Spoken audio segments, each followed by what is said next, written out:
Loner Life in Another World Volume 13. Shoji Goji. Image summary. This image presents character portraits and descriptions, including Haruka's classmates, Vice Reps A, B, and C, Beastfolk Bunny Girl, Wolf Girl, Princesses Ariana, Chaliceers, and others like Letitia, Ceres, Stalker Girl, Maripapa, and Miriel.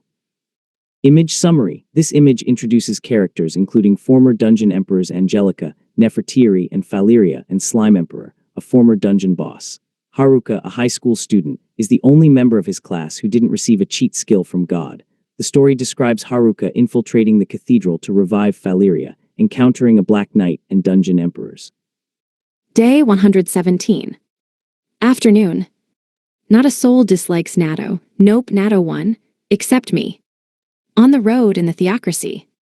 Inky Black Knight, the Wraith's shroud, covered his shoulders and cascaded down his back. He pressed his hand into the soft, loamy soil. Then, with a jerk, his right hand shot up clenching a fistful of straw and soybeans.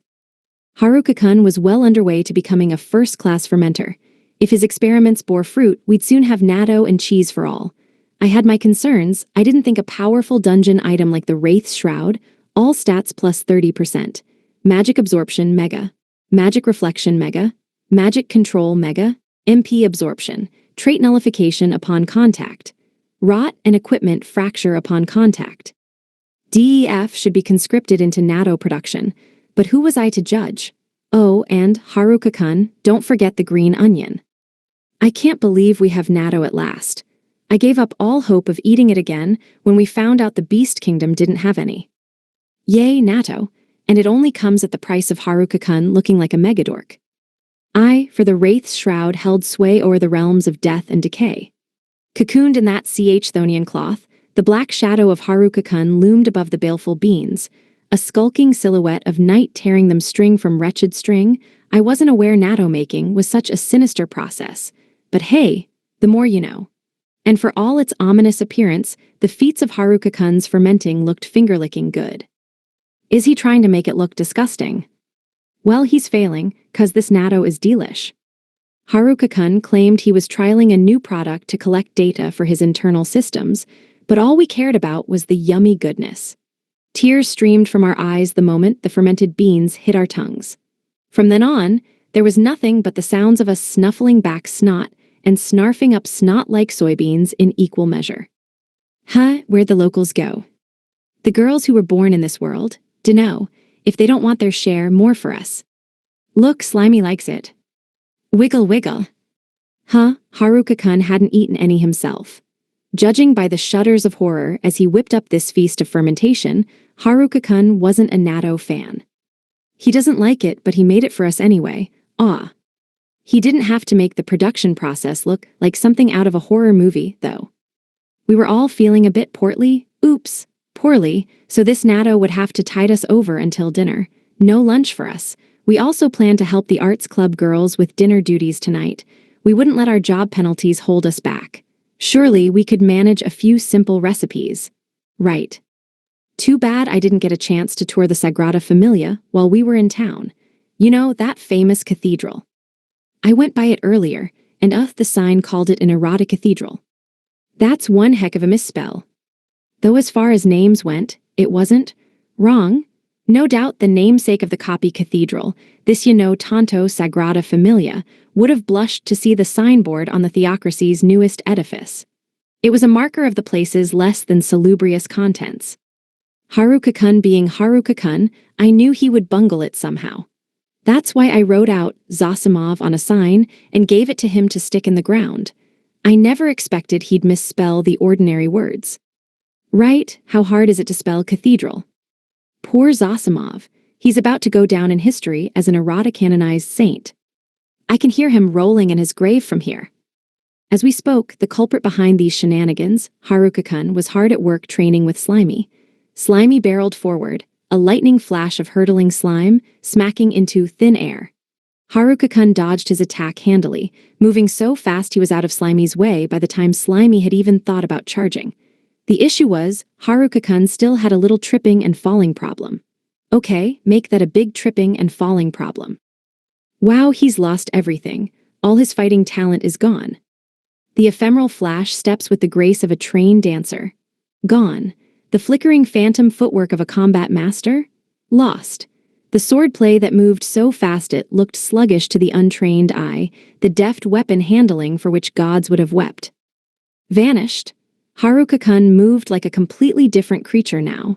Every step was disjointed. Every turn was a jerk. He made raising an arm look like an ordeal.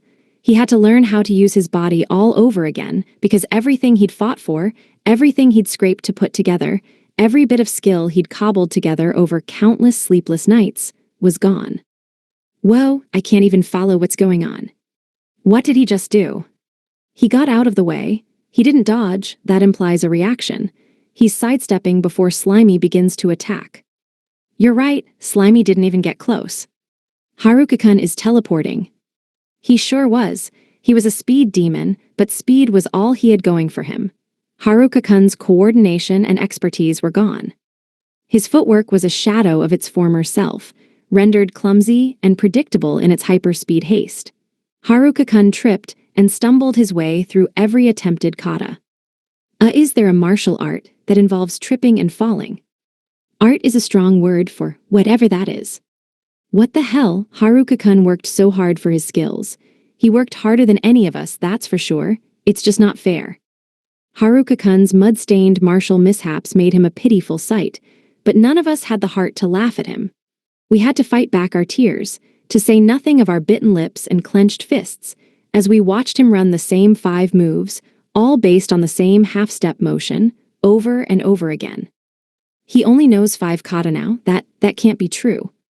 But it is. This is all he's capable of anymore. Slimy tagged out, and we stepped in to help train Haruka-kun. If it had been painful to watch him be a stumbling fool, it was agony to fight him. We couldn't laugh. Not at him. Not when he was running circles around us. How? What just happened? He was only drilling the same handful of kata ad nauseum, right? He only had 5 moves in his metaphorical tool belt, didn't he? He was clumsy and uncoordinated to boot, and yet he was mopping the floor with us. I thought he had the lowest speed stat of us all. His footwork is a mess, and he fights like a white belt. How is he beating us? None of us could hit him. His reaction speed outstripped the speed of thought and left our otherwise lofty speed stats behind in the dust. Eek, don't knock me over, my skirt. It wasn't like we weren't trying, either. We fought as hard as we could and got our butts handed to us, which was as infuriating as it was thrilling. I looked around and saw big grins on every one of my classmates' faces. Haruka-kun was too beat up to move, too wobbly to manage the most basic tasks, but he was still a brilliant fighter. Even now, Haruka-kun could, quite literally, sweep us off our feet. Ow, hey, didn't anyone ever teach you it's not nice to send girls flying? For a man capable of no more than 5 moves, Haruka-kun was impossible to predict. His lightning-fast flashes of movements were simply too much for us. Every time we thought we had won the initiative, Haruka-kun dodged and counterattacked before we could finish our swing. He was ungainly, clumsy, staggering, and stumbling, but he was calm. Cool, even. There was a serious light in his eyes as he launched himself into battle. Haruka-kun was back in action, the self-same Haruka-kun who made us smile our fears away. He made a laughingstock of our worries, turned our concern into a fool's errand. His fighting was a living lie, an attempt to deceive us that nothing was wrong. Oh yes, Haruka-kun was back in action again. He was his old self, his strong self, and that was why we laughed and cried and screamed at him. Damn you, Haruka, you beat us. Seriously, how did we not win? Break time was over. Back to the carriages we went. Once we were alone in the girls' carriage, I opened the floor for a girls' meeting / post-mortem. We all had plenty of good-natured complaints to get off our chests. What happened to all of his fancy tricks? Gone. All he had were the same 5 moves over and over. He didn't go overboard for once. He just comboed his 5 kata. It's not even like they're that complex. Take a half step forward, stick out your fist, that's all there is to it. How did we get beaten by that? Fighting Haruka-kun was like getting tricked by a shape-shifting fox of legend. Facing him was akin to going toe-to-toe with a cryptid. Those kata are called Wuxingquin, 5 elements fist if I remember correctly. They form the basis of Xingyiquin. According to practitioners of the art, every kung fu concept is represented in these 5 kata. I've heard said it's all the same art. At times, an axe, at others, a spear, a boring drill, a roaring fire arrow, a curving sickle. I see. Pretty impressive for a shambling, incoherent wreck like Haruka-kun. Haruka-kun can barely walk, so he only uses 5 moves. But when those 5 moves are the essential forms of the entire art of kung fu, well, it's no wonder he's trying to master them. He's working himself half to death in the process. And here I thought Haruka-kun had been messing around as usual. Turned out, his moveset had quite the impressive pedigree. The execution was lacking, but that was because his end goal was ultra-high concept. Yes, Wuxingquan formed the basis of Xingyiquan, which is purportedly the most powerful of all the internal Chinese martial arts. These internal arts, Nijiaquan, operate in contrast to the so-called external arts that rely solely on the practitioner's muscle power. Nijia don't depend on muscle strength at all. Instead, Nijiaquan place an emphasis on kai-cultivating breathing techniques and other similar processes. It's quite a pragmatic choice for someone who can't control his own body, I should say. Haruka-kun can still make good use of chi wizardry and chi activation with these 5 moves. Ugh, and here I thought we finally had a chance to win. For real, I planned on giving Haruka-kun a handicap, but I changed my tune once I saw him in action. Not like that helped matters. Haruka-kun's simplified moveset had no glitz, no glamour, and forget any sort of reach. The moves were so simple, Haruka-kun looked open to attack half the time. However, whenever we rushed in to take advantage of his apparent weakness, Haruka-kun knocked us away from him. We'd go tumbling, weapons flying out of our hands. He'd deflect every sweeping sword with a deft push on the flat of the blade, and in the same instant, we'd feel a matching pressure on our elbow or shoulder. Next thing we knew, we would find ourselves rolling head over heels through the dirt. You see, it all comes down to elemental affinity. Haruka-kun responds with the kata that corresponds to whichever element trumps the element of your attack. It's quite a challenge to thwart this art. Wuxingquan may lack the flashiness of other styles, but it more than pulls its weight in efficiency. You're telling me, and I wish you'd told me this before he beat us 6 ways to Sunday. Wuxingquan's footwork was much simpler than its Nijia cousin Tai Kai, relying solely on the half-step. It was disarmingly simple. I'd thought I'd had Haruka-kun's number, but fat chance of that, I was completely unequipped to face him. We all were. All right, enough of that. We girls deserved a break. We spilled out of the carriage in a teeming horde of slavering girls, ready to take on this new art and receive our 3 o'clock snack. It's time to learn Wuxingquan for ourselves. Yeah, wait, we need to get in character.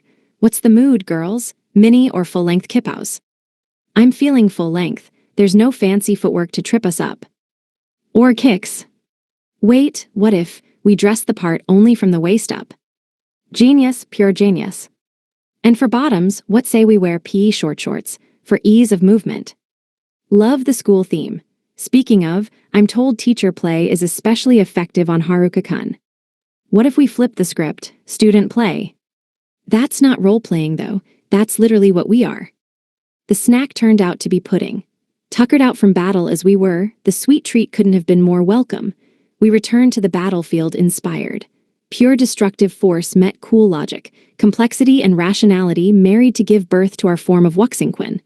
Every time a foot hit the ground, the slits running up our kippaus disclosed a flash of bare leg. Haruka-kun, poor guy, had no idea where to look. Whisper, whisper. I think he's got a weakness for long skirts. It's a weakness for upskirting. Well, that explains the nun habits. Ha ha ha, with these outfits, victory is in the bag. He couldn't focus now if his life depended on it. Yeah, his attacks have lost their punch. Master likes all costume, all weaknesses. No armor but robe is another weakness. Gosh, he sure has a lot of weaknesses. Honestly, I was hoping we could have hung around in the theocracy longer. Haruka-kun needed a chance to relax, even a short one, yet the beast folk were in a rush to get home. They wouldn't feel safe until they were firmly ensconced within the borders of their motherland. It was a stroke of luck that the twins' mom was such a famous figure in the beast kingdom. The beast folk naturally banded around her soothing presence, but they were still too skittish to join us human girls in our tomfoolery. Deep down, they were terrified of people. They hated us. I didn't blame them. Really, I don't think any of us took it personally. We didn't mind that the beast folk girls loathed our guts, but it hurt whenever they cast a wary glance at Haruka-kun, and I wished they didn't hate humanity as a whole. Again, I wasn't blaming them, but how could they glare at this boy who'd worked himself to death to save them? How far would he have to go to kill himself before they realized he only meant well? I wished they could have felt some of his pain.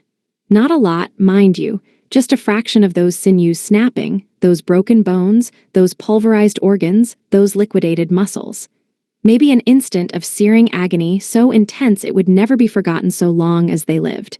Would they still be so wary then? Knock it off, class rep, you're scaring them. Oops, I guess I let it get to my head. I was just frustrated. Haruka-kun shed literal blood, sweat, and tears to rescue the beast folk, and they rewarded him with hatred. Just because he was human? Well, ostensibly human. You're not alone, class rep, we all feel the same way, but you gotta cool your jets. As I seethed, we passed what had once been a fort on the theocracy border and entered the woods. I looked back as we went. The door was still intact in the rubble of the ex-fort, or was, until Haruka-kun picked it up and stuffed it in his item bag. Now there was nothing left to show that a fort had once stood here, save bits of broken masonry. This terrible fortress that had plagued the imagination of so many beast folk, the living symbol of their horrific past, lay in a scattered heap of rocks and dust. Some of the stonework wasn't half bad, to be honest. Haruka-kun snatched that up too. Once we were well away from any roads where anyone from the theocracy would be likely to stumble upon us, the beast folk lowered their hackles. Now Sasha-chan and Nesha-chan felt comfortable enough to come back and join the rest of us girls. Yeah, everyone was more relaxed now except for their mom. She gave Haruka-kun a wide berth for reasons I was all too familiar with.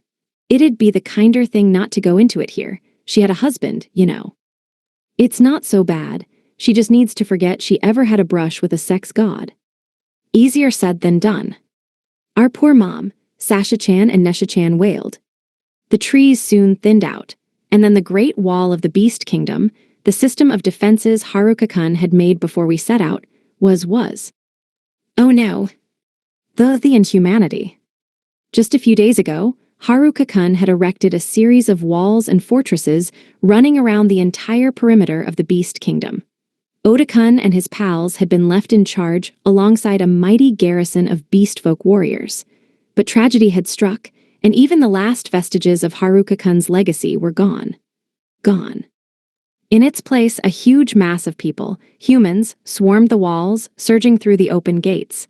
Invaders, a host of humanity flooding the beast kingdom. Day 117. Night. This is what happens when you leave your nerds unattended. The Republic of Gameline. The beast kingdom was mired in a mob of snarling, jostling humanity. The soaring columns of Taro Root Castle were now plastered, horribly, terrifically, with larger-than-life illustrations of moe beastfolk girls. Oh no. The inhumanity. In the brief time we'd been away, the beast kingdom had turned into a tourist trap. Statues, let's be real, larger-than-life figurines, had been carved out of the stony walls and now loomed large over the surrounding forest in all their moe glory. They won the hearts of all and sundry, and pilgrims of passion had come from far and wide to get their hands on the moe goodness. When these partial peregrinators reached the land of cute furry girls and jumbo-sized anime figurines, the beast kingdom dealt the finishing blow with a beast folk-made cafe, fatally corrupting the wanton wayfarers. Trapped in the stinking bowels of moe hell, the moe-maddened mavericks became the next meal of the slavering beast known as a moe fetish. That's right, these poor people were being turned into nerds. What the actual hell is going on here? On the plus side, this did wonders for anti-beast folk discrimination. We just seem to have traded it for a different, more insidious problem. Excuse me, what is Operation Enemy Nerdization? You're telling me this was once an army intent on slaughtering the beast folk, and now they're furries. You catch more flies with honey, as they say. That doesn't mean turn your enemies into nerds. In the wise words of Haruka-kun, it was a nerdemic. Today marked the advent of this world's nascent nerdery. In a sense, it was the end of one age and the dawn of another. The time was ripe for culture and art to explode onto the scene, but before fine art could get its foot in the door, moe anime art swooped in and beat it to death. So, here we were. Man, people are eating this stuff up. I guess there are so few other sources of entertainment in this world. The nerdemic, an overwhelming explosion of geekery, took the world by storm. Discrimination against all the demi-human races had vanished with a whimper. With the power of beastfolk girl moe Kayan, nerd culture had transcended, or trampled, borders. The merchant kingdom and Diorel were a lost cause, and the theocracy was not far behind. Mo was in. Yeesh, furry maid cafes are more powerful than they look. Wait, but the uniforms are actually so cute. Thanks to the stringent warnings of our classmates' batch of nerds, signs were posted on every cafe reading, "No sex gods allowed." The beastfolk girls were safe from Haruka-kun's wily ways. That is, until Haruka-kun, muttering and cursing just outside one signposted cafe, began work on a new weapon of mass destruction to fry Oda-kun and company. Oda-kun explained, although it sounded more like a guilty confession, what magical renovations he and his partners in crime had wrought on Taro Root Castle. Haruka-kun looked aghast before the first word was out of Oda-kun's mouth. So when we started out, we just kinda wanted to make the castle look more intimidating, you know. Yeah, exactly. And we thought we could maybe put some tricks or traps in it, like in the pseudo-dungeon. So then we started adding dummies to catch long-range projectiles, like arrows and spells and stuff. Right, and then we sorta personalized them, made them relevant to our interests. Yeah, and one thing lead to another until, we got this. Way to dodge responsibility with all the question marks. One thing led to another, my ass. Look, I can't deny that I would be unable to attack walls covered with magnificent illustrations from such talented, masterful artists. I would never be so uncouth as to scale those larger-than-life figurines with intent to spoil them. Also, those statues are superb. But where, my noisy nerds, are these traps and intimidation factors you speak of? On what fine fortress have you installed them? Because it isn't this one. This one is nothing but a tourist trap, one bursting at the seams with people. You've turned the Beast Kingdom into a hellacious holy site, the cradle of moe culture. What's next? Shippers and Fujoshi fangirls. The invention of an Isekai Autumn Road, so long native culture. Hello fandom. Oh no, not BL leaking into this world too. Even us girls groaned at the headache. The Great Wall of the Beast Kingdom was supposed to be a defensive feature, not a hobby project gone wild. We should have known better than to leave Oda-kun's group in charge.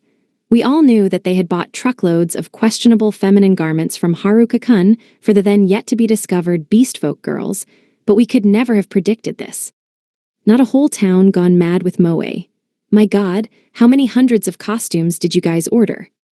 Whose bright idea was it to paint Vermeer's girl with a pearl earring featuring cute anime eyes? Oh no, that's just what the original looks like. I'm not a Vermeer specialist, but I beg to differ. Oh God, there's a whole series like it, with everything from Van Gogh's Sunflowers to Munch's The Scream. Poor Earth, your culture's been defiled worse than the sorry world's. Gone were the looming walls and formidable airs of Taro Root Castle, and here to stay was the welcoming moe. Haruka-kun, for one, didn't seem to mind having his work reskinned. In any other circumstance, he would have bullied the nerds to Kingdom Come, but I think he liked the moe metamorphosis more than he would admit. It was brilliantly done, after all. As much as I hated to admit it, the boys had accomplished something masterful with these art pieces. Between the currently changing church doctrines and these massive moe murals, the once omnipresent beastfolk discrimination had vanished overnight. And that's a pretty significant accomplishment. I agree, but the execution leaves something to be desired. The stranglehold bigotry had once held on the reins of history, and the nigh-absolute reign of discrimination had faded in the face of adorable beastfolk girl-made cafes. A race of people who had been scorned and spat upon for centuries now had humans falling over themselves to spend time with them. The maid cafes were doing gangbusters. Every cafe had a line snaking out the door. So, yeah, we destroyed the church's brainwashing and control with the power of cute girls. And perverted all these people into nerds in the process. You've irreparably warped the course of history. Hey, don't be mad at us. See how much fun folks are having? Look at those guys smiling as they play rock, paper, scissors with that catgirl maid.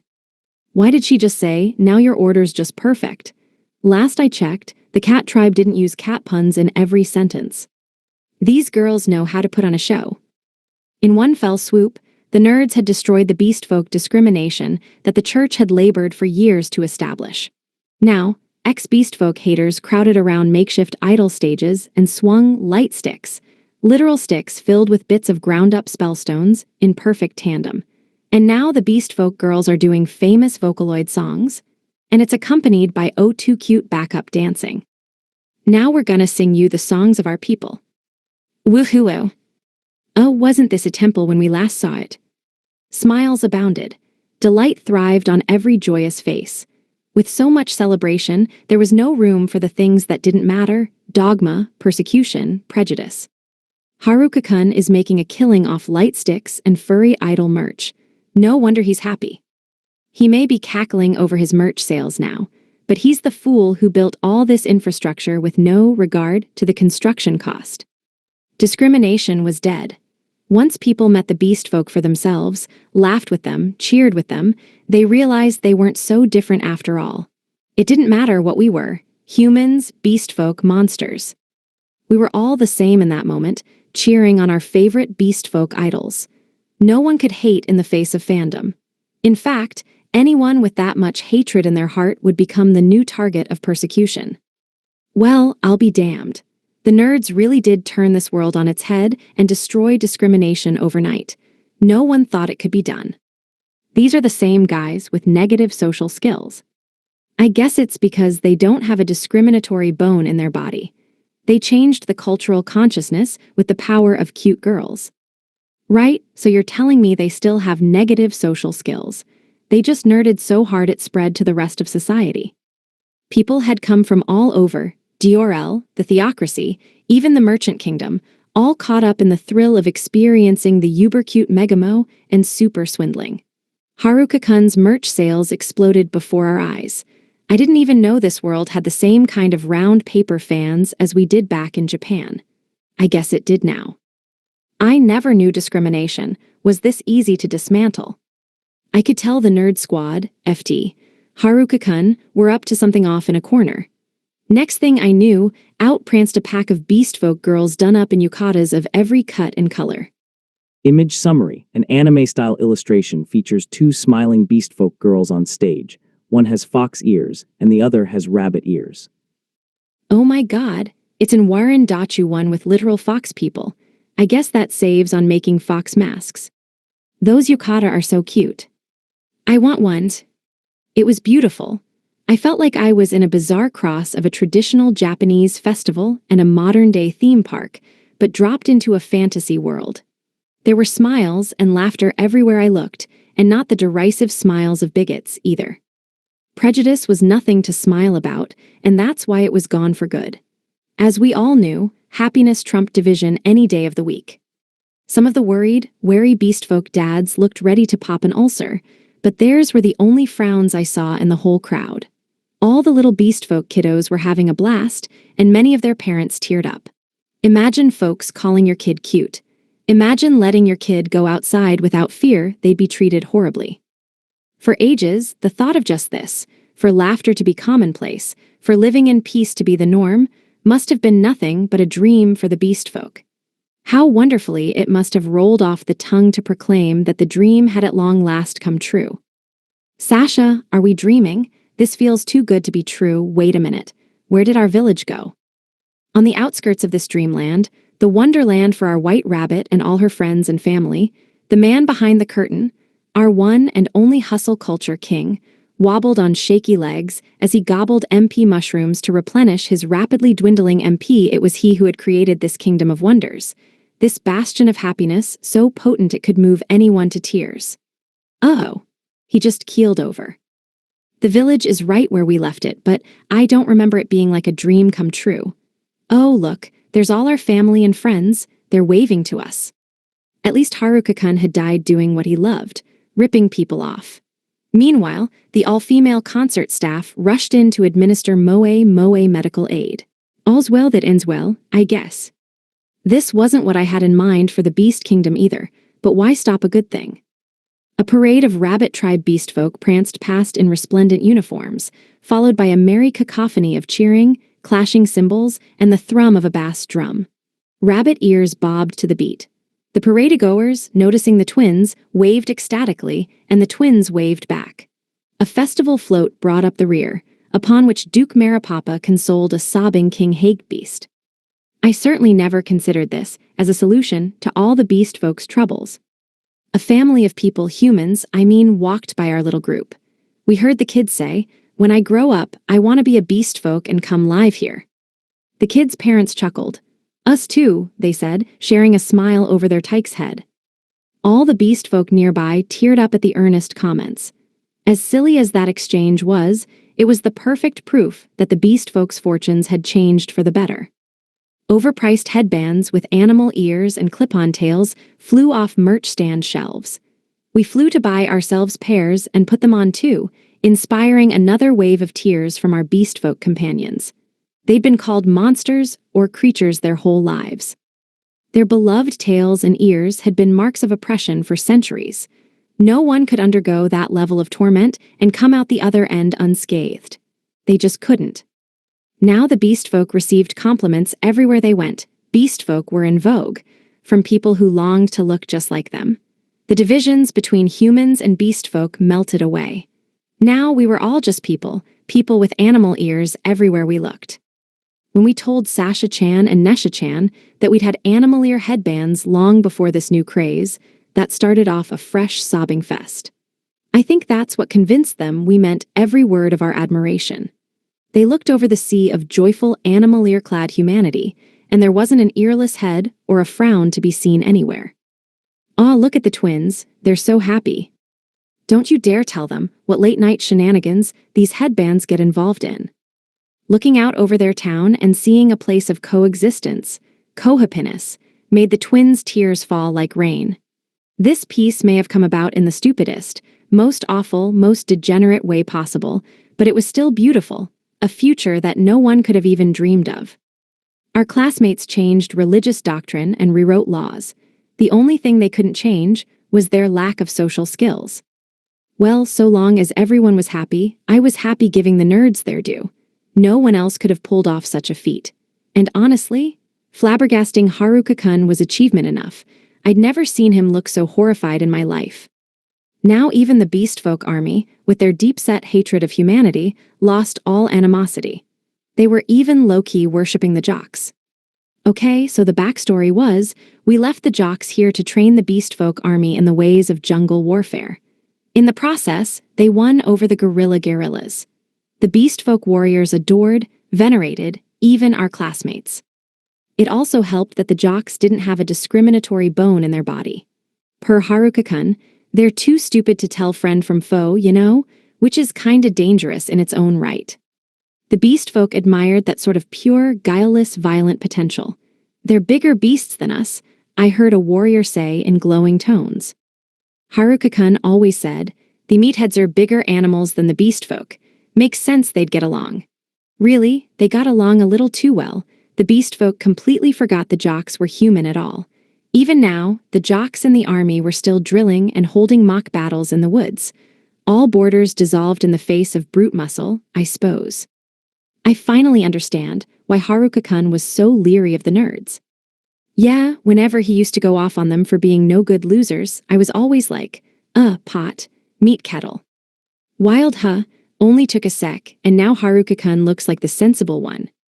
Funny how the nerd revolution changed, like, nothing for the jocks. Why would it affect them? The jocks don't discriminate. Human beast folk, they see no difference.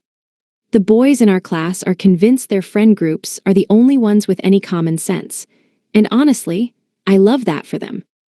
Being unable to pick up on social cues, Oda-kun and his friends had completely missed the memo that humans were supposed to hate beast folk. They completely eradicated that social impulse without ever once noticing it was there. On the flip side, Kakazaki-kun's group were so dumb it had never crossed their minds that we should discriminate. Heck, I don't think they'd ever considered a difference in race at all. The jocks spoke the language of violence and muscles, a language the beast folk spoke fluently. With that lingua franca greasing the wheels of their interactions, the two groups had hit it off and developed a mutual respect in no time. And then there was Haruka-kun, who had drawn up the plans to give the church's doctrine a fresh coat of paint when he was in no fit state to do so. He and Archbishop Steckator, an outspoken supporter of harmony between humans and beast folk, had put no end of effort into their co-authored papers, only for the problem to be solved via this nonsense. But Haruka-kun, ever one for nonsense, switched gears on a dime. He turned the entire country into a theme park in a matter of minutes, banishing intolerance and sadness alike. No person in the beast kingdom, human or beast folk, was left without a smile when Haruka-kun was done with them. Destroying prejudice was this easy all along, huh? No, not for anyone who's not a weirdo. Everyone was full of joy, sharing smiles with their neighbor like race never came into the equation, like they knew we were all the same deep down.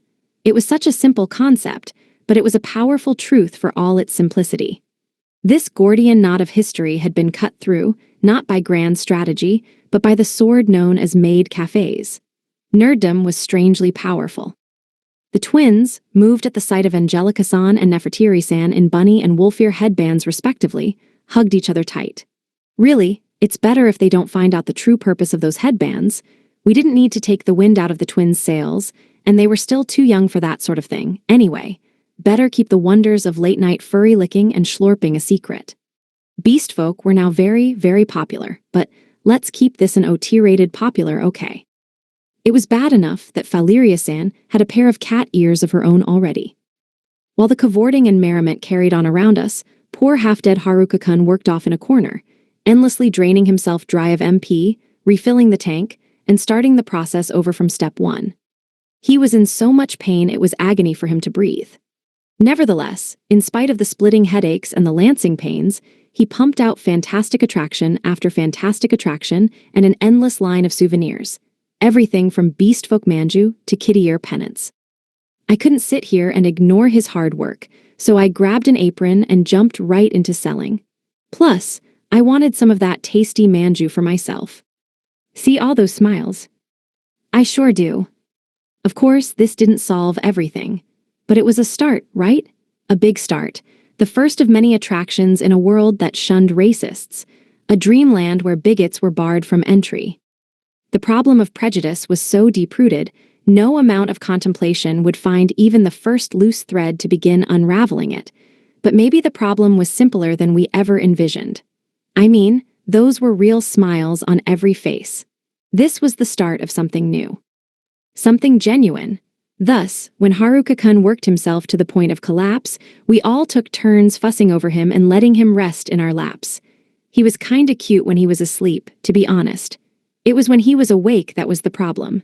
You know, the whole sex god thing. Image summary. 2 women with animal ears are depicted. One has rabbit ears and the other has fox ears. Day 117. Night. There's nothing that catgirls can't fix. The Beast Kingdom. The gates closed behind the last departing guests, and at long last, a hush fell over the sleepy dreamland. The beast folk who had come back with us from the theocracy threw themselves into the arms of their waiting families and sobbed on their shoulders. The mental scars of that dreadful experience would never heal, but at least they had a future to hold on to now. At least they had hope. This was the first of many, many steps toward sundering the chains of enmity. Ariana-san would come to the Beast Kingdom herself within the next few days to issue a formal apology, but it would take much, much longer. Days would turn to weeks, weeks to months, and months to years, in all likelihood, for the last vestiges of hatred to swirl down the drain. Boy, I'm pooped. It's amazing how quickly people can change. I didn't need to be all doom and gloom about it, though. A bright future was on the horizon, and I only had to look at this giant world-first amusement park, courtesy of our classmates nerding way out, and the smiles on every face to know it was true. There was a world out there where humans and beast folk could coexist in peace.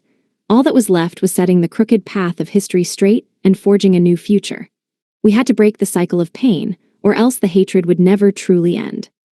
And therein lay the difficulty. Uh-oh, there goes King Hagebeast. Is he crying again? Must be a trauma response. The king and his retainers, spotting me, bowed deeply in our direction. All right, I admit, I did get a little mad at them the other day, but it was necessary. How else were we supposed to put a stop to their violence-loving ways? Whoops, even Haruka-kun was looking at me in horror now. That's one wound that's too deeply ingrained to heal. Yeah, you legit traumatized them, class rep. Some of the beast folk still shot Haruka-kun dirty looks, making me want to fly off the handle at them all over again. I couldn't deny that these poor souls had suffered humiliations and grievances beyond anything I could imagine. I couldn't really blame them for holding grudges against us, but not against Haruka-kun, not if they didn't want me to rail at them. He'd suffered and struggled more than the rest of us combined. He'd taken unbearable pain upon himself to save the beast folk. If they hated him for it, ooh, I just wished they could feel a fraction of his pain. See how they liked having their arms ripped off, their lungs punctured, their flesh on their legs stripped down to the bone before those bones were snapped too. I could understand their hatred, but that didn't mean I had to like it. Haruka-kun had fought brutal battles to protect and save this whole race of people, and none of them so much as knew it.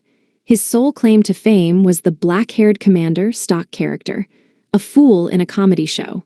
That really rubbed me the wrong way. I had to do something abo. Easy there, class rep. Give me a break. I know I shouldn't be mad, We're right there with you, girl, but what can we do? All the credit was going to Ariana-san. She would go down in history as the emancipator of the slaves and crusader against the false sects of the church. I knew this for a fact, because the real emancipator/crusader, hint, it was Haruka-kun, had written a play about it and was now selling tickets for admission. The word was spreading with every performance, and Haruka-kun had become even more of a laughingstock in the eyes of the world. He'd cast Ariana-san as the main character to center her prominence in the emerging post-war narrative, while Haruka-kun had relegated himself to little more than a clown. The story was meant to inspire world peace and universal hope, but it just bothered me, okay? Haruka-kun had done all the work, and here he was cheerfully writing himself out of history, and making a killing off of it, I might add, which only made me more incensed. Might I suggest we set aside this percentage of the profits to offset the building costs? I would also recommend allotting these funds for routine upkeep and these funds for further expansion. Sure, but you're gonna need this much for labor. This place is gonna need a whole lot of personnel to stay up and running. That ties into this, and that's gonna eat into the total profit, and this other thing's gonna come out like so. Now I understood Haruka-kun's sudden interest in magical construction projects. The Sagrada Familia was just a warm-up. The Beast Kingdom, and its massive potential to make Haruka-kun rich, was the main event. We'd like to expand the commercial districts like so, sir. It will be necessary to construct additional hotel blocks, perhaps here. Y'all aren't thinking big picture. You build a hotel block on a dead-end road, and where's your traffic gonna go? And what's this over here? If you're gonna market this attraction, it can't look cheap. You gotta convince people they're paying extra for class. Steal from the rich and all that, You tell the rich they're getting something special, and they'll walk away happier and poorer. That's just how the world works, baby. Haruka-kun was speaking to the king's advisor from the Black Goat tribe. That a human, one who had been so despised, at that, held all the power in the equation made the advisor toady and simper. Those who knew the truth, the advisor and the tribal leaders who understood that Haruka-kun had orchestrated their freedom, knew that Haruka-kun had a fearsome supply of knowledge at his fingertips, and knowledge was power. They had nothing but genuine respect for him. And in turn, the ordinary citizens, knowing nothing of Haruka-kun's feats, were growing ever more enraged watching their leaders debase themselves. How about we slap down a 24-hour casino right here? Can you guys find enough people to work the night shift? I shouldn't think that would be a problem, sir. Many of our people are nocturnal and would be quite pleased to staff the second and third shifts. Those with knowledge revered knowledge, those with power venerated power. And those with hearts looked upon tender emotions with gentle smiles. And so, it was time for us to return to the frontier. It was time to take Haruka-kun home, to the place where people welcomed his presence with joy, to the land where his legends were born from more than cruel gossip and false rumor, to the realm where the people understood his sacrifices without the need to elaborate the presents, where the people's hearts were warm and hands were generous because they knew tragedy like an old friend, where they trusted the evidence of their eyes above the words of strangers. I mean it, Broski, you'll make a killing, you'll make like a slaughter, you think you're charging too much, no such thing. It's only right that furry-made cafes cost an arm and a leg. It's not about the quality of the offering. It's about the cuteness. It's about getting blatantly ripped off with a just barely tenable excuse of plausible deniability. Have I been to a maid cafe? No, never, not me. Definitely not. Wait, why am I banned from all the cafes in the Beast Kingdom? Certainly, I don't imagine anyone shall complain if we raise the prices a smidgen. But perhaps, in the interest of sending our customers home happy, should we offer a 10% discount on these items of merchandise to any cafe patrons? One of the other girls told me Haruka-kun, upon discovering the nerds, no sex gods allowed, signs on all the cafes, was found outside one such cafe hugging his knees to his chin and feeling sorry for himself. Sorry, Haruka-kun, but they have a point. It was dangerous to let a sex god loose among so many fluffable young women. One glimpse of the horror in Sasha-chan's and Nesha-chan's eyes said it all. This man could fluff, he was a threat to maidens everywhere. It's all about providing added value, my dude. A furry girl in a maid outfit saying, "Have a safe trip home, master," is priceless. And you gotta work the food angle. Your guys' food is the bomb, so crank up the prices on those meals like there's no tomorrow. Food tourism is gonna be the staple of your economy when I'm done with you. Focus on the big draws, cute girls with animal ears and good food. The tourist attractions are just a perk. Animal ears, sir. The very same animal ears humans have reviled for centuries. Surely you aren't referring to our miso and soy sauce, sir. I'm afraid no human has ever taken an interest in our ancestral recipes before. Both our ears and our cuisine are sources of great pride for our people. Why, I can scarce believe humans might take interest in either. I never thought I'd see this day with my own eyes. The black goat sniffled with pride. Even the lesser advisors and petty officials were moved to tears. The king of the beast folk and the tribal leaders bowed, yet lower.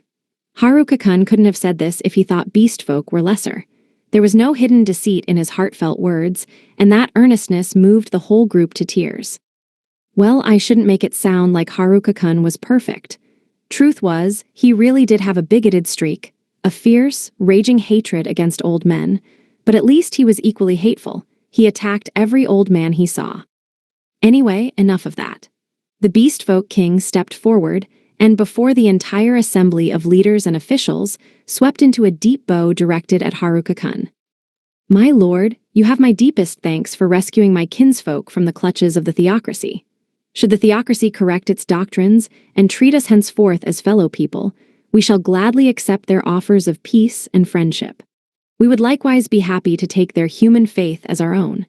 Yet this is not to say that I shall force those who have lost kith and kin to reconcile with our tormentors. Past scars do not so easily fade. You've convinced me, with the sight you blessed us with today, that a day may come when beastfolk and men look upon one another as brothers. Were it not for the king of Diorel, he who treated us with the warmth of a kinsman regardless of whether it invited his church's ire, the chance at reconciliation would never have been ours. My lord Haruka, we are in your debt. We shall never forget the treasures you have granted us, and it is because of your noble actions that we shall choose to believe in humanity. To trust you as one of our own. We owe you and Princess Shalasirs our deepest gratitude. As one, the other tribe leaders performed bows no less deep, and in doing so, we cemented the pact between our peoples. Rise, your majesty, and speak with me as one ruler to another. Diorel will never forget the bravery your ancestors showed when they fought alongside us on the frontier. We were once brothers in arms against the monster hordes, and we can be so still. You need not bow to me, my brother, lest you wish to spit on your ancestors' graves. We have never ceased recounting the legends of your people's bravery and kinship, and we shan't start now. And with these heart-stirring pledges, the alliance between Diorel and Gameline was sealed. I guess this makes up for the time Princess Shalasirs whooped the king's ass. Well, that's politics for you. Lord Maripapa clapped the king on the shoulder, moved by the pathos of this emotional moment. Never mind that the Duke beat him up too. Politics is the term we ascribe to the wicked webs of trickery and wiles we spin, a tangled maze of falsehoods and deceptions. Yeah, but we know a thing or two about mazes thanks to dungeons. And just like in dungeons, violence is always the answer, I guess. I asked Haruka-kun, I know, bad idea, but I did it anyway, and he said there's a famous saying, politics is war without bloodshed, while war is politics with bloodshed. Or, as Haruka-kun problematically put it, politics is jabbering without ass-kicking, and war is ass-kicking with jabbering. I'm sensing a theme here. Virtually every problem could be solved with violence. Beatdowns broke barriers, skirmishes slaughtered solutionless snags, tussles terminated tragedies. It wasn't a question of whether violence was the best answer. So long as it was an answer, that was good enough for us. If at first it didn't succeed, well, try, and try again. We were enacting the world's most violent solution for global peace, and by God, was it working. I can't believe it. It's like we never kicked their butts at all. Politics is scary. We're scary, we were the ones kicking butt. Evil couldn't be eradicated. It was here to stay. We could drive it back for a short time, but we could never stamp it out in its entirety. Hence, it was our duty to track evil back to its lair, beat it into frightened submission, and make it too scared to ever see the light of day again. As Haruka-kun says, what is violence but a form of politicking? What is government but systemic violence? Anyone who sees him politic will get that in no time flat. We left evil too scared to be evil. We made it pretend to be good or else. And really, if evil masqueraded as good up to its dying breath, was that really so different from true goodness? If the most vile, wicked, despicable people could be kept in line with fear, if violence and violent politics could be used to scare evil into playing nice, then wasn't that the same as peace? All's well that ends well. Somehow. Meanwhile, Haruka-kun, the primary offender, isn't even listening. No, Haruka-kun was too busy building extra attractions, namely, a pool complete with water slides and a grand hotel with traditional Japanese flair, to do more than throw the statesman a disinterested glance every couple of minutes. He munched his way through a line of MP mushrooms and renovated his way through a line of buildings. He broadened avenues. He transformed promenades. The land of the beast folks' dreams was taking shape before our eyes. I could only imagine the toll this massive magical project was exacting on him. The beast folk never considered his pain, though. They never even looked his way. They were too spellbound by the dreamscape to care. Oop, Haruka-kun down. Oh, did he run out of MP and collapse midway through again? Actually, I think he's done. I should hope so. He's made this place next level. With these attractions, the Beast Kingdom's economy will be back on its feet in no time. Haruka-kun overworking himself, a tale as old as time. At least he seems excited about it. He has, shall we say, a vested interest in the Beast Kingdom's finances. Doesn't he now have a finger in Three Kingdoms' economic pies? Why is he still broke constantly? 'Cause money passes through his hands like water, huge torrents of water. I heard him say he's invested in a new miso factory and everything. Haruka-kun, I can't believe you spent your latest windfall already. Haruka-kun's wallet just couldn't keep pace with all the national economies he personally financed. His investments failed to reap dividends in time with his aggressive development plans. As the Three Kingdoms boomed, so did his shares in their burgeoning markets, and we were facing an unprecedented economic boom with no end in sight. Basically, the cycle went that as soon as prosperity flourished, Haruka-kun would take all his revenue from it and swell his portfolio, dumping it into fresh ventures. Or, in so many words, Haruka-kun was the poorest rich man to ever exist. Well, hey, I can't complain. Whatever gets us miso and soy sauce. Here's here. The kingdom was in odd financial straits too. The government couldn't mint enough currency to keep up with the boom in production, causing an inflationary trend. Rising labor costs led to runaway costs of living. There wasn't enough currency in circulation to buy goods. Haruka-kun was flooding the market, and the rest was history.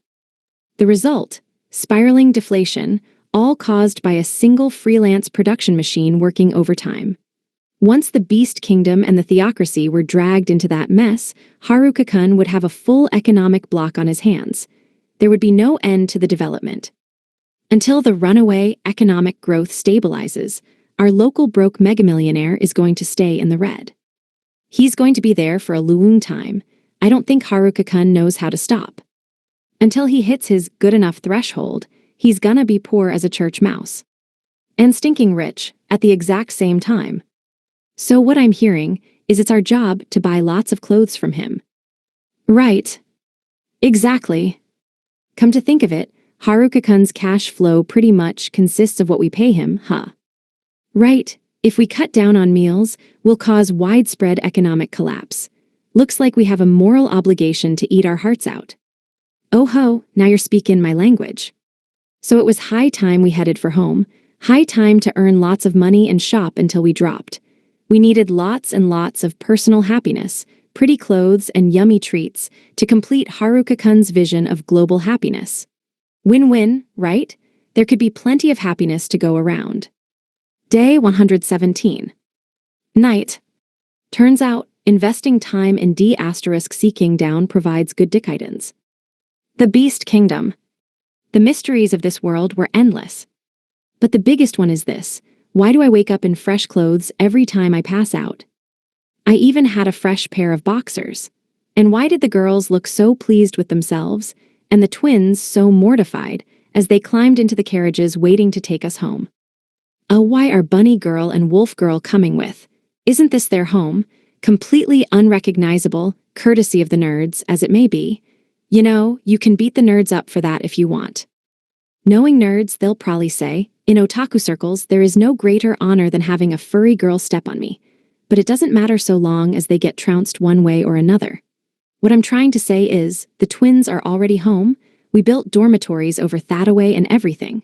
We being the 4 people currently sprinting away, and if you'd like to chase after them and give them a can of Woo-Pass, I can lend you a crowbar-like object. If you want. The rabbit folk village had actually burned to the ground in the slavers' raid, but I had thought it was kinder not to tell the twins. Instead, why not blame the destruction of their home on the nerds? If the nerds got beat up in the process, all the better. A flawless solution, if I did say so myself.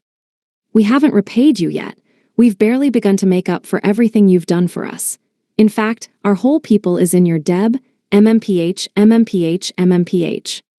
It would take over a lifetime to give back everything you've given to us, so it's the least we can do to pledge our lives to you. We swear to serve you in body and spirit, MMPH, MMPH. Prior to this, their mom had word-vomited a rapid-fire string of thank yous at me before hightailing it and zooming away like a rabbit. Besides the gratitude for saving her and lifting her curse, there was something about asking me to please take good care of her daughters. Wait, so the twins were coming with us? Like with permission and everything. Bunny Mom also said she was gonna beat up, retrain the king of the beast folk and his old dudafolk entourage. I support that endeavor, and I gave her some bespoke equipment to assist in her efforts. Will the old beast folk men survive? Who knows? My only priority is protecting those bunny ears. Well, long story short, it looked like the twins were part of the crew now. They would come back with us to the frontier and join our dungeon diving squads. In fact, they wanted to join the vanguard. Huh, your dad's a commander in the beast folk army? You mean that old wolf dude who was wagging his tail with joy when class rep mopped the floor with him was your dad? Yo, that's kinda messed up. He did what? Not the tail wag. Having teenage daughters and tail wagging at another teenage girl, yeesh. Talk about family drama. Yup, the girls were passing the twins' morning stars as we spoke. How dare he, ogling teenage girls when he has a sexy mama rabbit at home and 2 teenage daughters. I'm jealous. Hold up, gang, there's something important I forgot to do. Self-destruction be damned, this crowbar-like object, and I have one last job to complete. Be right back, unless I die first. Hey, get off me. Bad Haruka-kun, sit, stay, get in the carriage. Stop yammering so we can get a move on. No running away, and no plotting to kill the twins' dad. Seriously, how many wolf eradication schemes did you just draw up? The girls hogtied me and tossed me into the carriage. All the while, the question begged, How was I supposed to sit, stay, and get in the carriage at the same time? Anyway, the girls' coordinated pushing and shoving match that resulted in my unhappy incarceration was a thing of beauty. I had never seen such powers of cooperation before, the terrifying might of the book club president's organization skill at work. Oh, the trap of book club president.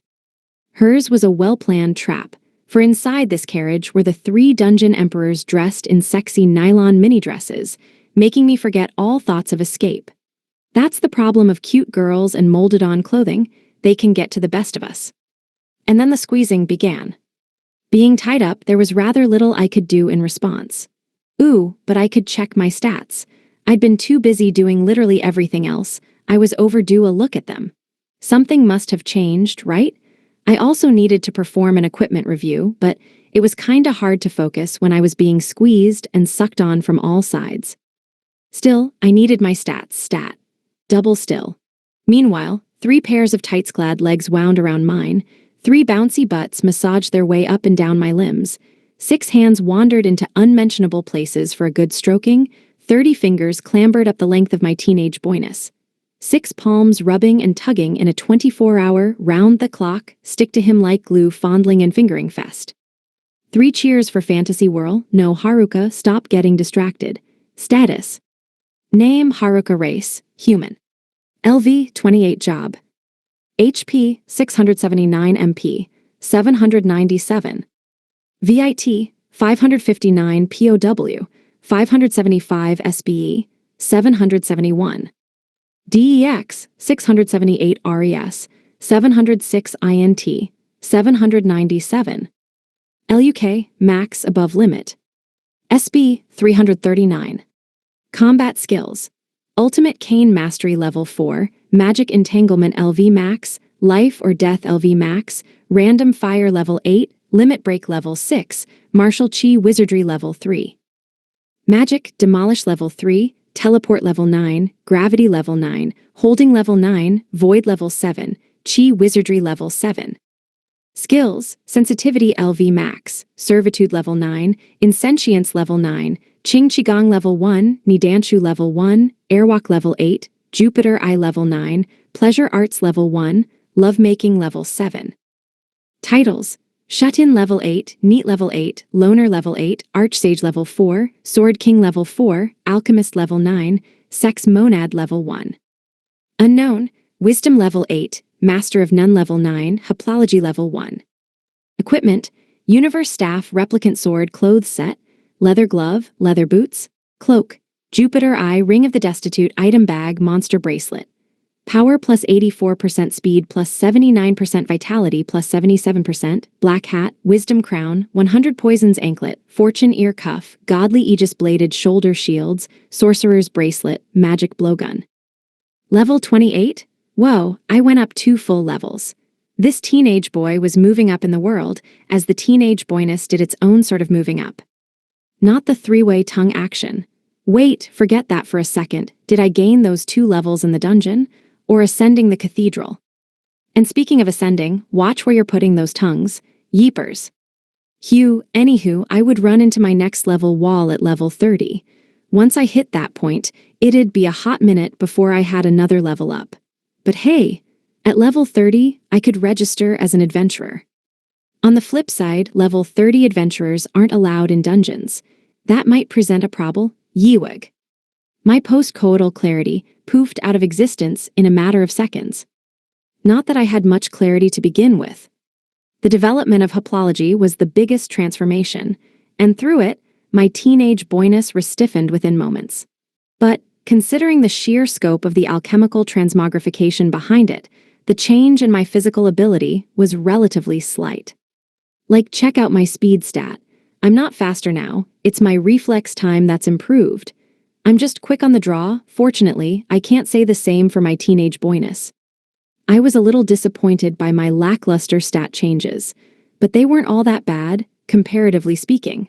I couldn't be too unhappy, especially not when my teenage boyness was having the time of its life.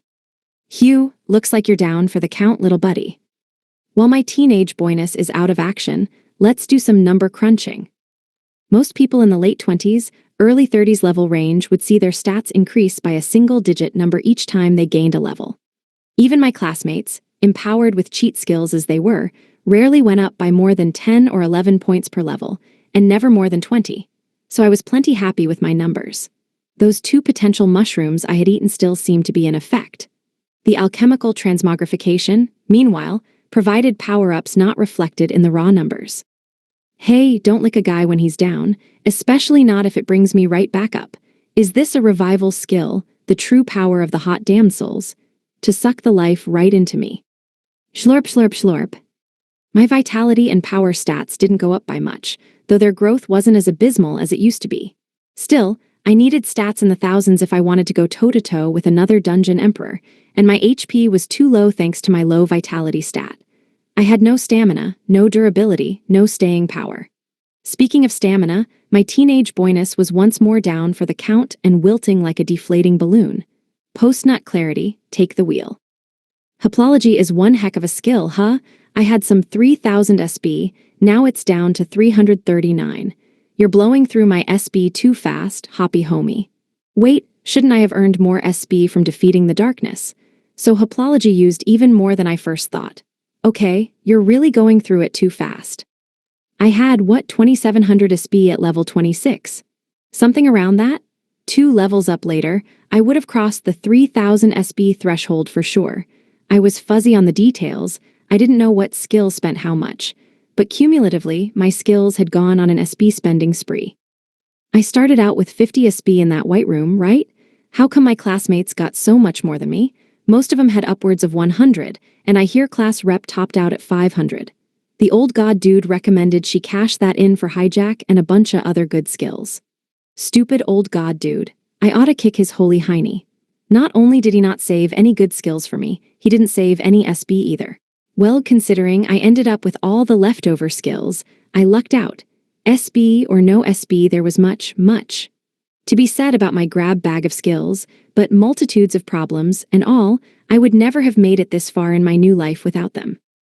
If I'd chosen a regular old cheat skill, I probably would have died ages ago. I could have been walloped by what's-his-face, butchered on the bottom floors of an ultimate dungeon, or swept away in the sea of humanity in the battle of Muramuri Castle. Regular cheat skills were OP on regular enemies, but when your enemies were irregular, you were shit out of luck. You needed the illogical to fight the illogical. My list of skills really pared itself down. Eye Mastery level 4, Composite Sorcery level 8, and Alchemy level 9 vanished. General Health LV Max and Body Manipulation LV Max turned into Haplology, I would imagine. I get why it consumed those two, but you're telling me it also ate up Walking Mastery level 9, Presence Sensing level 8, Magic Control LV Max, and Presence Concealment level 9? That's wild. Wait. Physical Proof level 7 and Lascivious level 9 too. Oh, hold on, Physical Proof level 7 turned into Qing Qigong level 1. Meanwhile, Revival LV Max turned into Nidanshu level 1. That probably sucked up MP Absorption level 8 too. Lascivious level 9 most likely became Pleasure Arts level 1 and Sex Monad level 1? Let's go. Oh, and we can't forget Haplology level 1. Talk about getting a load off in more ways than one. Ha. Anyway, quite a few of my skills had consolidated into other skills. Now, if only my poor teenage boyness could catch a break from this grueling endurance test. Let's run down the list and cover which skills evolved. Physical Proof level 7 to Qing Qigong level 1. Revival LV Max to Nidanshu level 1. Lasciviousness level 9 to Pleasure Arts level 1. Sex God level 8 to Sex Monad level 1. Blockhead LV Max to Haplology level 1. Those 5 formed the foundation of my skills. I didn't really get how they worked. The Chi wizardry line of skills alone had so many complex components that it was all Greek to me, and Haplology was no better.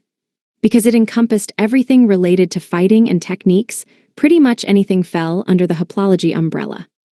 Bit late to worry about that, I suppose. The high fantasy aspect went out the window the minute martial arts took the stage. Let's talk Nidanshu. Nidanshu, or internal alchemy, was more than just an advanced skill or the usual kind of alchemy-based transmogrification I used often. It was a secret art of physical and spiritual alchemy. Using qi, the fundamental building block of everything in existence, the practitioner applied alchemy to their own body, which gave rise to Nidanshu, the pinnacle of the Taoist arts. Nidanshu was, supposedly, what let sages achieve immortality or create fantastic panaceas and elixirs. The bodies of the sages would transform to become one with the Tao, the way.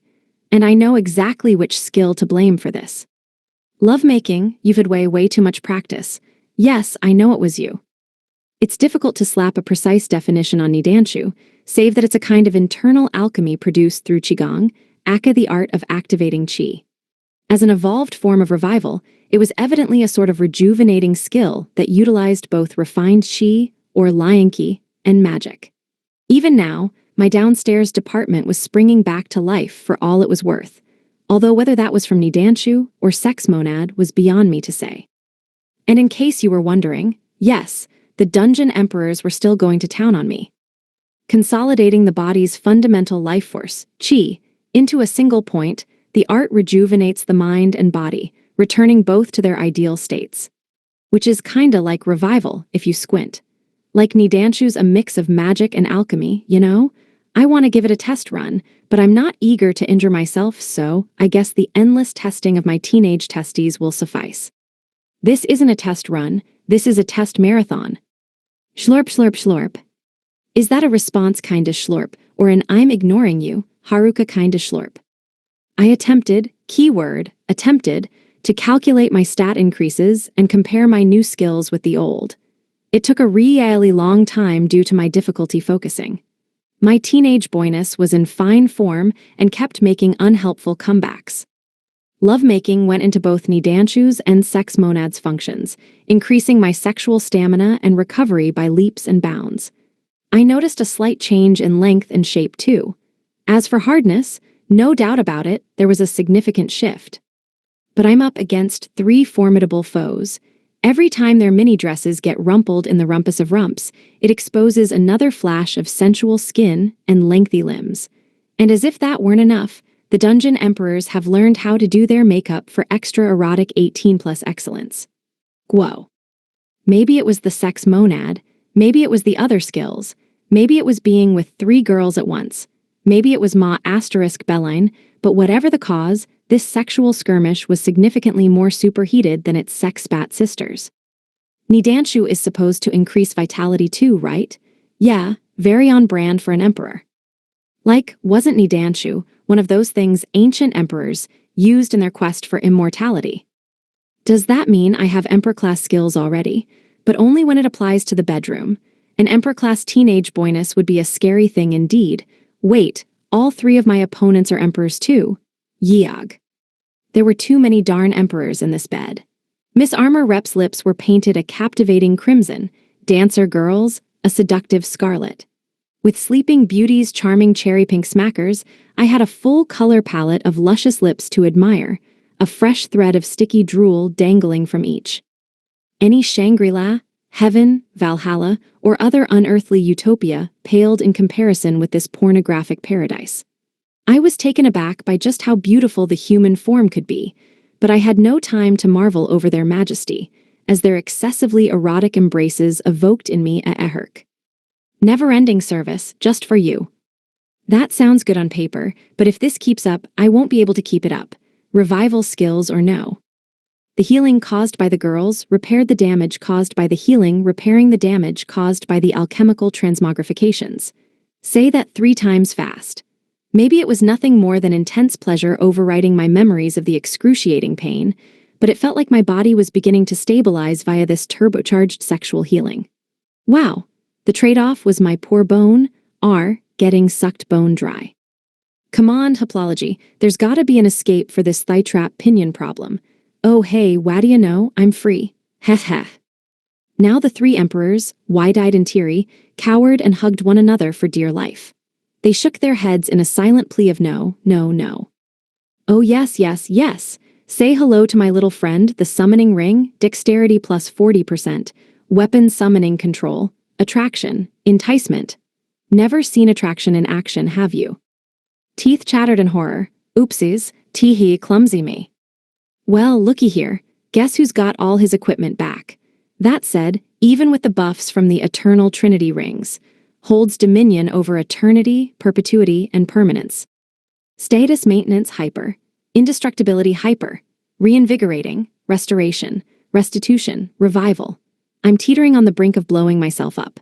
Yeah, 'cause I have new equipment, and with the evolved skills sex monad and pleasure arts, I'm about to show you a whole new world of pleasure and passion and ecstasy and exuberance and rapture, and if you're really lucky, reverie, we're about to take pleasure to the extreme.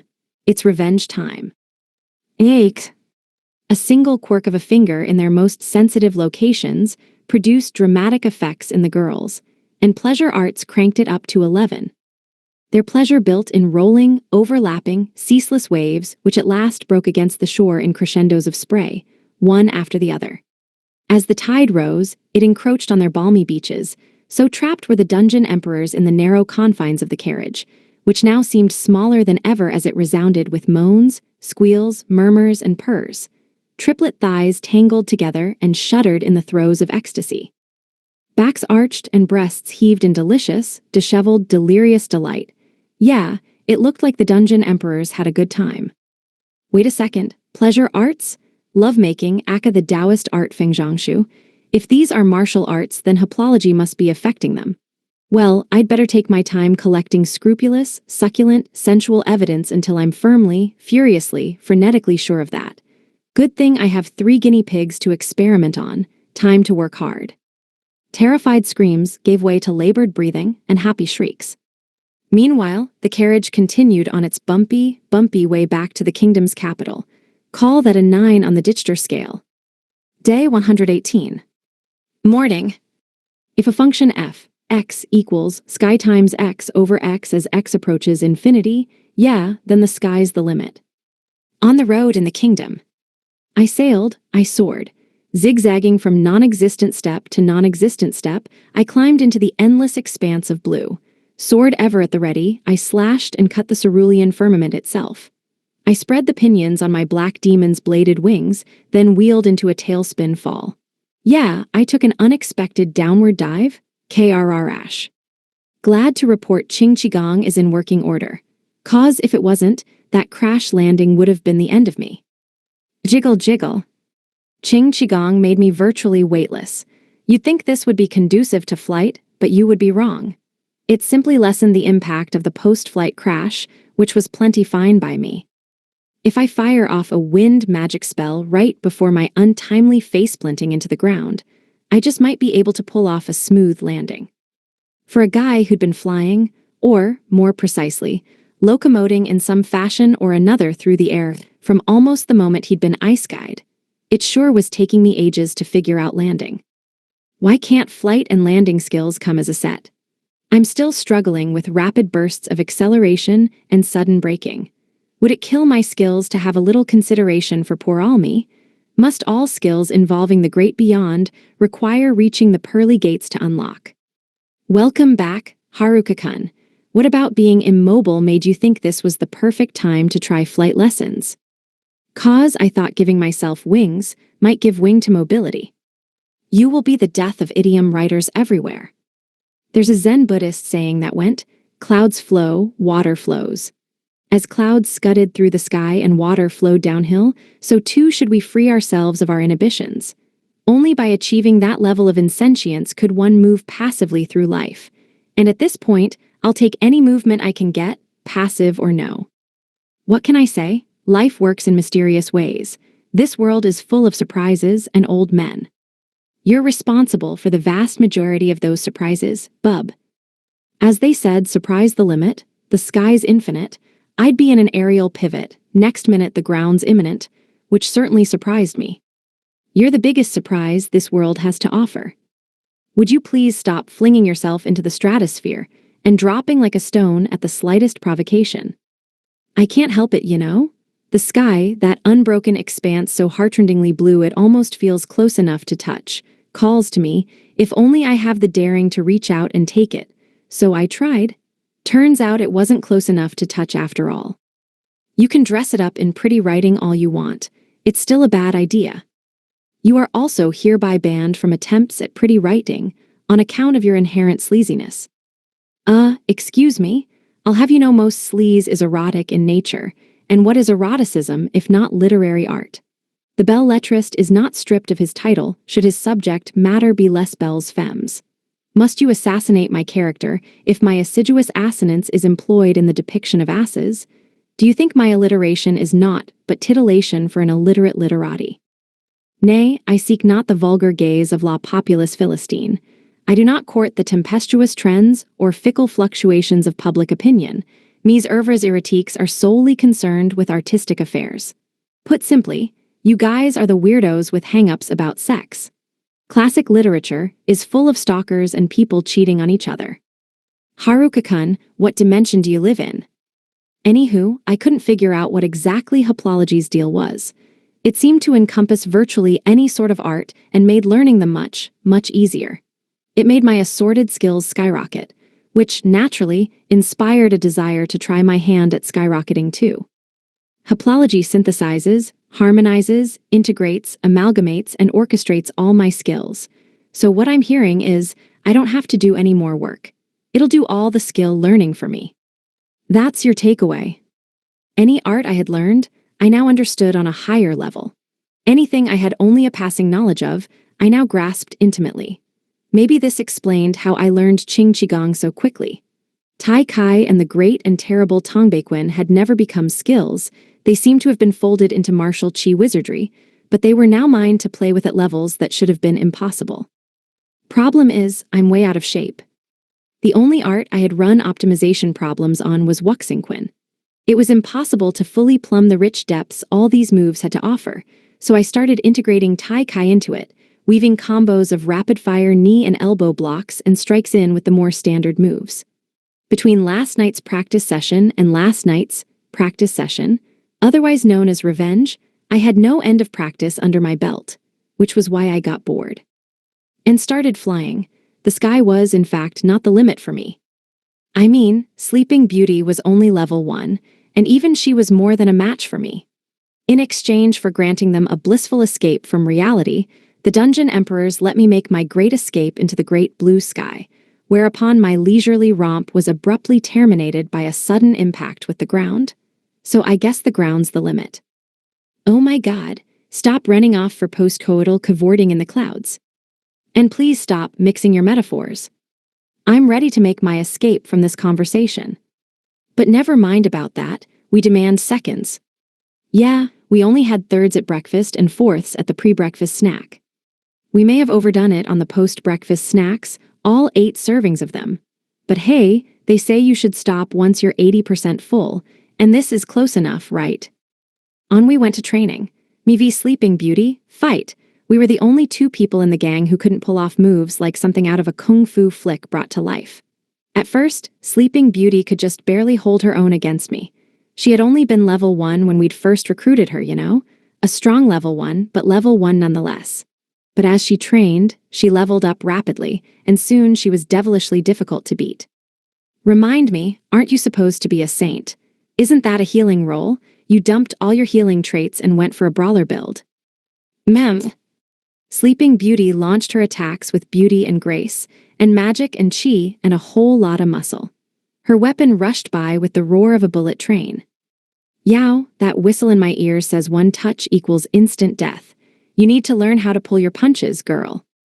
Hoo-ha-hi-ya. Her quick, precise strikes, no doubt on the cusp of becoming legit skills, solidified before my eyes. Sleeping Beauty was no ephemeral phantom, no dainty waif-turned wraith. Her weapon was no monk's prayer staff, it was a halberd. My outstretched left arm pivoted to send her halberd glancing off harmlessly. Its staff-armed twin followed in hot pursuit. Benquin, baby. Sleeping Beauty parried the hit with her staff and launched a fury of counterattacks. This holy saint is an unholy terror. Her violent fighting style combined major magic and muscle. Is this the secret to Vice Rep B's freakishly strong style? Like her archsage counterpart, Sleeping Beauty used holy magic to grant herself physical buffs before flinging herself into physical combat with high magic defense and auto-healing powers. Between her and Vice Rep B, I almost wasn't sure who was worse. Phew, I'm starting to miss dungeon battles. All this practice for the real thing is tuckering me out. Wabble wabble. Back home, people said, shed blood, sweat, and tears in practice to avoid spilling blood on the battlefield. Here, that seemed to have been misconstrued as if battles have no bloodshed, why not practice till you break? It was never the battles that were dangerous. It was the practice at home that worried me. I took a quick break, by which I meant I was knocked flat on my back and couldn't continue. Sleeping Beauty, on the other hand, was a regular font of energy. Maybe she was just happy to have her body back, or maybe she was making up for lost time after centuries trapped underground. You wouldn't expect a delicate, dainty saint to run around with a halberd, nor merrily match up with the hammer-heaving archsage Vice. Rep B, you guys are magic users. Act like it. Stop swinging around those giant weapons with booms and cracks and bangs. Don't sunder the sky with a mighty roar as mighty hammer meets mighty halberd with a terrific crash. Quit knocking about those enormous knock. I'm not finishing that sentence. But believe me, there's a lot of swinging going on here. How come all the girls were glaring at me again? I was just watching Sleeping Beauty and Vice Rep B train. Watch and learn, you know?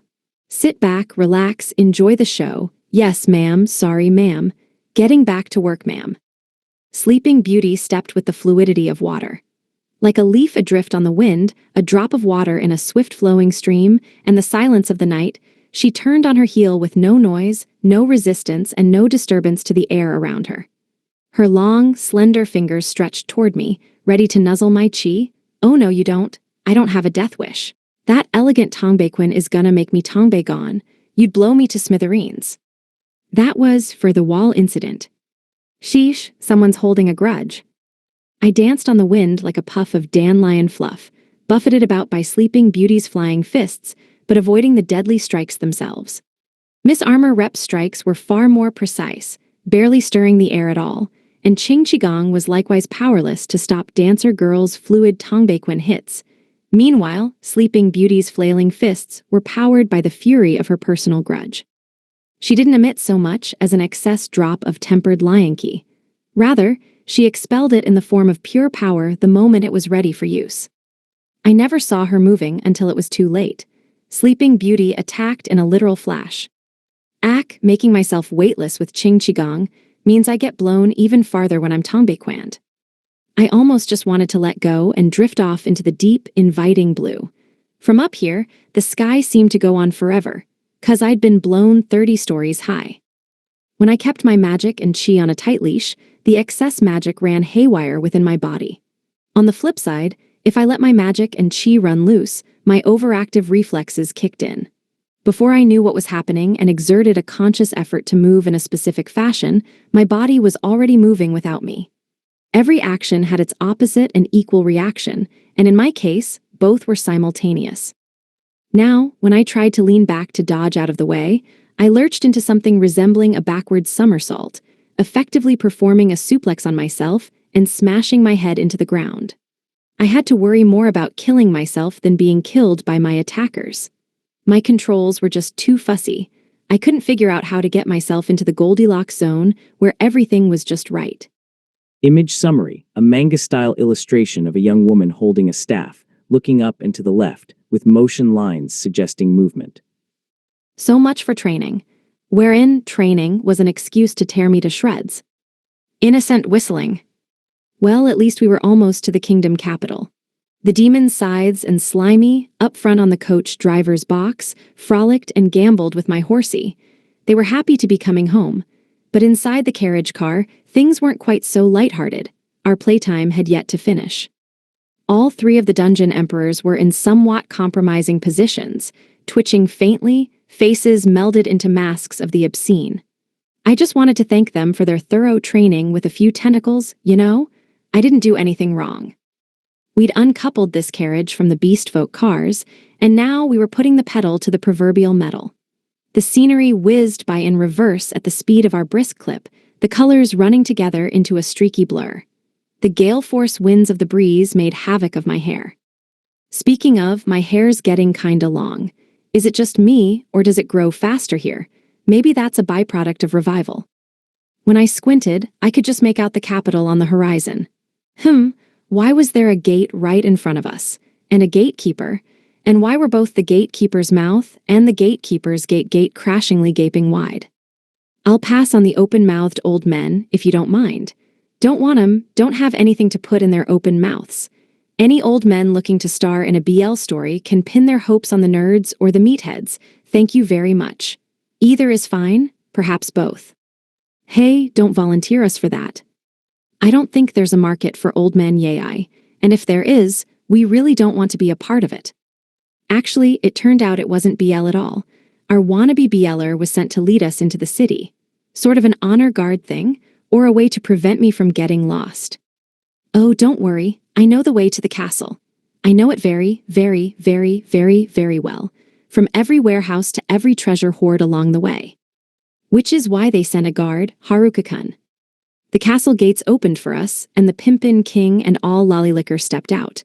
They gave us a very pimpin' and lollylickin' welcoming. Just my luck to be cursed with old men everywhere I went, huh? Maybe I'd better light them all on fire. Your Majesty, Koslap, you are the king, you should not leave, KFWAP, the palace without an accompanying guard. A king may not, Kokrak, appear in public without the appropriate fanfare. Duke Meridad got to the king before I could and whacked him hard. That's right, this was an all-new technique. Using a comically large paper fan, the old dude bopper Mark I, Duke Meridad slapped him a new one with the powers of Tongbaequin. The ODB was designed to make huge amounts of noise but hurt very little, but appearances could be deceiving as each thwack caused massive internal damage. A masterpiece of product design, if I did say so myself. Og, stop it, you stop, Maripapa. What in the blazes, stop, that hurts, you've made your point very clear. The fan was enormous, a fun visual gag where every mighty slap had very little way, actually, scratch that. Each wallop from that fan packed as much punch as its massive size threatened. Look, I'm not champing at the bit to join an old man stand-up supreme, but I just so happen to have a metal wash basin, a kettle, and the old dude bopper Mark II, a spring-loaded lethal weapon made to look like a paper fan. So yeah, pick your poison. It's high time we thin the old man herds round these parts. There's old men everywhere I look, be it the kingdom, beast kingdom, or theocracy. It feels like there's 10,000 old dudes for every one pretty girl. No matter how you slice it, that ratio just doesn't seem right. Here, let me kill 2 old men with 1 stone. Kindly do put those away, they all look dreadfully painful. I guess they didn't want me to join in the routine? Which was a shame, since I'd worked hard to make that series of ultra-lethal weapons with decidedly un-ultra-lethal designs. If those are not to you sir's liking, then perhaps you would enjoy this fine squeaky toy hammer? Do mind the hidden pile bunker inside. Our clients rave that it's dreadfully diabolical. That didn't work either. New plan, switch targets, onto the 3rd old dude. Hey, lollylicker. Isn't it your job to bump off shady characters? Well, nothing's shadier than a couple of old dudes hosting a comedy routine outside the castle gates. Get bumping. Oh, and I can sell you a magic sword if you'd like. Don't mind the free curse. Killing 3 old men with 1 sword? Hell yeah. The Duke sighed. I shouldn't think the king would employ bodyguards willing to cut him down, my boy. Kindly quit attempting to hire assassins or speak treason at the drop of a hat, and no selling cursed swords. Ah, he was no fun. There was to be no 3-way slaughtering for me, unless I could find another trio of likely old dudes. Sorry, if you could excuse us for a sec, class rep said. Girls, grab Haruka-kun and shut him up. Yeah. Beautifully done, Madam Interpreter. I cannot thank you enough. Hey, don't seal my mouth. I kinda need that to breathe. Actually, this would be a really great way to kill someone. May I recommend you sirs try a MMPH, MMMPH, MMPMH. Taped shut, ma'am. The girls slapped a big fat X of tape on my mouth. Having an X for a mouth, what was I, a teddy bear? A stuffed rabbit? Might as well bring on the bunny ears. Wait, maybe that'd be popular with girls. My lord father, said Chaliceers, I come bearing felicitous tidings. The church's old leadership has been deposed and replaced with new blood, who send their deepest apologies for the pressures exerted on Diorel to hand over Lord Haruka. I also bring a letter from His Majesty the King of Aryuka. In accordance with our old alliances, he pledges to send an army to fight the dungeons plaguing our people. Princess Ariel shall be among their number. We know not what cards the merchant kingdom or the empire hold close to their chests, and as such, she is to be accompanied by an elite guard comprised mainly of the knights of the scriptures. Finally, with the blessing of every bishop in the church, I bring you an offer to make peace signed by His Eminence, Pope Stecator. What if I reinvent myself as one of them Eichmann bunny boys? I think I'm onto something here, though the wash basin and kettle kinda ruin the look. You've done us all proud, my daughter. You have my undying gratitude for shouldering the burden of our disputes with Gameline, and with the church. You make me proud to be your king and your father. I was once of the erroneous belief that you were fit for naught but the battlefield, but you've proven yourself to be a diplomat of the highest order. You've grown into a fine young lady. Bro, what? This fine young lady attacked the king of the Beast Kingdom and the church's biggest bigwigs. A good 70% of her diplomacy had consisted of the word charge, and the remaining fraction had been kill them. Along with a few, destroy them, and smite him where he stands, thrown in Natch. Yeah, so anyway, there was to be some meeting or something or other. I let Mr. Meridad and Royal Girl handle it and made myself scarce. I didn't want nothing to do with fancy politics, especially if the polities were stuffed to the gills with old men, and the only maid cafes didn't let me in. Shoot, if I'd checked my stats earlier, I could have used the sex monad loophole. I could have had a troupe of cute maids with cuter animal ears serving me omelet rice made with love. I could have had moe rock paper scissors. Be-wee-yay. If this was a mission of friendship and goodwill, how come the goodwill didn't extend to me getting friendly with cute animal girls? Huh. Day 118. Midday.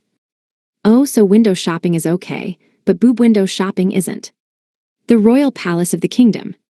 Some people called some meeting thingy, so I pieced out and let Mr. Meridad and Royal Girl handle it. MRRGGMPH. The more pressing issue was the big X of tape on my mouth. How was I supposed to get that thing off? I yanked and tugged before I remembered I had the Liberation staff slotted into the Universe staff. Off came the tape. All those bondage and late-night escape artist scenes finally came in handy. There we go. I'm guessing we're spending the night here. What say we stroll around and check out the place first? Maybe grab something to eat. Wiggle wiggle. The shops on the main avenues sold a wider variety of goods since I'd been here last, and every person I passed had a bigger spring in their step. The castle town was coming to life. I used Jupiter Eye to scan the multitude of merchandise, hunting for just the right addition to my inventory. Then I saw a tiny bookstore. Really, no more than a blanket on the ground with a handful of handwritten and handsome volumes spread across it. Naturally, I bought the whole stock. One book was a bog-standard fantasy story of a noble boy whose happy, halcyon days were wrested away from him in a tragic incident, thus setting him on the path of revenge. Another was a passionate, pathos-filled poem anthology crossed with a diary written by someone who would in modern parlance be referred to as a stalker. The third, a first-person narrative of a girl who lost her family, friends, and beau in a monster attack. The fourth, a nonsensical, plotting treatise on theoretical political structures written by a no-name nobleman. The final book, and the most popular, was a guidebook called Walking Guide to the Frontier. The rest are copies of our new play. You know, the one about the kingdom's new legends. Jiggle jiggle. The paper quality was shoddy, funny, 'cause so was the writing quality. The books were too short to contain anything of substance, but they were books. The first books and the first bookstore I'd found in this whole world. Good, that means the paper industry is taking off. Now the literacy rate will go up. What's next? Movable type printing presses? I bet the nerds can throw one together, but knowing them, they'll only print porn mags. Maybe we don't have them invent the printing press. So long as they explain the schematics to someone else, that'll work. Right. Jiggle jiggle. Peace and development went hand in hand. The longer the peace, the bigger the business boom. The more thriving businesses, the bigger the bookshops, hence my search for good equipment, which would enable me to carry on this prosperity further. The Beast Kingdom was a lost cause, you know. It had been infected with moe art, and it was only a matter of time before the nerds invented furry porn. I might have to check that out myself. Hey old man, how much is this? That fine ear cuff, a bit pricey my boy, but the workmanship is worth every ele. A gift for your girlfriend, I prees. Ooh, yikes. Never mind. No girlfriend, is it? Very well, I'm sure it'll look lovely on you, Aherm. Yes, 1,000 Alesh should do it. No, I insist. Chin up, laddie, you'll get yourself a nice girl someday. Don't give up hope. I got the accessory at a major discount, and the only price was my broken heart. Oh, to be given such a pitiful look. The whore. Actually, the bargain was pretty nice. I dragged myself away, maybe only a little despondent, and whenever I looked over my shoulder, the old man was still back there waving at me with the pity reserved for puppies left out in the rain. I had hoped for a nice bit of retail therapy, and all I got was the need for therapy.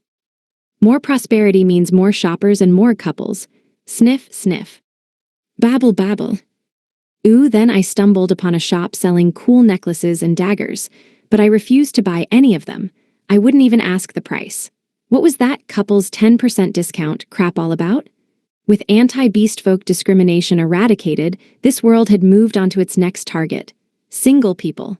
What a cruel, cruel woe. Oh, hello there. Heh, buying a ring for your girly, sonny boy.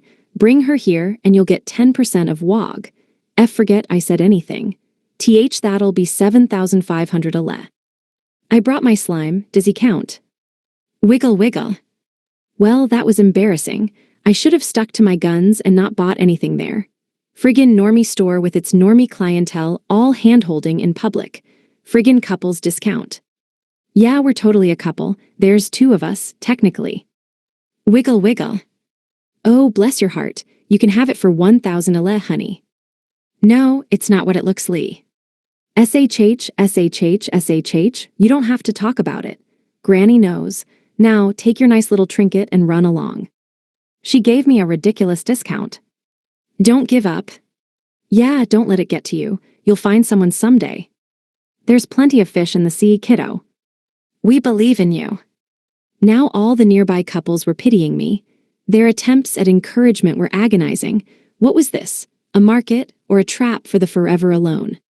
We gotta get out of this dangerous accessory aisle, stat. Off to the blacksmiths we go. Wabble wabble. Yeesh, that place was more hazardous than a freaking ultimate dungeon. Hi, I'm looking for a hood, a pair of gloves, a pair of boots, and a cape maybe. I wanted equipment that could be equipped at my low levels and could slot with other pieces of my kit. The only actual armor in my possession was shoulder pads. I had nothing covering my chest, groin, or elbows, to say nothing of my knees. Most metal armor didn't require high levels to equip, but their traits were usually locked behind level walls, so what was the point in trying? First things first, I wanted something that would augment my current cloth armor.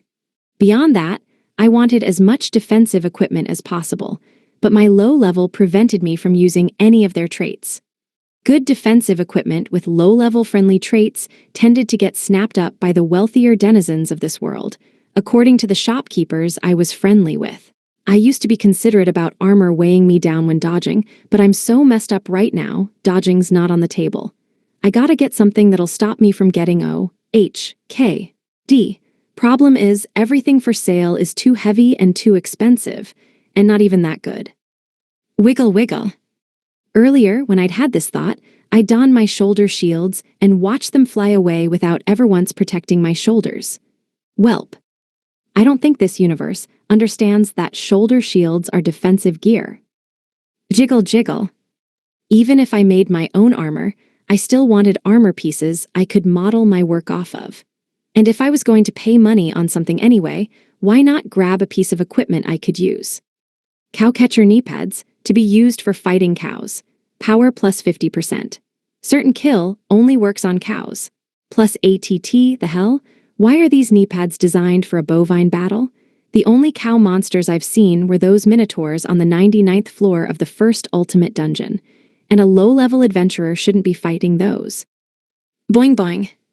The rest of the armor was no different, all useful only in ridiculously specific situations or just plain bad. Take the bladed elbow pads, slash. Plus ATT, rest your elbows on the table. Yes, I know it's bad manners. That's not the point, and you'll saw the whole table in half. Why would you need swords on your elbows for anything but elbowing? The rest of the time, you'll be a walking hazard. I popped into here, window shopped there. If there's no good gear for me, I could still find something to sell back home. Maybe something for the girls, I dunno. I wandered hither and thither, and that was when I saw it. You stick out like a sore, suspicious thumb. Monster leather breastplate. Huh, another piece of equipment with a question mark in its name. Appraisal tells me it's made of leather? Question marks all the way down. Question marks were the heralds of choice gear, so even though it took Major MP, I used Jupiter Eye's Wisdom Eye for a more thorough appraisal. Minotaur leather breastplate, strength plus 30%, physical and magic resistance, hyper, slash and penetration resistance, hyper, DEF slots 3 items. Did the cowcatcher knee pads bag the beast that went into this breastplate? Yeesh. This was perfect for my needs, and I never would have known if not for Jupiter Eye. How much for the breastplate, Pops? That piece of junk? Not much, but you ought to consider a better wouldn't want to die out there. That there's made-o monster pelt. Thick stuff, but you'd be better off getting something reinforced with steel. Was he kidding me? This was Minotaur leather. Minotaur, the strongest monsters I'd seen on the frontier yet. Plus, the traits were drool-worthy. Nah, I'm good with this. How much do I owe you for it? You sure? Well, it's your funeral. You can take it off my hands for 2,000 ale. Now you save up and buy a better suit of armor, you hear. What a kind old dude. The price was a steal even without the Forever Alone discount, but his look of pity dealt major psychic damage. Wait, did I just get a bunch of equipment for uber-cheap, 'cause the shopkeepers felt bad for me? Wow, let me cross off another square on my Ice Guy bingo board.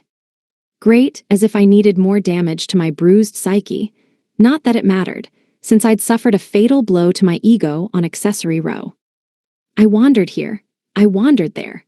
I ambled down avenues, sauntered in and out of shops, moseyed my merry way along ways thronged with other merry mosiers. Midway through my merry moseying, I spotted a stall selling chicken skewers and bought a couple for Slimy and me. We enjoyed our snack and poked around the other stalls. Whoa, if I sold this to you-know-who, I'd be a rich man. Unfortunately, the Full Metal Worm's armor, physical nullification, large, full body defense, medium, hardening and shapeshifting, DEF would only increase in size when counterattacking. It, did not add to its wearer's assets by default. Vice Rep A can't use this anyway since she wears one-piece, full-body armor. But Tiny Tanuki? She wears light armor, so this would be perfect for her. It's also a great piece of gear in its own right. But I have a bad feeling she'd run into foes' non-existent chest first in the hopes of getting attacked. Seems counterproductive for the purposes of defense. So I said goodbye to the Full Metal Worm's armor. Next, I found a protective talisman in the shape of a hair clip, a consumable item. It had good traits for a consumable. I would have bought it were it not to break after one use, but as it was, I didn't like the idea of leaving its wearer undefended. And besides, I could never sell just the one. Consumables aren't economical, but safety's important. You know what? I'll take it home, steal the schematic, and flood the market with my own copies.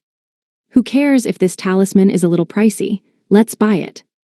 And so long as the design was cute enough, these clips would be big sellers for me, especially because they were consumables. Hello, cash. Ooh, they have cloak clasp pins and earrings. Wiggle wiggle. With the old superstitions abolished, all the surviving alchemists were beginning to come out of hiding. They were flocking to the kingdom in droves, bringing new equipment and potions with them. That stupid church and its stupid oppression, why did it oppress all the useful people? The alchemists with their brilliant inventions and the beast folk with their fierce warriors. Oppression was perfectly pointless, nothing but needless, firmly futile. The people of this world lacked the strength to keep the monster hordes at bay, yet they divided their strength further for no other reason than greed. Self-interest had handed humanity a one-way ticket to self-destruction. Short-term financial interests and plain old avarice had sent them tumbling to their doom, ignorant of the true value of this world their ancestors had laid down their lives to protect. They'd sold their futures for financial interests. They'd brought a bad ending, a dead-end disaster, upon themselves. Only now were we beginning to turn the tide. Shame, really. Seems there's no such thing as a perfect world, even in fantasy. Why the constant desire for more money, you know? If you have enough to buy what you want, live where you like, and eat whatever sounds good. Isn't that enough? Jiggle, jiggle. That's more than enough. And what did you do now to make everyone look at you like a kicked puppy? Oh, hey, mean girls. The mean girls were mean, average, teenage girls, but with a mean, excellent, mean streak, and a meaner fashion sense. The townsfolk couldn't stop staring at their clothes, so stylish, so unlike anything they'd ever seen before, nor could they avoid gaping at their doll-like proportions. The girls had great figures and an even greater sense of what looked good on them. Here in this backwater universe of bumpkins and yokels, their fashion sense drew every eye and then some. Hey, me. For the last time, we're not mean girls, and none of our names start with me either. The mean girls had, or so I'd heard, sometimes been scouted by magazines to be featured as amateur models, but none of them had dreamed of going into modeling. They'd been interested in joining the fashion industry and had taken after-school classes at fashion trade schools. Therefore, these budding designers and stylists dressed to impress, and impress they did. Hey, are those clothes new? The fit's a little off, hun. Oh, but it's custom made. Clothes-making club girl designed it and sewing club girl put it together. Oh, I can so tell. It's so them. This part could just be a little looser, and then it'd be perfect. Wow, you know your stuff. Most people would never blink twice at those clothes. And you saw all that with one glance. You should open your own luxury Maison de Prêt-à-Porter. Oh, but TaylorMade is so in right now. Handicrafts club girl and clothes-making club girl have yet to master draping fabrics. But really, that's totally beyond the average high schooler's capability. I see. Ready-made clothing required a degree of universal applicability, which was why haute couture was judged much more harshly. An article of clothing made for one person alone could be so much bolder than a garment made to sit on 100 body types. The body types of the four mean girls were much like ideal mannequins themselves, with their small, shapely faces, long arms, and longer legs. All they were missing were the snipping and sewing skills to back up their cutting critiques. I would have made them a dressmaker's dummy if you'd asked. That wouldn't be good for practice. They would only learn how to make clothes for the dummy's exact body type. Plus, I don't like the idea of a dummy based on our measurements. That's just creepy. See, the mean girls wanted the Yggdrasil fruit for themselves, but they chose to give them up in favor of the arts club girls. I never heard a peep of complaint out of them either. I only knew 'cause class rep told me. These girls had put serious effort into their command of couture, cramming every day after school in their trade school classes. Oh, great. Now I have to go find another 5 pieces of fruit. Where was I going to find another ultimate dungeon full of ghosts? Still, if any of us had a chance of finding one, it was me. Drop items seemed dependent on luck, and I had the best luck of my whole class. Just then, I stumbled upon a very familiar scene. Why are you always eating? Is it the psychological damage from being called the twin telephone poles? With the way your legs are bulking up, you each have a pair of twin telephone pole. Ah. Haruka-kun, you're the source of that trauma. Quit yelling that nickname at the top of your lungs. What if it catches on? The sports club girls were buying food. Oh boy, here came Slimy's favorite part. Bunny Girl, Wolf Girl, and Tiny Tanuki wolfed down cotton candy as a trio of fast friends. Whether that was 'cause of Tiny Tanuki's chattiness or her animal magnetism, I couldn't say. Behind her was Vice Rep B, window shopping with a very prominent boob wind. Never mind, not finishing that thought. Class Rep and Vice Rep A were glaring daggers at me, morning stars at the ready. Hey, how did you get your hands on that punishing pummeler? I thought I banned it. Huh, Dancer Girl lent it to you, Class Rep? Well, I guess that makes sense. You two are close friends. Am I the only one who thinks girls sharing morning stars is kinda weird? Oh no, don't mind me. The only sweet bouncing and boinging I was watching was Slimy bouncing and boinging his way through sweet cotton candy. That's all I was looking at. Unrelated, but why is Vice Rep B wearing a dirndl? We need to call in the bomb squad because that low neckline and fine bodice is the bomb. I mean, very dangerous. Due to morning stars. You're completely ogling her, Haruka-kun. That glazed-over look, it's a dead giveaway. I can see the lechery written on your face. Guilty, guilty, guilty. It wasn't my fault. Vice Rep B and a dirndl was inherently a dangerous combination. See how all the male halves of the couples walking by had started drooling? See how their girlfriends were beating them up for it? Violence was breaking out everywhere. Fights were forming in the streets. It was tragic, so tragic. So yes. More, gimme gimme. Look at all the shops. Did you guys find anything cool? Yeah, any good places? What, there's no manju stall? You see that yellow pyramid-shaped tent back the way we came. They sell accessories with little talismans in them. The girls were starved for news of new merchandise. Judging by their stomachs, they were not starved for food. With their spoils of war read, snacks in hand, the girls roved the marketplace, ignoring the accessory shops and making a beeline right for the food stands.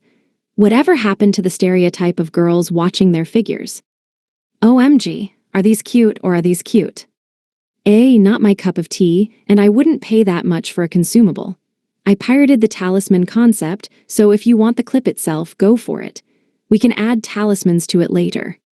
Sounds like a plan. Thanks, Haruka-kun. Put me down for a pre-order. 2's company, 3's a crowd. 30's an unholy terror? Yeah, it'd take more than an army to stop this pack of 30 girls.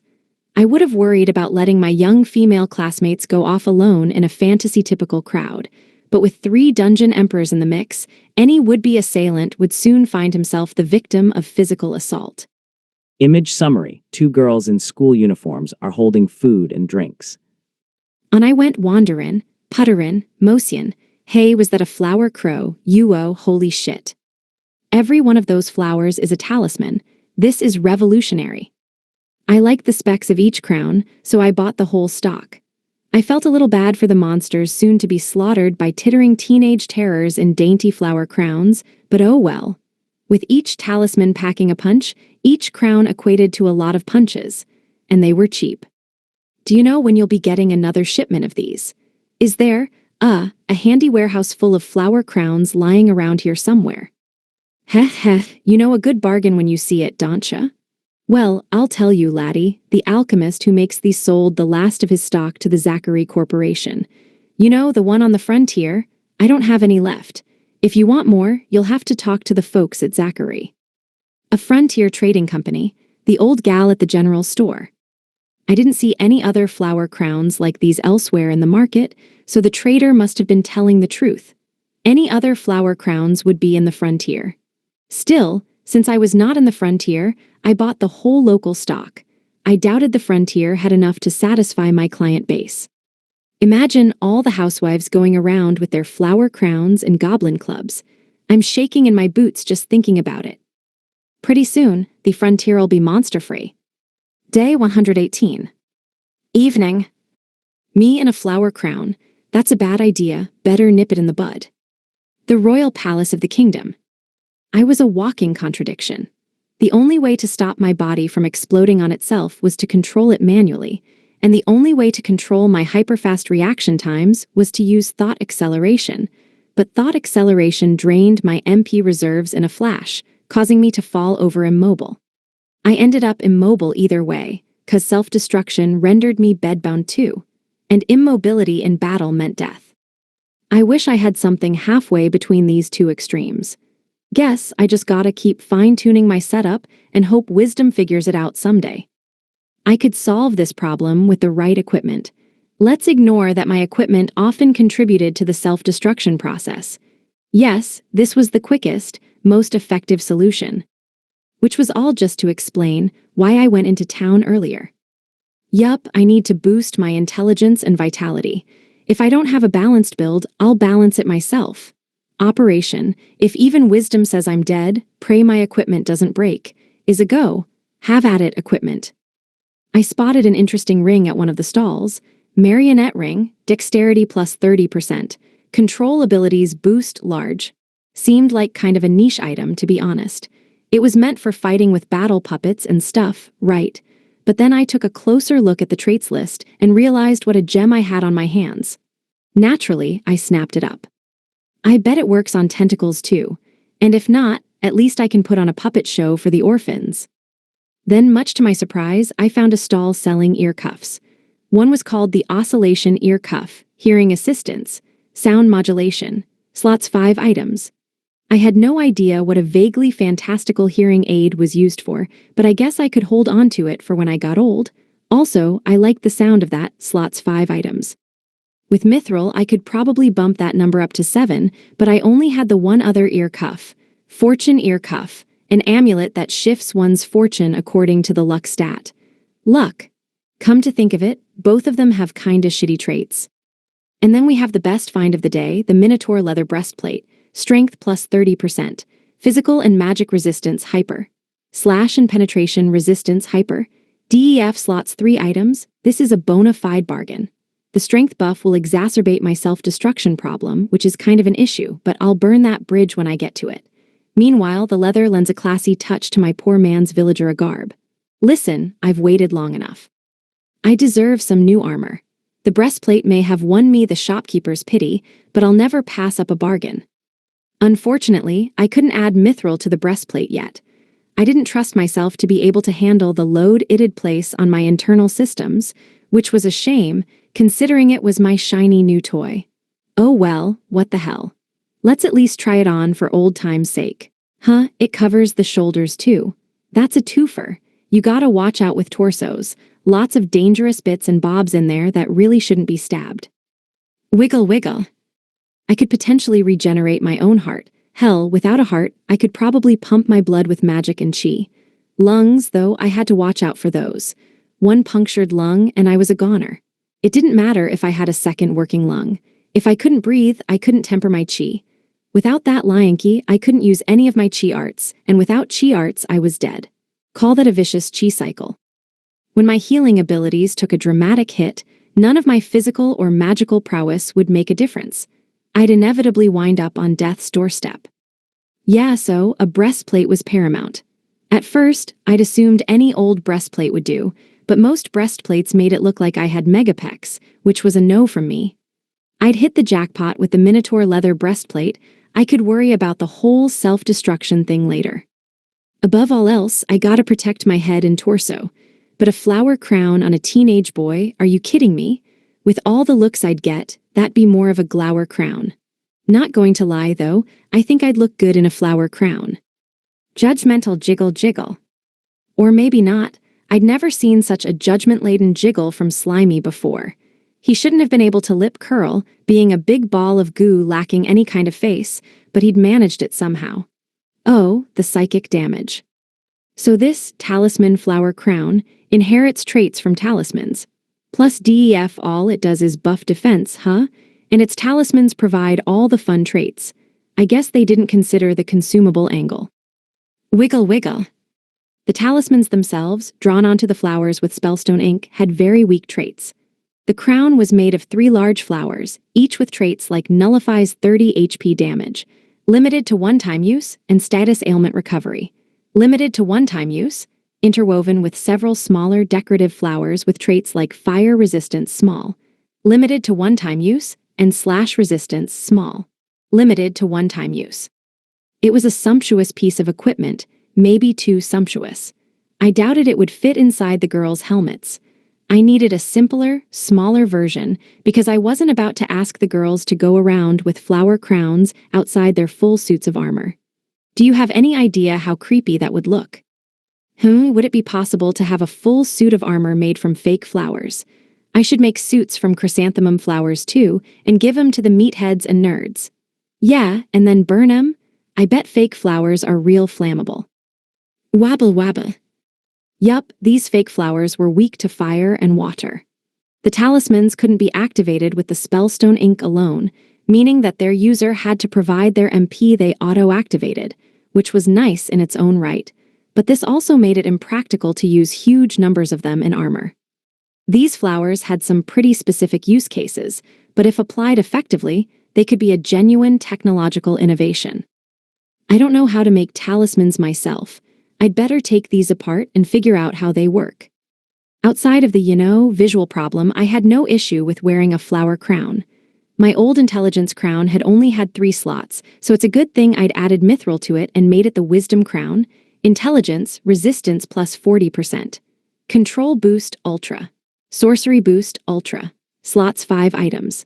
With enough mithril and high-grade spellstones, maybe I could upgrade it again and get 7 slots. Anyway.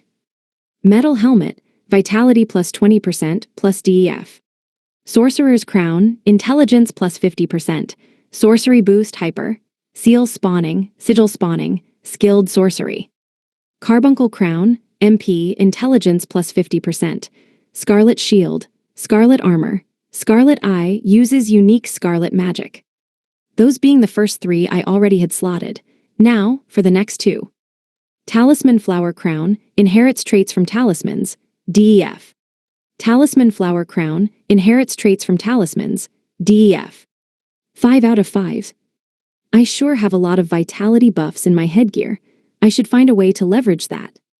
2 flower crowns gave me close to 300 freebie hit points. Add in my current HP, and I could take quadruple-digit hits. Score. Unfortunately, the flower crown's talismans were consumable and didn't have any traits that mitigated self-destruction. To be fair, I rarely get hit. Most of my damage is self-inflicted. And the crowns only took hits caused by enemies. Next up on my to-do list is to find some equipment to combine with my breastplate. Problem was, breastplates were mainly for low-level adventurers, so I rarely stumbled across them in my travels. My best bet was to put off adding mithril to the Minotaur leather breastplate until I had extra. My mithril resources would be allotted for the Wisdom Crown. Yeah, that sounded good. Okay, it was time to see how my equipment functioned in action. I popped on over to the castle training grounds and found the girls hard at work doing some training of their own. The average level of the girls hovered somewhere near the 130 mark, so the castle soldiers gave them a wide berth. With every stat in the thousands, the girls and their physical abilities were off the charts. And with cheat skills and cheat buffs. Well, they were unstoppable. They scattered the kingdom's heroes, the earth trembled at their passing. Yup, 'cause if their levels were stratospheric, you should have seen their way. Why do I have the sudden sensation that several someones want to kill me? Hey, watch it, I'm not your target. Are you locking onto me with your glares? Girls, please. Fat burning and muscle building are great for the figure, but muscle is much heavier than fat. If you lose weight, you'll lose muscle. It's perfectly natural for you to be a little on the heavier side, so, aye. Please don't do the cool samurai sword drawing thing with morning stars. You're scaring me. I narrowly escaped the morning star mauling with the help of my souped-up reaction time. Using the storage cloak to pull out a morning star in one lightning-fast strike is definitely cheating. And terrifying, frighteningly fast and blindingly brutal. We missed. Shoot him, I mean shoot. What was that? Did you try to disguise your kill order as a grumble? Complaining about someone when they're in earshot is rude, especially if it's ordering their death. Grumbling expresses disapproval and can be considered rude when performed in front of the subject of one's complaint. It has been known to make people feel a little uncomfortable. That's why we don't do that to our friends. But it's true that in some cultures, good-natured griping is a bonding method, so there's some regional variation to this rule. So I suppose we just don't know if being rude to people is considered rude in this world. I mean, aw shoot, you're just too cute. Huh, now you're flirting with me. Where did that come from? Why, you know what? I'll just ignore them. I didn't want girls flirting with me even as a joke, because it was embarrassing, okay? HMPH. Anyway, I refocused and began running through slow Wuxingquin drills once more. After a couple of sets, I carefully reintroduced my Tai Kai forms into my repertoire. Yeah, okay, the footwork's giving me trouble. Compared to most other arts, Tai Kai didn't require a lot of foot movement. Some people even joked that Tai Kai practitioners were stuck in place like beached boats. But even then, I really struggled to get the footwork down. Haplology and martial chi wizardry were the problem. These two skills encompassed body manipulation LV max, walking mastery level 9, avoid level 9, rapid movement level 9, bend not break level 9, diamond fist level 8, and the magic skills dash level 8 and overclock level 9. All those movement and martial skills were, in their evolved form, more difficult to control than ever. And as if that weren't bad enough, haplology applied its own synergistic effect.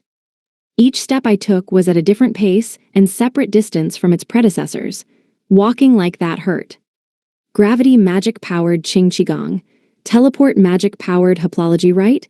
That was the only explanation. My steps were too clunky, the time it took to analyze each one, much too long. But before long, I'd have to bite the bullet and experiment with it. Ikai no takai. Chua. I slashed in accordance with the lost art of Ikai no Takai, the One Sword. This mysterious, phantom kata was created by master swordsman Bokyuden, from whose sword expertise spilled the kendo art of Shintoryu. Ikai no Takai was the grandfather of many a derivative kata, but none of these derivatives bore much resemblance to one another, and thus was the original kata lost in the shadows of history. Take the initiative and strike, sit on the fence and wind up on defense. This single sword art governed all things offense and defense. A strike that moved so quickly it sliced the enemy's strike in twain if you believed the nerds, that was, which I didn't. Are you kidding me? The nerds never did kendo. Even if they had, how on earth would they know a kata even the experts don't understand? But wisdom was picking it up. Once again, I feared the nerds were putting bad ideas into wisdom's head, first Tongbaequin, then Tongbaequin, and finally, what was it again? Oh yes, Tongbaequin. The Tongbaequin we practiced here was not like any Tongbaequin I'd ever heard of back home. Thence offense does commence, whence the fencer steps past their opponent's defense and slashes down with a force intense. Yeah, it's common sense. Ikai no Takai was not so much a move as a philosophy. It was a mentality, a way to remove the opponent's blade and strike them down in one fluid motion. Hence, though every derivative was different, it was all at heart the same technique. Meanwhile, as I worked on mastering this esoteric sword art, Dancer Girl taught Sleeping Beauty our stylized version of Tongbaequin. Sleeping Beauty infused her body with magic and chi, let herself relax, then lashed out like a whip, whipping up spirals about the straight axis of her strike's trajectory. The air trembled, although it most definitely shouldn't have. Waves shuddered through the air and blasted apart the opposite wall, despite that not being appropriate behavior for walls on the receiving end of Tongbaequin. It was a thick wall. She wasn't standing anywhere near it. And for crying out loud, Tongbaequin didn't blast through walls to begin with. But of course, Miss Armor Rep and Dancer Girl nodded, like that was exactly what it was supposed to do. With this bad omen, I realized the OP anime version of Ikai no Takai was likely to be adopted in this world too. Yikes, what a freaky, and freakishly nerdy, sword discipline. Oh, quit being smug. Don't give me that I taught her everything she knows face. Sleeping Beauty had yet to master the art. She'd expended a huge wealth of magic and chi only to leave a crater in the stone wall. The Dungeon Emperors high-fived her for it nonetheless. Maybe the attack would work better at closer range. What if I used it on foes a millimeter away? No, 1/10 of a millimeter? Now that'd be an insta-death cheat skill. That was the kind of inhuman feat reserved for Dungeon Emperors and other higher beings. Speaking of higher beings, while Sleeping Beauty's high five was pretty lowbrow, everything else about her was high level. High waist, high hips, high quality tush. Maybe the nerd version of Ikai no Takai was right. I mean, it was dead wrong, but maybe it was dead wrong in the right way? Like Tongbaequin. Ahem. To be honest, I did have a way to control my reaction speeds. Slow them down with slow-mo. Problem was, if I sped up my thoughts to the point where they matched my reactions, time slowed to an ooze. And if it kept oozing and oozing, then it oozed right into the abyss of hell, and it only kept sinking from there into the endless abyss, toward the bottom of the bottomless depths.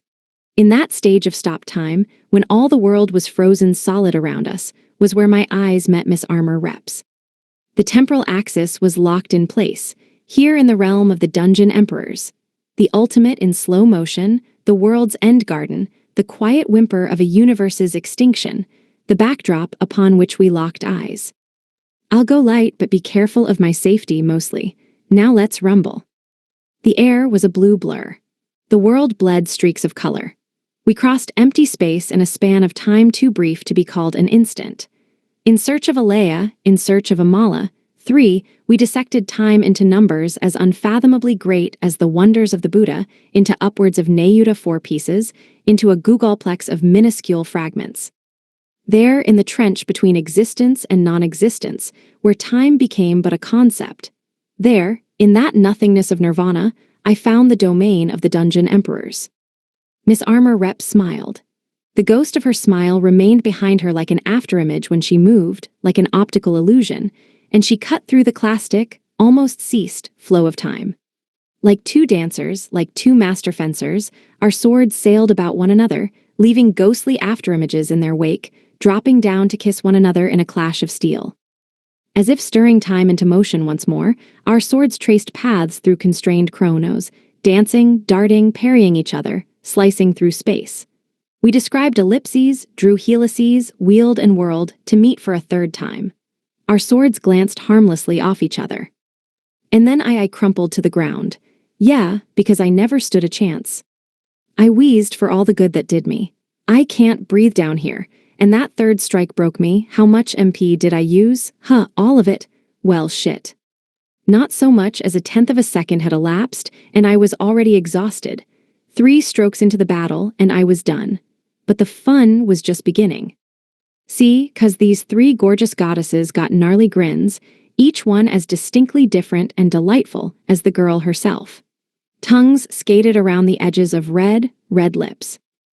Be nice and stuff. Nah, nope, no siree. Well, this was bad. The dungeon emperors were very happily shaking their heads no at me. Their faces alone, fine, perfectly innocent. The things they were doing with their tongues, very 18 plus, very dangerous. You're all eternally 17. You're not supposed to be engaging in 18 plus activities. That's a numerical inconsistency. Could you be a little less consistently horny for me? Nah, nope, no siree. The dungeon emperors dragged me away. At first, I thought they were taking me to a bedroom, but no. They had reserved the bath for our use and added an air mattress. This was supposed to be a chance to test my equipment, and now all my equipment was being removed. Resistance was futile. I was stuck in place, rendered immobile by my sudden MP loss. Oh, I was defenseless against their ablutionary agonies. With bubbles and doubles and toils and troubles, the dungeon emperors descended on me for a bubbly bedroom boogie. Ack. Sploosh. Day 119. Morning. An early morning fish girl fighting session threatens to make sushi out of sashi-her and sashimi. The royal palace of the kingdom. I inhaled a big whiff of fresh morning air and listened to the angry squawking of some giant bird off in the distance. Ah, nothing like a good squawking in the morning. Wait, back up, a giant bird, you mean a monster. At the sound of my voice, 3 pairs of glares disentangled themselves from the blankets and launched themselves in my direction. Ah, nothing like a nice glare or 3 in the morning. Hey, don't look at me like that. You all had your fun letting me collect lots of data, so I had to get revenge. Yeah, vengeance is mine, and I didn't do anything wrong. Yup, that marionette ring was a great find. Yup, I may have endured brutal humiliation and wound up buying it halfway in tears, but the marionette ring, dexterity plus 30%. Control abilities boost, large, was worth every bit of disgrace. And having Slimy, there netted me a couple's discount. Blah. Evidently, the dungeon emperors were not a fan. The ring was enormously effective. It offered such fine tentacular control that I'd increased my tentacle capacity 4-fold. Now packing 12 tentaculicious tendrils, there wasn't a patch of skin that gone unjuiced up, not a crevice that hadn't been explored, not a cramped space that hadn't been wormed into and wriggly worked until said space's owner had combusted in a ball of flames. Now take that and multiply it times 12. The result, the ultimate fondle fest. Once the girls had flopped over, exhausted, modeling the happy baby pose or splaying open their legs like the letter M, I'd gone to town to make them as happy, jubilant, and joyful as I could. The girls had had no complaints about the equipment. It was the poses that bothered them, if the Megadeth glares had been anything to go by.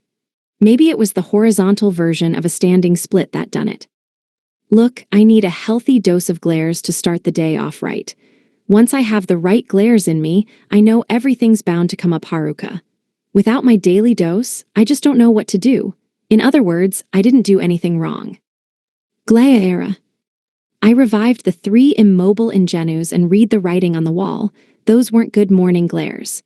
No, those were wiping Haruka off the face of the earth glares. Time to run, before I get chewed out. Those glary glarers sure are furious. So I pieced out. The famous proverb, play with fire and you get burned, now play with a fiery young thing on the other hand, rang in my ears. I wanted nothing more than to leap back into bed and horse around with this trio of firebrands, but no, it was morning, and I had morning things to do, such as radio calisthenics, wuxingquan, and tai chi. I did a set of each, and then I started all over with weapons. I took up my knockoff of the Oni-slaying Dajajiri, the old dude slayer MWA haha, and rechristened it the thought of slaying old ladies makes me quake. I'd rather kill old dudes instead. If you're thinking the name changes constantly, it's not just you. I can never remember what I've named the darn thing, so I just call it whatever pops into my head. Hu. The closest skill I had to Ikai no Takai was life or death, my all-or-nothing, ultra-close-range sword attack. In this secret technique, if the opponent faltered, the practitioner pushed forward and struck. If the opponent attempted to take the initiative, the practitioner darted out of range and struck first. In stories and myth, Ikai no Takai was synonymous with its legendary creator, Tsukahara Bokyuden. In real life, we didn't know what this art truly was. Much of what we knew about Bokyuden himself, even, was myth. He was said to be a master of every kind of martial art that ever was. No matter who he'd fought or what weapon he'd faced, he'd adapted his fighting techniques on the fly to overcome any obstacle thrown his way. This had resulted in him emerging victorious from no less than 19 sword duels and 37 battles with a record of 0 defeats and a paltry 6 wounds, all of which had come from arrows. Over the course of his career, he'd slain 212 opponents personally. However, his legend had truly begun later in life, when he developed the secret sword art Ikai no Takai. Now, how does this go again? It is said that within one sword and his swordman existeth 3 things that determine his primacy in a fate. The fortunes of Hoenn set him off right, terrene advantages due him insight. But both of these factors are truly slight. A most good swordman knoweth that he fears the guy with rapport with all of his peers. Everything else is a whole lot of cruft. One's character is what matters, and stuff. Ikai no Takai had later been developed out of these principles in what become the Kashima school of Kenjutsu. In this art, the practitioner begins either with their sword in its scabbard, to be brought out in a reverse draw, or in a free, ready-to-swing position. The sword does not protect the wielder's body from incoming attack. Rather, it leaves the wielder open and defenseless, which in turn invites the opponent to attack. If, when dodging, the tip of the opponent's sword is over 1 sun, about 3 centimeters, away, the Ikai no Takai practitioner is encouraged to disengage. The sword fighter must be within 5 bu 1.5 centimeters to close the remaining distance and strike down their assailant. This principle is called Isun no Heijure, Gabu no Heijure, the 1 sun and 5 bu extremities. I'm not sure I get all that 16th century stuff, but if I had to say, I guess it's like cutting the opponent's sword's vectors and angles and stuff. 2 parallel lines diverging? Maybe. When attacked, the sword wielder's instinctive reaction was to move back. However, the defender must step forward into the strike with a simultaneous strike of their own. This technique became known as Ikai no Takai, the mysterious move later memorialized in the 17th century military record Koyo Gunkin with the cryptic message, 1 fortune, 1 sword strike, 1 sword, and so is the primacy of a sword and its master so determined. But that's not a kata per se. Isn't it more like a guiding principle? The nerds insist this is a technique, but I don't trust 'em as far as I can throw 'em. The nerds get all their knowledge from pop culture. Yet pop culture juju contained kernels of truth. If I could wed those kernels to solid fact via my skills' OP synergistic properties, then I was in business. The only thing that was stopping me was my body, and I could always push myself past my physical limitations. Righto, so all I gotta do is dodge within a centimeter of my opponent's blade, getting me close enough to where I'm guaranteed to cut the fool in half, and then unleash all my strength in a single strike. Aka use my luck, my terrain advantages, and all the skill I've cultivated in a single move to slay my foe? Hell, if I could do that, I could say goodbye to skills forever. I could give up being an Isekai protagonist and wreak havoc back on Earth. They should have Isekai'd Bokyuden, not a random high schooler. Anyone who could pull off this trick was a monster. Bokyuden had lived to 83 and pumped out legends like he'd been a legend assembly line. Small wonder he was called a sword saint. Bokyuden had been born to be an Isekai character. He could have sliced the demon king, queen, and knave to bits in seconds. Ikai no Takai never failed. It never missed. It never screwed its user over except when I tried it. Copying this move was, kind of a tall order. But surely if I worked hard enough and put my sword skills to the test, I could do it. Make that cane skills. Hmhia like this or that, nah, that's not it. I pictured it like this. Slip into range in the pause between breaths, strike the opponent in the pause between the opponent's sword swings. So, I kinda needed an opponent to practice on, and preferably one that wouldn't kill me in a single hit. Cough, Miss Armor Rep, cough. Even Bokuden was no match for her. That left me fighting Fish Girl, the most classic sword fighter among the girls, owner of the Sword King title, scion of an ancient fishy line. Once more unto the breach, Fish Girl. Oh, for the love of what ancient fishy line. Fukanuki-chan, stop agreeing with him. I was impossibly close. I dodged her blade, coming within a hair's breadth of my untimely end on a steely skewer, and turned the blow. I measured the length of a Fish Girl breath to judge the best time to move into position. Problem was, fish perform branchial respiration. I could bring my cane up to match Fish Girl's, but all the rest of my technique had gone out the window in my breaking and reforming. I had no time to start over from scratch, so in the meantime, I had to master the 5 weaponless moves of Wuxingquin and the single sword move of Ikai no Takai. Both were the zeniths of their respective art forms, and with little control over my body, the best I could do was instill this pure essence of the combat arts into my muscle memory. I had no time to learn complex techniques the hard way.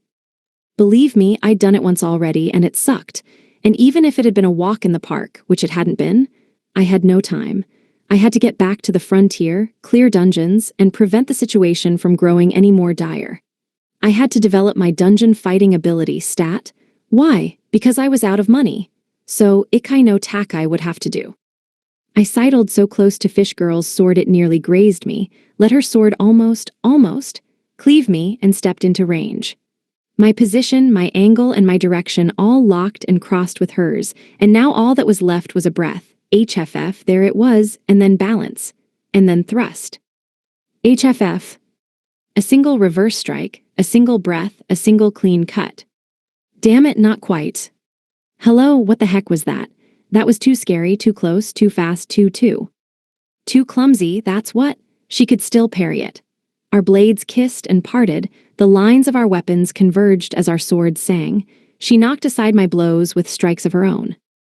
I guess that's what I got for fighting Fish Girl, even if I didn't want to get turned into a Haruka shish kebab on the end of Miss Armor Rep's sword. Fish Girl was a tough customer. There was nothing I could do unless I left myself open. This technique only worked at very, very close ranges, a half step away from the enemy at most. But even Shioda Gozo, Aikido master, once said, never go up against a fish when death is on the line. Maybe I shouldn't go up against her. Maybe that's my problem. I might need to find the right moment to get out of the way. But then again, if I got out of the way, I'd be out of range. I'm not a fish. Shoot, you blocked me again. This could only be the fabled, unspoiled, unsoiled, unfoiled fresh fish fencing passed down from fishy mother to fishy daughter for generations, thwarting the legendary Shinsengumi and savvy fishmongers alike. Admit it. Would you please stop giving my attacks those weird names? I'm not a fish. Neither was my mother. Fukanuki-chan, please. That should not come as a surprise. Fish Girl's sword was as silver as the scales of a salmon, and it leaped like a lively lunker on a line. The blade's sharp tip waggled and wobbled in every place at once, giving the appearance of a whole school of fishy fencers. Wait, are there more of you? Do you have fishy family? Don't tell me you're the youngest of fishy 5. Do you have 3 older brothers with the catchphrase, say my name, fishes? Ami Wamu Siendero. Yeah, fished of the North Star. What's next? The bad fish puns? Stay away from that kid, baby sis. He's all washed up. First off, no. Second off, we're not fish. Third off, I'm an only child. I don't need 3 random older brothers, please and thank you. Every clash of our sparkling silver sabers raised showers of sparks. Our blades crossed in a dizzying whirlpool of afterstreaks. Fish Girl was a master of control. Every time she moved, you could feel the intent. She didn't waste a single step or a solitary swing. Me, I fought for dear life to hold onto my dear life. She possessed a mermaid's grace and easy mastery. I possessed a madman's pace, a queasy disastery. She never left me an opening for Ikai no Takai. I was left performing wuxing combos, every one of which she parried. I was not mermaid to put up with this nonsense. She was so fast that even my super reflexes couldn't keep up. I pushed my control over my body to its limits, and she still ran circles around me. I swung my sword like an utter fool, tool, and mule, yeah, 'cause I was half-assing it, and never got a chance to take that last half-step forward. I was left applying all 5 elements of wuxing to my sword cane, while Fish Girl repelled every hit. Waita ala. My reflexes kicked in and I moved instantaneously. I stepped and I slashed. My brain turned off. It was pure muscle moving with the certainty of inevitability. It felt, dare I say, cool as shit. I moved to evade Fish Girl's blow, and as I stepped off the line of her attack, I darted in with one clean, beautiful motion, and ah. Phew, that was a close one. Thanks, Miss Armor Rep and Dancer Girl. You stopped me in the nick of time. Too bad about my arm, yeah, the sudden stop kinda lopped it clean off. Hey, thanks for the heal, Sleeping Beauty. A low-level weapon like the middle-aged man masher couldn't cut through Fish Girl's OP equipment. Thing was, the attack itself was bad business. Thank goodness Miss Armor Rep intervened and turned my sword at the last microsecond. My hit had almost landed. If Dancer Girl's chains hadn't snaked around my arm at the very final millisecond, there would have been catastrophe. Your poor arm, I'm sorry, Haruka-kun. I should have parried in time. See, when I'd realized what was about to happen and tried to pull back, I'd wrenched back so hard on my arm that my reflexes had kicked in and snapped it off at supersonic, bone-shattering speeds. And that didn't even stop the sword's momentum. My muscles and tendons were shredded from my wrist all the way up to my bicep. Silly body, not keeping up with my impossible motions. But much more importantly, that was really, really bad. What almost happened was completely inconceivable. Coincidences had coincided. The magic, chi, and breathwork haplology demanded had come together to produce a miracle, a completely natural, perfectly unconscious strike. It was much, much, much too close to a teensy-weensy huge lot past superfluously safe for comfort. Oh, Fish Girl, are you okay? I didn't turn you into sashimi. You're not secretly freshly filleted and gasping your lamprey last. Still got all your fins and gills attached. I don't know about fins and gills, but I have all my arms and legs. No cuts here, and even if there were any, they wouldn't make me sashimi. Oh, thank goodness. She was okay. No charges of schoolgirl sashimiing on my criminal record today. That momentary flash of inspiration when haplology took the wheel was a real eye-opener. And Ikai no Takai is a real belly opener. Yeah, 'cause it's an overhead strike that cuts through the center line of the body and passes through to the back. Some fish are filleted belly first, and others are filleted back first. I guess it depends on the size and knife. Point is, you gotta watch out for an accidental opening. Now Wisdom understood Ikai no Takai and wasted no time slapping an emergency lock on it. Although I wouldn't be able to perform the technique again until it was analyzed front to back, I was able to stop myself from performing it. Much like Miss Armor Rep Sword Flash, I had learned such a skillful skill it didn't qualify as a skill. Still, if someone could sweep in and stop it, then I must not have had the right luck and terrain advantages. Ikai no Takai was really too powerful. I would really have to keep it locked down tight during training. Course, it only goes off if all conditions are fulfilled, and that's nigh on a miracle. A collision of coinciding, conspiring coincidences. I don't want to jump the gun here, but I think it might be fatal. Maybe. No maybes about it, it is fatal. Please don't sashimi, I'm a girl, not a fish. Yeah, with my current level of, or lack of control, this technique was not to be messed with. Not without a lot of time that I didn't have, and being that I had no time, this was where I would stop for the day. Plus my arm hurt? Ouch. We were all packed and ready for our return to the frontier, but the Pimpin King wanted to talk to us after breakfast. You? I didn't care what he had to say. Unless it involved the frontier, it had nothing to do with me. I couldn't help him even if I wanted to. I may be upright and walking, but I'm hanging on by a thread. Everything hurts. I need to rest and recuperate. Oh yeah, I should probably mention that I had visited the cathedral's library off-screen. Lol. Anyway, I read every one of those books from cover to cover and found that everything linked back to the frontier. While the why evaded me, it had become apparent that all magic, all monsters, all the raw magic, or magi, in the air and soil, naturally congregated in the frontier.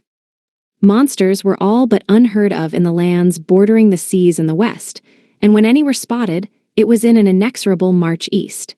East of east was the kingdom, and further east and across the mountains was the frontier, the tip of the continent, and the convergence point of all its magic. Wait a sec, I might be a filleting master now. I should whip up a fishy dishy for breakfast. The frontier also supplied much of the continent's water.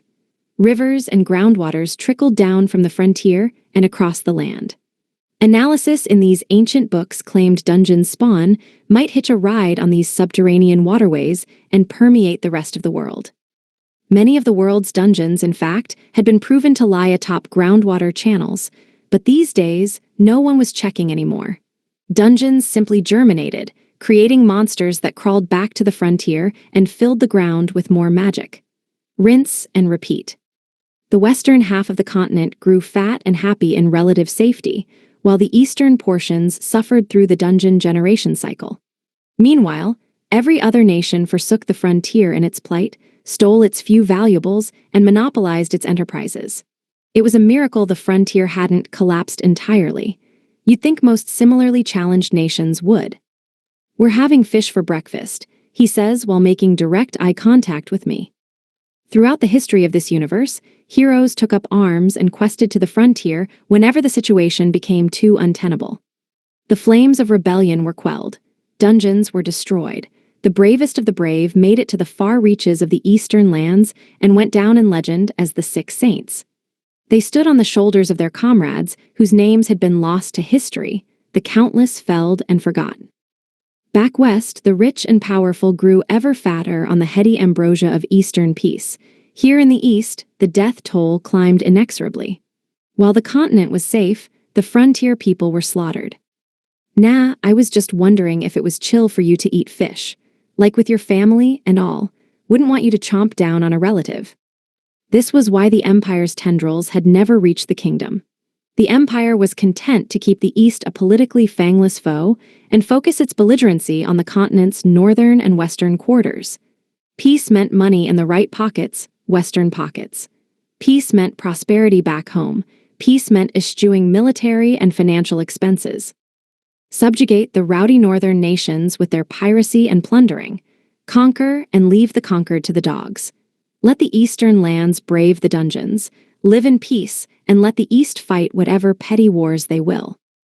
My family's back on Earth, and they're not fish. The continent had once been a single, unified empire united in its fight against the dungeons, but time had caused it to split into a poorer Eastern bloc and a wealthy Western bloc. Regional infighting under local warlords had spawned chaos. The empire toppled and fell.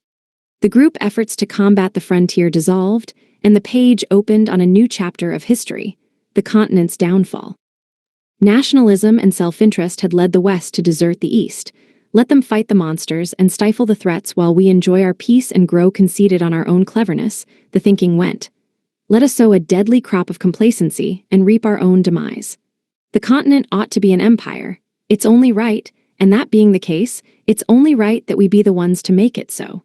Yes, we need a new empire with us as the head. Let us gobble up every nation on the western shores, and once we've conquered everything there is to conquer, why, what's next? Stop bullying Fist Chika-chan. Hey, I heard that.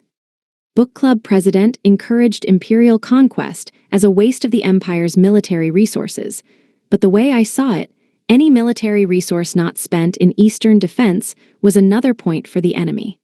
If the West wanted to wipe itself out with infighting, that was fine with us. Why funnel away Eastern resources better spent on monsters to waste on Western enemies? Man, this war stuff sure sucks. The West could help themselves. I was going back to the frontier. They could go rot on their own time. Of the Eastern nations, I knew of the Merchant Kingdom and the Elf Kingdom and was interested in both. I'd investigate those in my own time. The frontier came first. I still had so much to do. I hadn't even finished learning all the secrets of the relics I'd purloined in the theocracy. So much to do, so many dungeon emperors to do in carriages, so many glares to bathe in over breakfast, so little time. Day 119. Mid-morning. The key to good leadership is limiting access to your fine selection of meats and cheese. Yeah, delegating. The royal palace of the kingdom. The Pimpin King summoned us for a meeting. Apparently, there was a thank you note from the theocracy or something. To my teenage mind, thank you notes were something you shoved into your teacher's arms behind the gym on the day of graduation. But I wasn't an expert, naturally. I'd certainly never done that. Obviously not. Anywho, I didn't know why we'd get a thank you note, 'cause we'd done nothing worth a thank you. And hadn't I been repaid with a copy of the Gentleman's Guide to a select subset of the church's nuns, traveler's edition, courtesy of his ancient upskirtness? And a highly choice nun, okay, saint to boot. Oh ho, now here's a humble hero. My daughter Shalasirs claims you neutralized Aryuka's armies single-handedly and cleared the path to the holy city. No, I was just performing reconnaissance. I must have said this 100 times. I was being sneaky. And Spywhy, and all the loot I picked up is mine. Finders, keepers. You won't believe how many unperceptive gatekeepers and dim-witted old men I passed on my way, and you're no better. Don't you know a covert operation when you don't see one? I wasn't systematically slaughtering. I was scouting. I was being covert and creeping and clandestine. How did he get blitzkrieg, mass slaughter, annihilation of whole armies from undercover or underage agent? Were his ears going? His wits? He was getting up in years. You still remember your name, don't you, Pimpin King? Not like I'd know the right answer if he said it. No, my daughter Muriel insists you toppled the fortress the theocracy had made of its cathedral. Surely you remember toppling an entire building. Sure, the cathedral was destroyed, but how was that my fault? All I did was very sneakily eliminate enemies and report back the subsequent lack of foes. That cathedral was falling apart anyway. And don't worry, me and the church are cool now. His upskirting oldness is now his upskirting popeness, and I gave him a sexy nun habit, so everything's chill. And I didn't do anything wrong. A person couldn't be expected to remember every little thing they did in their pure, upstanding, sensible life. Why did everyone insist on pinning every nefarious plot under the sun on busy me? All I'd done was scout, hand out letters, and maybe freelance tailor an outfit or two on the side. I don't know how everyone else got a different story, but clearly it was a weird quirk of this world's language. Something of my immaculate speech patterns evidently got lost in translation. The king of the theocracy also extends his gratitude. I wasn't aware you'd paid a visit to the palace, yet I struggle to imagine who else they could have been meant by the mysterious black-haired boy who did not give us his name but repeated, with incessant frequency. Oh, I visited the palace. I dropped off the king's mail, and I also gave him barbecue and shabu-shabu and stuff. I bet he's thanking me for the barbecue. I made sure he ate the letter after reading it instead of eating the letter without reading it, but you gotta admit, a letter can't be anywhere near as tasty as shabu-shabu. Especially with sesame sauce, that slaps. Get a little ponzu sauce and grated daikon and You can't go wrong with ponzu and daikon. I was going to proselytize the wonders of sesame sauce, but I wasn't allowed to talk. So if they got lost in the sauce and picked the wrong sauce, don't ask me to suss out what they actually ate. Like I knew what I prepared, but I never saw them eat it, so if they got sauced up and swapped out the wrong sauce, well, I had no way of knowing. Man, I'd have killed for some wasabi soy sauce. Too bad I hadn't had wasabi at the time. What if I make garlic soy sauce? Now we're talking. Incidentally, why was everyone else sighing and looking at the ceiling? Was there something interesting up there? Eyes in front, people.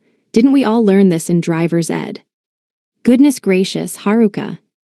Sister Girl and the local gal gang were the ones who'd gone to war with the church and liberated all those towns.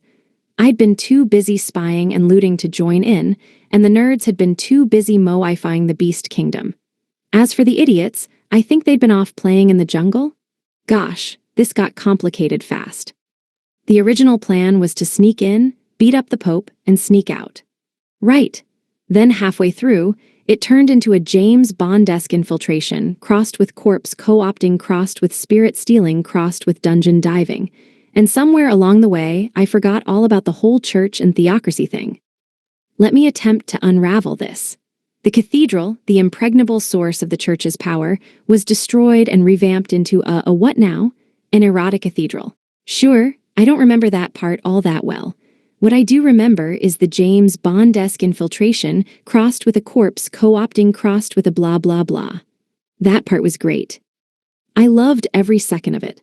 I'm still thinking about it even now, every night in fact. A bunch of dead old dudes and an old philosopher dude shafted me with their dirty work, and everyone was so thankful, so I didn't think they would mind if I took all the cathedral's relics. So I stole them all, and in the end, I was so busy with looting the place from top to bottom that I really did reach the bottom floor, and I picked up the spirit that was lying there, and then things got kinda dangerous, haha lol. Anyway, all's well that ends well. Oh, and it wasn't my fault. Any of it. Somehow, the king still failed to grasp all the details. Perhaps I'd beaten around the bush too much. I was beating right here, and the bush was in the next country over. To put it in plain, directly bush-striking terms, I went to the theocracy to scout and found that there were no enemies even in the cathedral, and the cathedral collapsed while I was in the middle of scouting it, and I had a job to do in the ultimate dungeon, so I went to the bottom floor, and then I went back up to the top floor and the end. Simple. You got all that. What else did these fools think I was doing? I was undercover. Spying, I disguised myself as a priest and everything. I could not have been more undetectable, ergo, I did nothing wrong. I'm so sorry. May I please request an interpreter? Hey, stop. What are you? Don't tape my mouth shut. I have my own tape, see? From yesterday. I also have this fine bunny ear headband if anyone would like me to do. What is the glare for? I didn't. MMPH. MMMRMRPH, MRRMMPH. I guess no one wanted the headband. It was topical, guys. Dick Bruna, author of the Miffy Bunny series, always drew his rabbits with X's for mouths. You couldn't have a taped X for a mouth without bunnies. That's just math. Speaking of bunnies, y'all know that kid's book Miffy at the Zoo? It's about a bunny going to a zoo, which is kinda surreal if you think about it. And there's Miffy at the seaside.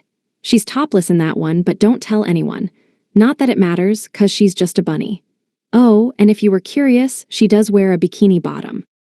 Unfortunately, my mouth was taped shut, so all my insightful commentary was summarily ignored.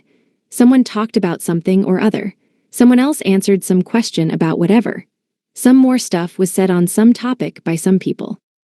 Some other people whose names I don't remember discussed something that eluded me. Sister Girl's name came up in conversation. I think something about her being Princess Ariana and Ariana's mama's llama. Most of the Ariana mama llama drama went over my head. I added a very astute piece of commentary around this point, namely, here's a llama, there's a llama, and another little llama, fuzzy llama, funny llama, llama, duck. But no one paid any attention due to the tape over my mouth. Why'd they bother inviting me to this dumb meeting if they were going to tape me up the whole time?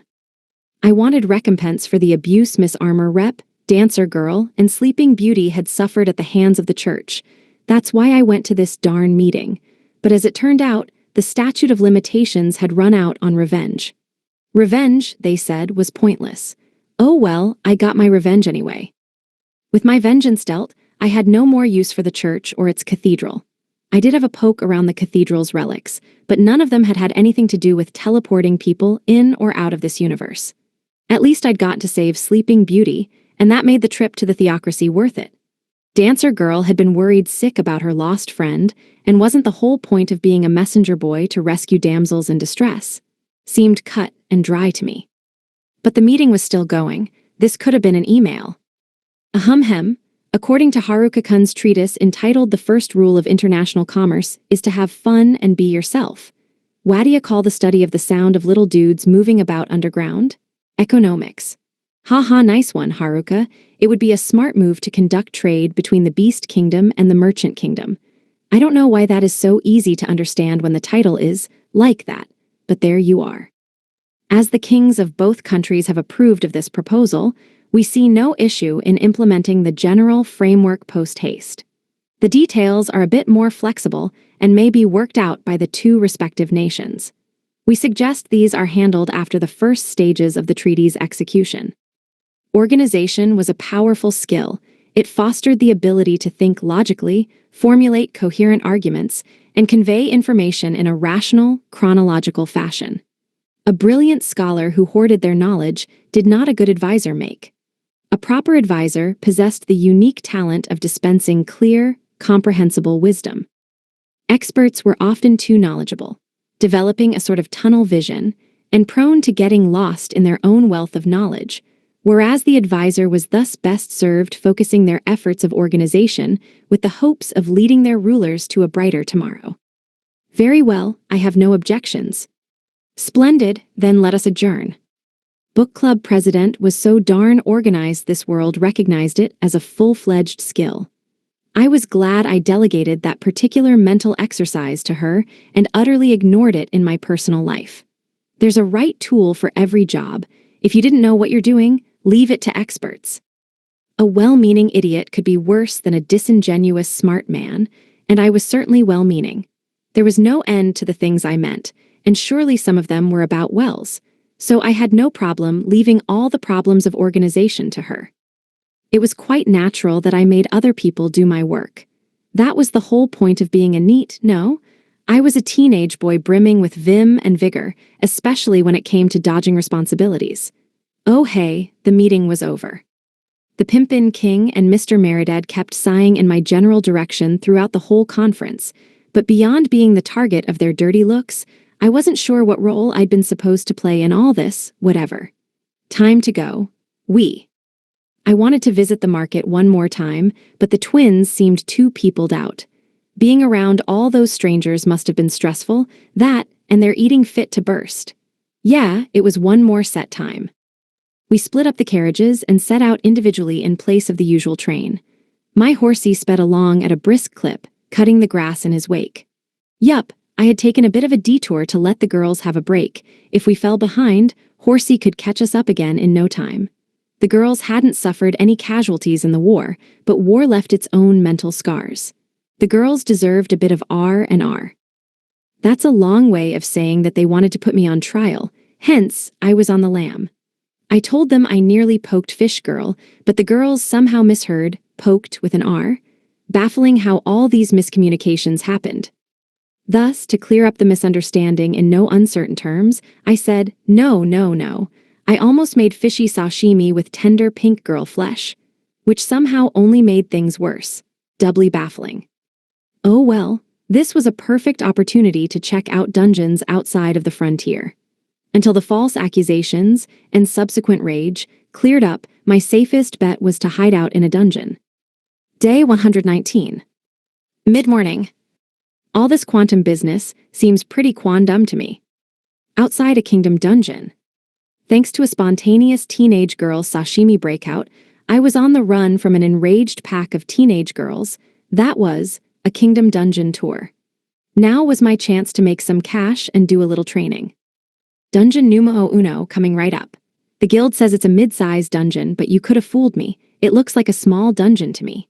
It's hurt a lot of soldiers and adventurers relative to its size, I suppose. Also has a lot of monsters.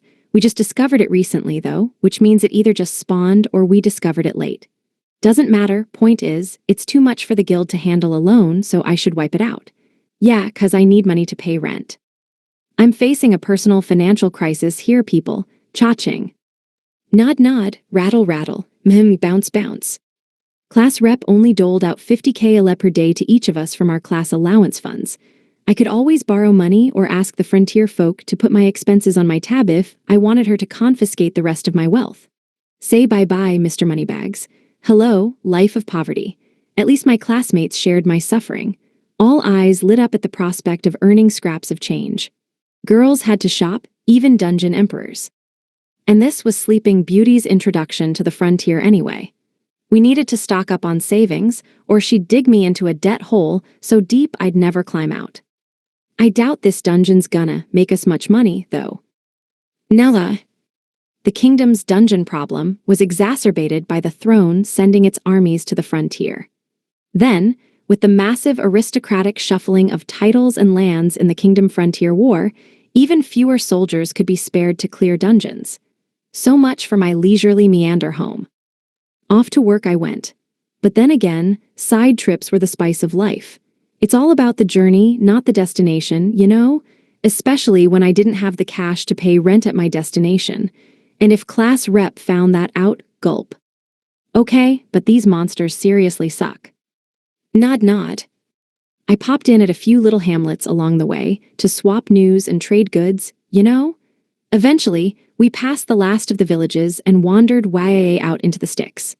And there, we saw the dungeon entrance, a yawning mouth in a massive boulder looming over an otherwise flat prairie. No wonder soldiers hadn't cleared it yet. This was truly the middle of bump asterisk CK nowhere. And yeah, turned out it was a mid-sized dungeon after all. Coolio. But in my defense, it looked shallow.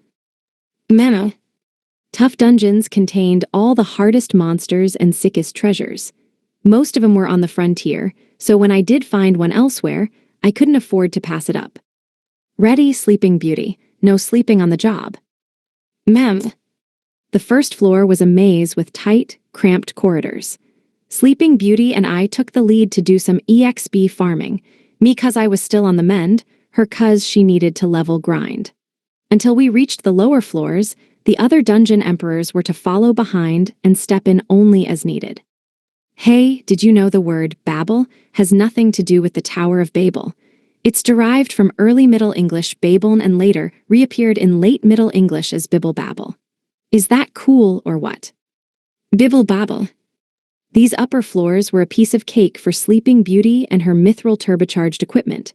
Still, I was relieved to see Dancer Girl keeping a close eye on her, not that I was in any position to worry about other people.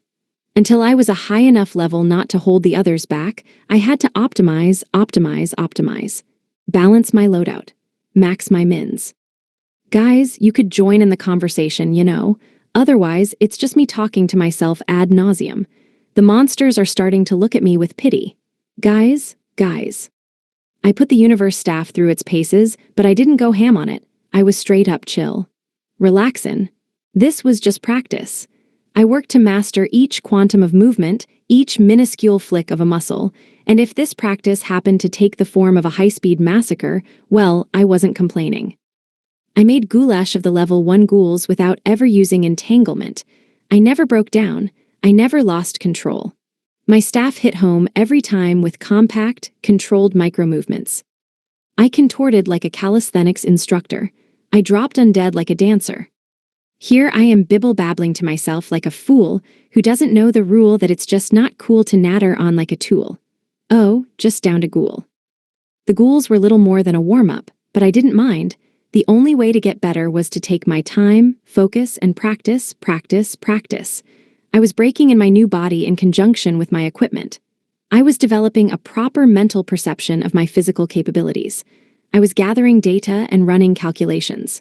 My goal? Cut down on the self-destruction until it was just barely survivable, if still ouchy.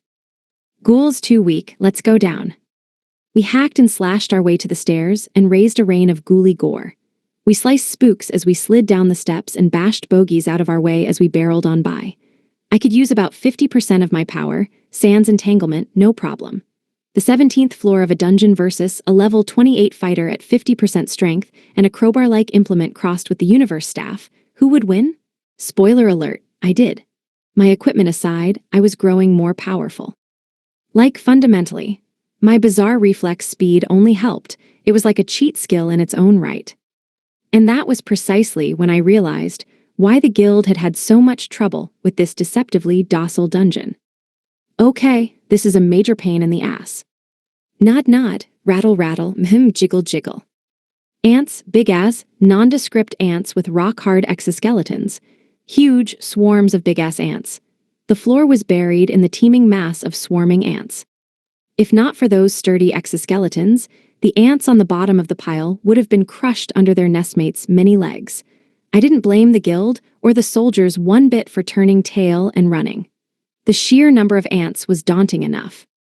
But on top of that, one misstep and the unlucky adventurer would be swallowed up in the ant ocean. Aha! This is why all the adventuring parties stopped on the 36th floor. So, I waded into the fray, bashing bug bodies and antagonizing annoying ants with every swing of my crowbar-like implement. Sleeping Beauty sliced and diced with the halberd she insisted on calling a holy staff. thus clearing up the mystery of how she'd made it so far down that ultimate dungeon to save Dancer Girl. She took the brute force approach. The halberd whizzed like a whirlwind. Sparks flew from its steely sides like silver stars. These exoskeletons would have turned sharp swords in other, lesser hands, but Sleeping Beauty carved up dozens of insects in a single swing. She decimated this anthill in a way that would have made a termite proud. The armor ants LV-36 never knew what hit them. None could get close enough to touch her, which was too bad for them, as touching her was one of the better things in life. Corpse piles mounted higher as she mowed down the flock. One couldn't expect dungeon emperors to play by the same rules as us mere mortals, but all the same, was she really only level 10? And how many freaking ants are there? Are we even making a dent in them? I was, you might say, getting antsy. For every ant we felled, another 10 popped up to take its place. I wanted to be rid of the damn things, but even that simple wanted turned into a wanton tanted. Talk about conjugation frustration, and I thought that 16th century stuff from earlier was brutal. Where did I even learn to read 16th century literature? We studied it in school, right? We must have. I distinctly remember falling asleep in those classes. It's just, I can't remember if the teacher had a name or a face. The ants' exoskeletons were as thick as plate armor, but just like plate armor, the ants were most vulnerable at their joints. The hard part was finding the joints in the giant ant pile or the subsequent giant spellstone pile. It was hard effort. Good work, team. We cleared ant hell. Hey, do you think ant hell is the same thing as anteater heaven? Have we seen an anteater monster yet? I suppose the girls count, they'll eat anything. Okay, on second thought, I don't want to picture the fresh hell that is girls crunching on insects. Never mind. Monsters were gross. Not cool dungeon. Just when I thought we were free from Ant Armageddon, we came across the armored queen ant LV-36. Yeesh, no wonder the adventurers had a tough time. A hidden boss constantly laying eggs to hatch fresh baby monsters. Not cool, dungeon. Not cool at all. I say came across, but Queenie here had holed up in the hidden room and refused to come out. I had the brilliant idea of using the Carbuncle Crown, MP, Intelligence plus 50%. Scarlet Shield, Scarlet Armor. Scarlet Eye uses unique scarlet magic to waterbend all the fluids in her body. To make scarlet ammo a la Arya, but I couldn't figure out how to get the hang of it. It was hard, and MP draining, and time-consuming, so I got mad. Yeah, the bullets came out purple, 'cause there's too much of that blue stuff that some ants have. This scarlet magic isn't being very scarlet. Wiggle wiggle. GRR, Miss Armor Rep, Dancer Girl, and Slimy shared my frustrations, although I think that's 'cause they were tired of sitting on the sidelines, but I couldn't turn them loose. They'd perform pest control and clear this ant infestation in no time flat. I wouldn't have been able to keep up. Hell, I couldn't keep up with their running pace any longer, not unless I introduced some major slippage. Super speed a go-go, that wall was rather more textured than I expected. Very mountain rustic. Wallow natural. That is to say, ow, that hurt. See, the problem with slipping was that if you didn't turn in time, well anyway, upon further reflection, I realized that sliding was even more difficult than walking.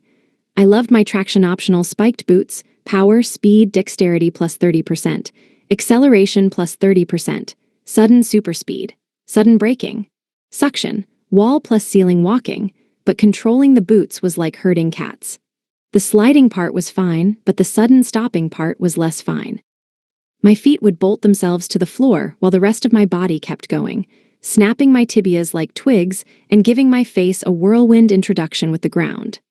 That was usually about when I panicked and let go, thus flipping me into the air, smacking me against the wall, and otherwise subjecting me to a lesson at the school of very hard knocks.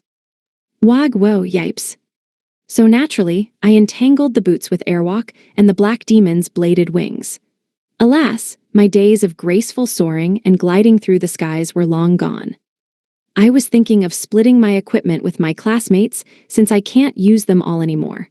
But I doubt my classmates could get much use out of them either, nor do I want them to blow themselves up trying.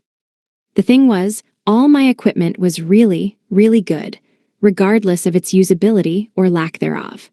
It was the kind of stuff people with levels in the 100s couldn't use without wisdom or a boatload of practice. Too soon for equipment. Focus on control first, in fact, too soon for dungeon. Equipment strength, bigger threat than your frailty. Heal up first, no fighting, I fight for you. I get strong for you. You don't need to break yourself, not anymore. Jiggle jiggle. I'm feeling outvoted here. Gang, I guess the dungeon emperors were not fans of my second alchemical transmogrification. But guys, it did bump up my stats. Guys. Sure, I might have gotten sideswiped by an ant or three and nearly died every time, but who's counting? I was still using my old external control blockhead tricks, although blockhead had gotten an upgrade into hoplology, and helping it along with the marionette ring, dexterity plus 30%.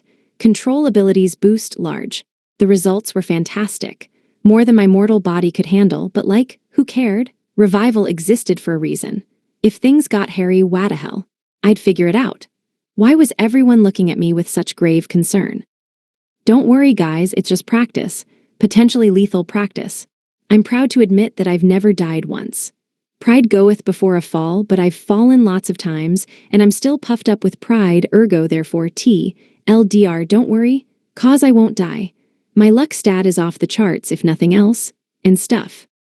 I thought my explanation of my flawless track record of not dying was perfectly sound, but none of the others were convinced. Don't shake your heads at me. I had a 0% death rate, people. Was that not impressive? How come it failed to persuade anybody? I literally have a 100% survival rate. Say I was the cat in Schrödinger's experiment, and you opened my box 1 million times. I would turn out alive every single time. Unless it was because I, catapulted, the Geiger counter into the sun, and until the box is opened, aren't I theoretically immortal? And furious that you stuffed me in a box. Schrödinger should worry for his life. Speaking of things that were neither dead nor alive, the cathedral's ultimate dungeon had that one ghost that was both dead, kinda, and alive. Kinda. Plus a saint who was dead but living and could also die, plus another part of the same saint that had existed simultaneously until I'd fused the two parts together. And when I'd opened that box, I found a naked girl. And she was sexy. I don't know about all this quantum business, but if there can be a girl both dead and alive before you open her box, I don't see what's so far-fetched about a cat. The double-slit experiment had proved that the microscopic world did not obey the same rules as its macroscopic counterpart, but the only double-slit experiments in this fantasy world proved that thighs here were infinitely more attractive than women's thighs back home. Hubba hubba. Let's assume a probability P, Haruka dies, equals 0. Opening the box is roughly akin to flipping a coin. If we run this experiment an infinite number of times, we can assume heads or death never emerges, not once. Yet with enough permutations of tails, life, we might break the system such that the coin suddenly begins producing dice rolls, bringing up 6, and dice don't have head sides, so I'm even less likely to die. Yeah, a die means I won't die. Ever think about that one, huh? And returning to the previous thought exercise, it was therefore only logical that, just prior to being crammed into the poison-filled box, I could turn on old man Schrödinger, beat him black and blue, stuff him into the box, and assume he'd come out unscathed. Or at least not dead. He was surely going to be scathed when I was done with him. P. Haruka beats up old men equals 100%. Day 119. Mid-morning. If I've learned anything from Urashima Taro, it's don't beat up turtles if you want hot girls to take you home. A kingdom dungeon. 37th floor. I directed the nerd heads to take the speedy, wheelie, carriage-mobile to a different dungeon, while the girls took a slower route back to the frontier. Looking over my map of dungeons speckled across the kingdom, I realized it was highly likely that I would need to take a detour and knock out as many of them as I could. I didn't have time to fiddle fart around this dungeon then. Time to get a move on. Hello, did you hear me? What part of get a move on do you not understand? Stop spawning one at a time. It was like yelling at a brick wall, or mimic walls LV 37, if you would. When you heard mimic, you thought treasure chest, right? Not these guys, they were all wall. Which is kinda an issue, if you think about it. The word mimic means one who practices mimicry, a noun that contains several disparate definitions in and of itself. Imitating, resembling, parodying. But these mimics are not imitating infrastructure. They do not merely resemble rectangular roof-reinforcing ramparts. And parody of perpendicular pavilion propping partitions. No, these mimics are walls through and through. Which means I can go smashy smash, one-man demo crew with a crowbar-like implement. See, this floor was an unsolvable maze. The walls shifted such that, no matter what route you took, your escape would be blocked at every turn. Look, Jupiter Eye shows me your mimics. You could come out en masse for group smashing therapy, you know. It'd be faster than waiting for you to block my path one at a time. But they did not. They sat there as unmovable as, well, walls and waited for me to approach. They wanted the unobservant to wander into their midst and get lost in the ever-scrambling labyrinth. By the time their hapless prey had caught on, it was too late. Boom went the walls and splat went the adventurer. But if you know the trick ahead of time, boom goes the wall via your crowbar-like implement. It's hard, boring work, but someone's got to do it. I placed my hand on one of the walls. Holding magic seeped out until it covered the wall's entire surface area. I controlled my breathing, I tempered my chi. Magic surged through my veins and sketched arcane sigils across my physical form. My chi and magic became a farrago of how far I'd go for victory and slammed through the wall in a rolling, rollicking wave. No brute force, no powerful tremors, just a single, subtle oscillation at a precise frequency. Just the vibration magic developed through incessant, adolescent, finger-licking good training. BRRRRRRLLGLLGLGLGLGLGLGLG. Talk about a wake-up call. Even Sleeping Beauty looked alive when the walls shuddered and wailed like my well-pleasured partners in vibration training crime. Technique and magic melded. Qigong and skills synergized. The uber-charged spell sent magical shockwaves shuddering through the mimicked brickwork until the would-be architecture came crumbling down around me. All physical objects possess a set of natural frequencies at which they tend to oscillate when disturbed. When synthetic stimulus is applied that mimics this natural frequency, the object's oscillation will continue rising until the object destroys itself. Thus, according to these principles of sympathetic vibration, we find the key to destroying virtually anything we please, especially if we slap Tongbei on the attack name. In triplicate. Theory, however, rarely played out perfectly. Vibration destruction was inversely proportional to the distance from the stimulus squared, limiting its utility as a long-distance attack. That's why I used holding magic to latch onto my targets and pump out chi and magic shockwaves. Mimicry be damned, these faux walls shook like their real counterparts. Yeah, I think I've got a better hang of controlling my magic than controlling my body at this point. I was relegated to the back row in most dungeon runs whenever locomotion became my sole focus. Now, the dungeon emperors were the ones sulking behind me with nothing to do but watch me massacre monsters en masse. I could feel the glares bore into my back as I cast vibration magic. I had interrupted them moments before a Tongbei bash fest. Sorry. The vibration magic made me a real threat. No, not to monsters, to my female companions. They glared at me so frighteningly, I cut short my plans of trying another vibration, sympathetic frequencies spell and returned to smashing walls one by one. Vibration magic paired well with the universal crowbar-like implement. That rapidly pulsing rod was a miracle tool in the right hands. Why were the girls eyeing it in fear? What? I'm giving everyone a turn with my thunder rod. Wouldn't want a stint on the magic stick, right? Glare. While I was in this great spirit of experimentation, I added a pinch of vibration magic to the earth elemental Henquin. Skill factorization activated, and a wall shattered into a pile of rubble. Whoa, the nerds were right. Wuxingquin was made to pair with magic. I've unlocked Magic Fist. Unless the nerds tricked wisdom into making a weirdo cheat ability again, whoops. Double glare. This development opened up all kinds of new possibilities. I could use Wuxingquin to counter enemy spells or enhance my own spell slinging. Combining magic and martial arts allowed me to devise whole new forms of fighting. Were haplology and entanglement a cross of magic and martial arts in and of themselves? Maybe, who was to say? Regardless, this demo job was truly breaking new ground. 40th floor, here we come, and it's a golem.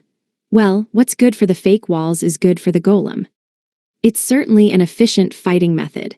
If a bit boring, one tap from the crowbar-like implement or a wallop of Henquin, and these earthworks go down like dominoes. Earth was inextricably linked to fire. Fires burned to ash, and from this ash fire created the dust we call earth. Following this formula to its logical conclusion, fire element cannonballs plus earth element magic equals ashes to ashes, dust to dust. This fighting style packed a wallop. On the flip side, it was difficult to control and very, very extra. Yeah, I can never remember if fire begets earth or water destroys earth, or I think I need to get a flowchart, sit down, and memorize it.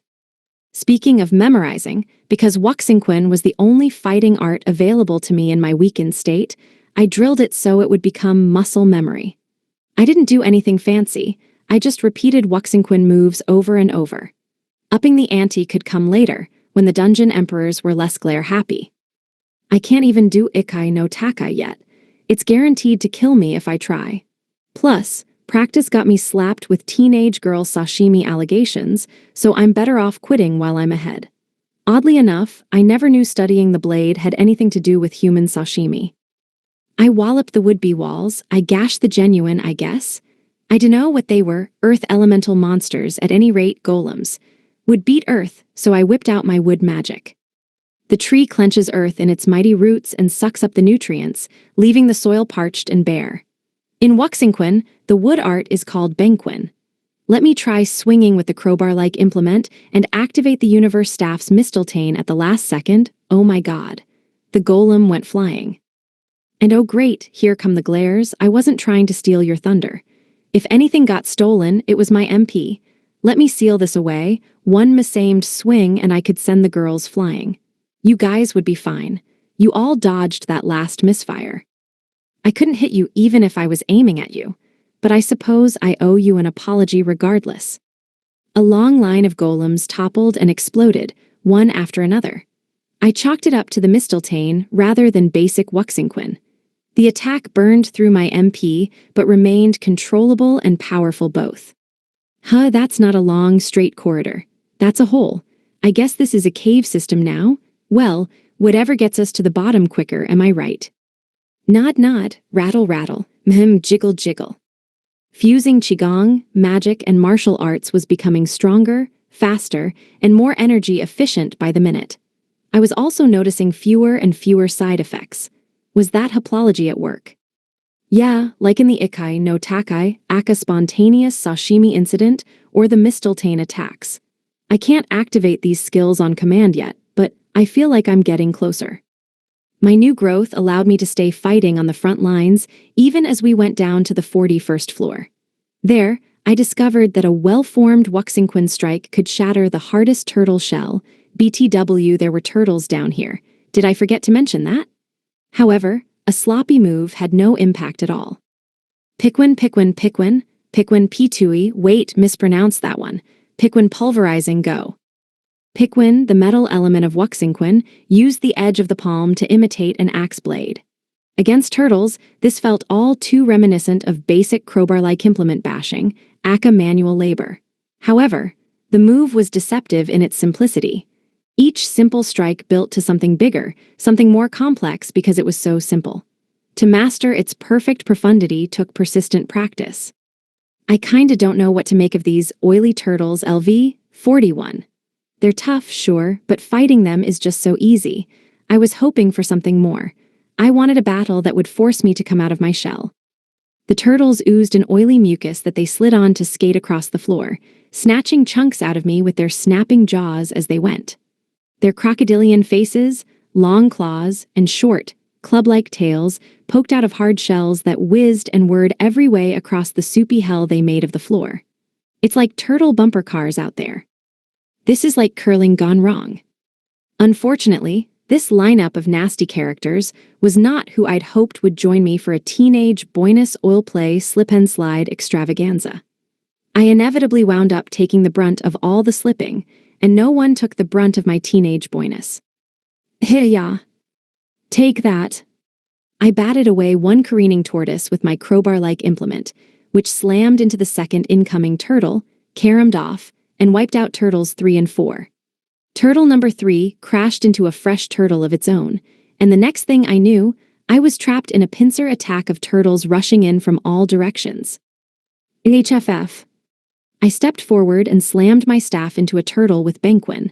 Then, following a half step, I laid waste to another foe with Henquin. The 2 turtles ricocheted away, clearing the field of other incoming reptiles. Then one of my companions caught the next turtle with a fresh attack and added it to the mounting mayhem. The dungeon emperors sent the reptiles zigzagging across the floor at every conceivable angle like so many billiard balls, setting off a totally turtly chain reaction. The turtles lost track of which way was up, so occupied were they with helplessly leapfrogging from one to the next of our 5-person group. Go turtle! Wiggle wiggle! This fine mess had all started with an accident on my part. Conscious of my lack of self-control, I had been careful with taking my first, tentative half-step. I'd kept it small. I'd put very little weight on my lead foot. Alas, my caution had ended up being the deciding factor. I'd botched my balance, and when my weight had shifted as I raised the universe staff, I'd slipped and screwed up the move. Instead of crushing turdies, I'd skidded on oil and bumped into the first unlucky beast, thus setting off the whole floor-wide bumpathon. But it wasn't my fault the dungeon emperors saw that and joined in. Is this world's first billiards game, curling match, or turtle bullying session? I guess it doesn't matter if everyone's enjoying themselves, but I'm having a terrible time here. Miss Armor Rep whacked a turtle with a tongbei thwap of her sword. Dancer Girl sent several more spinning with a swoosh of her tongbei chain. Sleeping Beauty, not to be outdone, joined the fray with a thwack of her tongbei halberd, and Slimy brought up the rear with many a tongbei bobble and bounce. Yes, the oily turtles were difficult foes, just not in the usual sense. My dungeon emperor pals were having a grand old time sending them caromming into each other with turtly shrieks of terror, until, at last, those hard shells cracked and shattered to bits on each other. Bye-bye, turtles. Phew, at least that's over. I wasn't bullying tortoises a la Urashima Taro, I just tripped. Believe me, I would never do anything that could jeopardize my chances of bagging a hot turtle girl princess. If anything, the tortoises were bullying me. Jiggle jiggle. At least Slimy had enjoyed himself. I guess a lack of entertainment breeds new pastimes. Still, those turtles would be dangerous for normal folks. Let's keep turtle billiards to ourselves for now. Wriggle wriggle. No, I mean it. They were level 41, they had all resistance and double impact, and they swerved around at super high speeds. That could kill a regular person. And don't get me started on the biting. I let Slimy eat the turtles to stop him from sulking, granting his bibbling and bobbling extra bibble-bobble power with double impact. He'd set foes' hearts a-quiver now with even more wriggly, quivery goodness.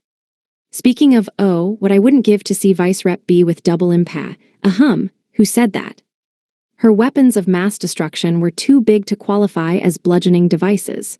Too big, too round, too deliciously heavy, she had the kind of body that made you want to invent jiggle physics.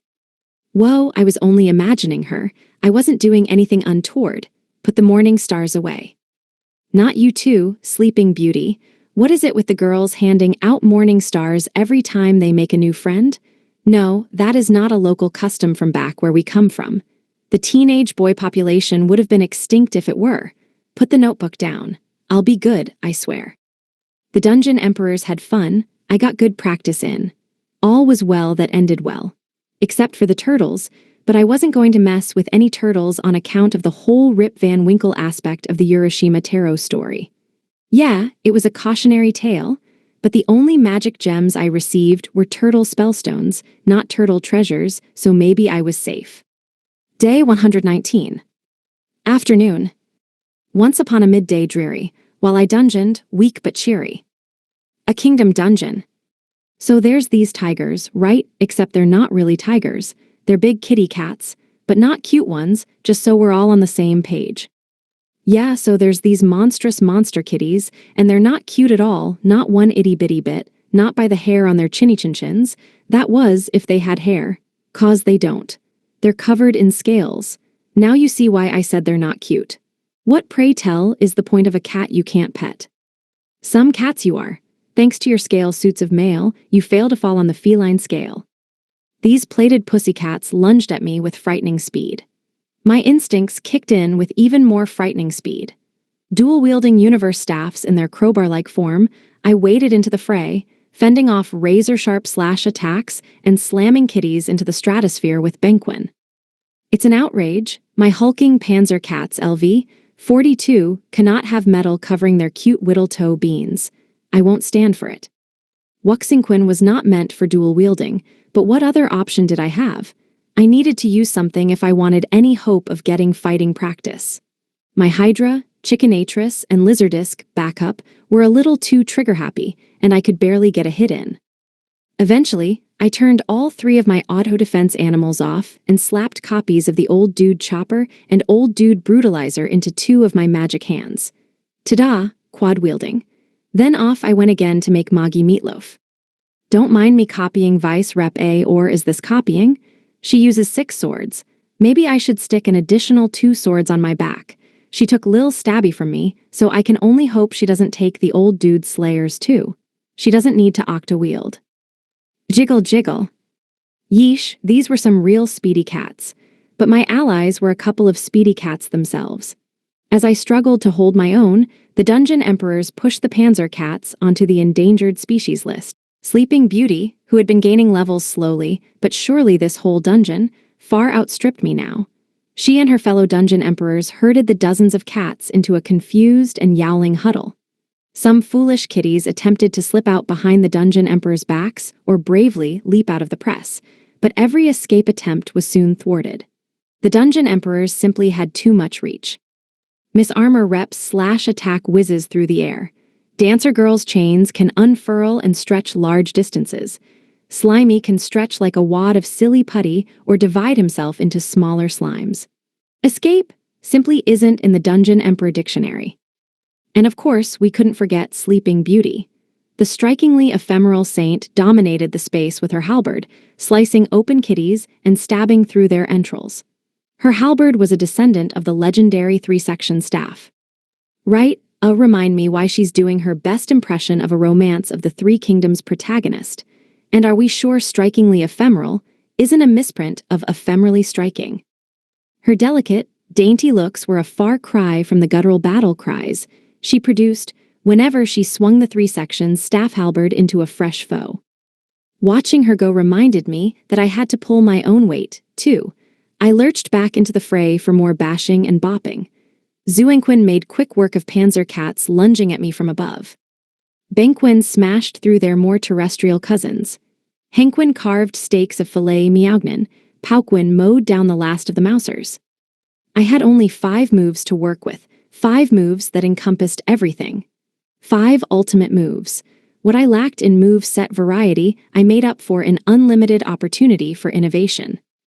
The only drawback to these moves was their short range, thus increasing the difficulty for dodging enemy attacks. But the godly strength and speed were worth it. I hate petting scales. You're not a cat, and you're definitely not a cat. Take that mockery of meowing somewhere else. Mew. The Panzer cats boasted tough armor, swift paws, and feral strength. However, their strongest weapons were their elemental magic-charged magic claws. Each claw was colored according to their element, very handy for moi, so I used the opposite element to wipe them all out. Easy peasy. It was, you might say, a clawless victory. No claws, no toe beans, tusk. Wisdom and Haplology boosted my speed such that, in short-range scenarios, I ran circles around these super-speed beasties. Once I finished mopping the floor with them, I triumphantly trotted down the stairs. On to the 43rd floor. The 43rd floor had tight, narrow corridors. The Dungeon Emperors fell into battle formation, a single-file line. Guess who was slow to get with the program and wound up the rear guard? You know what? I'm bored of flame bullets. Let's try thunder bullets. If there was anything to try them on, that is. The Dungeon Emperors put up such a solid defense, there's not a single monster left to fry. Now I'm just bored. I could fight well enough to defend myself now. Between the universe staff's mutable length and dimensional slash, I could even fight from a distance. I simply had to wait for the foes to come to me, and that was the hard part, because the dungeon emperors destroyed all the enemies before the rear guard ever got a chance. Goodbye, sweet chance. Miss Armor Rep, Slimy, and Dancer Girl formed up in front of Sleeping Beauty and me to protect us from the monsters. It was kinda overkill. Sleeping Beauty was now over level 20, and because the corridor was so narrow and she was standing directly in front of me, nothing made its way to me. Nothing could get past her, not even the most gung-ho of the bats occupying this floor. There was simply no space for a bat to slip by in. Dang, those bats are really going for it. Check out those illusion spells. It looks like there's a whole swarm of bats flying at us. Pity we're a tiny corridor and not like an open hall. They might have stood a chance. Not here. Not up against close-range Miss Armor Rep, long-range Dancer Girl, and Slimy and Sleeping Beauty handling everything in between. Yup, a whole battalion of bats couldn't get past the dungeon emperors. Sorry, Illusion Bats LV 43. This corridor is just too cramped for your tricks to be of any use. I dipped and ducked, shooting thunder bullets around flashing swords and whirling arms. Alas, none of the projectiles hit home.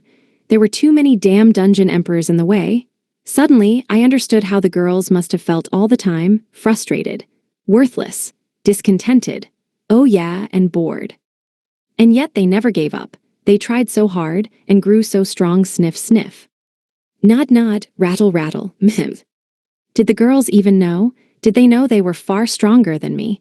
Did they know they were ridiculously, stupidly strong? For my own sake, I hoped the answer was no. To be fair, I knew from the jump that I'd never be able to beat their cheat skills. That's why I devoted my time to deception, dishonesty, and deceit. I'm a crookery, craftiness, and chicanery cognoscenti, a genius of guile, a scholar of skullduggery, an ubermensch of underhandedness. Wiggle, wiggle. So I wouldn't let the girls beat me. Not yet. They could mop the floor with me, they always could have, so it was my job to trick 'em and make it look like I won. Yup, what's a teenage boy if not braggadocio incarnate? A walking sex drive. For real though, teen boys were 90% horniness by weight. Take away the exaggeration, the bluster, the constant dick measuring, and there was nothing left but pure goonery. Thus, no matter how uncool it was, the only way to look cool was to posture one's pee-pee off, to bluff, to lie, to swindle and swagger. All right, it's monster hunting open season. You just take these guys, and I'll go over here and run experim. What? Don't look at me like that. Disguise the undisguised disgust, madams and slime. Sharing is caring. Hogging monsters is against the rule book. Look, it's written right there. Save some monster mauling for others. I'd know because I wrote it myself. What? How else was I supposed to pass the time? If I could share my snacks with them, how come they wouldn't share their monsters with me? This whole master-servant thing wasn't all it was cracked up to be, but hey, at least the roll cakes were a big hit. You do know their primary purpose is to be twin shutter-uppers, right? Om nom nom nom. Anyway, a shadow of deepest night fell over the land. Monsters skulked, foul beasts born of the baneful miasma choking the realm. Slayers, reavers of man flesh, creatures of fear and fire and blood, demons. Yeah, and then like I killed them lol. Gimme my spellstones, make me rich, line my pockets. Grewg. Oh, entanglement, the ultimate deceiver, the builder from nothing, the synthesizer of synergies. The cheat skill that time forgot. Waded into the throng did I, and then I watched. And I waited. The monsters bore down on me, and I merely waited. With ease, with dilatory apathy, I wound my skills and effects into one single magic, a composite force, a unified node of power, which I handed to entanglement. Before, I would just let rip, but that key in to rip my head off, so we're just gonna take it slow. Lion key suffused my veins. Entangled magic coated me like a mantle.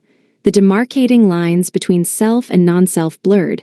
I became a unified, unfathomable, uncontrollable force of nature. I didn't push the power away from me bodily as once had been my wont. I let it become one with me. I was it.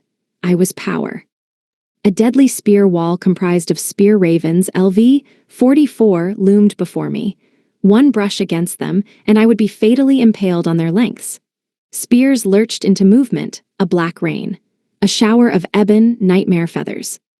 I thought ravens were migratory. What are they doing setting up house in a dungeon? I mean, if they don't want to get a move on, I'm gonna have to kill 'em. Not like I wanna, but I'm stuck between a rock and a hard place. Kakeo. Fear was the control killer.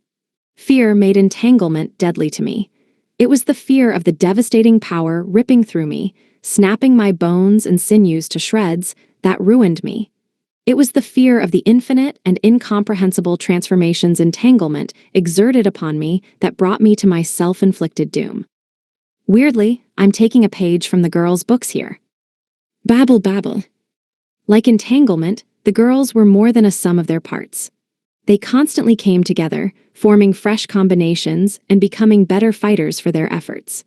Not like what's his face, the dude who picked people off one by one and only made himself weaker for it, or the rest of his ilk. No, the girls made slow but sure progress. Constant, never ceasing, progress. That was the solution. That was the monolith I couldn't afford to suffer defeat to. If entanglement defies logic, evades all understanding by rational thought, then let's turn my brain off. We'll entangle my skills in my body. My whole class worked better in teams. There was a finite number of the nerds and idiots, thank God, but the girls kept swelling their ranks. They had numbers, they made use of their numbers. They achieved the impossible task of teamwork. They cooperated, they collaborated, they built an indefatigable collective from the efforts of many individuals, a collective armed with morning stars. A terrifying collective. Keep it up, entanglement, and someday you'll catch up. Thing was, the girls didn't believe in themselves. They had inferiority complexes about their strength on both the individual and party levels. They failed to understand what a menace 30 cooperative young women armed with cheat skills could be. For all that they whined about failing to land a hit on the Dungeon Emperors during training, they failed to realize just how absurd it was to train with a freaking Dungeon Emperor in the first place. They'd been capable of fighting level 100 bosses for days now. The only reason they didn't was 'cause I told them not to. I didn't want people getting hurt, you know? The Dungeon Empirical and Doodly escorts, those were all overkill. Me being overprotective. Small wonder they felt inferior to the dudes. Shocker that they nursed frustration. But you know, I didn't see a reason to risk anyone's life. Right? Like, what was the point of all this hard work and growth if it came to nothing? Why throw that all away? Better to fight only that which could be, with 100% certainty, overpowered and destroyed. Better to battle only when it led to a win. That's what power is all about, isn't it? Wiggle wiggle. The Dungeon Emperors didn't want the girls fighting either. I think they saw themselves, their younger selves, reflected in the girls.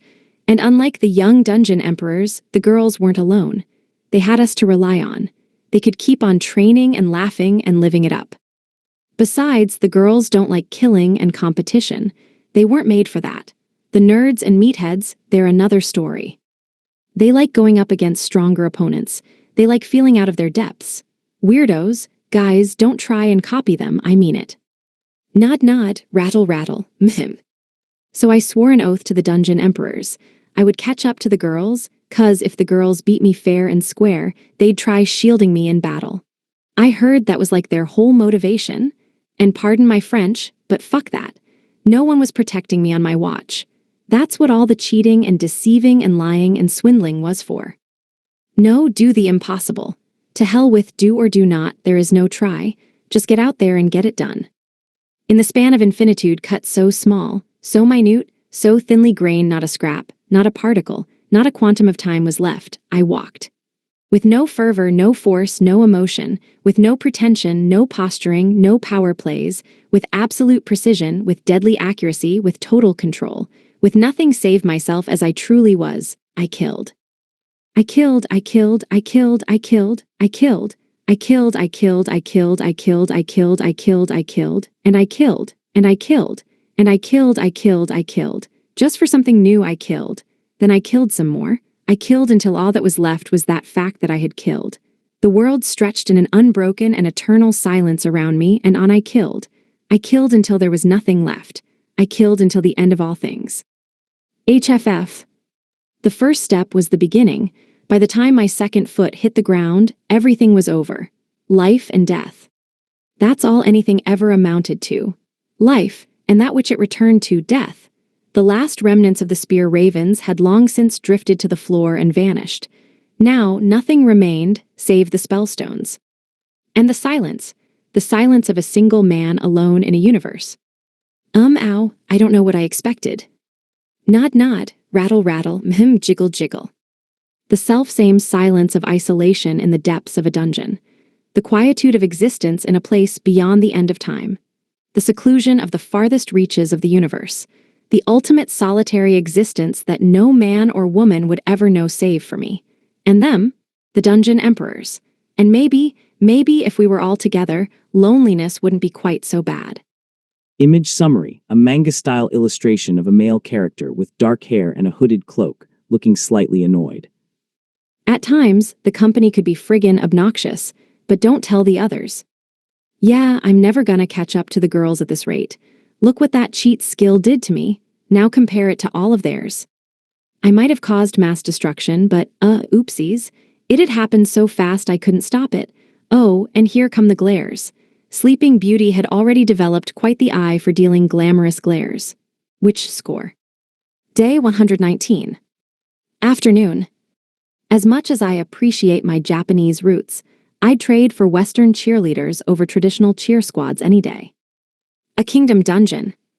I used appraisal on the item the level 36 Armored Queen Ant dropped. Piercing Drill Sword, Speed, Strength plus 30%. Adds piercing damage to stab attacks, large. Equipment Fracture, large. Plus ATTU, that's like frontier level strong. My sole complaint, we had no drill girls to give a drill sword to. I'm surprised how many monsters we're encountering and how strong they are. Maybe this is a big dungeon after all. The average monster strength made me assume this was a small to mid-sized dungeon. We're talking 50, 60 floors tops. It also lacked the appropriate big dungeon feel, the inviting yet sophisticated big dungeon ambience. You know. The Ant's Hidden Rooms treasure chest produced another rare find. Gale Cloak, Speed, Dexterity plus 30%. Wind Element Multiplier, large. Wind Armor, Wind Blades, Gale Winds. Maybe this is a big dungeon. You'd think the monsters would be stronger and the equipment would have cooler effects. Still, I should thank my lucky stars it wasn't a fail cloak. Between being a neat, a shut-in, a loner, and jobless, I have it bad enough. The last thing I need is a failure title to seal the coffin on my social reject status. Jiggle, jiggle. At least I confined entanglement's deadly self-destructive side effects into a sliver of a segment of a smidgen of a second. Talk about innovation, or optimization, or maybe just downgrading. Because ouch, did that self-destruction hurt. Why is the beater-upper becoming the beaten-up? It's inconceivable, unbelievable, accounts receivable. It's so irrational and irreconcilable it makes me downright irritated. I need a good, long rest with my head in someone's lap to calm down. On second thought, my daily encounters with feminine thighs only contribute to the self-destruction. It's not exactly ideal to be so beat up I can't move when luscious thighs dance across my immobile field of vision. The moment I buried my face in a girl's thighs, the real battle began, but I was still too injured to move. But then again, the dungeon emperors only let me rest my head in their laps because I was injured, so there was just no winning. Maybe I should have an injury orb to complement my healing orb, but the mood lighting chandelier it came bundled with might have been a bit much. The healing orb is very good at its job, but does it really need a whole chandelier? It's just too much. Too extra. Not to mention too big. Wiggle, wiggle. See, I was talking about the mood lighting chandelier. Amplifies and spreads the power of up to 4 orbs that I'd found on the lowest floors of Sleeping Beauty's dungeon. I'd slotted the revival orb, the antidote orb, and the regeneration orb into the chandelier's 3-corner sconces. Then, for the piece de resistance, I'd popped the Curring orb, holds dominion over Curring, into the central sconce. The chandelier had lit up with a gorgeous, otherworldly ephemeral glow. It had been a lot. Not the kind of thing I'd wanted to lug around, so I hung it in the erotic cathedral and left it there. I wish I could have brought it home with me, but it was way too big and bulky. I get building a campfire in a dungeon to take a quick rest, but a friggin' giant chandelier? No thank you. Leaving it in the erotic cathedral was the best choice. We don't need any mood lighting in our dungeon delving. Too much mood lighting, and the quick rest isn't so quick after all, know what I'm saying. Babble babble. Truly, the mood lighting chandelier and the erotic cathedral had been made for each other. That luminous liability deserved to be housed in a place of soaring ceilings and swooping buttresses, and the erotic cathedral, no longer sucking the theocracy dry of magic power, needed a proper light source. If the chandelier's healing powers don't bring in foot traffic, then I don't know what will. That's where the sexy nun habits come in. There's nothing like legs to bring people in hand over fist. I'd go down on my knees for costumes like those any day. The church needed a steady source of income, right? Otherwise, they'd have to take out loans to pay the renovation fees. Anyway, I realized my chances of making it back to the frontier by nightfall were very slim. If this was a big dungeon, like I feared, I would be here all night. It wouldn't matter if I collected enough spellstones to buy the inn itself if I never got to use them. Nor could I turn back now. Any big dungeons had to be destroyed for fear of monster stampedes. And who was more fit for the job than me? No one, that's who. It took a full troop of frontier soldiers to clear the opening floors, and anything past that was beyond the handling of normal folks. I have a hunch this is a big dungeon, but that doesn't fit the facts. Is old dungeon, been around for 17 years, but little magi in soil and air, hasn't grown much yet. Agreed, not enough magi to grow, but old dungeon. Old not strong. Wabble wabble. Huh, were those a thing? Old, slow-growing dungeons? Maybe so. There was that one dungeon in the frontier that grew a ton of floors with zero warning. It wasn't that old, but the frontier was so thick with magi that that sort of thing could happen. The frontier was worse off than I thought. The Frontier Army, half the 1st Division, and the Adventurers Guild could do little more in their combined efforts than slow the dungeon's growth. Small wonder these kingdom dungeons were neglected and kept growing. Big dungeons are spawning in the frontier as we speak. Sounds like a job for us. Nod nod, rattle rattle, jiggle jiggle. The bigger issue was the darkness, but I could worry about that later. I had a dungeon to clear first. I could walk again, and as long as I didn't overextend myself, I wasn't going to spontaneously combust or anything. My skills were painful and frightening, but what else was new? It's awfully ironic that going full throttle is easier to control because I can't moderate or fine-tune my fighting. Maybe my attacks only work for a split second, but my body can only hold itself together for a split second, so it all works out in the end. My recovery time was too long, but at least I could use that recovery time to work out the sweet spot of minimum self-destruction, minimum movement, and maximum output. Ahem. Wiggle wiggle. I experimented as I walked along. Wuxingquin's kata were simple. No fancy kicks or jump attacks, just cold speed, raw power, and a focus on taking down opponents as fast as possible. All advancing, minimal dodging. Every move was to be delivered with the speed of a lightning strike. The offense provided its own defense, striking with spiraling force and thus repelling incoming attacks. My staff whirred like a gale wind, wreaking mass destruction and smashing whatever was unlucky enough to be at its receiving end. Hiya. Blub blub. Wuxingquin was precision incarnate, logic taken to extremes. It was just like Emson always said. If a single hit leaves you dead, why not leave destruction in your wake? Yes, Wuxingquin was truth itself, offense and defense both, an ancient art distilled from rationalism and the universal laws of combat to deliver certain lethal force. It was a bad joke taken seriously. It was intense study to the point of madness, 5 barebones kata discovered in the act of stripping away anything and everything superfluous. These 5 kata were the heart of all warfare, the essential, the everything. With one half step forward, the battle was finished. The foes were felled. The enemies were crushed. Wait, that went by so fast I lost track of all the elemental imagery. Ever since I'd been destroyed and reformed in the fight against the darkness, I had done nothing but practice these 5 kata over and over again.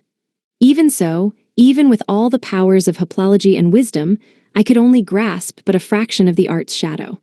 My strikes were awkward, ungainly.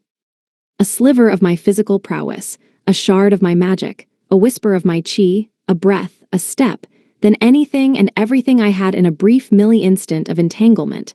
Then sometimes, just sometimes, I would produce a huge torrent of destructive force. These techniques were energy efficient, to be sure, but the timing window was very, very tiny. From top to bottom is Piquin, aka metal. From bottom to top is Zuinquin, aka water.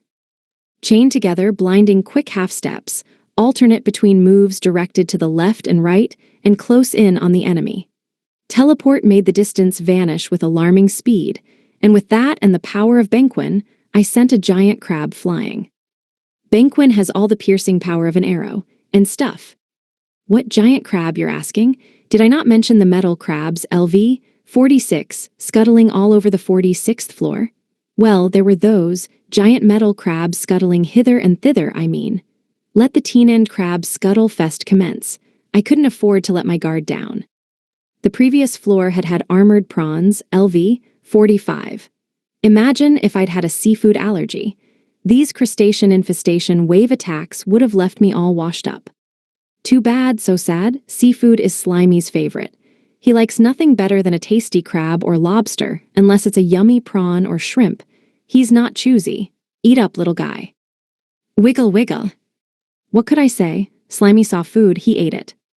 I hoped for a nice spiny lobster on the next floor, but alas, that was where the pattern broke. But we did get dessert. Wild strawberries, LV, 46. I usually think like feral when I hear the word wild, but I think this just refers to strawberries not grown on a farm. I would check, but Slimy ate them before I could use appraisal. Slimy, why are you wriggling like a vine? That's some serious IV action you've got there, little buddy. You sure you didn't watch my tentacles at work? Had the wild strawberries been wild mushrooms, I would have rooted for the fungi. Alas, these fragarias were no match for our resident fungi. Off we went to the 48th floor, where we found flocks of bird and moth monsters. I busted out my projectile weapons to handle these aerial adversaries. I could have extended my staff to whack 'em, but I didn't want my staff whizzing around the room and getting in my allies' way.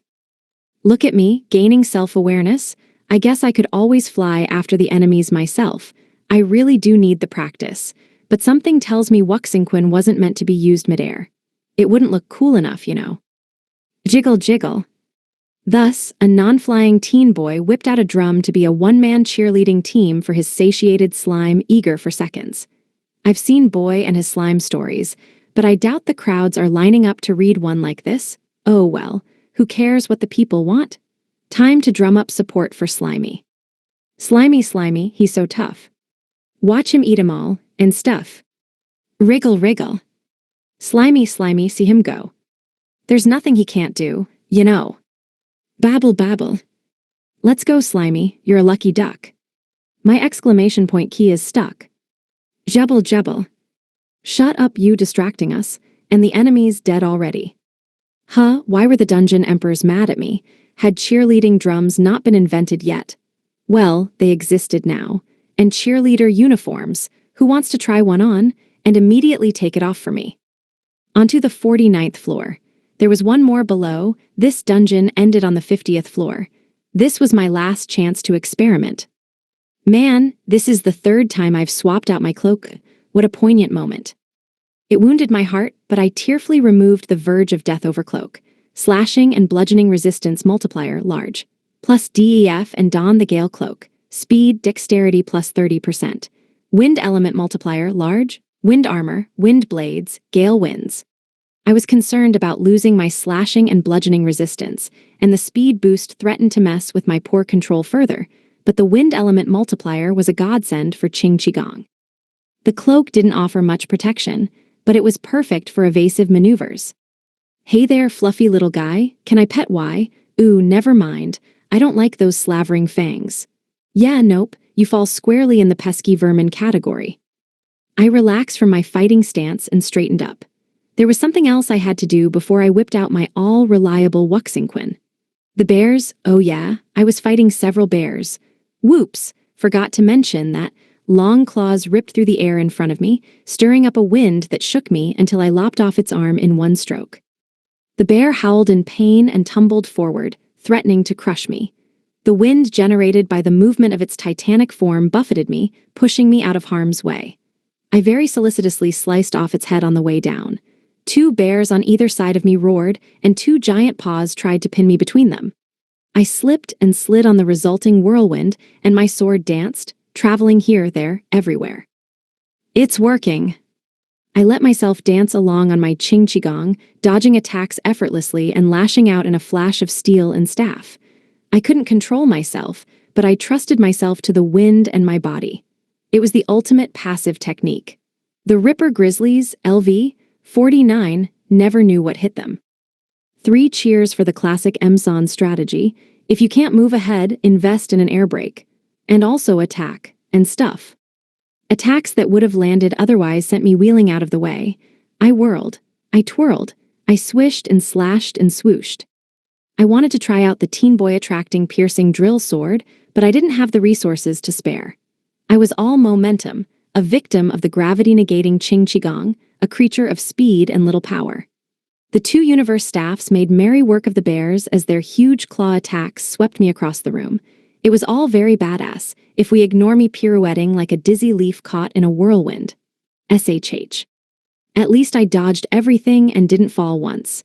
Never hurts to be prepared, even if it's impossible to run into darkness this close to the surface. That's my motto. Be prepared, be impaired, and eventually be repaired. That's how I hobble through every squabble with a wobble. Exactly, high five, Slimy. Oh, you can't, huh? Occupational hazard of being a slime. Okay, but if the boss is bad business, I'll let you guys take the wheel. I won't get myself in over my head. Oh, please, have you ever known me to do anything ill-advised?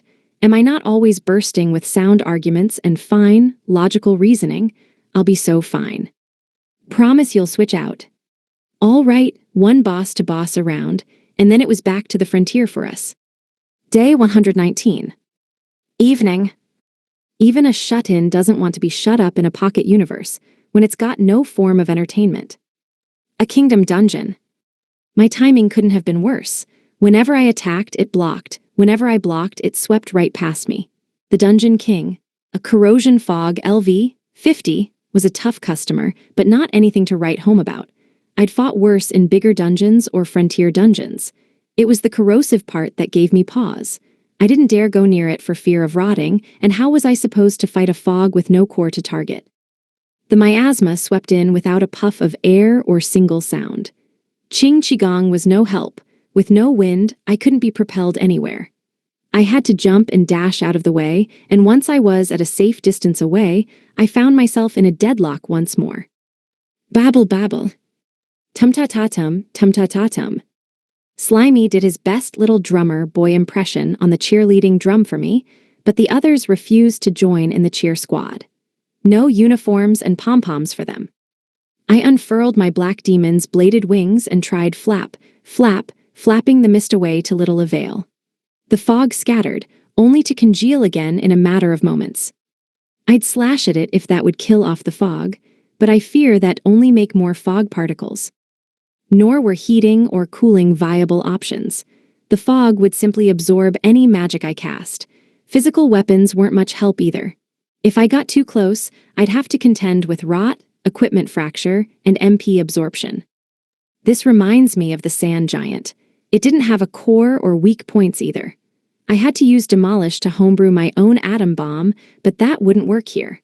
And if I use holding magic to pull the fog together, the fog will just suck up my MP. So we were at a standstill. The fog shied away from my divine swords. Every time I tried to grab it, I missed, or missed, if you will. Using Demolish on a rapidly dissipating handful of fog technically was an option, but it wouldn't set off a chain reaction like I wanted. And none of us wanted an uncontrollable nuclear meltdown. Not to mention, it'd take too long. Anyone have ideas on how to beat this thing? Wanna switch in for M? Whoa. Watch it there, fog. I wish this thing would stop spreading the moment I take my eyes off it. I did not want the entire room covered in a flesh-eating fog. I slashed and hacked away at it, driving it back with my divine swords to stop it from touching me. It shied away from the swords. We were playing a game of attrition crossed with a game of keep away. Hey, gang, any ideas on what to do next? Good luck. Jiggle, jiggle. We believe in you. Wriggle, wriggle. Let's go, master, let's go. Babble, babble. Tum-ta-ta-tum-ta-ta-tum. Their ideas, cheering, apparently. None of them wanted to fight the stupid fog either. You know, a teenage boy would feel more get up and go from a squad of frisky cheerleaders, just throwing it out there. Forget pom-poms, all I had were Slimy's bomb-bombs. Bam, bam, bam. With enough effort, I corralled the freakin' Folsom fog into a corner. If my plan worked on walls, why wouldn't it work on fog? It would be limited range, and I wasn't sure if the explosion would travel from fog particle to fog particle. But hey, that was why this was an experiment. I entangled my magic, chi, and skills to create a zone of deadly vibrations powered by demolish, vibration, and void magic. This had to work, or else. I had to one-shot the fog, or else it'd eat all my imp. Okay, let's roll. Speed was unnecessary. I only needed thought acceleration to give myself complete control. I slowed time to a crawl, leaving a scattered morass of time particles breaking apart like so much plasma. Then I stuck my foot out and stomped. This was no perfect, instantaneous Benquin, but a ground-shaking, earth-quaking, power-awakening mixture of magic, chi, and physical prowess. The dungeon emperors shied away, horrified. Dancer Girl snapped her chain at me, forcing me to dodge. Oops, was this attack super effective as friendly fire? Ex-ala. The air trembled, space itself creaked like the rotten beams of a crumbling building. The world shuddered and warped before melting in on itself like myriad mirages layered over one another. If the dungeon emperors were running, this was bad business. But I couldn't run for cover myself, or else I'd lose control, and then who knew where the attack would go? The whole room shivered and spun in a spherical vortex centered on the tip of my staff.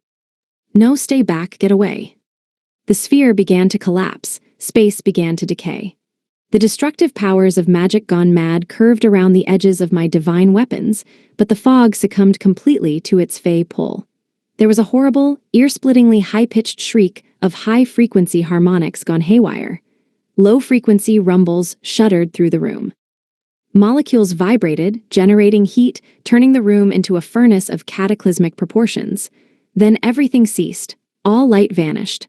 All sound failed. I looked down and found nothing. My body was gone. Oopsies. Miss Armor Rep screamed and sobbed, but no sound reached my non-existent ears. Dancer Girl stood stock-still, horrified, one end of her molten and melting chain still clutched in one hand. Sleeping Beauty ran over to where my last molecules were rapidly dissipating, lobbing healing in my direction and keening fit to wake the dead. I wanted to speak, to at least give some word of comfort to the silent and stupefied slime, but I couldn't. I had no voice. I had no mouth. No ears. Nothing but silence, darkness, and nothing. Nothing. Nothing. Sinking into nothing. Okay, I'm better now. That was a close one, huh, fellas? I'm not sure what I expected, to be honest. Like, no duh, vibrating atoms is stupid dangerous. Had I vibrated a little harder, I would have left you all sad and lonely without me. When they say the world disappears in the fog, I didn't know they meant literally. Anyway, blame the fog, not me. The dungeon emperors stopped bawling just long enough to yell, "Shut up, Haruka." Geez, they were spitting mad. They glared, chewed me out, and sobbed in equal measures. They forced me into a penitent position and gave me actual hell.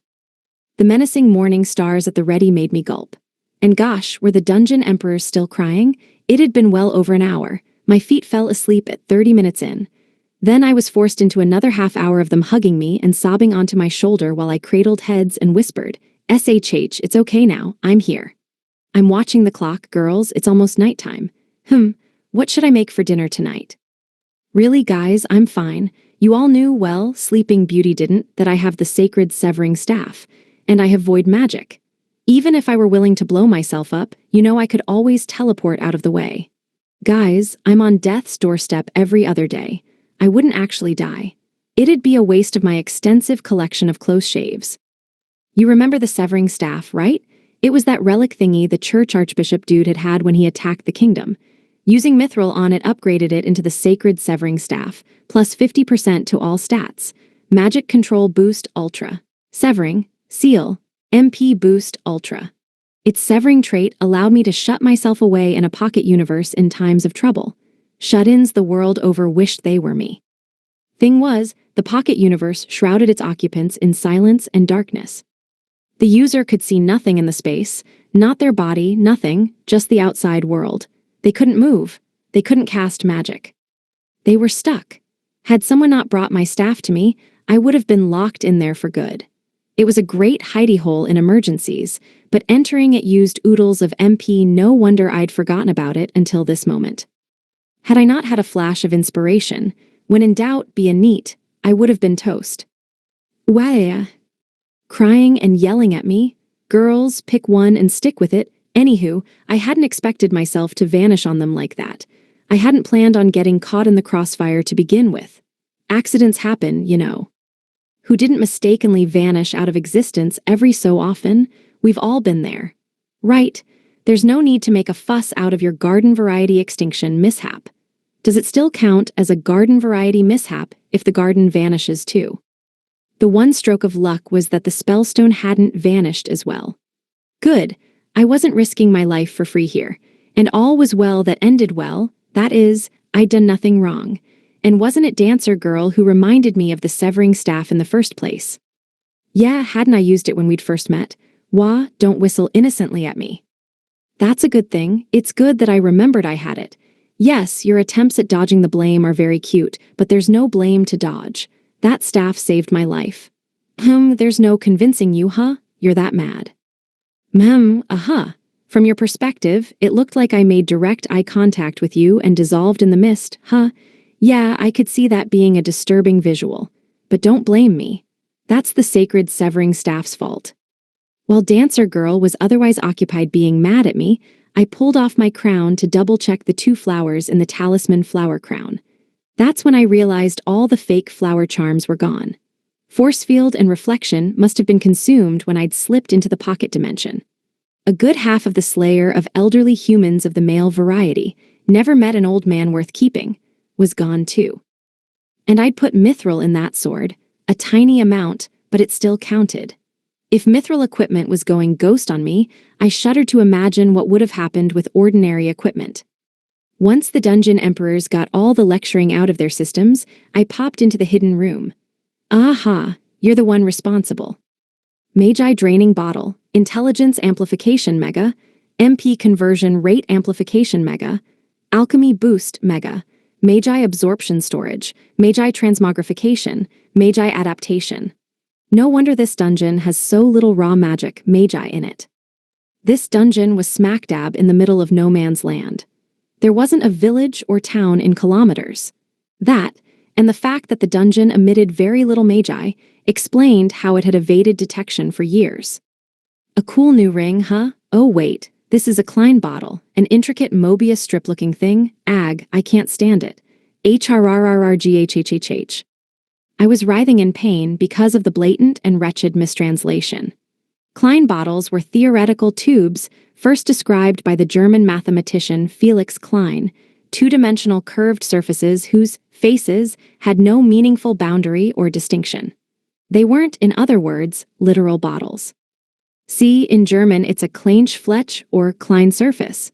Some English translator confused Fletch with flash, and it became Klein bottle in English.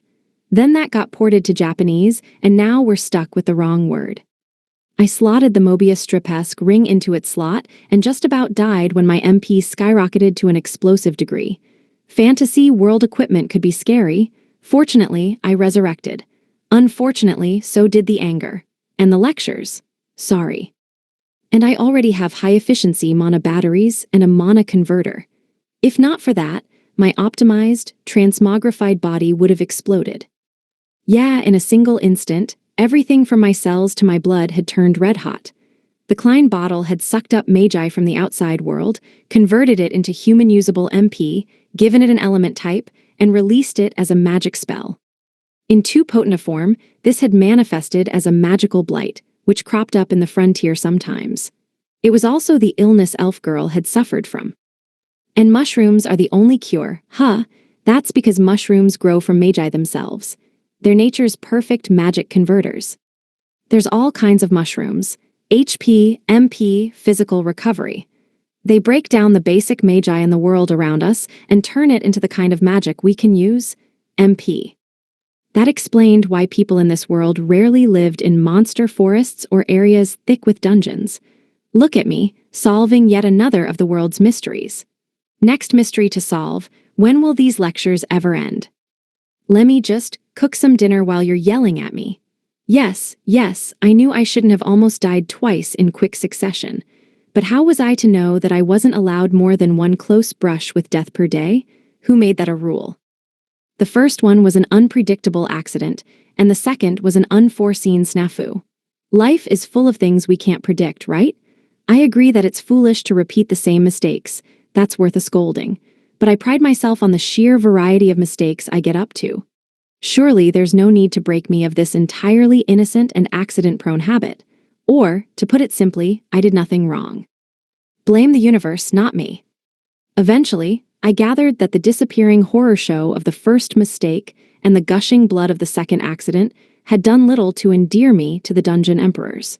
I thus made myself very busy stuffing snacks into angry faces and patting tearful heads. Even Slimy was mad. Wiggle wiggle. Look, I'm just saying. The first mistake was me screwing up a spell, and the second accident was me screwing up an equipping. I'm not repeating my mistakes. It's not even my fault. Blame the world. This wouldn't have happened if the universe wasn't so incredibly illogical. I'm perfectly innocent. I blame the world for it all. Angry glares crossed with angry munching. I flirted with the idea of slotting the Magi draining bottle into my equipment, but I sensed that this would only incense the dungeon emperors further. But hey, all that reviving had drained me of MP. It's just cruel, having 0 MP when there's an infinite MP ring right in front of me. It's like dying of starvation at a banquet. Eek. Don't glare at me like that. The dungeon emperors hoisted me onto a stretcher, trotted up 50 flights of stairs, and deposited me in a carriage even though I was perfectly fine, physically. They stripped me of my equipment, confiscated my lovely magic-filled ring, and slid into the crisp cheerleading uniforms I still had on me. Fetching red for Miss Armor Rep, creamy white for Dancer Girl, and gallant yellow stripes on black for Sleeping Beauty. Something tells me you're not about to start cheering. These cheerleaders were ready for the kill. Carnal carnage-causing cheerleaders hiding behind the excuse of sexual healing. Oh, this carriage was full to bursting of bustling, buxom bosoms and bouncing behinds. Fine legs tangling and curling with mine. Oh no, I let my guard down, and now I'm caught in a three-way pincer attack. There was leg flesh everywhere I looked, pale white slipping and sliding around husky amber brown, a contrast that was as pleasing to the eyes as was being squeezed under their thighs. Smooch. Sayamak. Wag. Red flirted with white cavorted with black, leg rolled over leg. The carriage rocked in the world's most localized earthquake.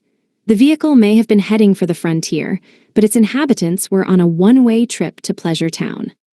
And still the world turns, and still Haruka turns, and shakes, and bounces, and bumps, ghrhrhrblll. Indistinct lovemaking noises 3. Day 120.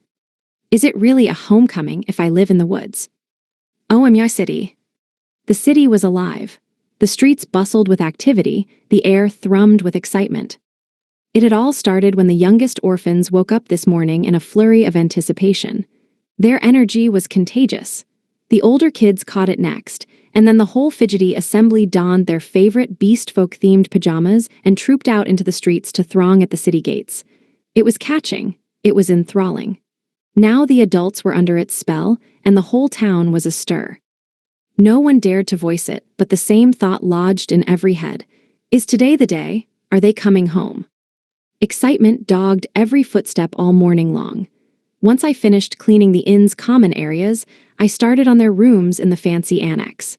The dining hall was quiet and deserted for the first time in its lengthy use. Once it had been filled with smiles and laughter. Now, only a long, lonely silence walked this hall. A similar transformation had stolen over the rest of town. Ours was a town of unthinkable prosperity, unbelievable happiness, and just a hint of sadness, just an empty space in the happiness, right in the center of town, where something should have been. There was a smile for every face, but no eye could avoid straying long. Our gaze drifted to the inn annex, the adventurers' guild, the general store, the blacksmiths, the clothes workshops, the main streets, and the gate, always with the same thought: when are they coming home? Phew, that's the last of the cleaning. Just outside the window, puffed merchants were peddling their wares. Children ran in and among their stalls, shouting to be heard over the hawkers' hubbub. Housewives and adventurers bustled from shop to shop. Past the city gates, knights and soldiers from all over the kingdom poured into the frontier to fight our dungeons, quell our monster forests, and spread peace. It felt like something out of a dream, but then again, so did every day here on the frontier. But for all that, we longed for more. Here in the empty dining hall, out in front of the guild's bulletin board, at the front desk of the general store, sadness dwelt in every eye. Our town rang with laughter, but laughter wasn't enough. We weren't satisfied with joy and contentment and wild, rapturous glee. Our bustle lacked its usual cacophony, its angry shouts, its shrieks of horror. That chaos was our happiness, you see. That disorder was synonymous with the frontier's peace. We all knew that. Everyone knew that. That's why the lack of it broke our hearts. We missed the shouted lectures, the screams of "Catch him, he's getting away," and the inevitable outbursts of riotous laughter that had become commonplace. We missed our beloved pandemonium. It was worth sighing over, so that's just what I did. Every time I heard a raised voice, a mysterious crash, my eyes would light up for the briefest of moments before the disappointment settled in. Every time I looked out over our busy, bustling town, I missed that extra special something that gave our days their dreamlike quality. The name of that lack was admiration, admiration for the older girls in their resplendent armor. Oh, but it wasn't just the armor that I adored. It was their beauty, their strength, their welcoming hearts, their smiles, the most glorious smiles the frontier had ever seen. And then there were the older boys, the outgoing, funny, endlessly kind nerds and jocks. For all their laughter and levity, we slept soundly in our beds at night knowing the boys would keep us safe through thick and thin. My new friend Stalker Girl was gone, too. She'd gone off to war with the rest of them. That was Stalker Girl for you, heading off into danger to make sure every town and village around us stayed safe. Yes, that was my dear best friend in a nutshell. The day my loved ones left, I'd watch them don their armor, take up their spears and swords, and march off to war. I'd watched all those kind, funny, always smiling souls leave us to walk into the jaws of battle. All those boys and girls, all those kids, those ordinary people just like you and me. Ordinary people who'd made themselves fight monsters, made themselves go to war to protect the likes of you and me. We'd smiled when peace and prosperity had come to stay in this backwater, once danger-threatened town. But we still felt a keen missingness in our breasts, the missingness of our most important people. Outsiders looked upon our inn, our general store, our duke's palace, and called those the symbols of Amui, but everyone in Amui knew better. Our symbols were gone. The most important pieces of Amui were gone. A hole was open in the center of Amui where our symbols should have been. The rumors traveled from mouth to restless mouth. Is today the day? Are they coming home? None of the orphans could sit still. Excitement shone in every eye. Men, women, and children dropped by the annex time and time again for no particular purpose, just to see if they were home. Long, long before I was born, when my own parents had been no more than children and my grandparents had been no older than my parents were now, a monster attack decimated the town of Amui. The townsfolk fled, all save a single soul who fought back against the monster hordes. The hero, the white loser, as the legends would come to name them, fell alongside the monsters they'd felled. I waited now with the same emotions I reserved for those tales when I was a child. Envy, gratitude, all sorts of emotions I couldn't begin to name, all bundled up into a simple desire to have met the hero. To live in their presence, to be together. There, spick and span. We all felt this way, that there was something missing, something that shouldn't ever be missing. And it hurt. It really, really hurt. There was nothing we could do about it, and how vexing was that? We couldn't follow them on the path they tread, and how helpless did that make us? Yet still, life went on. And still, little by little, we remade ourselves. We found courage to change, to grow, to keep all those we loved safe. The orphans were the key to our change. They were good, hardworking kids. They were courageous, endeavoring souls. They worked day in and day out to bring in money for the orphanage. They were model children, everyone thought so. But really, deep down, they were more heartsick than the rest of us. In the past, they couldn't afford to eat no matter how hard they'd worked. In the past, they'd grown weaker and sicker until, one by one, they would lie down and never rise again. Those tragedies haunted them. We all wished the children could lead happy, carefree lives. But again, their hearts had been wounded worse than all the rest of us combined. Hu-ha-he-ya. As hard as they worked, they never slacked in their studies. Any scrap of free time they found would be turned to fighting practice. Days off were spent slaying monsters, level grinding, and earning extra cash for their savings. We townsfolk, adults and children alike, couldn't watch them and sit complacent. We, too, set out to transform ourselves. Ew. Take that. At first, the local housewives had thought the orphans were just cute, poor little dears. As time passed, however, the housewives grew to admire the orphans' tenacity and gained a greater appreciation of the importance of levels. Higher levels meant stronger, hardier bodies. Leveling slowed aging and restored youth to ancient bones. Best of all, leveling meant spellstones, and spellstones were the perfect source of pocket cash. And now the city teemed with beautiful clothes and everyday goods the likes of which we'd never seen. We now knew well all the gifts high levels could bring us, including the most precious gift of all, safety for our children. High-level children were less likely to succumb to injury and disease.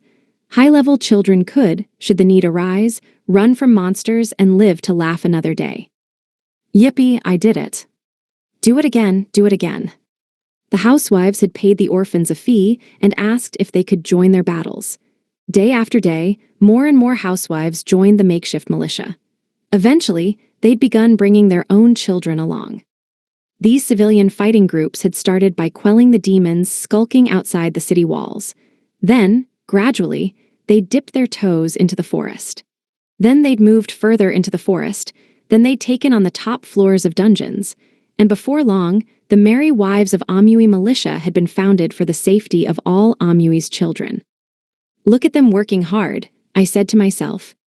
The menfolk didn't dare let themselves fall behind, so they took up monster hunting too.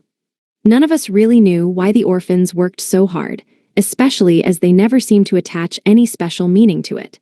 Someone had happened to catch them once and asked, casually, what were they striving for, and the answers flew around town on the wings of gossip.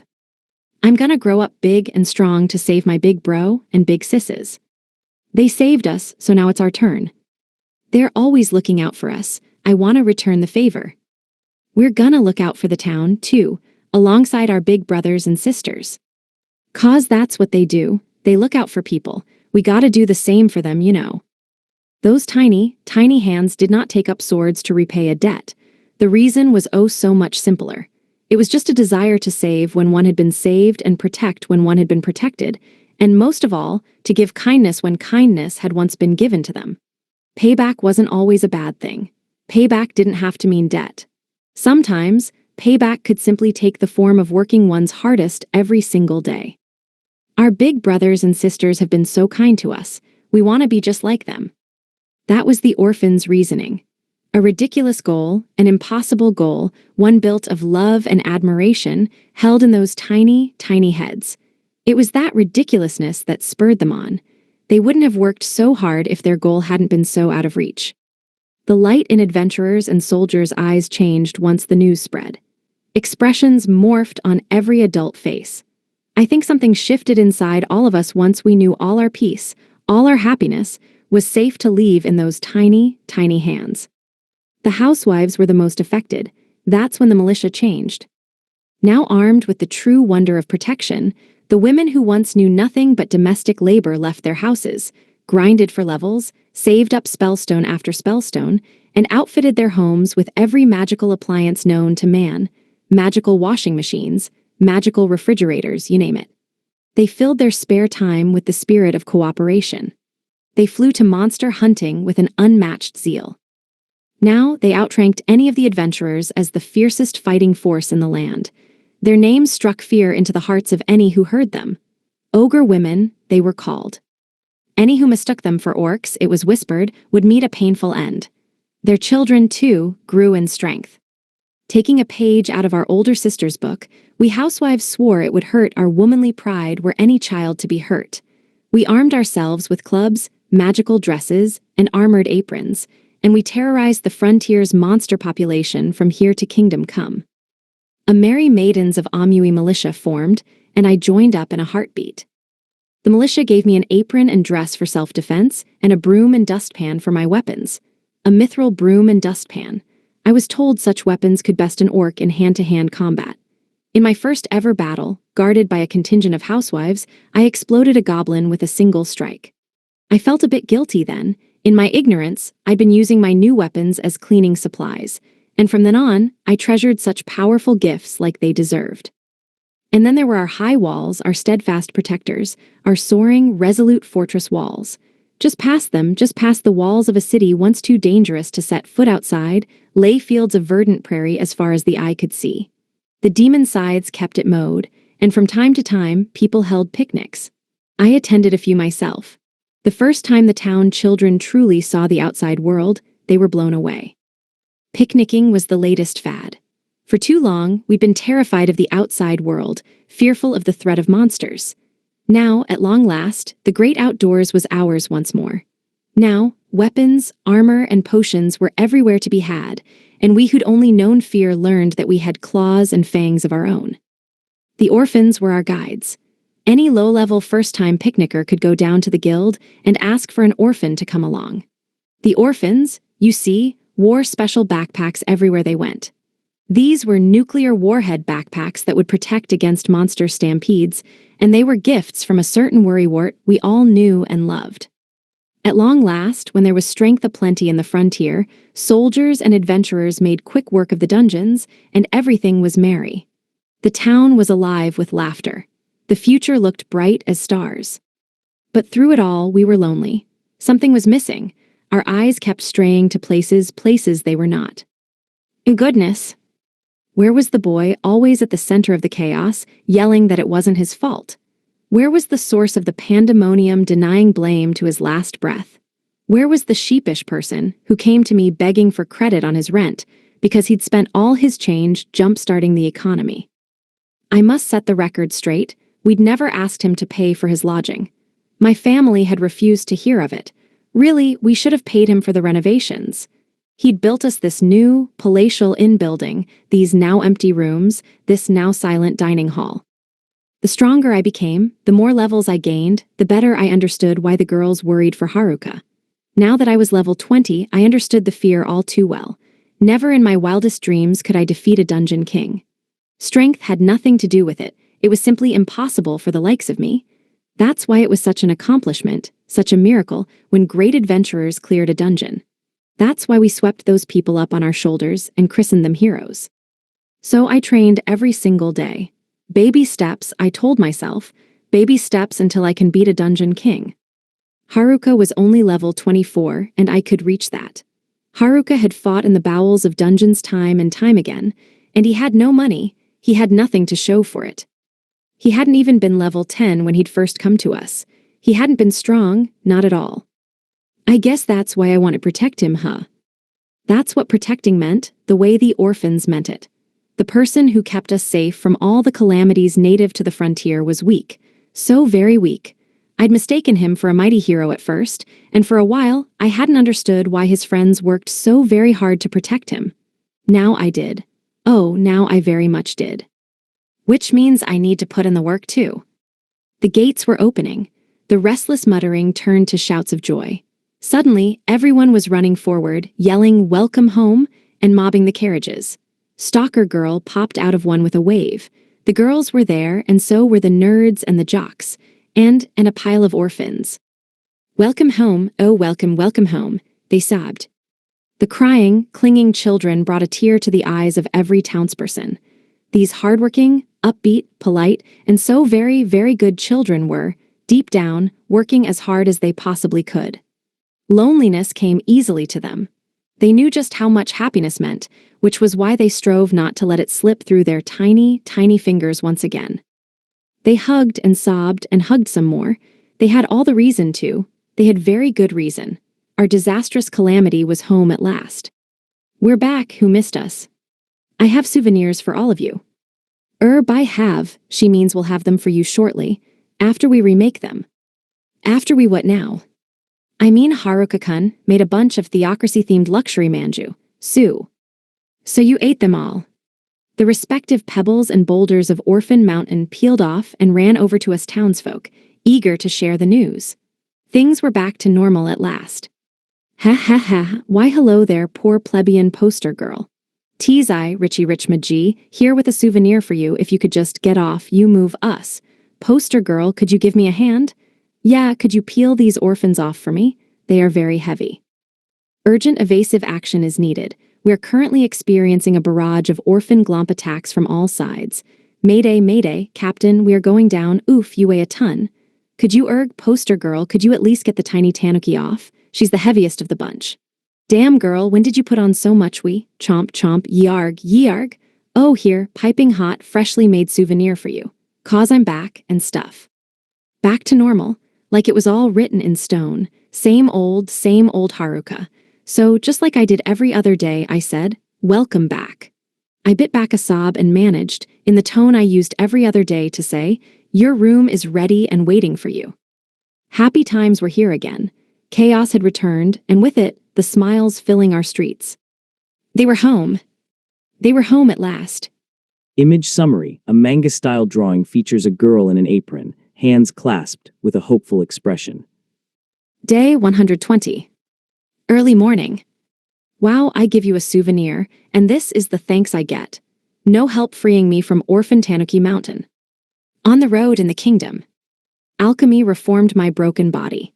It breathed fresh life into me, cell by cell, in fierce waves racking me from my head to my toes. Behold, the powers of magic conversion, an ability that turned deadly poison to desirable panacea, toxic magic to therapeutic medicament. Nidanshu combined with chi wizardry and alchemy's transmogrification. Capital lovemaking and lowercase lovemaking knitted HP and MP together into new, more powerful flesh, which did not help me beat the dungeon emperors. Not one bit. I woke up earlier than any person has any right to, threw on my armor, and buckled down to the serious business of wreaking revenge. The full force of my equipment thrummed through me. My alchemical engines revved. Energy surged through me and channeled into my poor, defenseless, half-asleep teenage boyness, giving him the awakening of his life. He quivered to attention. He shuddered with the tremulous quality of a newborn fawn. Quivering manwhip in hand, I turned to the dungeon emperors and found horrible smiles on their waking faces. So much for a surprise attack. My poor teenage boyness, now ringed in by a wall of feminine foes, was soon spent. He was sent to the point of no return. He was rendered limp and deaf to my commands. The Magi draining bottle sent me back to square one, and I went down in a hail of red, white, and yellow pom-poms. My cheerleader combatants descended on my immobile teenage boyness like a pack of harpies. The verdict was in. The cheerleading uniforms were a big hit. I didn't even know it was possible to weaponize pom-poms. The girls shook certain spherical objects. These items bounced. They boinged. They traveled up and down the length of my body in a great rustling of cloth, setting my senses on fire and sending my sensory faculties straight to heaven. Did you know the word pom-pom comes from the French pompon? Pompon refers to a small ball or tuft of cloth. In America, home of the cheerleader, this became pom-pom. An unassuming name for such a majestic piece of equipment, in my humble opinion. And this usage of your majestic pieces of equipment should be outlawed the world over, methinks. Especially 6 at once, all bobbing up and down. Rah sis boombra. Igwa. My recent transformations and the Dungeon Emperor machinations brought on serious stimulations, causing major elevations and shuddering palpitations. Whoa, girl, easy does it. Didn't they ever tell you slow down, you'll mess up if you go too fast? You're messing me up. I'm about to make a mess in every direction at once, at the rate you're going. You're tossing me around like a piece of fruit in a blender. I'm shaking like a leaf in a tornado. In between all the external tossing and turning, my chi found the time to race through my bloodstream and trace thousands of patterns through my body. I was capital A activated. I was stuck in 24/7 on mode. Let the record show that I did not give my chi the permission to do this, but lack of permission never stopped my chi. It just kept on merrily drawing sigils inside me, enabling one inscrutable chain reaction inside of me after another. Neurons fired. Signals flew. Safety first, you need rest, relaxation. Fine print, tee him up and 4. Yes, you must heal up. From you, I need rest all right, I need a dotted half rest.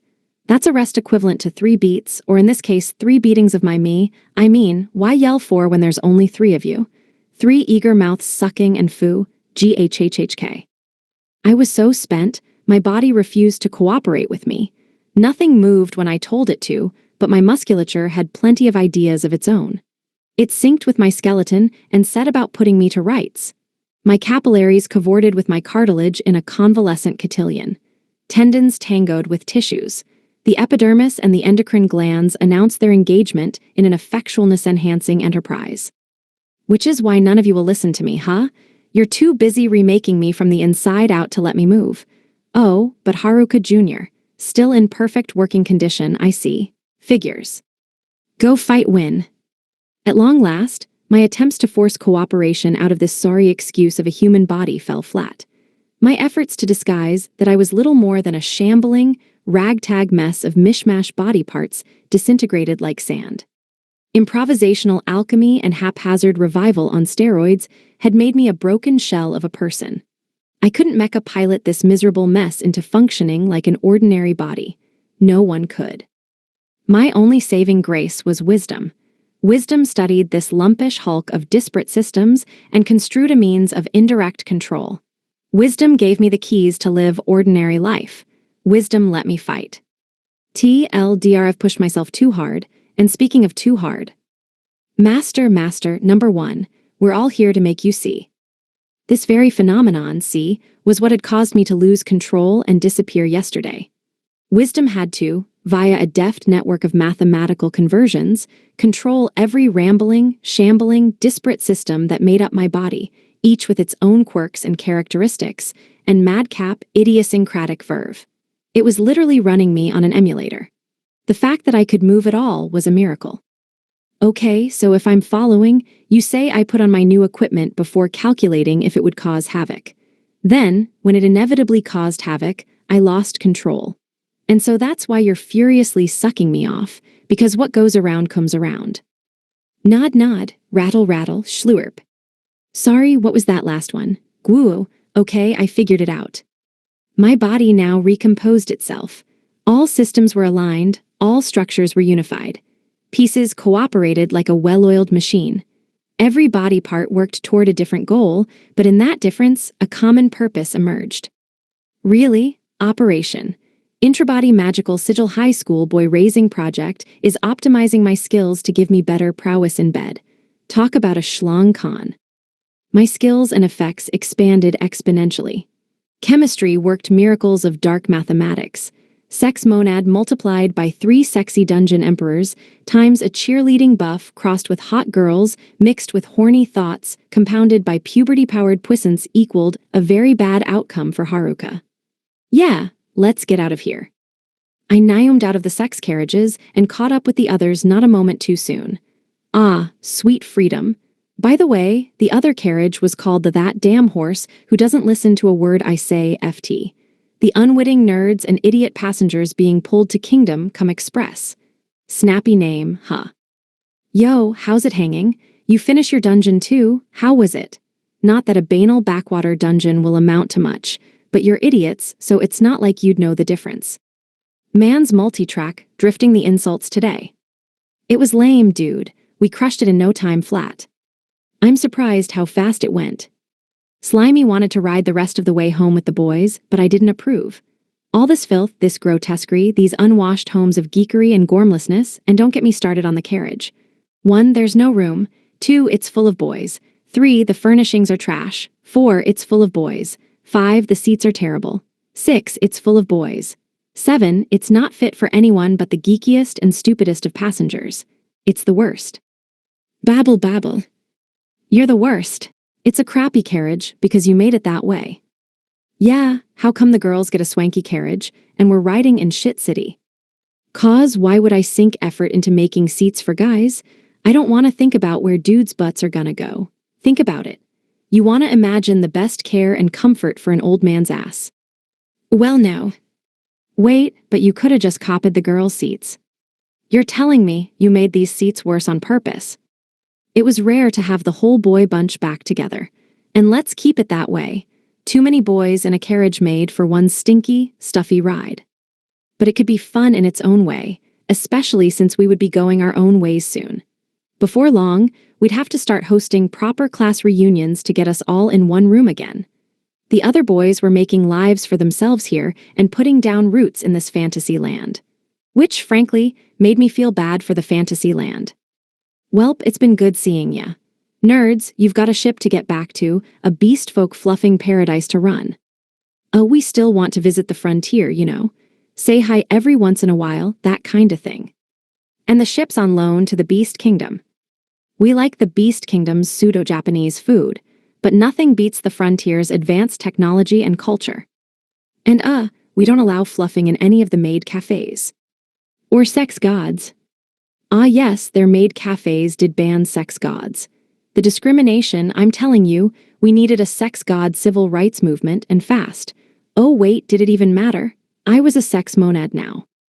Yeah, what's the deal with the sex god ban? The isekai genre is full of discriminatory crap, but who in their right mind would discriminate against the noble sex god? I'll have you know, there's been many a case of a poor, lonely sex god crying outside a store that barred him entry. A whole city's worth of cases. The girls made us do it. They said we had to protect the beast folk girls from the sex god at all costs. They wouldn't take no for an answer. Sidebar, but when they said, protect the beast folk girls from the sex god, he's dangerous, I was like, yeah, no shit, Sherlock. Better add, no tentacle groping the maids to the rule list.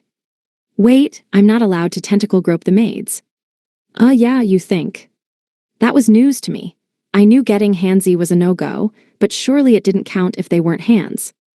What about magic hands, or magic threads? Don't tell me they're banned too. In what universe would they be allowed, Haruka? Sex god or no, you wouldn't even be let in with a cloud of ominous, wriggling hands and tentacles. Ah, the maid cafe. The sole paradise of earthly delights available to the teenage boy, the one treasure trove not locked behind an 18+ verification wall. And yet, due to his tender age, so often this pleasure garden's walls were too high for our fledgling philanderer to clamber over. Why, oh why, did the newest maid cafe fresh off the fantasy world presses have to be denied to me too? We put up signs in all the cafes. Keep your tentacles, snakes, chickens, and lizards to yourself at all times. Excuse me, this smacks of oppression. Oh, maid cafes. What cruel temptresses ye be, even in fictional universes. Meanwhile, the idiots are back to their salacious gasp hand-holding. Psst, nerds. Have you had any luck in developing normie-exploding magic yet? I'm still on explosive grenades myself, and I haven't had a chance to do a test run yet. Turns out, it's hard to develop a weapon that targets the socially competent. Bro, you are the last person who should be hating on a guy for getting some. We take our eyes off you for 1 second, and you've bagged another hot chick. You keep whining, that feeling when no GF, while you're swimming in concubines. First there's that saint girl, and then there's the beast folk twins. You're lucky your anti-virgin grenades don't blow your own head off. Huh, lotta hot air in this carriage all of a sudden. No, you don't get it. Imagine I ask out a girl, right? Then she looks behind me and sees 3 drop-dead gorgeous concubines trailing me. You think she's going to give me the time of day? And you thought you had it rough. I mean, okay, that's fair. Kind of a depressing way to look at it, honestly. Ain't it though? In my dreams, I'm walking arm in arm with a cute girl. But then there's another girl hanging off the other arm, a second bear hugging my waist, and a third locking me down tighter than the police with a master criminal. I'm too busy being buried in 6 bountiful bosoms to focus on my date. I'm too trapped in triple titty twins territory to pay attention to my girlfriend. Such is the bittersweet trouble of having your own private cheerleader trio. Yeah, if we're talking the 3 dungeon emperors. It's hard to imagine a girl who could compete with them for your attention. Right, that's what I've been saying. Normal, non-ice-guide girls just couldn't cut it. What girl in her right mind wouldn't feel envy's green sting comparing herself to my lineup of show-stopping babes? And if I can't even get a normal girlfriend, how am I supposed to ever get a hot girlfriend? Short of ice-keying a manga artist into this world to make me a 2D girlfriend, I'm shit out of luck. The Dungeon Emperors were clearly out of my league. And who else was I to date? One of my female classmates. They were just as bad. If I wanted to shoot my shot, I'd have better luck shooting them than asking them out. Dude, you're missing the point. You don't need to look for a girlfriend anymore. Man's drowning in a lake and complaining of thirst. Well, he's certainly not a normie. Normalcy gave up on Haruka long ago. He claims he wants to play the G-rated route, and then he picks all the R-rated scene options. Yeah, well, we've all done that. I couldn't even shoot my shot. I was too busy being shot at in a Dungeon Emperor bullet hell. Well, forget games. This is more like a light novel plot point. I'm telling you, Haruka, I'm jealous of you. Haruka's trying to browse the tender rom-com shelf and keeps getting pulled into the erotica aisle. What about Haruka is tender? His skills and equipment come straight out of the villain protag genre. Yeah, he's done for. He's never gonna get a girlfriend. Shut up, you're gonna make me cry. I mean it. My chances of having a non-existent sex appeal are about as high as my chances of having a non-existent girlfriend. And if I don't have sex appeal, then I'll never get a girlfriend. That's basic cause and effect. Or maybe quantum entanglement. Is my lack of sex appeal entangled with my lack of girlfriend? How come you wound up with girlfriends? How come you met their families and popped the question, huh? Huh, if that isn't being a normie, I don't know what is. Explosions for all of you. Nothing you said is technically wrong, but it's so bonkers I can't keep up. Oh, mine was not a tale of tender hearts and intertwined hands. No, I was to suffer rubbed tender parts and intertwined, iron-gripping legs, fighting in the trenches with 3 contentious wenches. If you're already getting some, then what's the problem? You've hit your end goal. Did I? Cause I feel like the final boss keeled over when I was still on the character selection screen. That's called being a cheat character, bro. No, that's called bad video game design. No one downloads OP mods to get shot straight to the ending. What's the point of playing if you can't flaunt your opness? Having had enough of these insipid love affairs dangled before my poor, virginal nose, I lobbed a prototype idiot blaster grenade into the middle of the cramped carriage and made myself scarce. Issue was, the idiots ran too.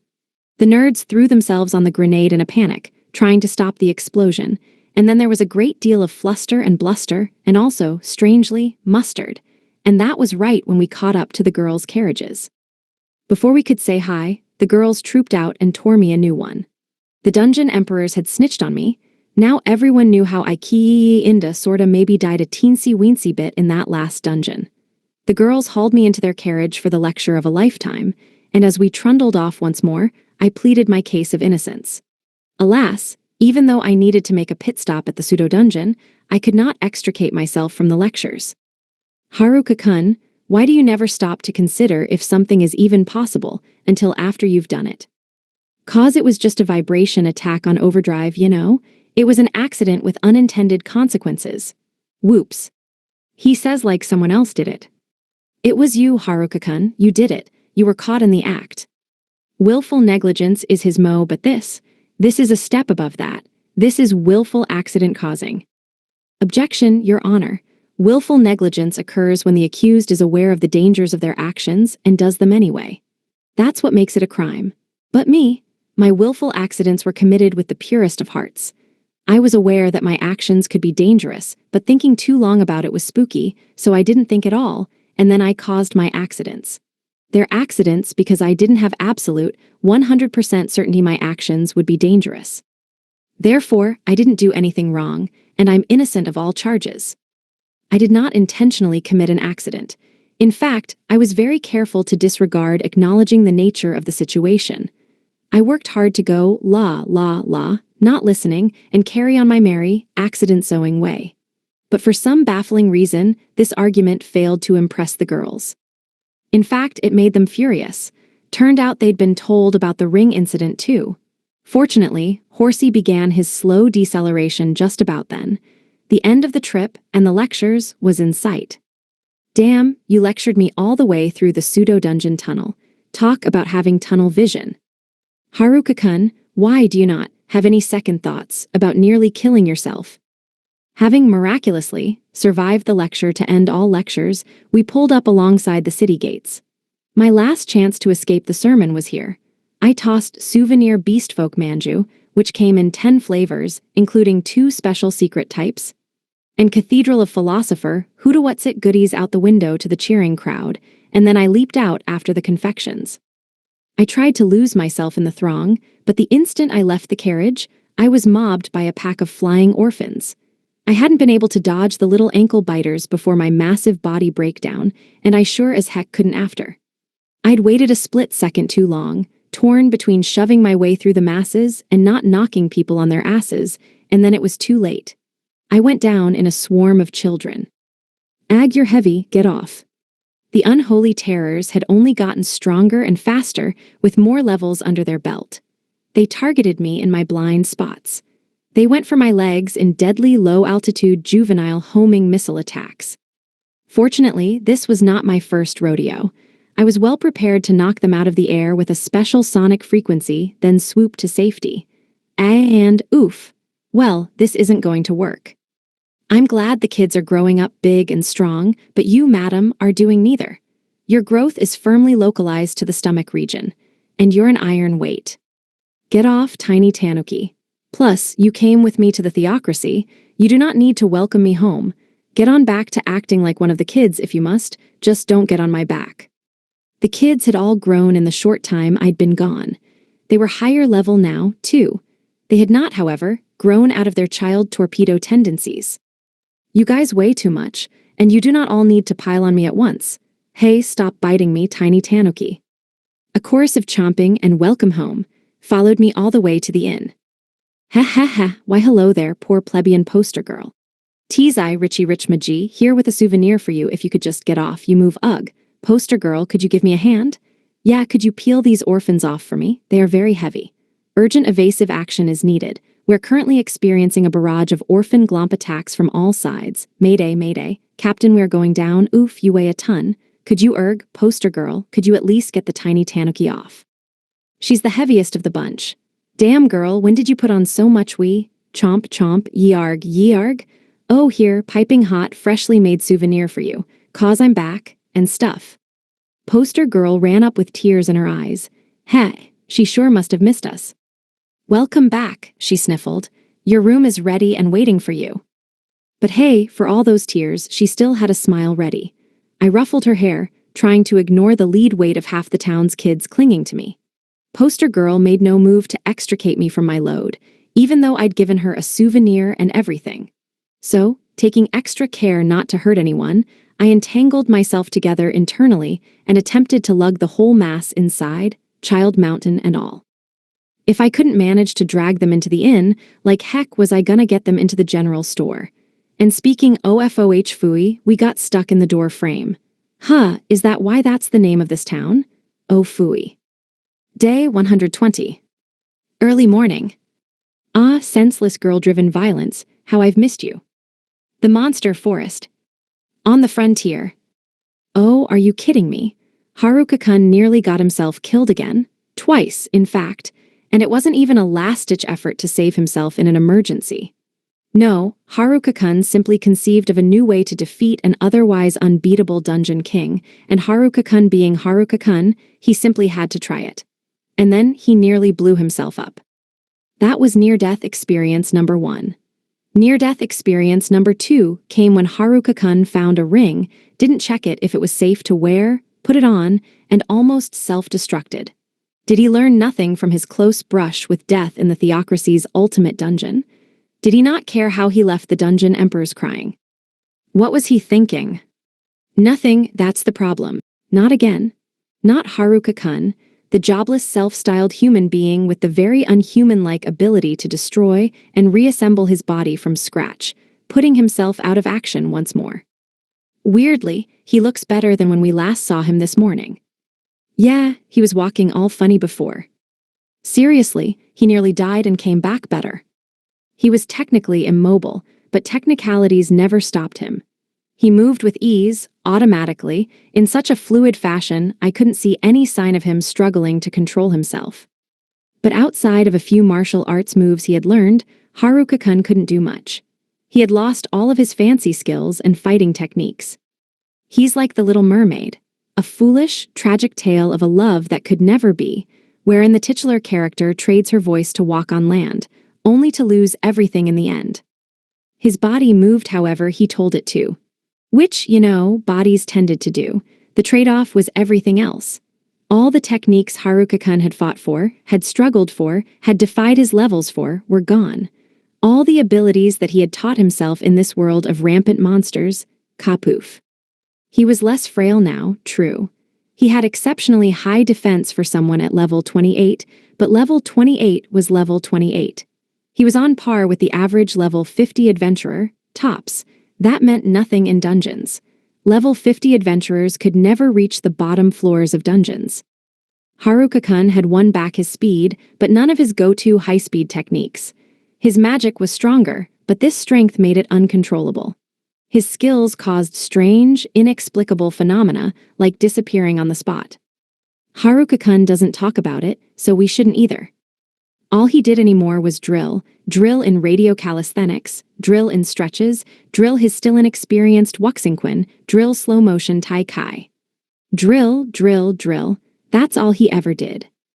Everything was gone, and he had to start over from square one, build it all back up, teach himself from the top. He'd never complain, it'd break Valeria's heart. So, what was he doing gadding off in the monster forest?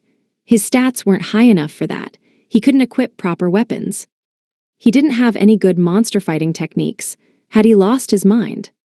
This is like a repeat of when he rescued Angelica-san and Nefertiri-san. His body was falling apart all around him, and the whole time, he acted like nothing was wrong. The monster forest was where it had all begun for Haruka-kun. Here was where he had learned to fight, back when he was living in a cave and duking it out with tough monsters day after day. That was back before he'd had his auto-attack powers, bizarre buffs, and weird auto-spell cheat skills, back when he was just an ordinary teenage boy at level 1. Back when he was just Haruka-kun. And here was where he'd saved us, where he'd taught us how to fight, where we'd gained our very first levels. Here. Hey, before we go on a trip down memory lane, we should find Haruka-kun before he, explodes himself. We discovered him facing down a pack of level 7 goblins. Goblins under level 10 were slow, squishy creatures. They didn't have any fancy skills. A level 28 person without skills of their own, fighting carefully, could handle these foes with relative ease. Well, assuming it was one goblin versus one able-bodied human. He shouldn't be so calm, it's just not rational. He shouldn't be smiling. He shouldn't act like goblins are a piece of cake. The goblins converged on Haruka-kun. I lunged, ready to fly to his rescue, but the dungeon emperors grabbed me and held me back. The very same people who taught me how to fight were standing back and watching while Haruka-kun struggled along with no fighting skill of his own. You know him, he's stubborn like that. No kidding, he's always been this way, always weak and always, strong. The scene that played out before us could have been a carbon copy of the first goblin massacre all those months ago. Haruka-kun was a flickering shadow of black, a stationary pillar, a smiling menace. His right hand was a blur of motion, and the next thing we knew, the goblins exploded in a mist of blood and guts. Yuck! Then his left hand followed suit. It moved so fast it left afterimages in his wake, all shivering and blaring like a fire on the cusp of going out. Goblins fell like flies. Haruka-kun whisked from one to the next, ever the picture of composure. We peered closer. Wait a minute, his speed stat is only 800-something. That low, he shouldn't be flickering in and out of sight with those kinds of stats. His arms shouldn't be moving too fast for our eyes to keep up. Forget my eyes, my brain can't keep up. One moment, his arm was there. The next, it was not. It was beyond human comprehension. Was he using life or death on his arms alone? He's awfully strong for someone so weak. Pretty quick for someone so slow. It should have been impossible, theoretically speaking. Life or death was a high-speed sword attack powered by a conglomeration of physical prowess, magic, and skills. It was an explosion of one's whole strength manifested in one perfect, lightning-fast strike. One's whole strength, mind you. That meant using one's whole body, not just the arms. His fighting is awful, and yet it's working. He's all over the place, but he's so good we can't even track him. We just had to laugh. How could we not?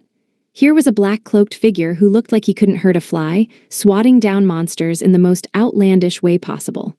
Worse, he kept tripping and bowling into monsters so fast he obliterated them on the spot. It made us laugh so hard we cried. That's what Haruka-kun had looked like way back when, back when we had given up all hope. He'd pulled out tricks we'd never seen before, magicked up powerful martial arts from God knows where, and displayed the fanciest footwork this side of a ballet studio. All of those things were gone, and yet this overwhelming, inexplicable strength remained. Our savior, our ridiculous and incomprehensible Haruka-kun, ladies and gentlemen. The man with the catchphrase, if at first you don't succeed, die again. Call it Throwback Thursday, 'cause Haruka-kun's back to his old ways. Yeah, unless. Haruka-kun stamped around like a man with two left feet. He wobbled with every step like it was a fight to keep his balance. But compared to before, I saw improvement. He dipped and swerved around the battlefield in a way that would have put his once fluid footwork to shame. His frantic arm movements flung him about every which way. His own flickering movements made him drift so hard he listed and leaned. Yet perversely, it only fed into the momentum of his arms. He was, rationality be damned, chaining it all together into a coherent attack. Talk about being more than the sum of one's parts. He's literally not even dodging. It wasn't even one move. One move did not a Haruka-kun fighting style make. This was an unorganized mishmash of wobbling, swerving, and flailing melded together into one seamless sword fight. Yup, that's Haruka-kun's old ways in a nutshell. You know what they say, it never hurts to have a firm grasp on the basics. The dungeon emperors smiled wearily. They were just as done with Haruka-kun's antics as the rest of us. It was nice to see a smile on those often worried faces. They were concerned about Haruka-kun at the best of times, and this was hardly Haruka-kun's shining hour. Yet, paradoxically, their worry had faded like a weight off their shoulders. This familiar scene couldn't help but endow us all with a sense of relief. It never hurts him, it hurts the goblins plenty. Yeah, well, goblin genocide is synonymous with the basics in Haruka-kun's book. Just let him have it. This was where it had all begun. This was where Haruka-kun had first unlocked his baffling powers and begun decimating the local monster population. Watching him now was like reliving our first days in this world all over again, with a bit more tripping, admittedly. I don't think the speed of his flailing can be attributed purely to a speed stat. His ability to harmonize with his magic is so elegant. He's cloaking himself in magic to the point where it moves with him as one unit. That was Elf Girl. She knew 'cause of her sensing skill. Haruka-kun was controlling the very same entanglement that had blown him to smithereens. Its huge outpouring of energy should have been too much for any one human body to handle, but Haruka-kun could use it. He weaponized it. It is his body doing it. He can move again. Took him long time too. He puppets himself. He forces himself move. Now is second nature to him. His magic was out of control, hurt him. Now with ease he uses it. Was Haruka-kun getting weaker? I couldn't tell. His weak version of strength baffled me. All I knew was that it looked painful. If that strength was no longer his, if it no longer hurt him, then I was happy. I didn't care if it made him weak. I preferred him weak. Not weak enough that anything in the monster forest would give him trouble. Yeah, gosh. We're never going to be able to beat him, are we? He was unpredictable. He was impossible. He was practically stationary, except for when he was falling all over the place and whipping his arms around every which way known to man. And he was so fast our eyes couldn't keep up. We couldn't tell what was happening. Images flickered past so fast our brains failed to register what our eyes were telling us. Like hell would we ever be able to counter that. He's so good he disgusts me. How? Literally how? He's not following any established fighting technique at all. It's like every weird, flailing movement has a purpose. It kinda reminds me of Oda-kun's shtick. Yeah, but the nerds don't like mecha pilot themselves. You know what I mean. If anything, this messy fighting style and instantaneous reaction time reminds me of the jocks. Haruka-kun aped all the movements normal people did by magical gorilla gluing his broken body together. He went above and beyond like he'd never heard of the concepts of below or behind, and then he made himself even stronger by forcing his body to act out the muscle memory it had yet to acquire. He made the unnatural natural. He made himself human in such a very, very inhuman way. No wonder he kept self-destructing. Let me get this straight. He achieves the impossible by doing something even more impossible. He put his own body back together wrong to turn himself into some kind of wonder warrior. Now he's reverse engineering a correct body, and that's just making the problem worse. His bizarre body led to even more bizarre brawling. Mind-breaking movements made for mind-breaking monster mauling. He'd min-maxed himself to the point where he broke logic altogether. And his flexibility, my God. How long had he been up to this? We'd had no idea. We'd never noticed a thing. We hadn't even realized that Haruka-kun had started falling apart the minute we were summoned into this universe. We'd failed to recognize his constant pain, his agony, the suffering that dogged his every wobbly step. We'd just never known, and we would never make that same mistake twice. Against all odds, Haruka-kun was still pushing himself, and we refused to let him outdo us. What was he thinking, hitting up the monster forest the moment he got home? Technically speaking, he does live in the forest. And so, the wild Haruka-kun returns to his lair. Haruka-kun's weird manner of movement evolved, slowly but surely. As the minutes passed, it began to take on the form of something like a proper fighting style. Like a wraith, he flickered through the goblins in a series of fleeting afterimages and frenzied slashing. His wild wobbling began to solidify into sound footwork. He was still nowhere near the graceful, dancer-like Haruka-kun we had once known, a stranger compared to the lightning-fast martial arts master he had once been, but he was regaining what he'd lost. Bit by slow bit. He really is getting better. Yeah, he lost everything, all his greedily acquired skills, slapdash calculations to make them run, acquired interest, and everything. His weapon was a blitz of motion, even as his body crumbled to pieces with him still inhabiting it. He listed, he tilted, but he never fell outright. He swung and swung and swung, and let the motion swing and swing and swing him. Is it just me, or are we out of monsters? The housewives already thinned out the population, Suo. Seriously, is this what monster stampedes look like these days? Tall piles of spellstones ringed Haruka-kun, signaling the end of his wild slash fist. Let the lecture begin. What the hell was that? Why did you take on so many monsters at once? Oh, that was me sucking up all the magi in the surrounding area. Just for funsies, you know? And monsters are attracted to magi, so I dragged in all the monsters like a magnet. That meant lots of goblins and kobolds for monster mashing time. Oh, and orcs, but not corks or sporks, so I didn't do anything wrong. Yeah, 'cause kicking puppies is evil, so it's a good thing I didn't fight any borks. I would have had to hide behind the dungeon emperors. They'd back me up, right? Oh, you wouldn't, but you're my servants. Cowards. Well, you do have a point. People can get protective of their puppies. Compared to herding innocent doggos, summoning monsters is practically a community service. Ergo, thus, henceforth, I'm innocent, and stuff. Haruka-kun had found a weird dungeon item, the Magi Draining Bottle, Intelligence Amplification Mega, MP Conversion Rate Amplification Mega, Alchemy Boost Mega, Magi Absorption Storage, Magi Transmogrification, Magi Adaptation. The first time he'd put it on, it had turned the Magi in the environment into mana, causing such an explosion of MP, it had boiled his blood and just about killed him. So naturally, Haruka-kun had popped it on again, because he never learned. I was literally in the middle of telling you not to do that because last time you did it, you nearly died. Why the bleepity bleep did you do it again? You are so guilty. False accusations, Your Honor? I'm being framed. These accusations do not fit the facts. The ring may have fit my finger, but I'm not fit to be saddled with such unbefitting accusations from this fitful misfit of a prosecutor.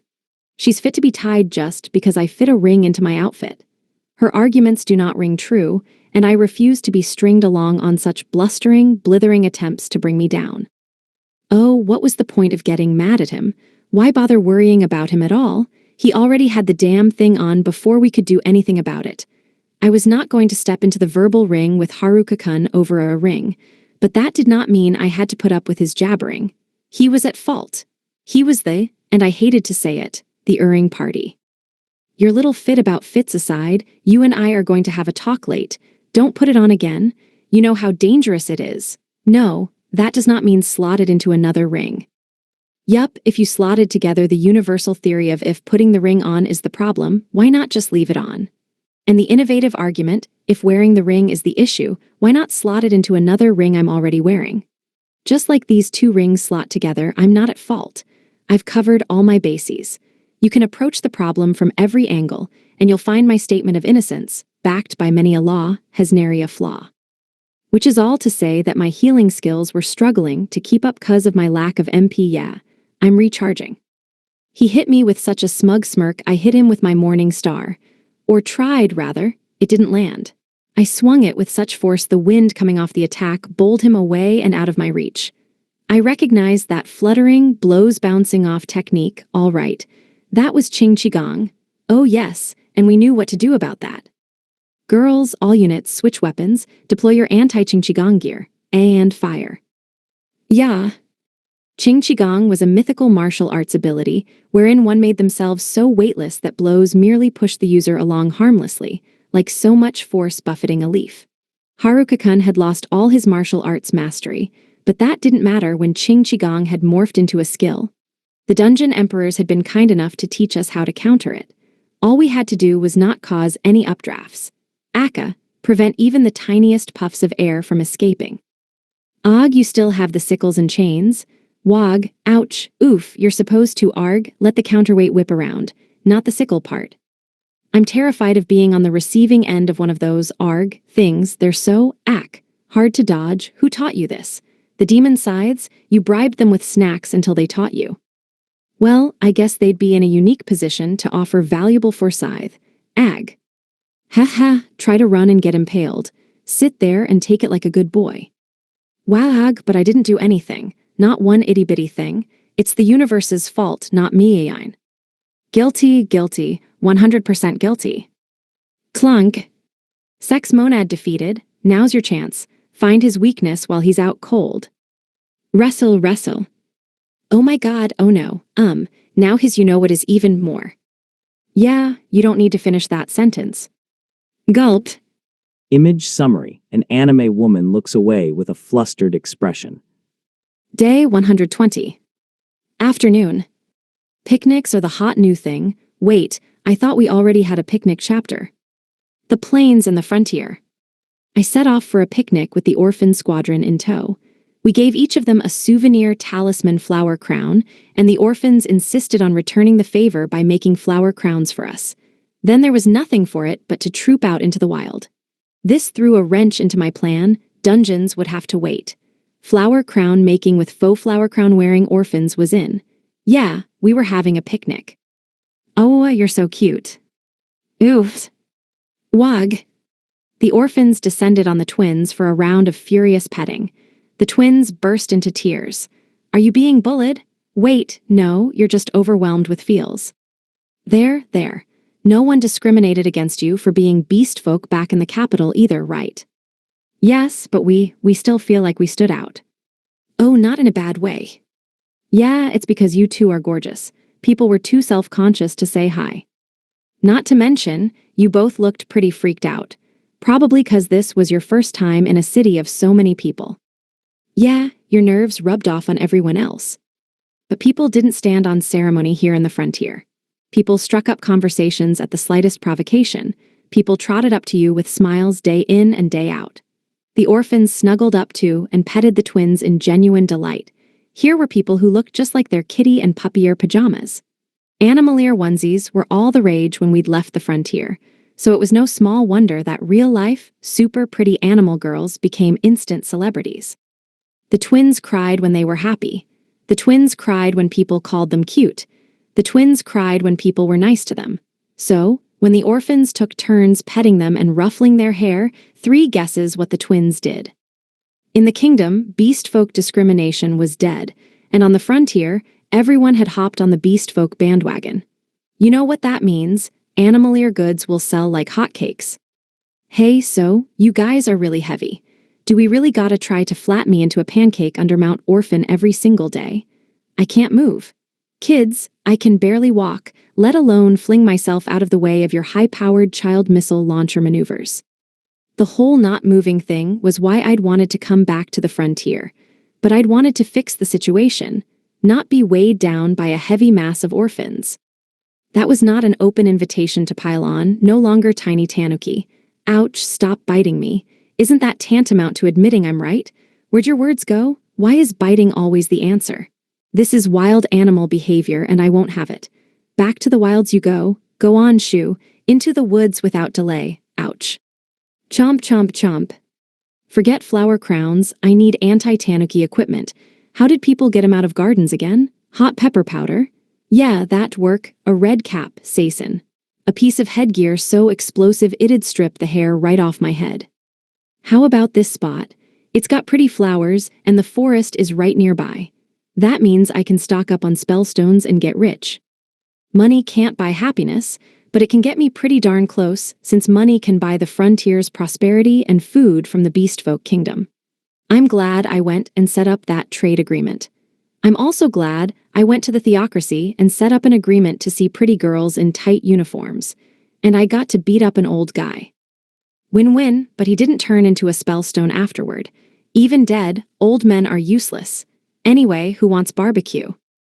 Me, I do. Barbecue, barbecue, barbecue. Bada-dump, bada-dump, dump, dump, dump. The earth shook under the rhythmic stomping of the girls. Ladies, please, wait like civilized people. You don't want to set a bad example for the orphans. The girls stamped their feet in time to their song in a terrifying, to say nothing of loud, display of gluttony. The idiots joined in, banging their swords and shields together in a horrible din. This calls for drastic measures. I pulled out my new, sorcery-powered high-speed barbecue skewer rocket launcher and let rip. Magic cocooned around each skewer of meat, hyper-accelerating it until they all shot forward with the speed of bullets and nearly killed my classmates. Watch where you're aiming those things, you could have poked an eye out. A shame the idiots' animal instincts caused them to leap out of the way in the nick of time. The meatheads dropped their shields the moment I launched the protein projectiles. I guess they realized these were armor-piercing meat skewers. This kebab put a hole in my shield. Geez, I've got friggin' goosebumps. Oh, not a goosebump outbreak. There's only one thing to do with goose flesh. Cook it, bake it, fry it to smithereens.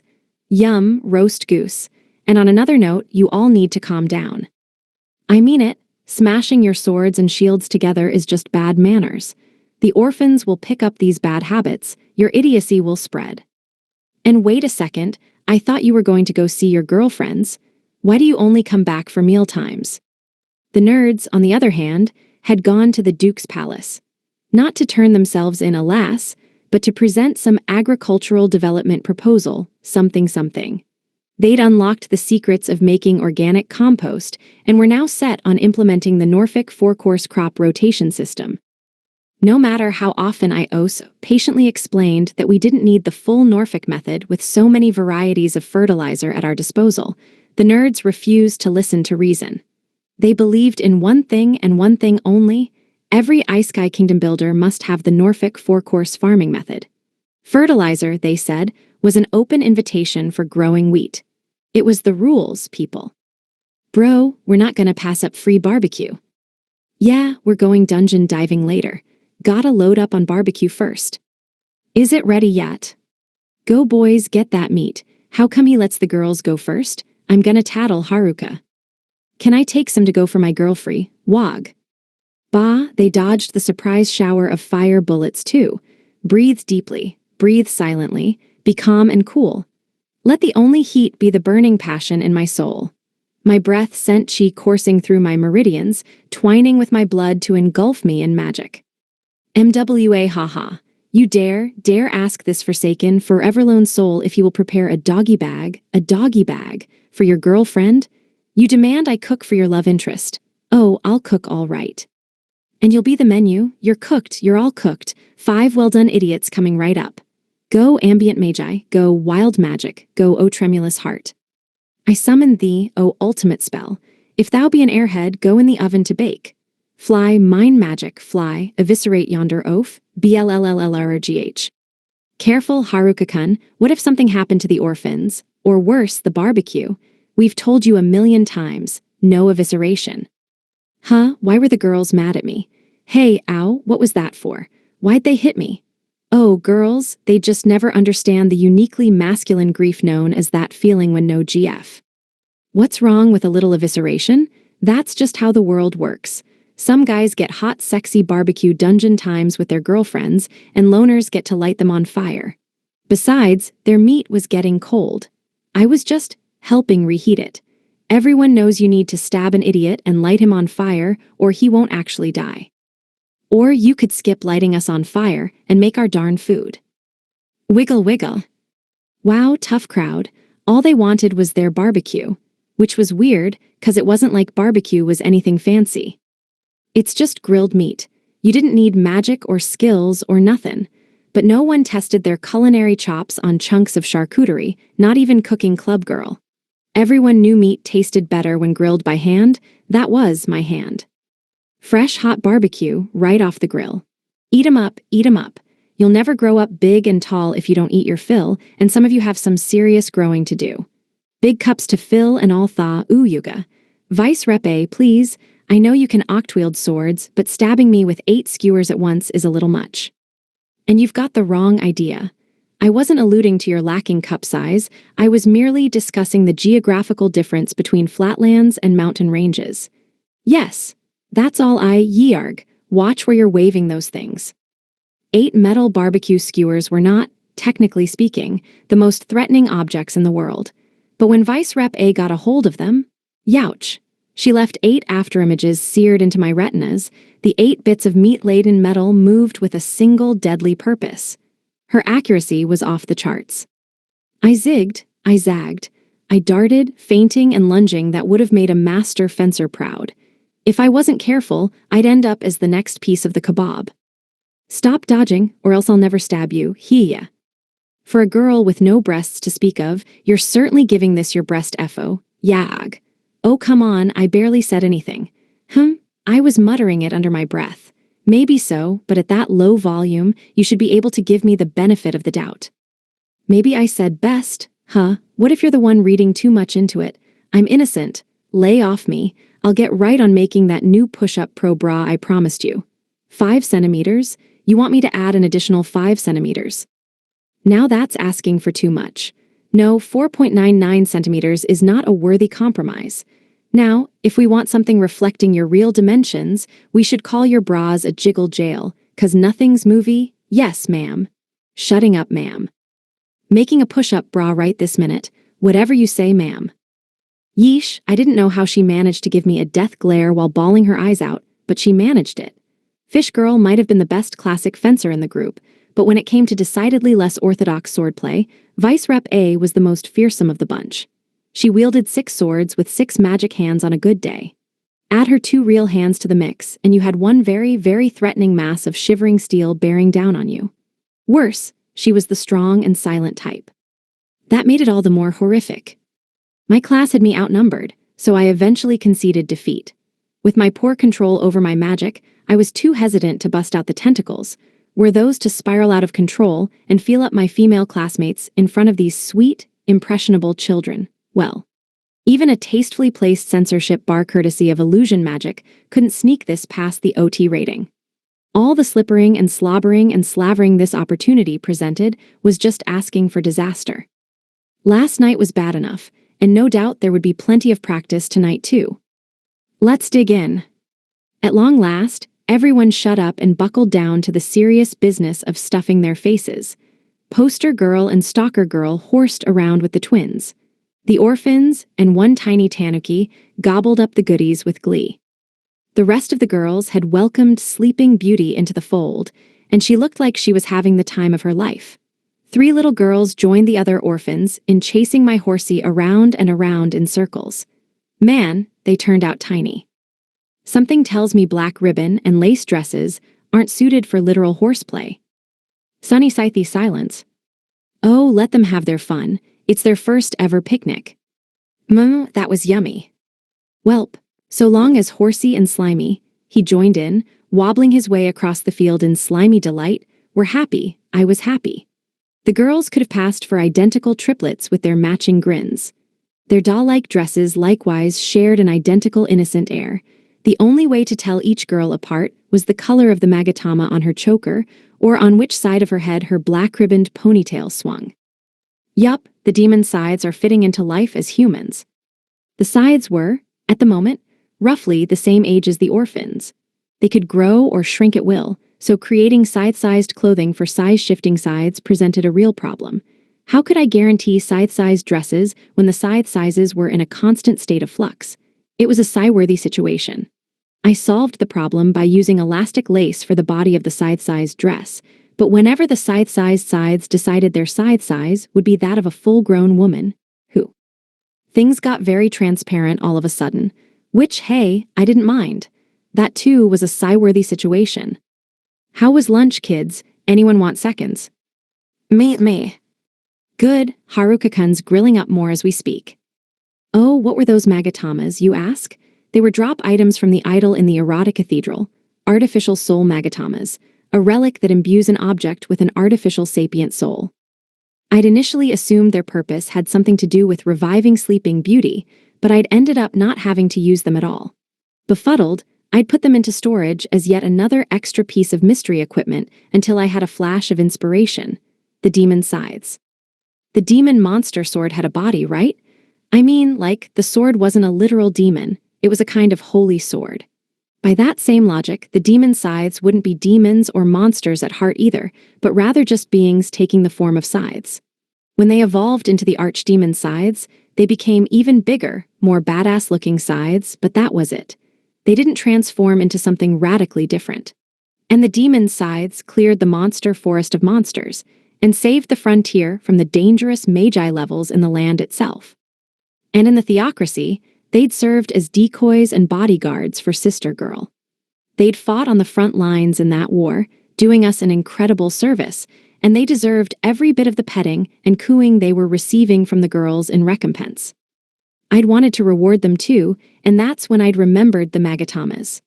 I put the stones on cords and asked the sides if they wanted them, 'cause I didn't know if the sides wanted to become people, you know?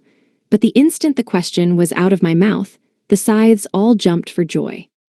I couldn't say no to that enthusiasm, so I hung a magatama necklace on each side, one by one, and watched the resultant puff, puff, puff of black smoke. Boom, they were people. Having human bodies made it easier for the sides to chow down on snacks and play with all their new orphan friends. It was all very heartwarming, except for the X-rated factor. See, turning into a human didn't necessarily mean turning into a clothed human. I'd immediately scrambled to throw clothes on these newborn naked women, but in the hubbub of 3 tantalizingly terrific and teenaged bodies poofing into existence in my close personal space, I'd ended up dressing them in miniskirts and sailor uniform tops, which did not help matters. Oh God, I can still see it now. As I'd furiously whipped up a new set of outfits, I asked the sides if they wouldn't rather be kiddos instead. The sides obediently shrunk down to orphan size, and I made them a set of elastic, all side sizes sized dresses for the side-sized sides. The dresses looked just like ones the orphan girls had, and the sides fell in love with them immediately.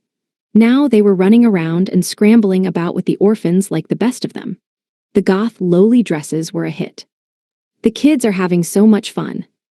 Aren't they, cute little boogers? I knew full well the sides were hunks of metal at heart, but nothing could have prepared me for adult-sized sides nuzzling me with their usual level of affection. I was much happier having them be kids, and no one was the wiser. I shuddered to think what would happen to my sex appeal were anyone to find out I'd nearly gotten off to a trio of inanimate thrashing tools. Don't look at me like that. They were hot, okay. I'm just doing what's right. I had used servitude on the demon sides and dragged them off with me without ever once asking consent. Now I made sure to sweeten the deal with tasty treats aplenty, but if I didn't keep them fed and happy, I deserved actual hell. The demon sides had clear-cut the forest for me. They'd protected the nerds and the girls countless times over. We wouldn't all be here today if not for the demon sides. They'd bailed us out of hairy situations time and time again.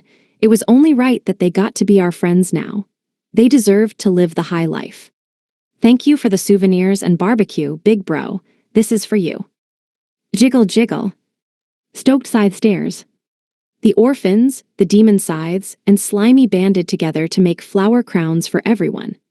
Adorned in those same crowns, they moved from one member of my class to the next, handing round crowns and tasty goodies. Ah, thank you. This is so tasty. Wriggle, wriggle. Scythes' satisfaction. Why'd the kids seem so happy? Oh, this was their first ever cassella cake? Nice. The girls in my class had eaten fit to burst, but apparently dessert on a picnic didn't count. Mind you, the location didn't seem to make a difference when it came to ruinous calorie intake and endless one more SORI. I wasn't saying anything. Please, put the sickles and chains away.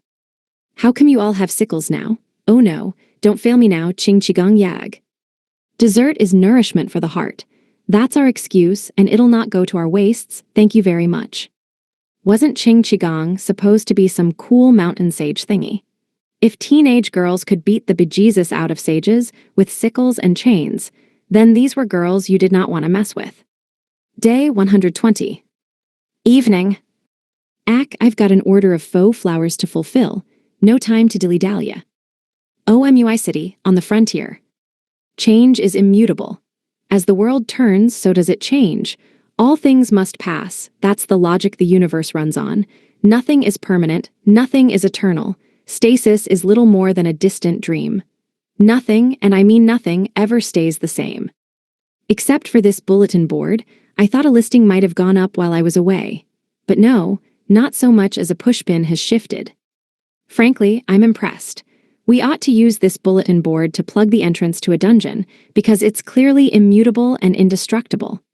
I'd like to see a monster try to peel one of these notices off, let alone bust through the board. Wheeze, wheeze. Yeah, it was exactly how I left it.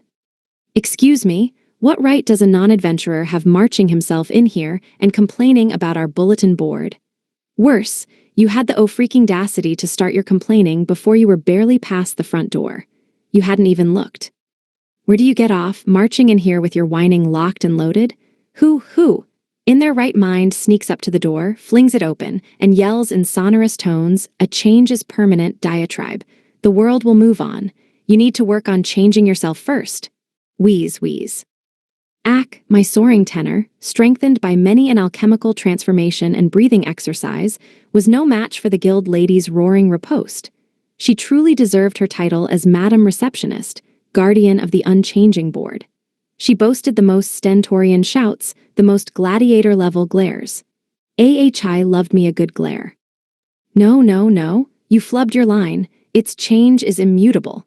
You'll never be ready for the big stage with such shoddy memorization skills. Actually, I'm a bit of a playwright myself, and I'm picky about my actors knowing their lines. No one has asked me to star in their productions yet, but I'll have you know I was a brilliant child actor. I brought tears to many an eye in my performance as Horse Hindquarters in the school play. I stole the spotlight, and from that day on, people spoke with awe about the runaway Mustang. I brought down the house. My scripts sold like hotcakes, yet I could never win a leading role. The universe worked in truly mysterious ways. Perhaps the Philistine theater scene in this world had decided their productions were too small-scale for a man of my mighty talents. Truly, it was a curse to be so gifted. There he goes again. You've already talked to the guild master. Go home. And to correct the record, you did not bring down the house in the conventional sense. You sent everyone running and screaming from the literal runaway Mustang you let into the auditorium. You were not supposed to be the draw of the show. You were supposed to sit in the back half of the horse and be still. How did you mess that up? You let in a horse that ran amok and bit people. You stole the spotlight, yes, and took it home with you. Wait, how'd she find out that last part? But there's no denying it was a memorable performance. I don't see the issue anyway. They needed a horse, and I happened to bump into a random horse on the way to the play, so I brought it along. Did I not fulfill my role providing a horse's hind quarters? Along with the rest of the horse, I don't see what anyone's so mad about. How on earth did you bump into a random horse? Wait, I heard about this on the news. That was Haruka-kun. Yup, that was him. It was a complete disaster. Once we turned the horse out, the teachers did a head count and realized Haruka-kun was missing. We panicked all over again, and it turns out he was safe at home all along. You couldn't even handle a roll like the back half of a horse. We stepped outside, still arguing, only to encounter the general store lady charging at us full tilt. I raced to meet her, plugged her opening mouth with as many mushrooms as was necessary to defuse her, and stepped back once more. That mushroom addiction withdrawal could sure be brutal, and she had a terminal case. MRRMPHH MMMPH, mumph scrumph mumph fumph. Translation, you're late, I'm out of stock, damn it. Lemme see MMPH, GRRMPH MMPFF SCRMMFF MRRMPH. Translation, I thought the frontier was self-sufficient now. Don't you have a working economy, and trade networks, and stuff? There were workshops and factories everywhere now. Every town and village was hooked up to the trade network carrying goods to and from the kingdom and beyond. Surely my freelance production gigs were obsolete. Right. MMMPH, MMMPH GRMPH FFMFH, MMRPH FFRMMF. Bullshit. Who's going to make me my churches, bridges, and boats? And don't forget the mushroom bento. Like MMPH, MRRMPF GRRMPH FMMMFH. Who the hell is ordering churches, bridges, and boats from a general store? Haruka-kun, stop talking in the parentheses. And please stop shoveling mushrooms into the poor lady's mouth. You're making it hard for her to breathe. Long story short, I never got to finish the conversation. The general store lady saddled me with more orders. Looked like we'd both bit off more than we could chew. I got paid my dues. I went off to spend my new hard-earned wages at the blacksmith. The old dude wasn't in, and then I went back to the inn. Apparently, the blacksmith was out directing the construction of an ironworks plant or something. Yeah, you can only get so far using charcoal alone. But there's lots of different types of charcoal, and each one comes with different use cases. I only know what to do with activated charcoal and high-grade Binchu charcoal, which is kinda embarrassing. Wait, how do I know so much about charcoal? What am I, a nerd? And how come the nerds were a font of knowledge for everything from charcoal up to boiler construction, yet knew how to build nothing but steam locomotives and steamboats? There were so many more practical technologies.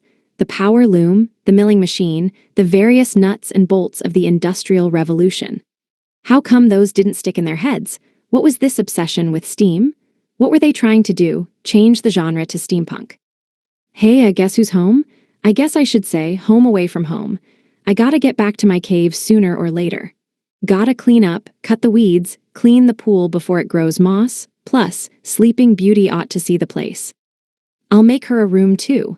Funny how I never seem to spend any time at home. For a neat, I sure spend most of my days gallivanting about the overworld.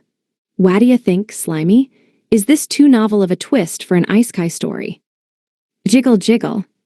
Some things never changed. Like the inn, Poster Girl had kept the place neat and tidy in anticipation of our return. She didn't know if or when we'd ever be home, but she'd held out hope just the same. Poor Poster Girl, working tirelessly all by herself day after day. Poor Poster Girl, who was even now petting the twins. So she worked when we weren't looking and goofed off whenever we came home, huh? Oh, hello, Haruka. It was too early for dinner, so I went to my room first. My to-do list was growing to monstrous proportions. All that procrastination was not doing me any favors. But could you blame me? With a third combatant added to the late-night showdown in the sheets, I was run too ragged to work. All right, focus time. I had a million drop items from the theocracy to go through. Let's start at the end of the list and work my way back. So first up, the Corrosion Fog Dungeon King's drop item, Diffusion Crystal, Monster Core Diffusion, Computational Parallelization. So, it was some kind of magic crystal. I'd seen enough weird rocks to know what to do, so I waved it under Slimy's non-existent nose. He burbled with satisfaction. Burble burble. Monster Core, huh? Is that like a spellstone? Actually, what's the difference? So far, Jupiter I had failed to find the core on only 3 monsters, Slimy, the Corrosion Fog, and the Sand Giant. Speaking of the Sand Giant, it had dropped a treasure of the Monster Core, allows for monster core creation and manipulation. So I could make cores, and now I could scatter or diffuse them. Wiggle wiggle. That was a happy, dancing wiggle wiggle. The Sand Giant and Corrosion Fog were difficult foes as is. Take their lack of centralized core, add it to a Dungeon Emperor class monster so it could produce and disseminate cores. Yeah, Slimy was nigh on indestructible. Jiggle jiggle. There had to be more to Slimy than just the visible slime, right? Was he compressing himself or something? He didn't feel heavier nowadays. His weight had never changed. He could eat an entire metric ton of rock and never grow any heavier. There was probably some void magic at work keeping him to a certain, fixed size. Run that in parallel with core production and manipulation, and only Miss Armor Rep stood a chance of beating him, but not outright vanquishing him. No, there was no destroying this lil slimy guy. Babble babble. If even Miss Armor Rep didn't stand a chance of eviscerating the critter, then I had nothing to worry about, except for keeping Slimy far, far away from the darkness. Slimy's powers in the darkness's non-existent hands wasn't just bad news, it was world-ending news. Waves of infinitely replicating darkness-powered slimes? Are you kidding me? The world would be gobbled up lickety-split. I had to make Slimy stronger and then protect him for all I was worth. He was my protector most of the time, so it was only right that I took a turn whenever the darkness was the threat. Bounce bounce. What a happy little slime. Who would ever want to destroy a cutie like him, huh? Huh. If the universe had it out for him, then that made it a cruddy universe. Cuteness made the world go round, no matter what world you were in. Anywho, I didn't have much time, so I had to turn to other, more urgent matters. I needed more talismans, but the general store lady didn't sell them. Instead, I had bought up all the components to make them myself. With a model to copy and the right materials, it'd be all too easy to make rip-offs and charge a killing, but I feel a little bad for ripping off my friends left, right, and center. Tell you what, I'll give everyone a friend discount. It wouldn't hurt to have a heart for my classmates. I had the alchemist title, the calculation and analysis skills of Wisdom and Jupiter Eye, and the Sorcerer's Crown, intelligence plus 50%. Sorcery boost hyper. Seal spawning, sigil spawning, skilled sorcery. I was primed to be the cheap knockoff king, but with such a treasure trove of skills and spellstone powder, surely I could aim higher. I mean, look at how OP the rest of my consumables were. Surely I shouldn't settle for the lowest common denominator. And the talisman flower crown had literally saved my life, even though I'd never expected it to be more than a good-to-have-around sort of thing. If there was anything that could give my classmates a higher probability of not winding up dead, then I was all for it. I, freelance production line extraordinaire, had no excuse not to make more crowns. And if everyone's going dungeon diving tomorrow, they'll have plenty of cash to spare. Small profits and quick returns are time-consuming. Ripping off rich girls is a faster, more lucrative strategy. And who's richer here on the frontier than the girls? And the nerds, I guess. The orphans made me a flower crown, 2 real flowers, real wishes for my safety and fortune woven into every twist of daisy. And that made it a real treasure, something to be put into the item bag for safekeeping. If I wanted this world to have more bright, happy picnics, then I needed weapons. Armor. Gear to fight for the right to go picnicking, gear to protect the children and their right to make beautiful flower crowns. And also gear to pay off my lodging fees. Righty, righty, right, drawy, drawy, draw. The stronger the output, the better. But if the equipment consumed too much MP, it defeated the point of the item altogether. I needed many, many subtalismans and a keystone talisman. Whoever'd come up with the talisman flower crown was a real genius, an alchemist of much arcane knowledge. They knew how to make a piece of gear that balanced output and energy efficiency. A merchant may have wanted to prioritize the pursuit of profits above all else, but an artisan could be unrelenting in their pursuit of perfection. Not everyone was cut out to play both roles. Designing goods for the general public is always a trial. How do I take this carefully constructed balance, make a knockoff of it, and spin it for personal use? I was amazed at the way the crown's creator had devised such intricately detailed consumable items. They wouldn't have been so efficient, really, had they not been consumables. I could feel the resolve to save a life in them, and the knowledge of just how truly difficult that was. Mixy, mixy, mixy, painty, painty, painty. I sketched a sigil on paper with spellstone powder ink. I still needed to research the magic charms the talismans used, so I used a sigil for now. To make a very complex process very simple, The nigh impenetrably unintelligible auto-activation schematics had to be activated at a precise instant for fear of causing unintentional and unwanted activation, which, as it turned out, was really hard to do. Yup, the creator dude must have been a genius. They knew when to cave and when to keep going. They pushed maximum performance out of these puppies without destroying that sweet, sweet balance. Major props to this person's alchemical chops, but I'm even more impressed with their artisanal skills. Their consideration of the end user in tandem with the production of a brilliant final product is nothing short of revolutionary. I hadn't designed many one-and-done products before. I'd never considered gear that let you get hit, and it was an eye-opening experience. This item was designed to be destroyed. I never would have considered that design philosophy had I not run across it in the wild. Could I improve on the design, turning it into an even more powerful piece of equipment? Sure, but that would tank the MP efficiency, and I couldn't afford that. I wasn't going to squander the value of an item meant to protect, and I also simply couldn't afford to make endless replacements. Foldy, foldy, foldy. Trimmy, trimmy, trimmy. Oh wow, I made a crane out of faux flowers. I don't think I should make 1,000 flower cranes to sit on someone's head. That'd probably be too heavy. Foldy, foldy, foldy. Hey, I made a samurai helmet. Now that could go on someone's head, but presumably you'd only have one helmet at once. Wait, wasn't I supposed to be making flowers anyway? Okay, foldy, foldy, foldy, ta-da. It's kind of a flower. A flower someone sat upon, maybe. Oh, I know what they're called. Dahlias. Maybe these flat dahlias were just the thing after all. The girls had no room for huge 3D flowers on their heads. All the ones who wore armored headgear had giant helmets anyway. But 2D origami dahlias are nice and compact. All I need to do is dab on a little paste, and voila, they stick. Not bad for a first try. Tomorrow we're going dungeon running, so I'll sell these samples along with the spare equipment I've got stockpiled. What do you think, Slimy? Sound like a plan? Wriggle, wriggle. Yeah, dahlias were nice. In flower language, they meant elegance and beauty and all that junk. Most people gave dahlias as thank you gifts these days. However, dahlias could also signify betrayal and fickle, capricious whims.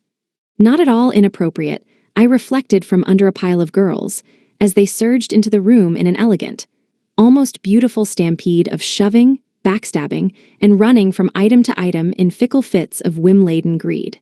OMG, new stuff. Yay, he picked up so many cool things in the cathedral. Ah yes, the usual excuse. I'm sure there were lots of monsters to provide drop items in the cathedral's treasury.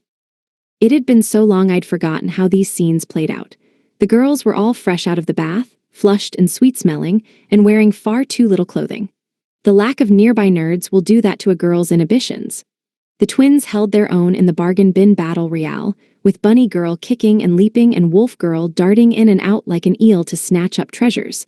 This was anyone's fight, said their animal instincts. A girl had to look sharp or get slashed.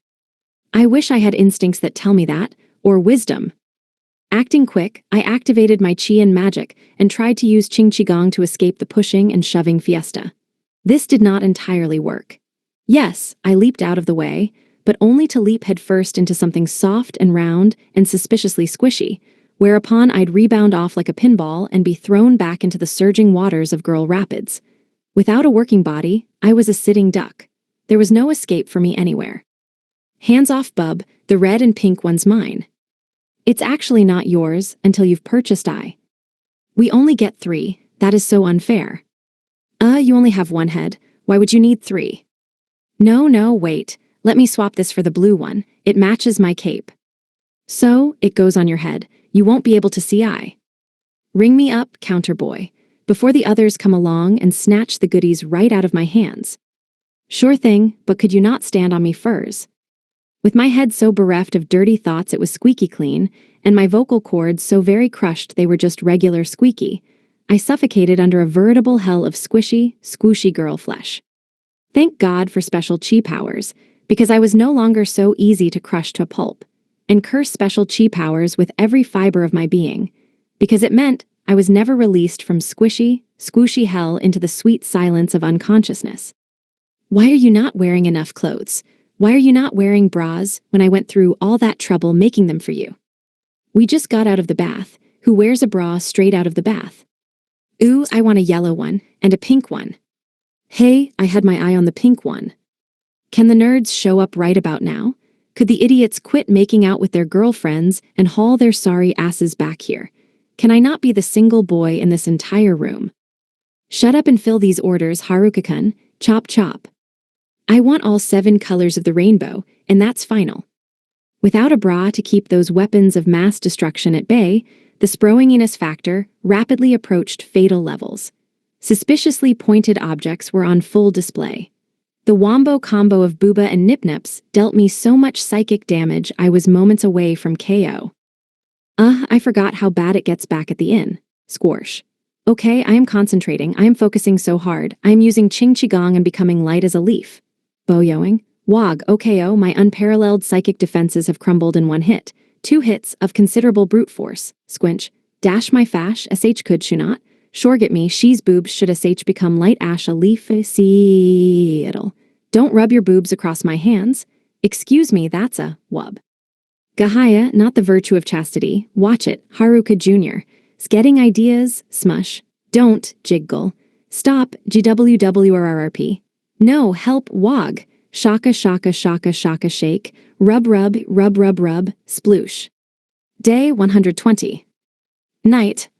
The pressures of the mercurial time known as junior high are liable to make anyone memorize a cringe-inducing level of facts about Mercury. The White Loser. On the frontier.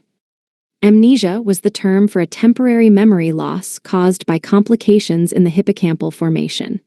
Amnesia patients typically regained their lost memories within 24 hours. So, what was my excuse? I didn't remember being cleaned up and having my clothes changed. Did I doze off in the bath or what? How'd I get back to my room, and why did I smell like soap and water? I would have asked the girls or the sides, but the girls were busy in one of their meetings, and the sides were having a sleepover with the orphans. If I'd known the demon sides would have been so happy as humans, I'd have turned 'em long before we got home. I'd just been too preoccupied with other things, honestly. The cleanup and sorting work from the theocracy was astronomical. I had relics galore, tomes aplenty, and enough gold and silver to sink a boat. I had also, of course, wiped the cathedral workshops clean.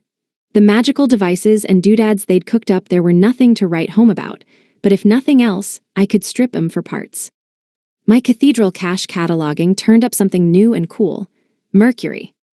Mercury is a minor metal known for being liquid at room temperature. It plays a heavy role in both Western and Chinese esoteric alchemy.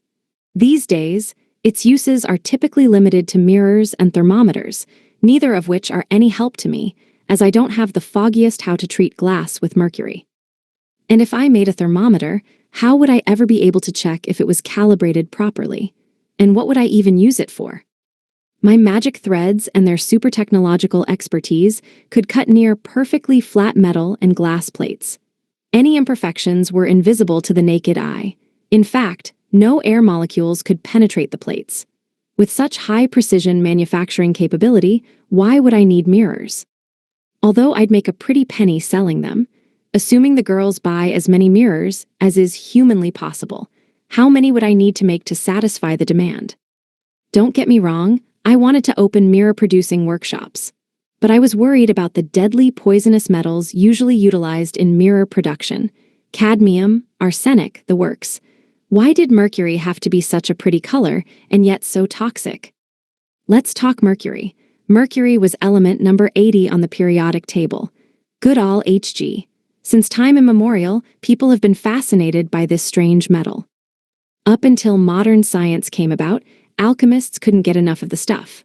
Mercury formed the nexus of many an alchemical experiment because the alchemists believed mercury was the fundamental element of all other metals. If combined with the right metal, they believed mercury could turn into gold. That's for all you chemistry nerds out there. While alchemy has more than its fair share of occultism and woo-woo, we can consider it the precursor to modern chemistry. It's a discipline of research and experimentation built upon sound philosophical principles. Then there's Chinese alchemy and its own quest for immortality. Mercury plays an important role there too. Seems like every search for the elixir of life or godhood itself always leads back to Mercury. Problem is, if Mercury stops aging, no one's ever lived long enough to find out.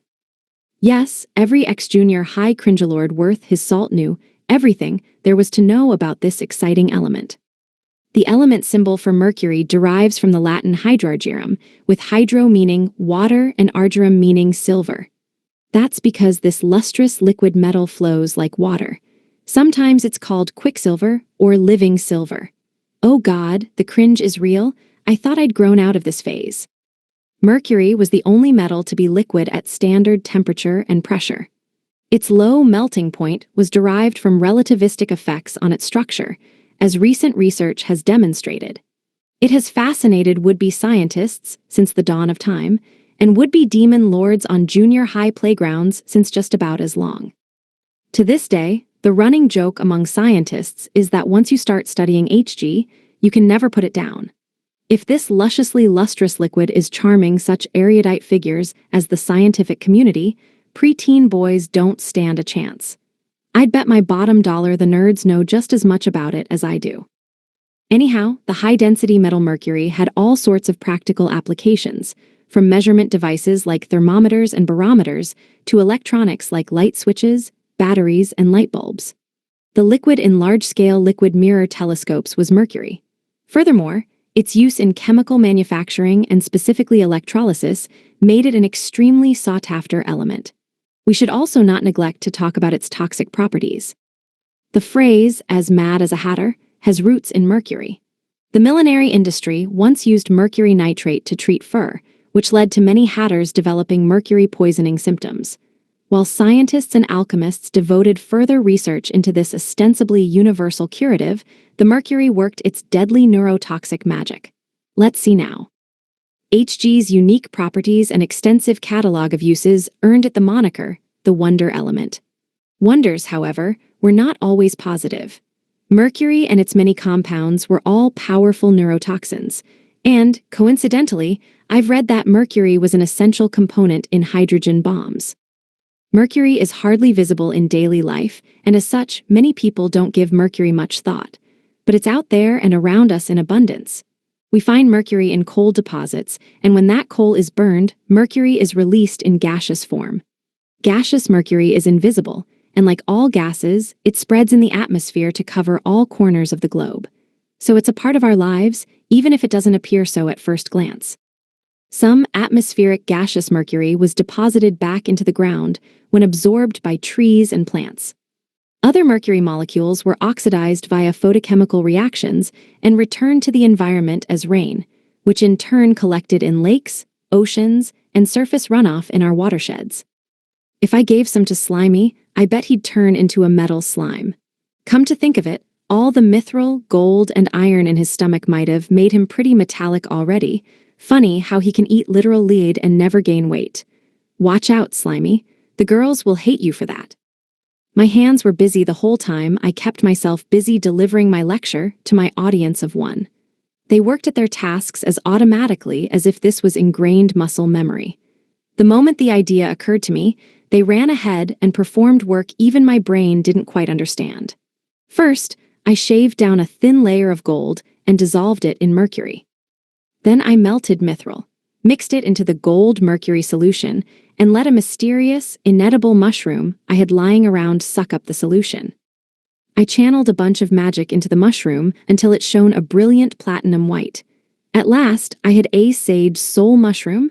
That's what appraisal called it anyway. Welp, no idea what I did, but I made a thing.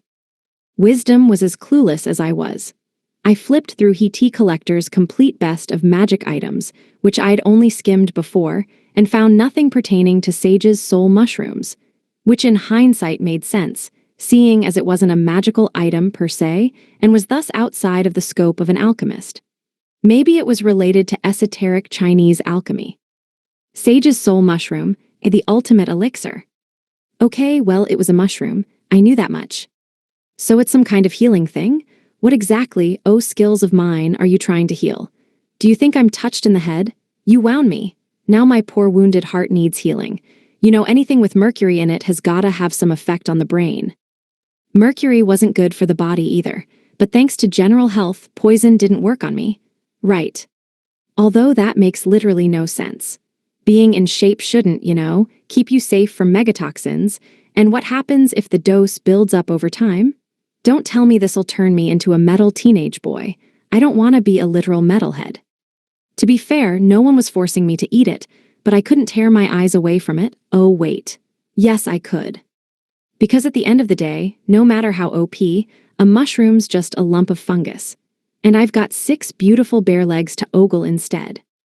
No ordinary bare legs were these. No, these were a transcendent, resplendent, and technically a pendant collection of legs. Every flesh tone was on display. Milky white tangled with golden brown, soft swells rubbed non-existent shoulders with firm muscle tone. They were so soft yet so taut, so salacious and yet gracious. They were oxymoron personified. They were the cruelty of beauty's delicate and rapturous charms taken to their illogical extremes. They were art. They were music. They were some of the finest pieces of ass I'd seen to date. Now was not the time to be looking at mushrooms. Hubba hubba. We tried on new clothes. How do we look? Cute, yes. Yes, very cute. White and red, pretty, you agree. Pretty clothes, I've never seen so pretty before. Do they look good on me? The mini-skirted shrine maiden triad. Oh, God was dead, and we had killed him with the power of hot girls. With shrine maidens like this, who needed gods? If one visited such a shrine to worship, it was not at the feet of gods. Let me worship at these fine feet. Let my eyes rest upon those thighs. It was gods versus girls' legs, and the legs were ready to walk away with the trophy. Hooey, I am blessed tonight. Let me get down on my knees and pray. Let me assume this most respectful angle from which to ogle your ankles and everything north of them, everything south of the hem, every peep of thigh to grace my eye. Girl, it may be a sin, but I am here to worship your golden calves. Come, O ultimate upskirt shot, and render me a fool. Oh, that wasn't an open invitation to attack me. Oh no, God is dead, and this teenage boy is not far behind. I had made mini-skirt shrine maiden costumes as sample products, see. Now the dungeon emperors had weaponized them against me, and I was in no position, being as I was groveling on the floor, to intercept their attacks. I was driven into a corner. I was laid low by their swift diversionary maneuvers. Oh yes, I was surrounded on all sides, and brother, I had no choice but to start blitzing. All calculations are finalized, all attacks are coordinated. We have planned this assault down to the most minuscule detail, and we've executed the operation with unerring precision. You may have mastered the lore-rich and pervert-powerful virtue of chastity sex move, and you may have learned from my classmates all the horny shit for which lore has yet to be written. You may be experts of the erotic and ninjas of the nasty, and you may have joined forces to become the ultimate, terrifying berserkers of the bedroom. Wait a second, just what have my classmates been teaching you? What do you guys talk about in those meetings? Huh, that's for girls to know and me never to find out. The moment the dungeon emperors succeeded in grabbing me and holding me down, they stripped me of every ring and bracelet. My chokers? Gone. My headband? Poof. My cloak, gloves, and the rest of my assorted accoutrements had vanished in the earliest stages of the fight. Teamwork makes the dream work, and tonight's dream required me naked. Curses, the double danger of shrine maiden robes and bare legs have rendered me powerless. Except I still have an ear cuff, and with that, I can use my infinite magic hands. MWA haha. Image summary: 2 anime-style women are depicted. One is in the foreground looking excited, while the other is in the background looking surprised. Off went the white shrine maiden robes, bearing lovely white skin beneath. In went the writhing mass of hands, the legion of flailing and fondling fingers, going ever deeper, deeper, deeper. That's right, baby. It was my turn. A swarm of hands stripped off their red hakamas. A snarl of devouring digits burrowed deeper into their quarries, raising screams of passion that wouldn't have sounded out of place in the lowest circles of hell. Time to test out if magic hands are an efficient deterrent for surprise attacks. I've pulled the rug out from under those fantastic feet, the shoe is on the other foot, and the noises they're making toe the line of propriety. Yags. Twin peaches of burnished honey trembled, dual crescent moons of fairest alabaster quavered. Backs bent like overstretched bows and vibrated like so many plucked zithers. Tentacles were getting handsy. Posterior chains were developing restless leg syndrome. I could control myself barely through the power of intense concentration. Some of the finer complexities were different, but the basic premise of controlling my zealous little friends was the same as it ever was.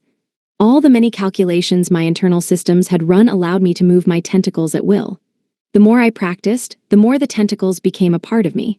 You know what that means? Practice, practice, practice. Practice makes perfect, and I'm perfectly fine with that. The ear cuff had begun life as the oscillation ear cuff, hearing assistance, sound modulation, slots 5 items, nothing too fancy. Then I'd used Mithril to upgrade it into the equilibrium ear cuff, sense of equilibrium stabilization major, auto-suggestion nullification, hearing assistance, sound modulation, slots 7 items. The only cuff already slotted into it was the fortune ear cuff. Suo I slotted the infinite magic hands, magic tentacle creation. Magic tentacle manipulation. Shapeshifting, transforming, hardening, weaponizing into it too. Yup, my hands moved house. Hey, are you listening to me? Guess not, you seem pretty preoccupied. Whoa, between the vibrating hands and the sensitivity boost mucus, you girls look like you're having one hell of a time. Who'd have thought that little tiny cilia and mucus would be such a popular combination? You girls are practically jumping for joy. Bucking, even. Which one's better, do you think, the weird growths or the warts? Well, let's give 'em both a shot, and you can tell me once the experiment's done. And an energy The shrine maiden costumes were peeled off past the point of shame, allowing globules of mucus to begrime the immaculate expanse of fetching flesh. Carefully coiffed dews came undone. Beauty writhed in the antithesis of agony. Thousands of tumescent tentacles lavished attention, ravished convention. Little bumpy tongue surfaces ran their prehensile palates across bound-fast bodies. Faces spasmed in time with the vibrations and flicked between shot after shot of broken ecstasy. Yeah, seemed like it was a big hit. Good for them, good for them. What do I call this move? Vibrating, wave thingy, hand ripples, whipquin. Who cares, it'll all be hand-waved away anyway. My bulging protrusions coated the girls' round posteriors in a thick slick of slime. Tentacles kneaded mounds of pliant flesh. The cilia that coated each tentacle, the same cilia I'd borrowed from one of the plants in this world, swished and slid across each jittering butt cheek, providing an additional stimulation sensation. Yeah, I set these things on auto and let them randomize the movements. It's easiest that way. You guys seem to prefer irregular movements, and I'm always happy to respond to positive feedback. Naira. The tentacle's vibration agitation was merciless. Ever shifting positions, ever attacking sensitive spots, ever pinpointing which fondle would elicit the most pleasure, the tentacles maintained their onslaught. Whenever the girls reacted to the ministrations, the tentacles responded in turn, changing shape, switching modes. Licking, writhing, sucking, groping, fondling, petting, toggling vibration magic on and off, ejecting weak pulses of lightning magic to stimulate and tease their victims. It'd be hard to manually control the operation. There's 3 of you and only 1 of me, you know? Before I put that in action, I'm gonna need a lot of practice. A lot. Guess I'd better allot some time for it now. Wag. The mucus-soaked costumes clung to every convex surface on the Dungeon Emperor's pleasing forms, showcasing the finest aspects of their bodily brilliance as the tentacles jiggled the emperors in every conceivable direction at once. With every shudder, every arch of a back, the tentacles took the opportunity to worm themselves into an even more pleasurable position. Bound up and wound up, the dungeon emperors contorted themselves into an art gallery's worth of pleasant images. I think I need to adjust the elasticity. Like they say, practice like you're on the battlefield. Although I'd rather not try this out on the monsters, they also say you get better at what you lech, so at this rate, they ought to call me a thymester. You know. Yes, the only thing to do was practice like a pervert, rehearse like a rake, and drill like a debaucher. Honest work paid off, and whatever the hell this dishonorable activity was promised to have even bigger rewards. Only dungeon emperors could have endured such a test of sexual stamina. That's right, 'cause this is a test designed to make 'em pass, or pass out, as the case may be. Oh no, it just occurred to me I'm going to have to keep this horrific destructive force in check the next time I do bra fitting. Yeesh. Day 121. Morning. Peacock-a-doodle-doo. A frontier dungeon. Crooked walls, uneven flooring. Who built this dump? Tusk, tusk, these middle floors have gone to the dogs. I mean, this layout is just trash. Wiggle, wiggle, scythy skepticism. Well, here we were, faulty architecture and all. I wanted to go deeper, where the good loot was, but I didn't want to piss off the dungeon emperors more. Lord knew they were already furious at me for various reasons this chronicle shall not elaborate on. So, I kept to the middle floors like a good boy. The floors nearest the surface were being taken care of by the adventurers and knights, so that left the middle of the dungeon for me. I thought the dungeon emperors wanted me to stay in baby-sized dungeons, but to heck with that. I'd held my own in the forest just fine yesterday. I'd be fine here. In fact, I wanted to sweep through this dungeon, but I knew I needed to train and optimize my control scheme. Speed attacks would have to wait. I could run, but anything above a brisk jog inevitably led to me tripping. I could now move myself intuitively once more, but anything that I hadn't committed to muscle memory resulted in my body going haywire. I simply had to visualize in my head what I wanted to do, and I could do it. Problem was, most teenage boys didn't sprint so fast the air resistance knocked them over, so I had a hell of a time making a mental image for that. When I sprint, the lower half of my body moves so quickly the upper half gets bowled over by air pressure. Next thing I know, I trip and execute a perfect backflip. I don't remember anyone pulling those maneuvers in track and field back on Earth. I guess I can't control my wing magic at a subconscious level yet. Entanglement will simply have to make up the difference. Jiggle, jiggle. Ah, and now it was battle time. Or should I call it training? One was just the thing I needed but not fun, and the other was exactly what I needed but a bore. I suppose it came down to the choice of opponent. Should I take it slow? Slow fox, fox, fox, slow foxtrot. I let myself move languidly, one action flowing into the next. Being fast came easily, just like how riding a bike at high speeds made it easier to keep your balance. It was when I slowed down and paid careful attention that the cracks started to show, and by that, I meant my bones started to crack. Without the momentum, my balance vanished and I toppled from my metaphorical bicycle seat. That left me with only one choice: bring on the heuristics. I gotta say, though, even in fiction, a qigong-wielding, martial chi wizardry mastering teenage boy waltzing with monsters is kinda weird. Even the monsters don't know what to make of it. Wiggle, wiggle. Yeah, I made the jaw drop on the orc I was fighting. Orc, I said. A real orc, not a terrifying housewife whose resemblance to an orc started and ended at her brutishness. Jupiter Eye enabled me to see every one of those powerful piggy punches coming from a mile away. It certainly made these orcs a lot less terrifying than their distant cousins, the housewives. It's very easy to tell the difference between an orc and a housewife. One is a terrifying force to be reckoned with, and the other's an orc. The orc in question lifted its mighty club and swung it at me with all the force contained in its bulging muscles. Its arm was as thick around as the log it wielded for a weapon. Orcs howled and keened with every swing of the club, so skipping out of the way was almost too easy. They made perfect practice opponents. Like the average frontier housewife, orcs were built like brick houses and had the faces to match, but one was much, much more frightening than the other. Orcs were little more than glorified piggies, while housewives were akin to vengeful demons. Slow, quick, quick-ass QQ. The orc tried to slam its club into my side, but I rode the resulting rush of wind to safety, performed a backstep followed by a turn, and leaned into the breeze. I glided on the wind with rare elegance. I weighed nothing. I was a dancer on the gusts of air.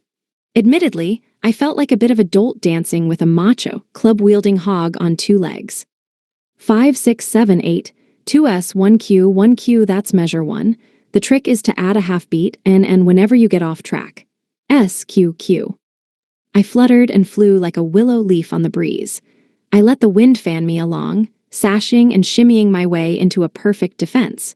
When I saw my chance, I broke out into a quick step, skipped forward between gusts of wind, and made myself a whirlwind of frenzied strikes. Yeah, doing the Charleston might have been overkill, but it never hurts to take these things seriously. Babble, babble.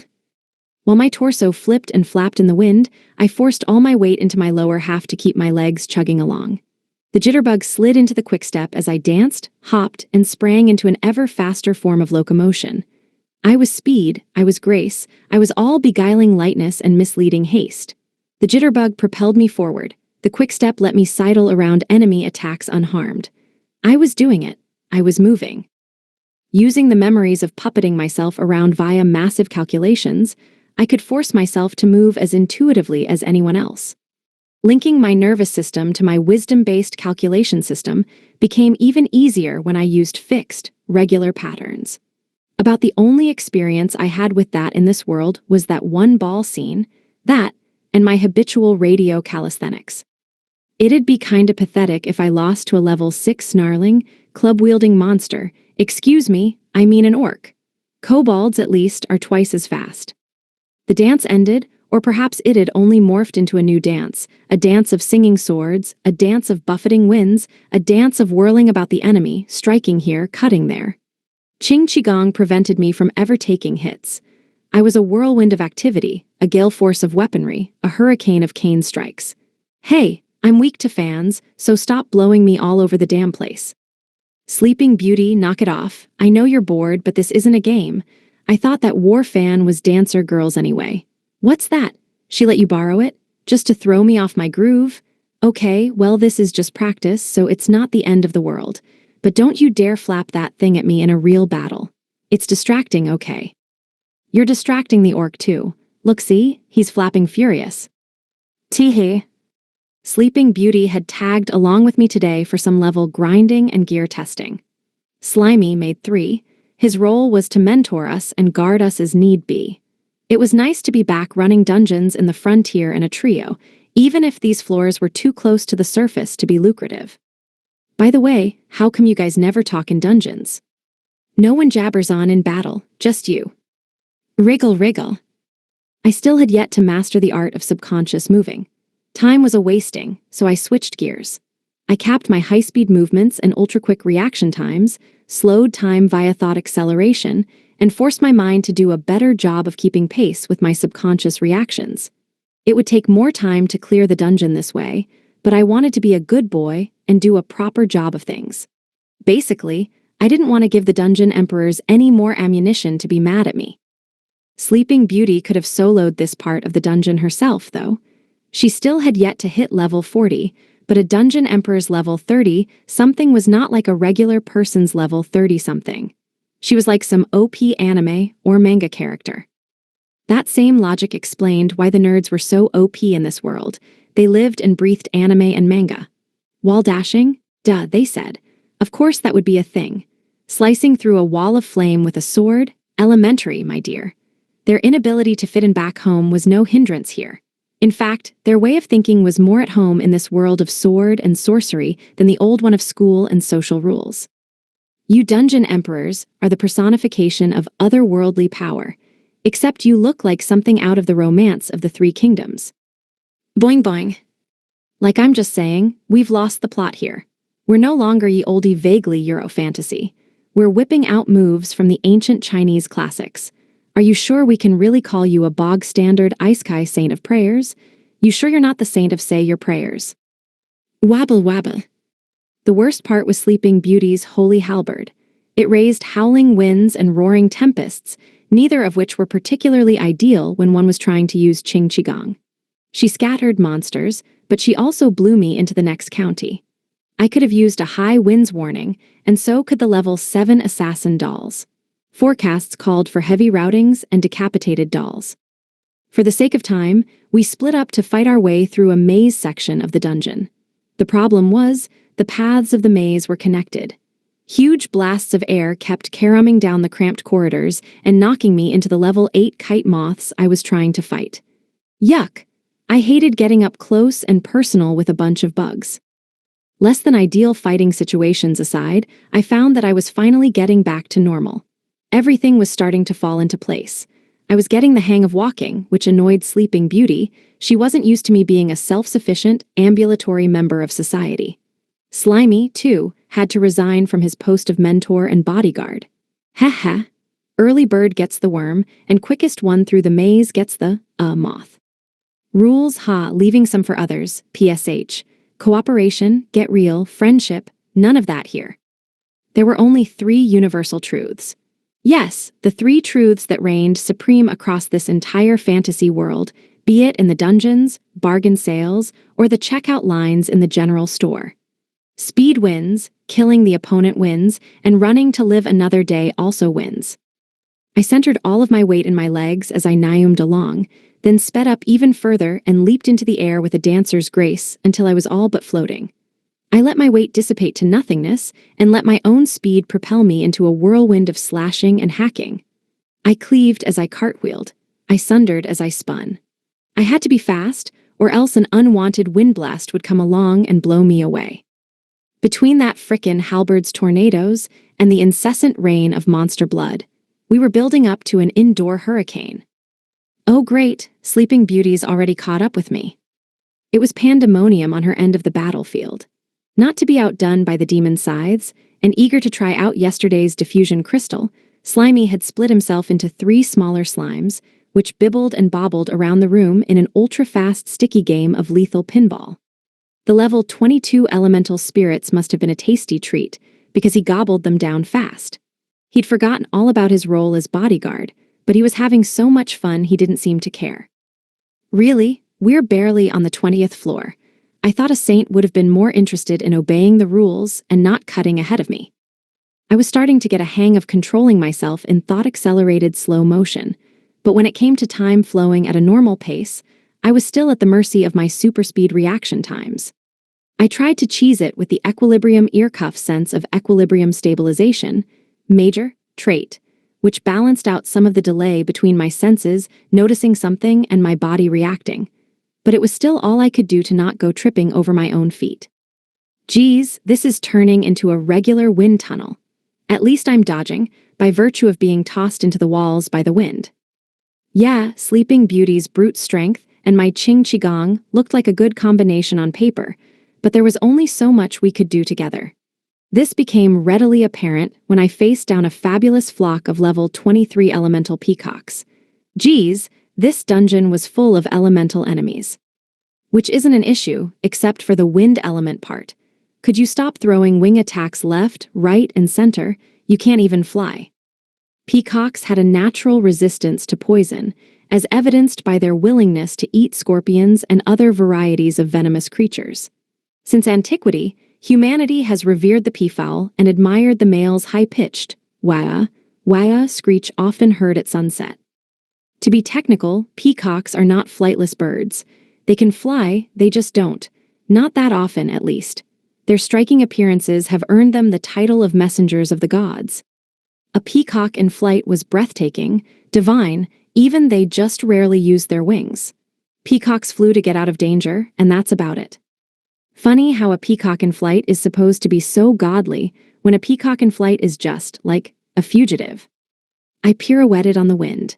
Like a willow, I swayed, and oh, for the love of Pete, could you stop flapping your flapping wings? I'm trying to be cool here, okay? I don't need you winging when I'm winging it. And stop making those awful wah noises. The only nocturnal wahing I want to hear should come from a dungeon emperor's mouth. Wah, wah. I lurched into action and beamed those bird brains. I'd had enough of being fancy. It was time for good old-fashioned crowbar-like clobbering. A little peacock flapping wouldn't faze me if not for Qing Qigong, but that's exactly what I'm trying to practice. It's annoying trying to get some work done when a bunch of noisy birds are blowing me about and wiring in my ear.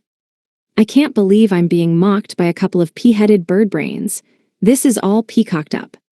I'd already been strung up in the Prometheus chains for revenge this morning, leaving me subject to merciless retributions for my academic study on the effects of tentacle growth last night, forcing me to endure heaping cruelty upon cruelty and sensuous delight upon sensuous delight, sending me on a one-way train to sweet bliss while nevertheless tormenting me and torturing me with injustices and injuries and incessant licentiousness, for what was service, but another name for my daily morning brutalization sessions, I tell you. And then peacocks had to come and mess with me on top of all of that. Incidentally, my chickenatress plucked the feathers right off the peacocks with her sharp beak. I guess she wanted them for herself, to change her image from chicken to peacock. You're supposed to be a cockatrice, queen of the snakes. Cock-a-doodle-doo. Well, a cock by any other name still smells as sweet.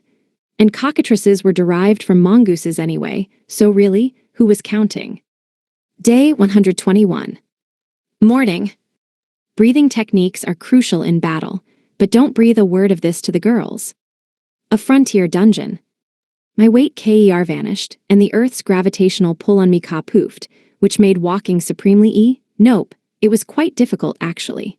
It might come as a surprise to some, but as it turned out, being able to put one's weight down and push off on the ground was kinda essential to locomotion. I touched down as light as a feather and drifted forward only a feather's worth. And still like the similical feather, I would inevitably be blown entirely off course. How'd you get your hands on one of the Beast Folk merch fans? You bought it yourself. Well, hey, thanks for filling my coffers. I mean, stop fanning me with the damn thing. As a wise man once said, I am not a fan. I would not like it with green eggs. I would not like it with hot legs. I would, however, like thick thighs. I do not care about their size. I would like legs that are quite long. I would like legs that are quite strong. I would like legs in 2s or 4s. I would like legs in scores and scores. I would like legs of every type, every color, and every stripe. That is, of course, except for pine, olive, moss, and garish lime. So drop the weapon in your hands. I do not like green legs and fans. Jiggle, jiggle. The corridors in this dungeon were pretty cramped, and that got me thinking. Mazes were impractical, and open spaces were open invitations to bumping my head on the ceiling, but maybe, just maybe, I could use Qing Qigong to airwalk in this section of the dungeon. Ow, okay, never mind. My HP took a huge hit from that. As it turned out, feathering the Qing Qigong off on switch wasn't the only trick I had to learn. I needed to be able to moderate the intensity of the move.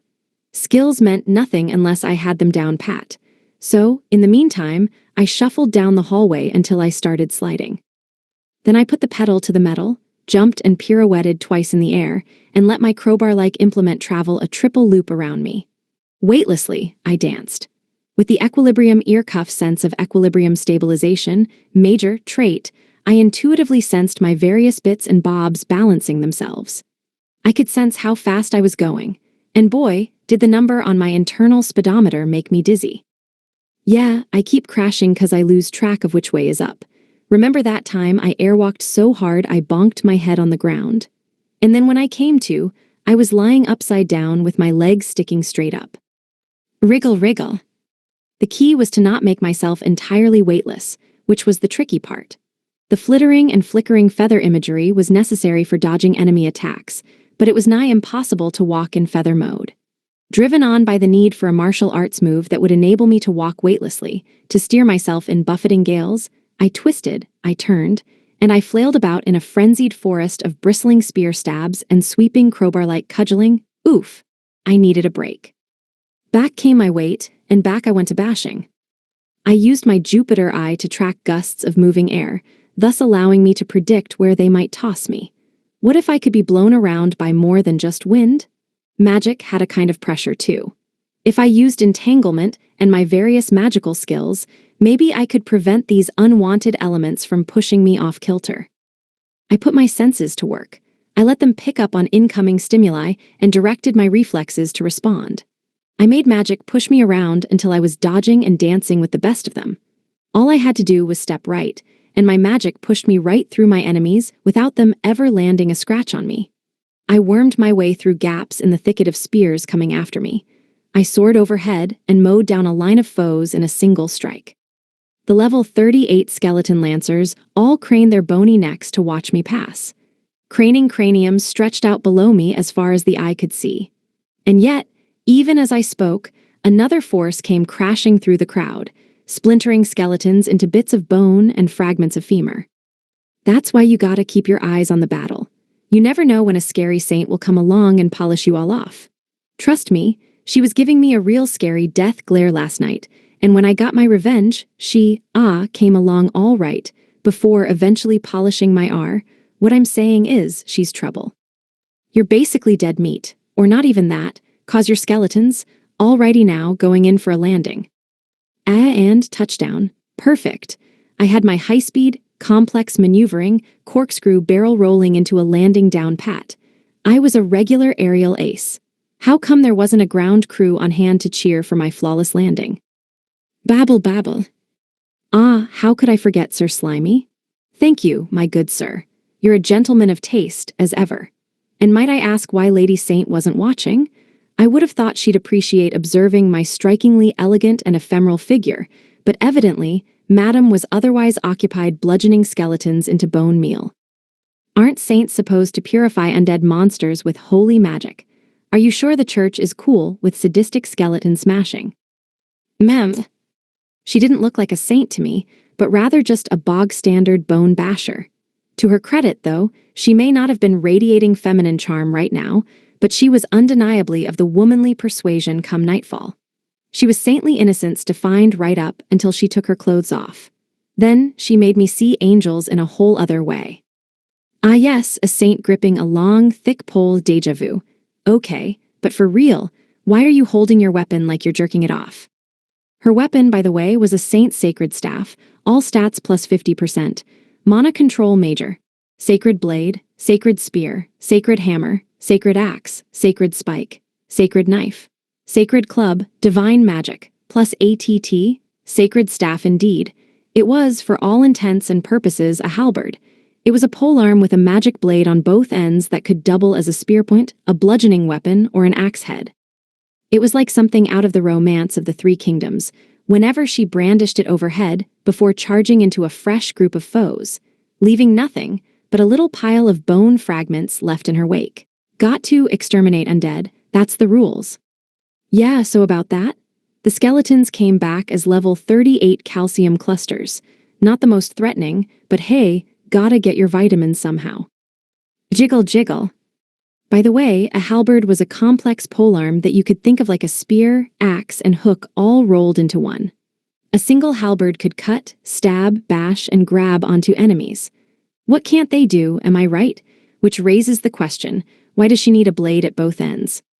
And who's ever heard of a saint using a bludgeoning weapon, much less a stabbing or hooking weapon? Here you are, prancing around and beating baddies however you please. What are you thinking? All evil must be destroyed, right? Her halberd was heavy, too. Its long shaft gave every swing enormous centripetal force, but she never let that stop her. She wielded that thing like it weighed nothing, dancing with it with otherworldly grace. Her incredible magic and even more impressive control over it stacked enormous buffs on her. She had an innate sense of good balance between offense and defense, as well as an inherent need to kick ass. Also an innate sense of horniness. Last night, my god, she'd even used sex magic. I hadn't noticed at first, being as I'd been able to nullify it, but I realized later when Jupiter I copied pleasuring that it was a sex magic technique. Naturally, that meant I had to try it for myself. The results were stupendous. I magnified the chain reaction of endless pleasure and brought all three girls to the point of collapse with that fearsome spell. The Ahegos, my lord, they were the lewdest I'd seen yet. These monsters weak, let's go further, I'm strong, let me do the fighting. The skeletons were no match for Sleeping Beauty, clearly. I mean, it wasn't rocket science. Living suits of bone tended to shatter into 1,000 pieces when a double-headed halberd came smashing into them at 1,000,000,000 kilometers per hour. Still, I would have thought an army of the undead would have been the perfect opportunity to use purification magic. That's why I leaped into the fray and distracted all the skeletons by flying above them. That would have been the best opportunity to whip out a purification spell and clean them up right. But the only cation you're interested in is eradication. Between the resident assault-ready archmage and our smash-happy saint, I didn't know which was worse. Goodbye, swords and sorcery. Hello, halberds and hammers. Elf girl inclined toward swords and sensory-skilled precision strikes, Sleeping Beauty was a master of the harrowing halberd, and Vice Rep B hammered anything that stood still long enough. What happened to all the magic users? I think I'm the only one who still uses magic. I don't even have a magic-using job, or any job, and I spend most of my time putting the trip in cantrip. Man, proper footwork was really the basis of everything, huh? All martial arts stemmed from some form of footwork. Without the right footwork, the frontier wouldn't be standing, and we couldn't walk the peaceful streets of that city with no name, dodging packs of caromming children as we went. Once again, forecasts called for heavy showers of orphans, with an orphan landslide warning not far behind. Anyway, off to the 39th floor. Here, I switched my focus from speed to footwork and watching my center of balance. Think, Haruka, think. Remember your 9 miraculous feetwork feat in dodging a hail of descending morning stars. Image summary. An anime woman confidently carries a halberd, its blade prominent over her shoulder. If you can dodge a morning star, you can dodge a monster. All that growling and yowling, don't let it get to you. Just focus on the timing and where you place your weight. We're not shifting our weight, we're controlling our weight. I swished out of the way of the charging hippo. Oh, did I mention there were charging hippos on this floor? Well, there were, and glided between 2 more mighty hippo haunches. A hip here, a hop there, and I evaded every attacking artiodactyl. And then it was time to strike back. And if you can't get out of the way, strike first.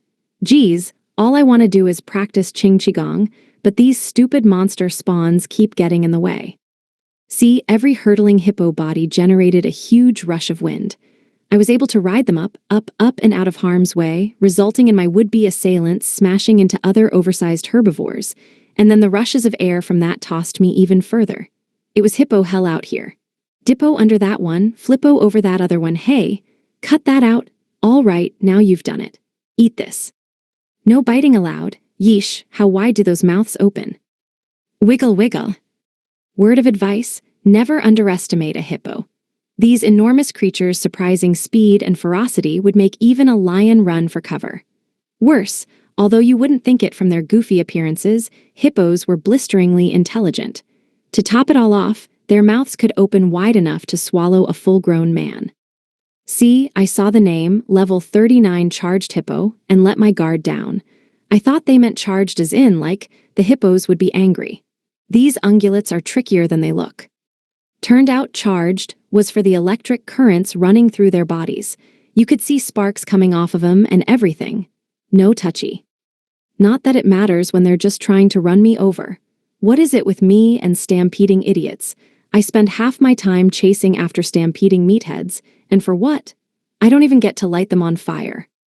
The hippos might have had ironclad defenses, but since when had the universe staff cared about ironclad defenses? Since when had the universe staff cared about anything? It had long since surpassed the most OP weapons dreamed up in the insatiable mind palaces of infinite bullshittery that only preteen boys were capable of tapping into.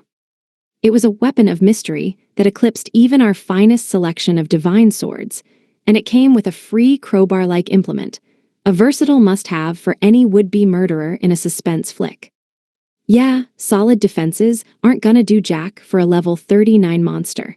The universal crowbar-like implement can bash through anything. It grew and shrunk at will. It shape-shifted however I pleased.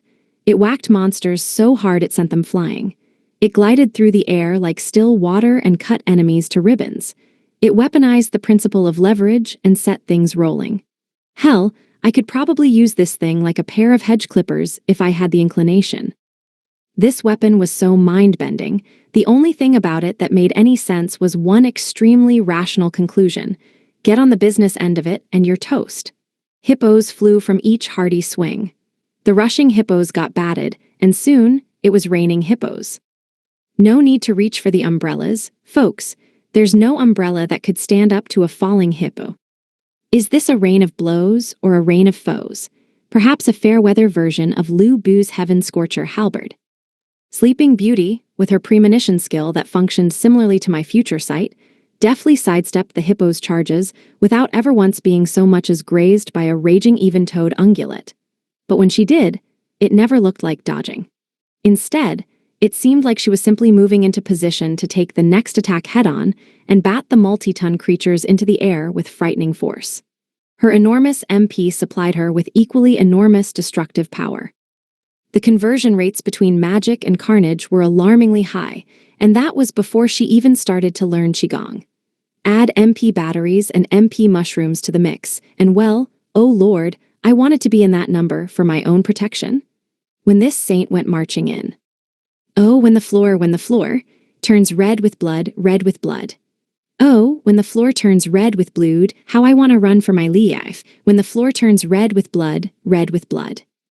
Hers was a precisely controlled rampage that converted heaping swells of magical power into likewise daunting surges of physical force.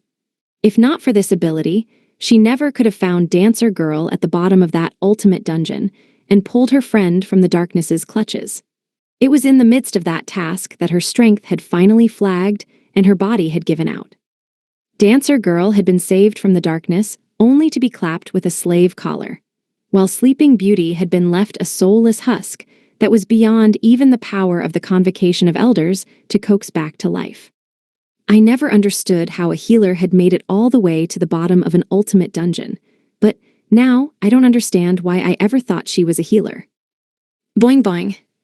With mithril equipment, extra skills, and qigong, we were going to turn her into a magic-powered machine, 'cause see, it was my job as her owner to never let her run out of magic again. Once I loaded her up with all the equipment and tricky tactics I possessed, she would be able to survive to protect this world long after I was dead and gone.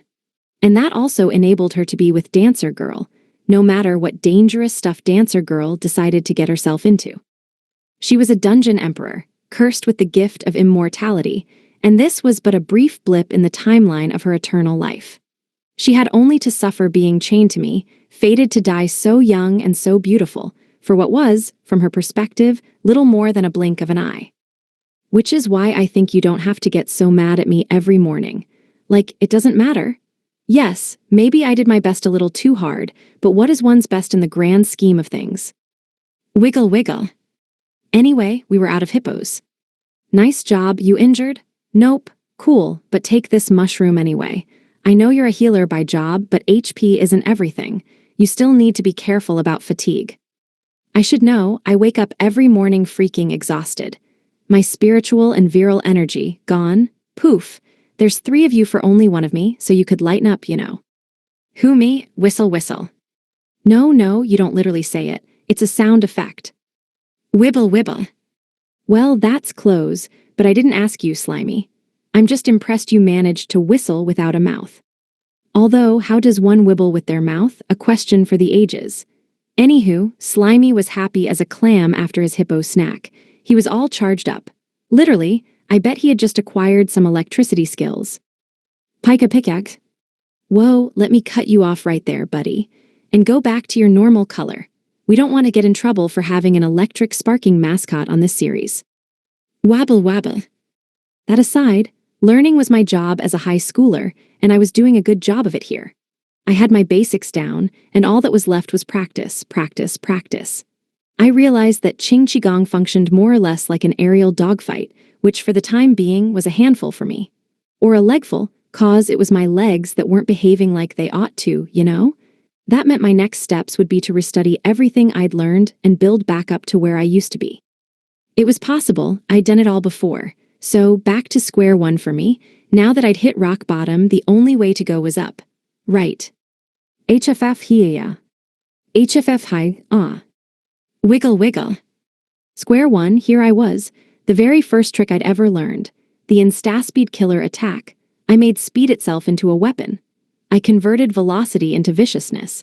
I attacked so fast the enemy had no time to dodge or parry.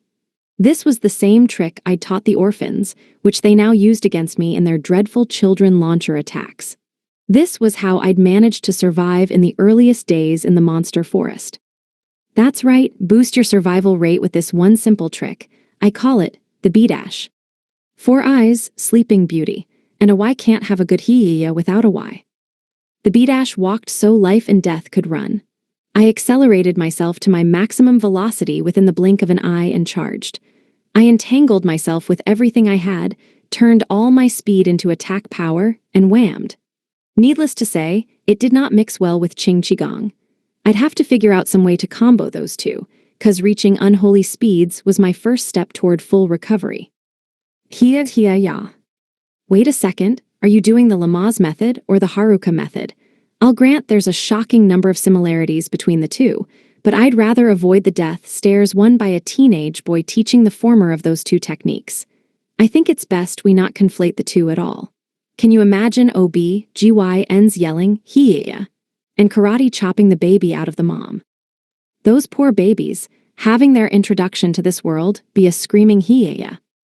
A karate chopping OB-GYN is bad enough, but what about a punch-out play-acting pregnant lady? That's next-level scary. The dads would be too terrified to follow the moms to their appointments. The one thing faster than a cheetah was a cheater, and you had best believe I cheat-ran down the cheetahs on this floor. I kept a tight watch on my posture and footwork, and from there, it was all about putting on the speed. I say footwork, but this is the furthest thing from a ballroom dance, but still, let's play ball, cheetah. You may be nowhere near as fearsome as a pretty teenage girl at a dance, but I'll take you on anyway. Level 40 wall-running panthers. Oh, so you're not cheetahs after all? You're also running on the walls and ceiling, so this name is all kinds of confusing. But hey, you're not special. We can all do that too. Huff huff puffs.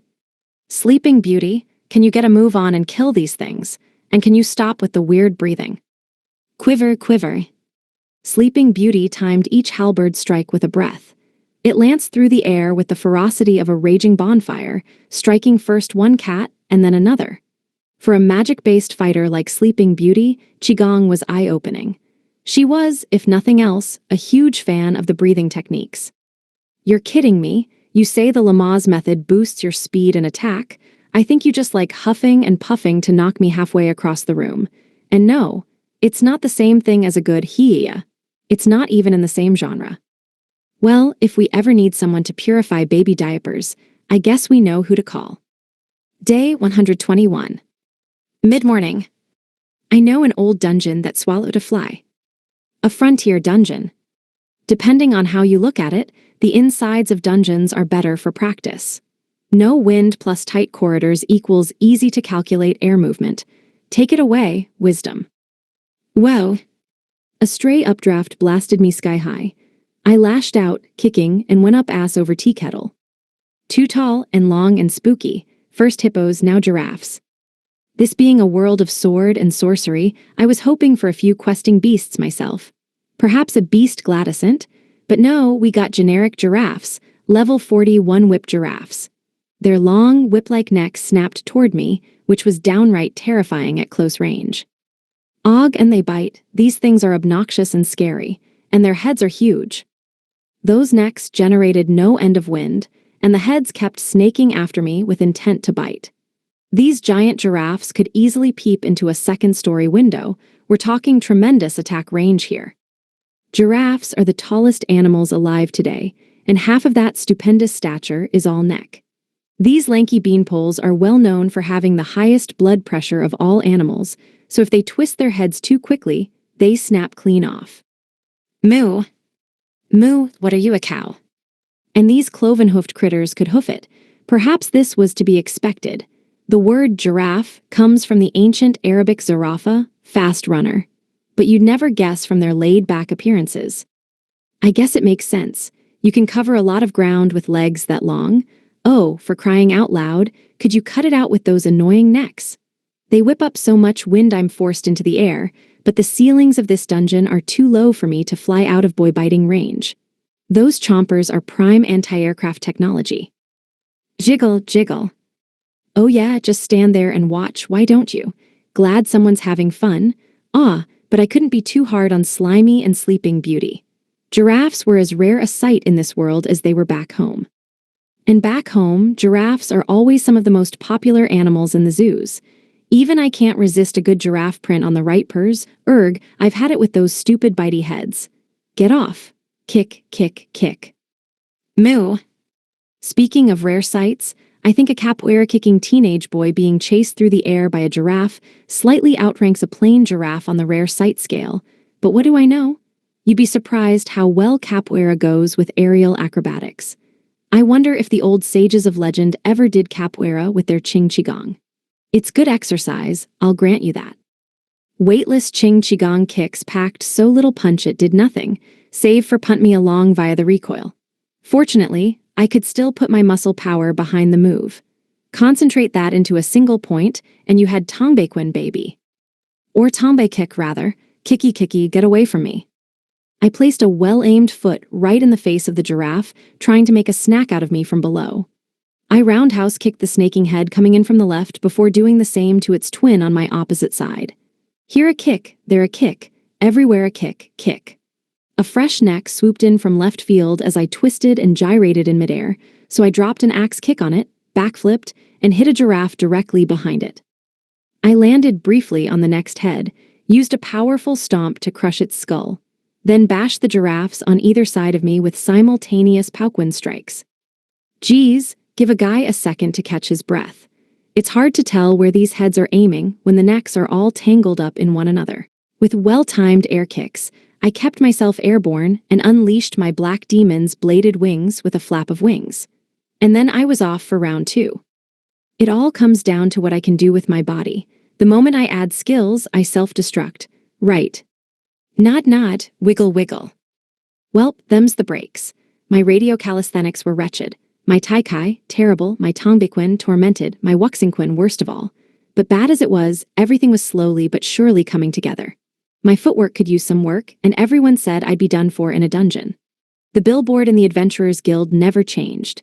Sleeping Beauty was a chaperone in name and a merciless, Lamaze technique-learning killing machine in practice, and these giraffes were little more than enormous cows. So it goes, all that matters is that I can kill 'em. Training was all well and good, but if I couldn't pull off a trick in training, I had no hope of doing so in real battle. And something learned in training didn't guarantee its usage in battle.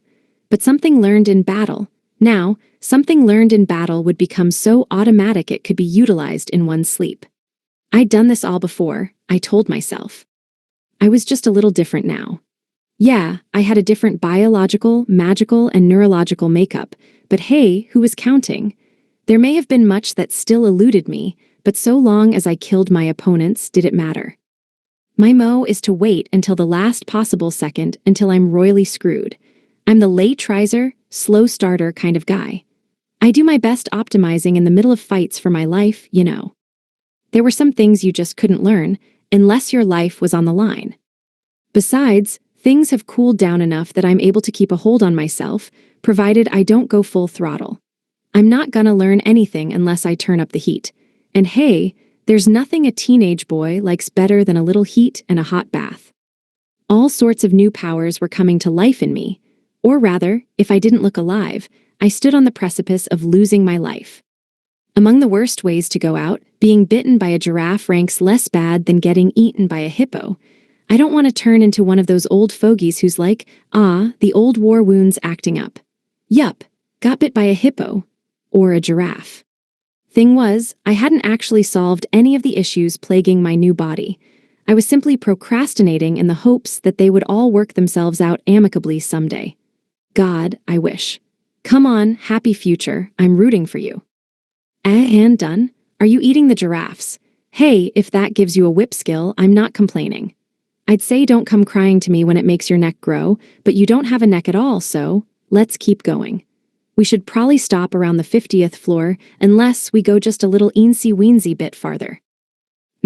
Jiggle jiggle. There was nothing wrong with taking my time. I didn't have an urgent goal that demanded I rush. I didn't need all the bells and whistles of Isekai cheat powers. All I wanted were the skills to give me a nice, happy life and preferably a big fat wad of cash. Really, what more could a boy need? So my first goal was to get myself back to normal. Nothing more, nothing less. I'd learned how to puppet myself in that one battle with What's-His-Face, and when my sensory system self-destructed later, that became the only way for me to move myself. Now I could, at long last, use my senses and nervous system to move intuitively once more. All that was left was, well, everything. Slow and steady would win the race, even if that race involved a lot of procrastination. The most important thing is to get comfortable in my body again. Let's start with learning how to walk and getting a hang of my own nervous system. Or that's what I used to say, at least. Go, shoulder shield funnels. I'm offloading all the work to you. Slimy and Sleeping Beauty have run for their lives, and I'm following suit. This fight is not for me. It was all the lurching, shuddering movements. It was the discomfiting buzzing sound made by their wings. It was their unsettling appearances. It was that every macabre member of the swarm was bigger than they had any right to be. The last one was the size of a truck, but at least that was a lone grotesquerie. It was that they were flies the size of giant duffel bags. The last sentence alone is gross enough. Yup, I'd never, not once, fought a fly. I'd always managed to run away and pin the disgusting task on someone else. Looking back on it, that one giant fly was the impetus for me earning my dubious reputation of teen boy bra maker. You were the foe who shot down my sex appeal. You're gonna pay for that, Yuli. Actually, never mind. You're too gross, I'm outta here. I did not like giant flies. I did not like swarms of flies. And I especially did not like swarms of giant flies. Yuwa, the buzzing alone is Yuwa worthy. I'm getting goosebumps. I'll take bumpy tentacles, but I draw the line at goosebumpy arms. Never in my wildest dreams did I think I would be using it for this, but I found myself using the equilibrium ear cuff, sense of equilibrium stabilization, major, auto-suggestion nullification, hearing assistance, sound modulation, slot 7 items, to turn down my sense of hearing. Ah, there went that infernal buzzing. Now that I could focus, I trotted back to the stairwell and set about building an enormous ice wall. There, I should be able to concentrate without that gross noise. No, just thinking about it destroys my concentration. The memory alone is too gross. The flies buzzed about in random, unpredictable patterns. At first, I tried to stay in the air myself and track them with my eyes, but it was too difficult. That's when I employed future sight, handed the reins to my funnels, and let them get to chasing and shooting down flies. The funnels trailed razor-sharp magic threads behind them, sewing a deadly web punctuated by a hail of bullets. I used Area Analyze to manipulate the funnels while making a point to not watch the flies. Unfortunately, the level 42 variable flies were too strong to one-shot. The dogfight was wreaking havoc on my MP, but the last thing I wanted was to bust out the martial arts. I didn't want to touch the darn things. And the bug splatter was even worse. I might have liked seeing girls with splatter all over their face, but I hated being on the receiving end of the equation. This looked like it was going to take a while. While the funnels sorted it out, I plonked down some cushions I'd stolen. Borrowed from the Beast Kingdom's throne room and had a nice little tea break with Sleeping Beauty and Slimy. Sip, sip, sip, ah. I had a little agar jelly from the Beast Kingdom, so I diced that up and melted it over a flame. Good thing that agar was best in small doses, huh?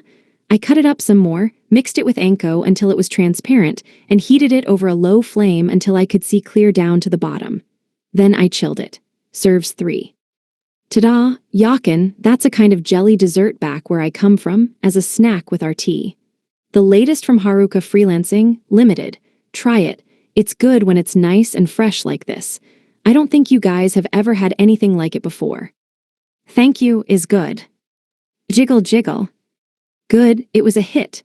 Meanwhile, 4 of the funnels had set up a blockade around the stairs to stop a fly raid on the ice wall, and the other 20 were whizzing around madly, spraying bullets left and right. Looked like a good 70% of the flies were left. Sip, sip, sip, sip, sip, ah. My ability to control the funnels and send them magic were both improving, and the latter dramatically so. My Area Analyze abilities and range were improving, provided I focused hard. My accuracy was rising, my lag was dropping, my fine control was fine-tuning by the day. My ability to touch a fly and not recoil was making 0 growth. Ugh, this is a level of realistic detail that bodes ominously for underwear making. I guess I have 3 blindfolds now, but something tells me that won't help one bit. Oh ho. Fly down. Go, Extermination Squad. Sip, sip, sip, ah. Looks like they're done. Let's pick up the spellstones and be on our way. The bug splatter should have vanished along with the corpses, I hope. I don't relish the thought of squelching our way across a sticky floor. Zip, zip. We collected our splatter-free spellstones, opened the room to the hidden door, tossed the funnels inside, and closed it. Yup, 'cause the biggest fly of all is in there. Skewer away, boys, and have fun, 'cause it's gonna be a close-quarters fight. It may have been a level 42 variable giant fly, but all it had was size. It wasn't a hard fight, it wasn't a Lord of the Flies or anything. Okay, Fiane. I'll put up with the gross factor just this once and see what it dropped. Ooh, and there's a treasure chest. Thank you, Broken Luck Stat. A germ jar, pathogenic germ fermentation.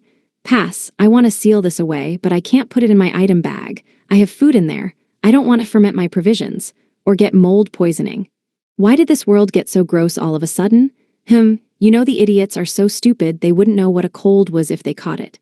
Think I could convince them to eat this and see if they can digest the toxic mold. Wiggle wiggle. Come on, Broken Luck Stat. Get it together. I sealed the jar tight and shoved it deep into my item bag. The mold wouldn't even make a good weapon because it was so easy for those kinds of weapons to backfire. I wanted to destroy it, but how? Burning it was asking for trouble. The idiots probably weren't a good choice either, the nerds. Maybe they'd be so horrified they'd die on the spot. Wait. No. The last thing I wanted was some grotesque fusion of nerds and molds, a new single-celled organism biohazard on steroids. The treasure chest coughed up a Magi Elemental Bangle, Magic Conversion Rate Multiplier, large. MP Absorption, large. 4 Elemental Magics. DEF, now that was a good find, especially when we weren't that deep in the dungeon. It would be just the thing for Sleeping Beauty. The buffs would help prevent her from running out of magic, and while she was a holy magic main, it never hurt to have a buff in the other elements. I thought these monsters were annoyingly tough for such a shallow dungeon, but if we're getting gear like this, I take back everything I said. Here you go, Sleeping Beauty. Energy efficient and buffs your elemental magic. You don't have a full set of gear yet, so outfitting you is gonna be our main goal, okay. Thank you so much is lovely, I will treasure it. Sleeping Beauty was enchanted by the bangle's pretty silver filigree. She bowed super low, but I just felt bad. I hadn't added mithril to the Magi Elemental Bangle, so it was nothing compared to Dancer Girl and Miss Armor Rep's equipment.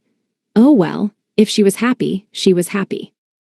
I would have put it first in line on my mithril priority list if it also boosted intelligence, but it didn't. Still, Sleeping Beauty loved it, so that was reason enough for me to plan to add mithril tonight. It might not have been world's best ring, but we had a glut of treasures. Why not prioritize the one she loved? She'd been separated from her body for centuries, and now that she was back in one piece, she deserved a little fun. Maybe a lot of fun, if we included our nighttime activities. The flesh is willing, and so is the spirit. Day 121. Midday. Some dungeons are real holes in the wall, or holes in the ground, as the case may be. A frontier dungeon. Greed, they said, would be the downfall of us all. And as I got a bit greedy and started air running with hyperreflexes, tripped, bashed my head on the ceiling, and fell down, I thought I'd have to agree. Downfalls, falling downs, same diff.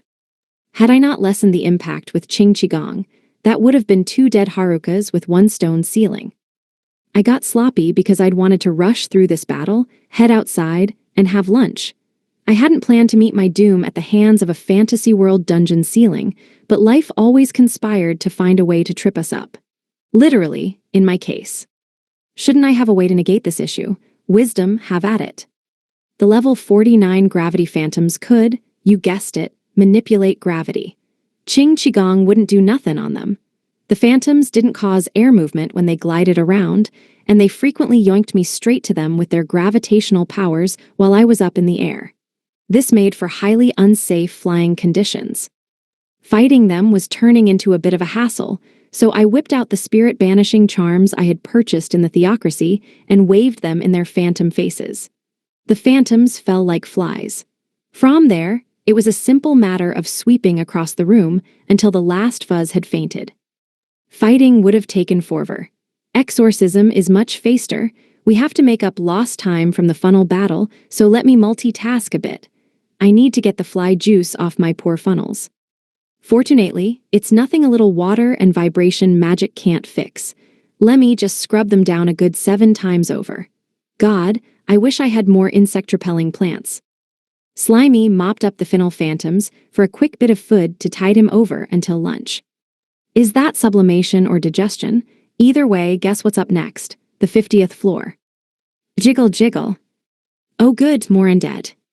The floor boss is a darkness element wraith, so our holy magic main saint should be able to hold her own. Its stats are pretty high, but it's a scaredy cat. Oh look, there it goes, falling to the floor. Wiggle wiggle. The level 50 Dark Wraith, a beast cloaked in the twilight trappings of death and darkness, was fortunately not a servant of the darkness. It was just a regular old undead dark magic main. It was equipped with a rapier imbued with the Instackle trait and a robe that erected a protective dark magic wall. Worse, it slung Instackle spells, or it would have, had it not been stuck on the ceiling. Why had it been stuck on the ceiling, you ask? 'Cause Sleeping Beauty had skewered it with her halberd, where it had wriggled and writhed until, upon exhausting its strength to free itself, it collapsed to the ground and died of fall damage. It's true that the saint's sacred staff's blade pierced the dark magic wall. But the rest, the wraith fleeing up to the rafters, the ensuing stabbity stab, the falling, the collapsing into a spellstone upon the ground, I don't know if I'd call that an epic battle betwixt the forces of darkness and light. Rather, it's more an epic failure to defeat the forces of physics. But this did prove one thing: dark magic wasn't affiliated with the darkness. Sleeping Beauty's holy magic tore through this creature's barrier with such ease that, had she been so effective against the darkness, she would never have lost her fight in the ultimate dungeon. The darkness wasn't magic, then, nor an element of its own. Its only weakness was my divine swords, which suggested it was an enemy of God. Oh no. They said an enemy of an enemy was a friend. Did that put us on the same side? Nonsense. I don't vanish when you stab me with a divine sword. Unless I've just built up a resistance to them after being around them for so long. Babble babble. Slimy interrupted my doom spiraling to bring me the boss's drop item. Good boy, head pats for you. Why are you lining up, Sleeping Beauty? You want head pats too. Back to the drop item. It looked like some basic-ass black ring, but appraisal labeled it thusly. Dark ring, intelligence plus 30%, dark magic, shade, dark, smokescreen, blind, Instackle. Ooh, I like the intelligence buff, but dark magic was meh at best. All it does is turn off the lights, you know? But creating darkness could be kinda cool. I could put it with the other ring and make a darkness futon. Maybe I'll have to reconsider tossing this guy. Intent on wasting no more time, I swooped off to the next floor and broke out into a trot. Bullets whizzed overhead. I shot magic spell after magic spell. Ice magic unlocked new frigid freeze bullets. I didn't have stellar control over them yet, but they were certainly fast and energy efficient. Packed a pretty good wallop, too. I could fire off these babies in rapid succession and never break a sweat. Freeze, get it, cause it's ice magic, get it. Man, talk about a cold reception. Shards of ice and balls of flame skated around each other, riding the rush of wind off the various exploding golems around us in a delicious chain reaction. Level 51 bomb golems were, apparently, exploding flame element monsters. The church's exploding old dude suicide bombers were based off these monsters, or so I'd heard. I was also told the monsters were a lot less cute and cuddly than their churchy counterparts, but I was more willing to snuggle up to a fireball than an old man. Explosions were awesome enough as they were, and really, nothing could beat old men in the not-cute department. I must have been given wrong info. Oh well. Anyway, let the fire and ice bullet hell commence. Mitigating the thermal energy via an ice bullet equals a smaller explosion. I guess it's true what they say, you don't know how ice you have it until it's gone. Wiggle wiggle. These would-be arsonists kept rushing at us and detonating the moment they got in range. Their fires refused to go out, creating balls of flame with major staying power. Attacking with ice bullets weakened their explosions and stopped the fires from spreading literally everywhere, but still, I didn't want the golems to get too close. It was tedious, having to dodge all those bombs. You know how it is. So I launched a quick salvo of ice bullets to keep the bomb golems at arm's length. The splinters of ice froze the ground solid, and in its mirror reflection, a galaxy's life cycle played out in miniature. Supernova explosions, star clusters of sparks, twinkling comet shards of ice. The chain reactions kept getting a little too close for comfort. Sleeping Beauty wasn't even level 40 yet, after all. The last thing we wanted was a golem ramming her and blowing her sky high. She, armed with an ice spear, and Slimy, armed with his slimy self, rushed into the fray heedless of my worries. Even with Sleeping Beauty's Magi Elemental Bangle, I felt like a spear shouldn't be the weapon of choice against a bomb, but what did I know? She got through it without so much as a singed hair. Nice going out there, you okay on MP? Keep an eye on your breathing and lying key, K? No, no, no, not the hoo-hoo-ha thing. That's different. Well, you're having fun, so who am I to stop you? Jiggle, jiggle. What is inside magic spells? That thing you added to spell. What that? Strong, whatever it was. Oh, the warheads. Being a fellow magic main, kinda, Sleeping Beauty was quick to pick up on the purpose and unique traits of my magical ammunition. Here, check 'em out. I call them spellstone warheads. I take a chip of a cheapo spellstone, put it on a magic circle, and harden it into a point.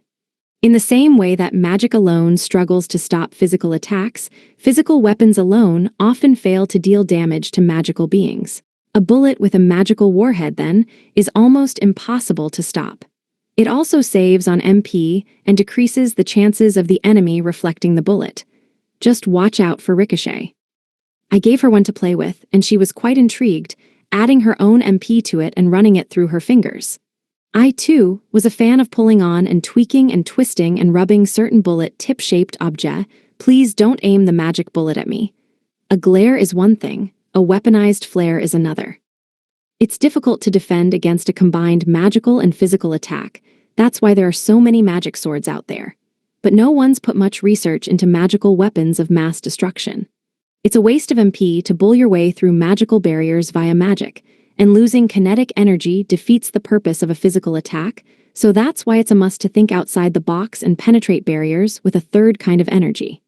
Yes, when it comes to penetration, see. Glare. The downside of magic warheads was the impracticality.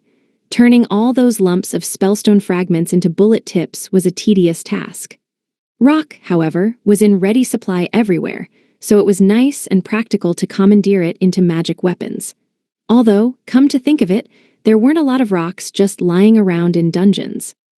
It's most effective to use a warhead that matches the element of whatever bullet you're casting, but we sometimes have to make do. Low-rank spellstones are free to come by, and what other use are we gonna have for them? Make 'em into cheap and easy bullets, that's what I say.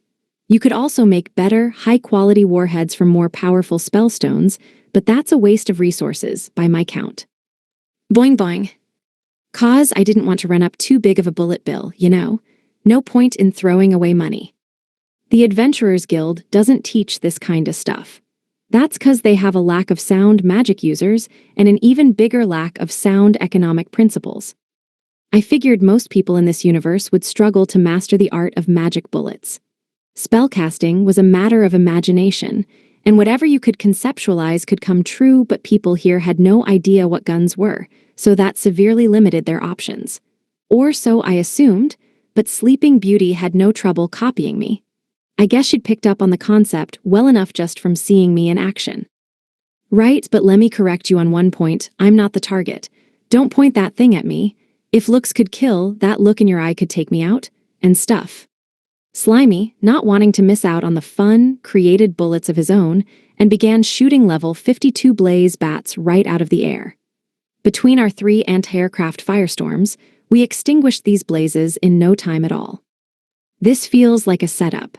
Was the dungeon trying to get us to concentrate fire and open up holes in the ceiling? We could have at least spread 'em out a little. Too late, though. We're all out of bats. Judging by the sounds of explosions, the reflecting bullets were working all too well. My ears were ringing worse than a cathedral's worth of bells at noon. Anyway, with that behind us, we went down the next set of stairs. Sleeping Beauty went to work with her dual-headed halberd, which she still insisted was a holy staff, while I messed around with Slimy. Polearms shouldn't have 2 heads, because that defeats the purpose. Reach is everything in a polearm. In Chinese martial arts, double-headed weapons are just for show because they're too cumbersome to effectively cut. But that never seems to stop Sleeping Beauty. Double-headed swords, too, shared similar impracticality issues. But hey, with magic, anything was possible. This was fantasy, where common sense only served to get in the way of the fun. We couldn't all be smart, sensible people like yours truly. Creativity take the wheel. That's the theory behind Gundam beam sabers. God, I hate that we live in a world where nerds are the right ones. Jiggle jiggle. Sleeping Beauty was quite taken with the whirlwind staff attack I had shown her. So, ever eager to impart on her more wisdom, I talked as I walked. starting with the 36 moves of staff fighting as made famous by Shaolin Kung Fu, at which point Sleeping Beauty switched tactics and went full water margin on me. I think the sainthood went out the window the minute she turned her weapon into a 3-section staff. And that wasn't my fault. So quit while you're ahead, level 53 elemental rhinos. Honestly, after hippos and giraffes, rhinos are kind of a letdown. Yawn. One rhino was tossed on its rhinos with a whirlwind staff blow. Another was added to the endangered species list via death by 1,000 halberd cuts. Funny how the nerds, evidently masters of the most mystical martial arts, clammed up and turned stiff the moment they faced a dungeon emperor. Perhaps the art of talking to girls needed an extra 500 years of esoteric practices before the nerds could take a crack at it. If there was one thing that set a nerd's nerdy nerves on edge, it was a cute older girl. This, incidentally, was why the nerds had barely managed to string a sentence together around Bunny Girl when they'd first come to her aid. Her well-ordered facial features and well-developed body features had made her seem much older than she looked. Poor nerds, they'd been helpless. It was nice to see the nerds again when we'd reunited, actually. I'd been worried about those gormless gremlins. Every time they split up, their combat capability took a nosedive. I forbade them from fighting solo, but that only conspired to backfire on me. I felt responsible, so I returned to them, free of charge, the equipment they had given to Bunny Girl. I may have shed a tear or 3, but yes, I parted with my items for free. It was just one lost equipment sale, I consoled myself. I'd charge them out the nose for anything else. Right, so why is our saint fighting with a battering ram again? She's doing a great job, don't get me wrong, but this just doesn't seem right. Or appropriate for this dungeon's difficulty level. Wiggle wiggle. Now that the twins were fighting alongside us, I had to figure out the matter of their equipment. A tricky puzzle that. Sleeping Beauty needed more equipment too. The equipment she'd come with was next level OP, so matching that was sure to be time-consuming. And before all that, I wanted to make sure Sleeping Beauty was proficient at fighting on her own. She would need those skills, along with a full set of gear, were she to join me and the other dungeon emperors in the deepest dungeon dives. And her kit needed to be cute too, cause she was a real looker herself. I was hoping to see how a magic user fights, but all I'm getting is deja vu from Vice Rep B's battles. Boing boing.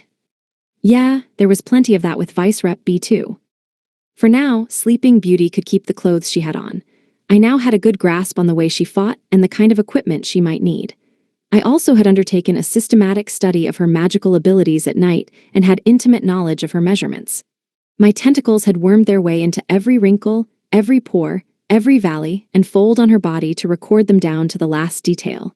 And tonight, naturally, I would check my work, because I needed revenge for this morning.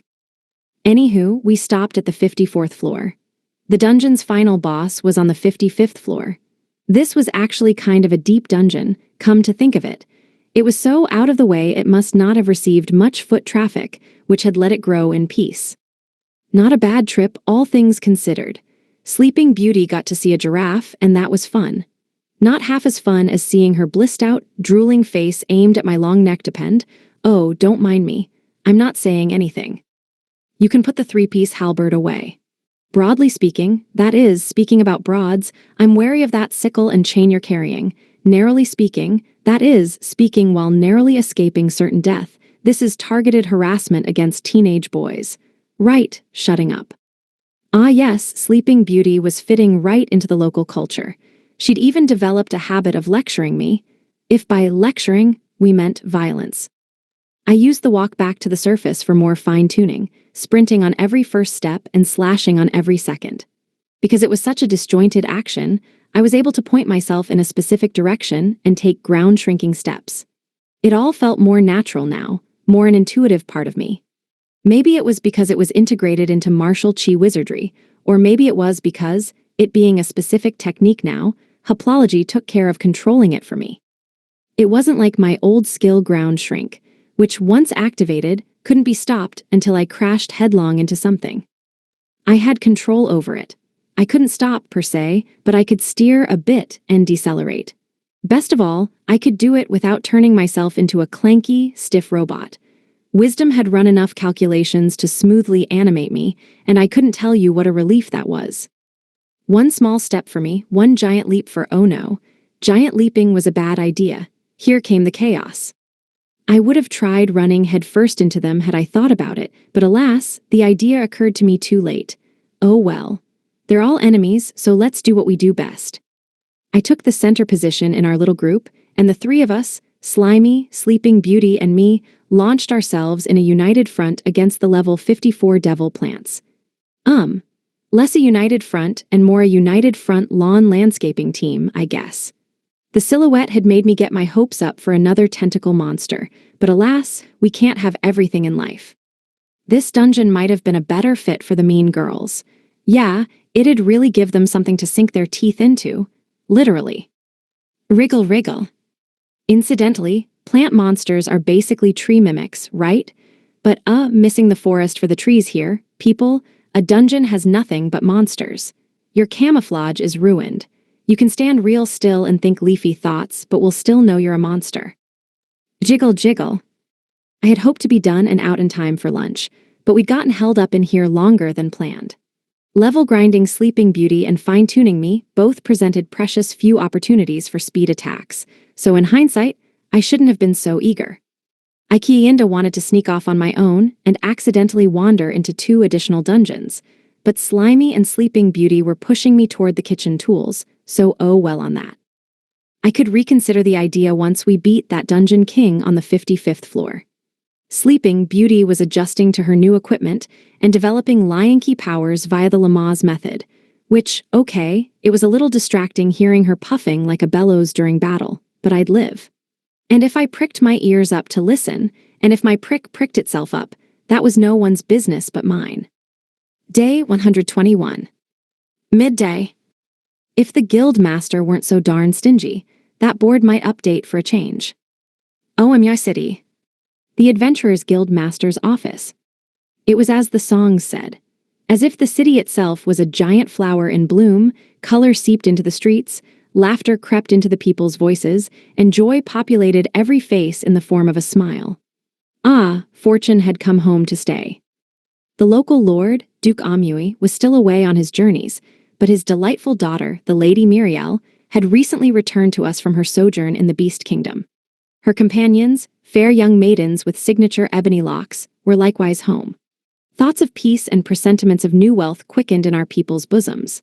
Smiles spread across the faces of our kin and countrymen, for the return of the battle maidens meant the dungeons would be eradicated even faster. But a smile, I thought, was inherently a meaningless thing. I watched the boy return and just as quickly vanish underneath a pile of crying, hugging children. To seek meaning in their tear-stained smiles, or, more precisely, to search for logic in this action, was a boorish task. These smiles were simple expressions of pure joy that someone had arrived, and let that be enough. It was well known, and never spoken, that this group of black-haired children were the benefactors of our fortune. We felt their absence as a palpable thing, and upon their return, the whole frontier found reason to celebrate. The bustling city streets were now lined with shops selling goods of every variety and color. Merchants strolled the streets dressed in the garb of every foreign land imaginable. With so much foreign trade, an ordinary stroll in the streets captured the eyes and rendered one giddy and confused. The only mar on our happiness was a nascent bandit problem. We had never before struggled with would-be adventurers turning to robbery and pillaging. With our ever-swelling ranks and ever-increasing strength, we thinned out the monster population of the nearby dungeons and forest, which had enabled us to curate a force of only the most elite adventurers. But this had done little to stop the problem. Then the local housewives formed a women's union and assembled, with startling speed, an enormous web-like information network stretching across towns to villages. This, finally, had done much to quell public unrest and let us sleep safe in our beds at night. No bandit or monster dared attack these fearsome women. At long last, we had enough resources to patrol our lands as we ought, and our rescue teams could now keep pace with the demand. However, the surge in new adventurers brought other issues. Our once overflowing weapon stores could not keep pace with the demand for equipment. Our lending system was stretched to its limits. We could not complain much, Too much peace and prosperity was hardly an evil, but we were forced to rely on the boy yet again. Yes, the boy who could not even have become an adventurer had he wanted to, the boy who took on the deepest dungeons and the most harrowing risks. We had the effrontery to make him craft more weapons and armor for us. He was a mere level 28, and we demanded the world of him. Truly, there was no way we could ever make amends for this grave injustice. The city rang with songs of dungeon destruction. Great feats, yes, but our adventurers could as of yet only eliminate the smallest of dungeons. We made forays into larger lairs, but it was all we could do to hold our own. We never slew the bosses in the deepest of dungeons, and as much as we hated to admit it, we could not even slow the growth of those dreadful pox upon the landscape. Despite the kingdom's army swelling our ranks and stouter weapons in our hands, we still could do so little. We were exposed for the powerless organization that we were. Even with all the riches we could never before have so much as dreamed of, we still lacked the strength to hold onto our new way of life. The guild was alive like never before, and yet we could only throw ourselves against the wall that was the dungeon system. We could not hold it at bay, nor could we so much as dream of eradicating it entirely. Mr. Hackis, sir, please don't let it trouble you so. An entire country's forces would not be enough to slay a dungeon emperor. The legends say as much. 'Twas a continent-wide crusade that finally toppled one such foe. We live in troubled times where deep, dark dungeons riddle our land, and no one expects us to be able to hold our own against them. Just please write a request to the boy, sir. It's your duty as our guild master. My hand will not move, child. Why must we continue to trouble this boy? My head understands, but my heart cannot. We cannot pay for this fortune. He has given us the world, and we think to send him back into some bottomless hell. The pen trembled in my hand. The pen itself was a symbol of everything the boy had brought, every bit of trade and wealth, from all across the continent. And with this treasure bestowed upon the frontier, I would send the boy to his sure death. To petition him was no request. It was as sure as an order. The boy never refused any requests, readily accepting even the most rushed and inconvenient solicitations. Writing a request was equivalent to ordering the boy to march into hell. Even if you don't send him, sir, it won't stop him from going on his own. He was back here again this morning, badgering me to give him a dungeon that would earn him lots of money. You should have heard the racket he raised about the lack of dungeon missions on the information board. Frankly, if we had all the wealth of every kingdom on the continent, we would still lack the funds to pay him for his dungeon diving exploits. But there's no reasoning with him, sir. Just give up and please write the request. Yes, I know, I hear you. I know what I must do. If not for him and his companions, we would never have been sent dungeon-slaying task forces from the Theocracy and the Beast Kingdom. Long has it been since other kingdoms have raised banners in service of Amui. Too long. I never thought I would live to see the day when Diorel was made whole once more and the rest of the world came to our aid. And you would have me sentence the boy who made this happen to hell. Can you not understand why I hesitate, why I cannot bear to pen the message that shall send him straight to a dread dungeon king? I could not conceptualize, much less count, all the blessings he had brought us. Every scrap of happiness on this frontier, every day that peace reigned, belonged to him, and I would repay it with this perfidy. He is our savior. He has solved every problem, relieved every woe from here to the far corners of Gameline and Aryuka. Our cities grow richer by the day due to his benevolence.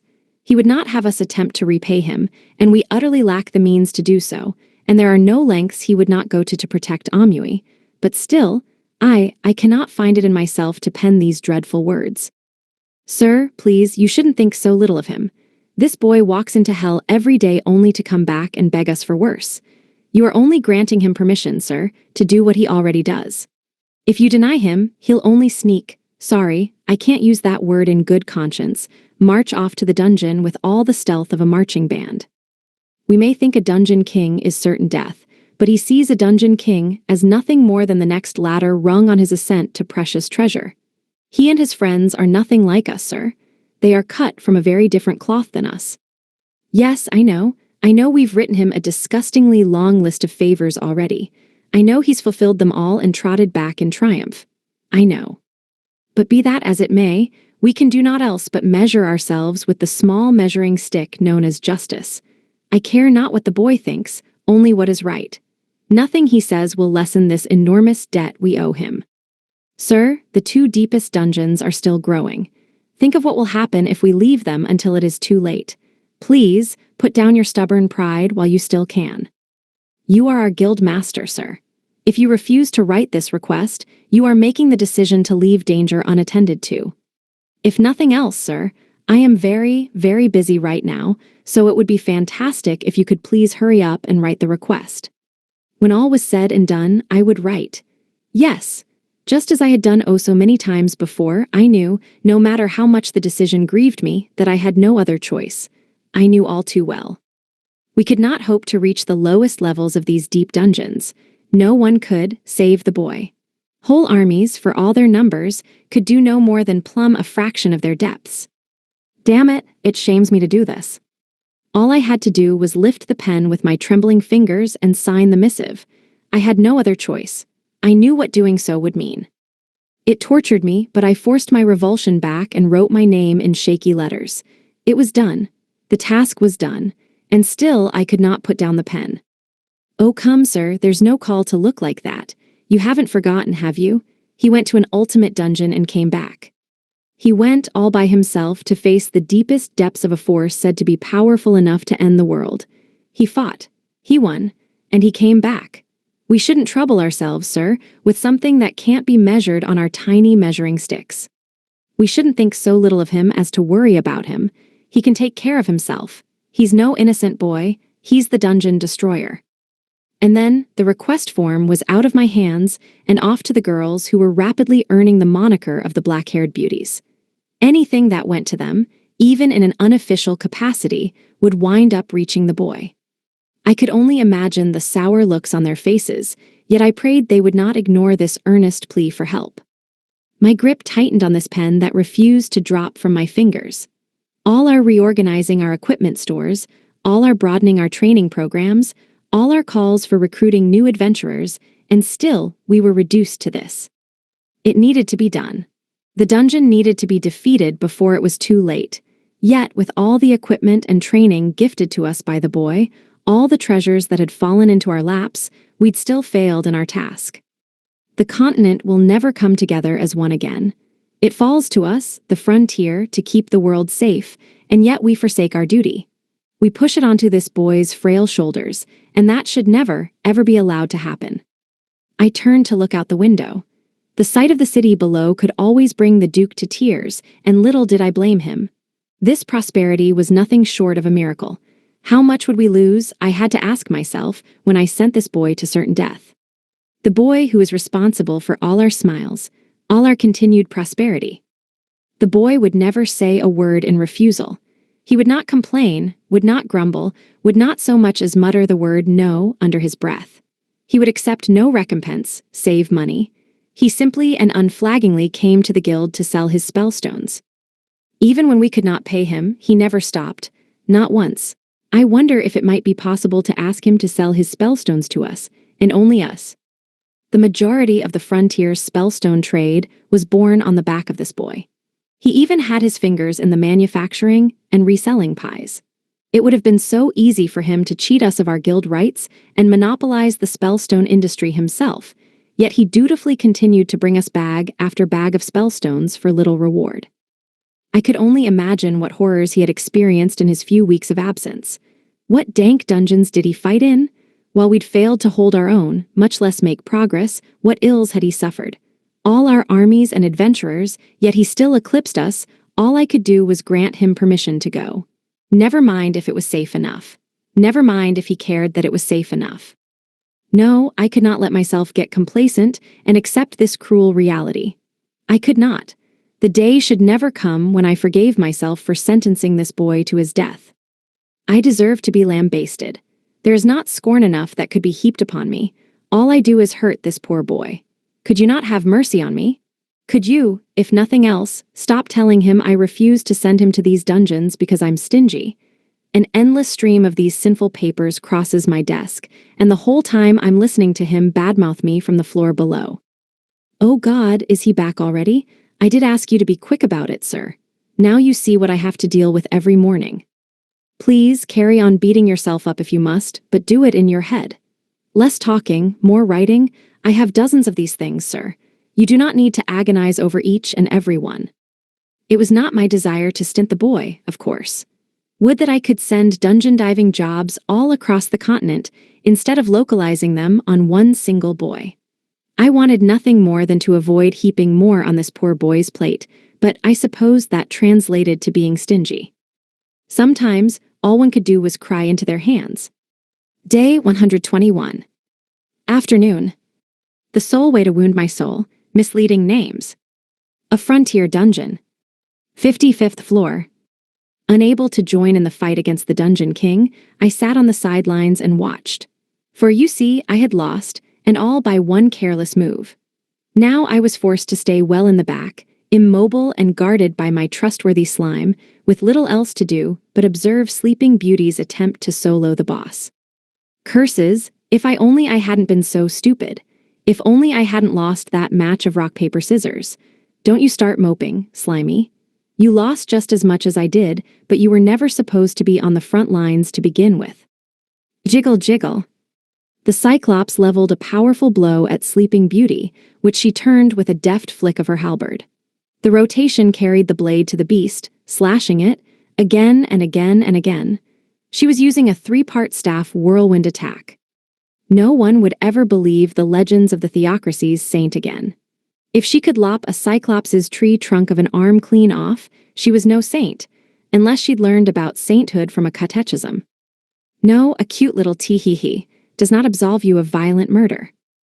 Wiggle, wiggle. The creature was over 4 meters tall. That meant over 4 meters of mammoth muscle, shuddering when the beast roared and fixed Sleeping Beauty in its one-eyed stare. Ham it up, big guy. We all know the giraffes had you beat in the height department. Yeah, and the hippos' mouths could open wider. Boing boing. Not to mention, I thought the flies were scarier. Babble babble. Hey, you know I'm no good with bugs. The Cyclops stomped the ground so hard it shook. It bellowed, producing an air-splitting cacophony, and raised one mighty limb only to have it sheared off with a merciless blow. The halberd sliced through flesh, shattered bones. In short, this big, beefy, brawny beast had the upper hand against Sleeping Beauty in everything from levels to leg muscles, but she knocked it to the ground and made it cry for its mommy. So much for the level 55 strength Cyclops. And it wasn't just another muscle head, it had magical strength boosters too. Fighting with magical strength boosters? Ha, rookie mistake. Sleeping Beauty may look like she couldn't hurt a fly, but she's a dangerous dame with a damn good body to match. You may think you could snap her waist like a twig, but one shake of those hips and she'll lay you to waste. And I'd lay nope, I wasn't saying anything. Get back to it, champ. Sleeping Beauty was a champion of double tasking, defeating the boss with uncommon flair and browbeating her boss with an unwelcome glare. The Cyclops's moves are too easy to predict when you can see the magic pooling in its arms. Sleeping Beauty, in turn, packs down all her magic into a tight, compact point of magical charge, and then slaps the hit right back into the Cyclops's face. Also take careful note of her tight, compact waist and the slapping of her beautiful pale thigh. Hey. I'm not lewd posting on main this time, I'm just narrating advice. To whom, the enemy. Sleeping Beauty crushed my teenage dignity with just about as much force as she destroyed the Cyclops. All that non-stop, minute, high-speed jiggling was next-level powerful, although the Cyclops didn't seem to agree. I guess it didn't have the eye for eroticism I did. The Cyclops had the edge on Sleeping Beauty in terms of level and sheer brawn, but muscles meant nothing if they weren't utilized correctly. It flailed around like an untrained brute, simply wasting energy. The Cyclops turned Herculean strength to Herculaneum strength. It was no match for all the strength contained in that tiny, sexy body with its perfect physical and masterful magic control. For the finishing blow, Sleeping Beauty wound all her magic and chi into a spiral, then shot it all at once for total devastation. God, and the way it shook her butt, devastating indeed. See, Cyclops, you have the aim down. Your problem is your timing. See how Sleeping Beauty does it. She matches her attacks to the rhythm of her huffing and puffing. Huff, huff, puff. The Lamaze method tempered her chi, turning her delightfully slender body, brimming with magic and youth in all the right places, into an even bigger threat. Once her lion key mixed with her ample magic reserves, she used her fine-grained control to begin the process of turning it all into pure power. It still required some prep time, but against slow enemies, Silk-Reeling Force, Chansagen, was the best counterattack Tai Kai had in its large arsenal.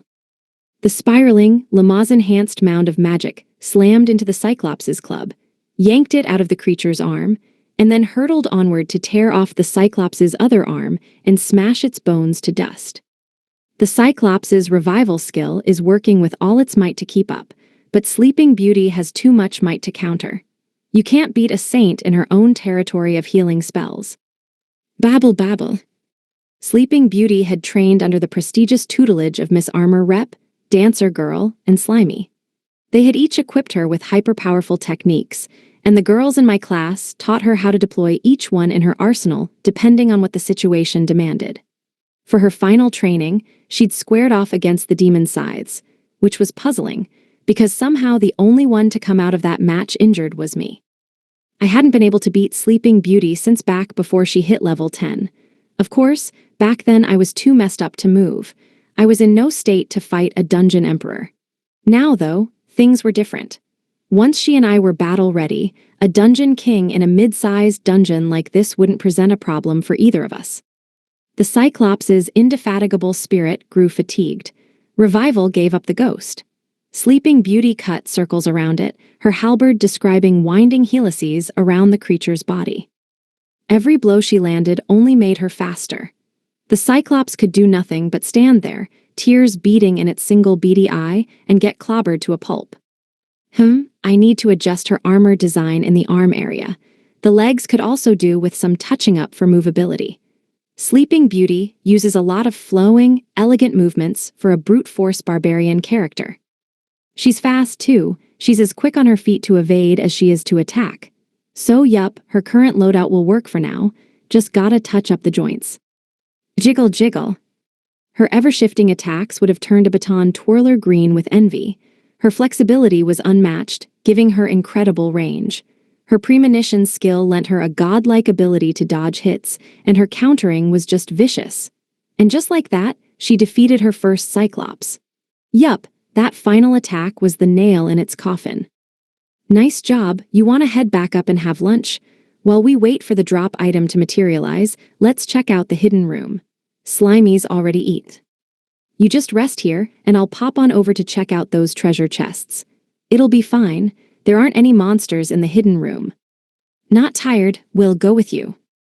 Jiggle jiggle. Geez, the heat might have been turned up for the Cyclops, but Sleeping Beauty hadn't even broken a sweat. You're still not ready for any big dungeons, but we should be fine on the lowest floors of smaller dungeons. Let's get you a few more levels, equip you with better armor, and train your fighting skills a bit more. Your coordination doesn't matter since everyone does their own thing regardless. Your battle tactics also don't matter because no one listens to a thing I say. It's first come, first served with this group. Honestly, between the two of us, my training was going to take longer than hers. Nothing less fun than endless skill test runs. I needed to reoptimize and reconfigure everything again. What a pain. No traps or locks on this chest as ever. I feel like I've never once used the magic key or the trap ring on the frontier. Let me ransack my memories. Nope, not once. Well, with that nice little trip down memory lane finished, let's see what we got. Sensophiel ring, intelligence, resistance, dexterity plus 30%. Sensory perception amplification, large. For a moment there, I trembled with untold joy. Then I took a closer look, and a wave of despair rolled over me. I fell to my knees, curled into a ball, and sobbed to the familiar cadence of Slimy rubbing my back with an oozy appendage. Sleeping Beauty gave me a funny look before she, too, joined in the cheer-up fest. It totally looked like a sex appeal ring. I was so ready to accept it. I wanted it to be a sex appeal ring. I've trawled dungeons in the farthest corners of this realm, searched and searched for this object of my dreams, and thought I'd finally had it in my hands at last. I thought my quest, me questing. This divine object had moved me to questing, was complete, but no, it's a Sensophiel ring. To add insult to injury, I can't even chuck the wretched thing. It's actually a good piece of equipment. Wah. Pat, pat, pat. I took a deep breath and forced myself to lift the ring in my shaking hands for a closer look.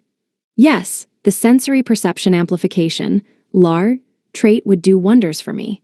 As much as it pained me to admit, keen senses were often the difference between life or death, and here I was struggling with my ability to control mine.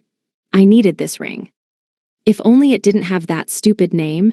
No, there's nothing wrong with the name. It just reminds me of the one who got away. Forgive me, I mistook you for something else. My poor sex appeal. Wah. Today, I learned a valuable lesson. Oh yes, today I learned just how very cruel the universe could be. Stewing in my own despair, I slid the ring onto my finger. My area analyze and presence sensing skills sharpened. Suddenly, I could sense at farther ranges and with greater detail. I think the boost even helped Jupiter Eye, as the ring compensated for some of the fine control Jupiter I usually demanded.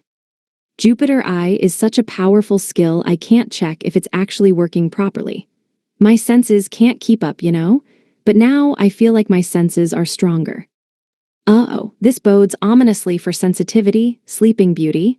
Why did you just fist pump? These sensory amplification traits are dangerous things in the wrong hands.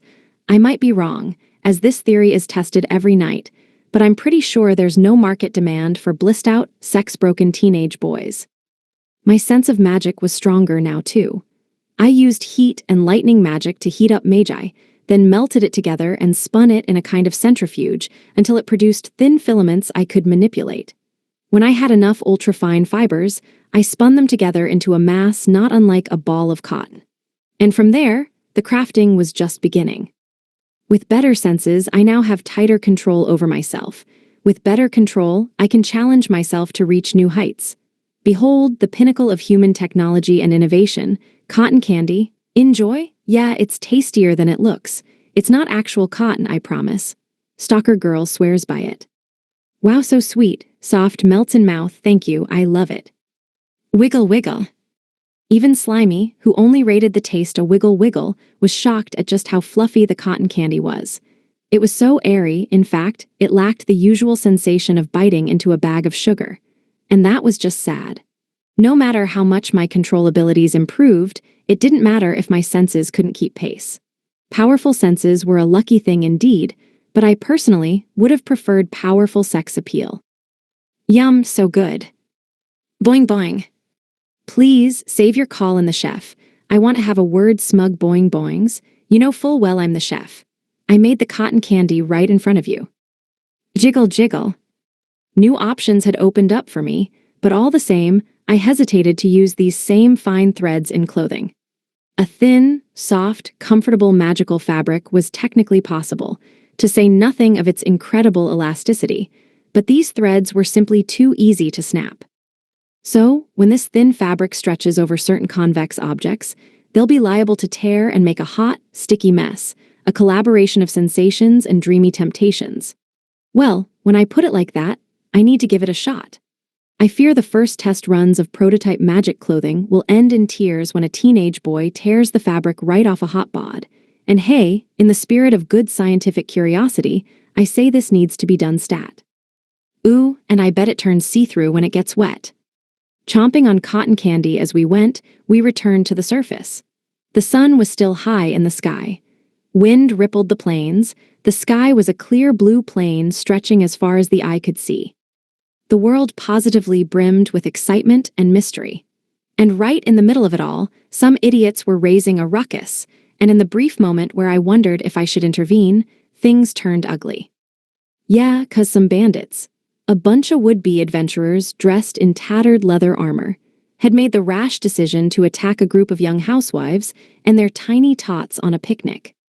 The scene of the carnage is visible from here with clairvoyance, but that bandit raid is pretty far off in the distance, huh? The bandits bristled with swords. A tiny child stepped forward, a short dagger clutched in their chubby fist, intent on protecting their mama. One of the bandits sneered and kicked at the tyke with all his might. It was a bloodbath on the bandits' end, of course, more foolish of them for underestimating the average frontier person. The child seemed to vanish out from under one bandit's nose and reappeared behind him, lobbing a powerful thwack at his head before spinning around and dashing toward the next target. The first bandit's head exploded like an overripe pumpkin. With no less astonishing speed, the other 3 bandit brains completed a similar feat of detonating vegetable mimicry. I told them it was gonna be a bloodbath, that kid's an orphan. Wiggle wiggle. These level 30 old dudes didn't have the reaction speed to keep pace with this zooming kiddo. All the days spent training in overclock and superspeed for the purposes of running from battle were finally coming in handy.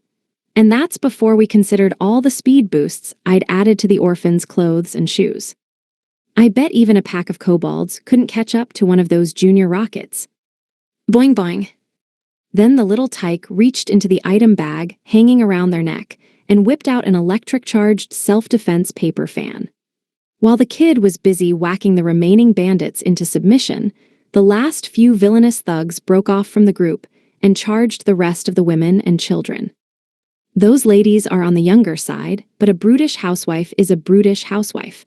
I bet they're still in the reserve corps, but they're well on their way to gaining the terrifying strength the frontier housewives are known for. Youch, that's gonna leave a mark. Enormous cudgels, stained with the blood of countless monsters, emerged from the pockets of those frilly white aprons. Chaos ensued. Yeesh, gosh, my legs gave out just watching those gals. What possessed the bandits to attack a picnicking monster hunting group? Such a small group means these folks must be pretty seasoned monster hunters.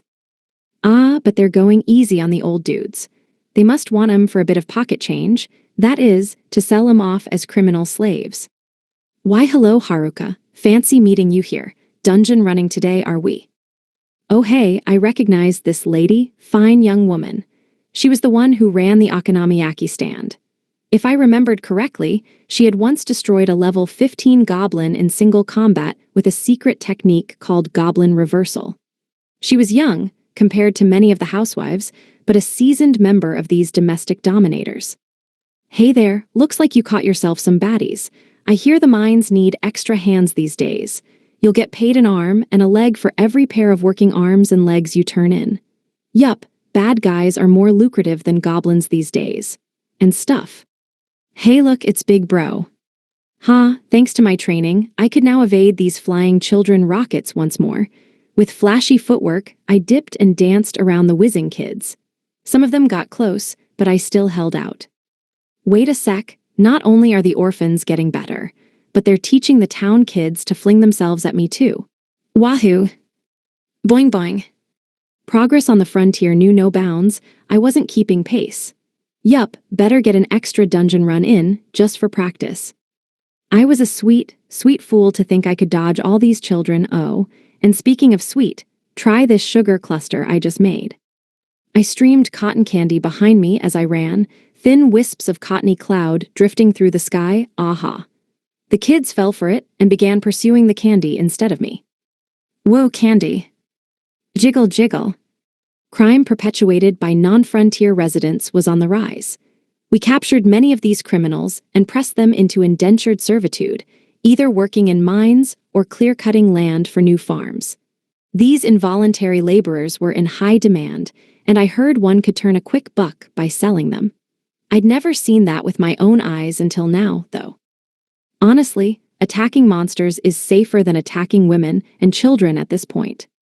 The kingdom did not have chattel slavery, but criminals were a different matter. The best way for criminals to pay back their debt to society was to set them to work. Whenever a frontier citizen caught a foreign criminal, they hauled them off to the Duke's palace for the criminal to be sentenced. The length of the indentured servitude depended on the severity of the crime. These criminals were then sold to the mines or the clear-cutters, and the proceeds went to the housewives who turned them in. The news traveled fast. Now every woman on the frontier knew the quickest way to a full wallet. Even the general store lady turned a fond eye on those robbing her shop. You know, if they let you into the frontier without running an ID check, that's 'cause they think you're too low-level to do any harm. Frontier equipment's not like the equipment they have back home. You can't mug someone with an iron sword here. Do you have a death wish? When all was said and done, I served up spaghetti with meat sauce for the whole gang's lunch before we went back to town with the would-be adventurers, Akanu slaves, in tow.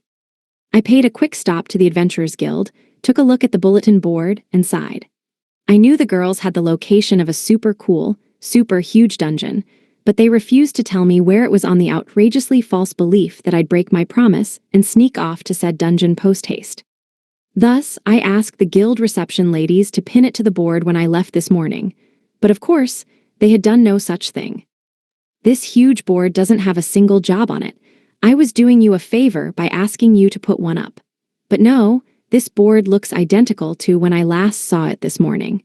This is an outrage against the entire purpose of a bulletin board in an adventurer's guild. You are stinting me on jobs. This bulletin board is an active obstruction to my ability to conduct business. Why must I sneak in here every morning, only to be rewarded with the knowledge that you have once again cruelly hidden all the jobs from me? I won't stand for it. No more stinginess, no sir. I will not have it in my guild. Oh hey, where's the usual reception lady? Out stinting, is she? I believe she's having our guild master approve those cruelly hidden job requests you're referring to. I do wish he'd hurry up and sign them, though. We have enough on our plate as it is. The girl speaking just then was the non-Spellstone Appraiser Guild lady, in case you were curious. Anyway, that didn't matter. What did matter was that the guild master was revealed as the true job thief. That diabolical old geezer. Even if he weren't the guild master, he'd still be an old man, and that's diabolical enough. Then to add this crime on top of it, monsters would be rolling in their graves if they saw the monstrosity this man was capable of. Also, someone's digging graves for a monster must be a well-loved monster. Stop being so stingy, sir. Hand over the job requests or I will revolt. I will rebel. I will even, dare I say it, revolute. Down with stinting on jobs, down with stinginess, down with old men. Why must you raise holy hell every single morning and call it sneaking? Where in the dictionary does sneaking have anything to do with causing a wild rumpus? Oh, for here, please hand this to Lady Class Rep. Tell her it's the stinted jobs the evil stinter has been hiding from you all this time. Please, I really do mean it. I think the two worst dungeons have grown even bigger since we last checked. Oh word, some letters? I gave him a quick looky-loo, just to make sure they didn't say anything bad about me that would invite a lecture, and realized they were dungeon jobs. Says here, a legion of adventurers made it to the 10th floor before they had to turn back. That's why they wanna bring in the big guns. And then this one says, the guilds managed to thin out some of the monster spawns, but has sustained heavy losses. This one's over 90 floors long. Well, shit. Why don't I accidentally wander into that one tomorrow? 90 floors meant lots and lots o' cash. And 2 giant dungeons? Be still, my beating heart. Righto, now that I had a steady source of income, it was time to shop till I dropped at Miss Cheapskate's general store. Sleeping Beauty needs a set of clothes and toiletries. Outside of that brief splurge in the capital with the girls, she's never had the true adult experience of shopping with a disposable income. You know what they say, before one takes the next step to becoming an adult, one should first learn how to buy their own groceries. So off we go to the general store, and I'm the one who made all these groceries, so I know I'm right. Shopping time? Sleeping Beauty had spent far too long without any clothes to her name, nor a body on which to hang the clothes, but let's not split hairs. She needed to lay in a steady supply of attractive attire to make up for all the long centuries she'd spent butt-naked. We needed a smile for every moment spent in agony, damn it. What was the point of rescuing her if she couldn't enjoy her freedom? If I made this much today, multiply by 7, carry the 1, and that's how much I make in a week. It looks like I've got enough to buy the whole shop's worth, and, pay the bill next week. Day 121. Afternoon. I spend so much time on these side jobs, I think I deserve benefits. The Frontier General Store. The general store was packed with familiar faces. Yup, the girls had the same idea I did. The day was still young, so it was time to get our shopping on. I don't blame 'em either. The Beast Kingdom had only foodstuffs, and the Theocracy had no shopping to speak of. The Kingdom goods aren't as good as their frontier counterparts. The womanly shopping pangs must be panging something fierce. Yeesh, you girls sure know how to shop. I thought they didn't have any money. They'd spent days without dungeon running. And they had the nerve to blow up on me for going bankrupt in the kingdom. The Bank of Class rep had seized the rest of their funds for safekeeping, only to blow them all on the girls' dessert budget. Who knew if today's dungeon earnings would be enough to support this latest shopathon? Ooh, it's so cute. Oh hey, Faleria-san, come over here and look at this. This is the best place to get toiletries and cosmetics. Here, try this one. It's got that Haruka-kun made seal of excellence. This toiletries kit is such a lifesaver. Haruka-kun's bespoke goods are great too. Try this, it'll look so good on you. Totes, it's part of his hoity-toity elegant lady lineup, but it's wicked sexy cute. Ooh, it's perfect. Oh my god, we gotta get you an outfit to match. To the changing rooms, girls. Me, I not sure. Faleria-san, what do you think of this? It'll totally go with your slim legs. Yeah, that's so fashionable. Yup, let's leave Sleeping Beauty to the girls. She's in good hands now. A band of girls was the best shopping assistant a dungeon emperor could ever ask for. Oh no, the latest request list was in, and it was so long it snaked out the door. Get back here, boy. Do you know why I asked for so many products? Because your friends are busy buying all my stock. Make more, make extra, make mountains of surplus because I'll need it. I got caught before I could get far. The general store lady, I noticed, was looking much younger these days.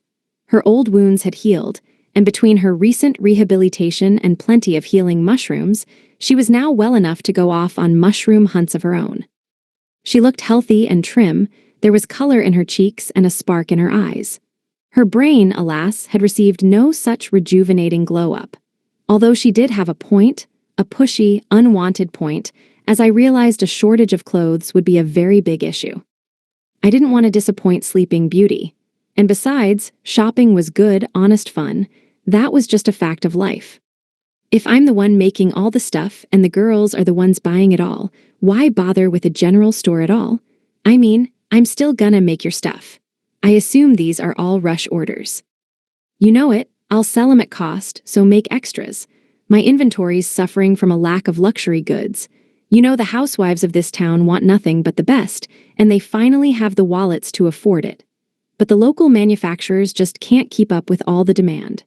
People are making so much damn money these days, I swear the town's awash in clubs now.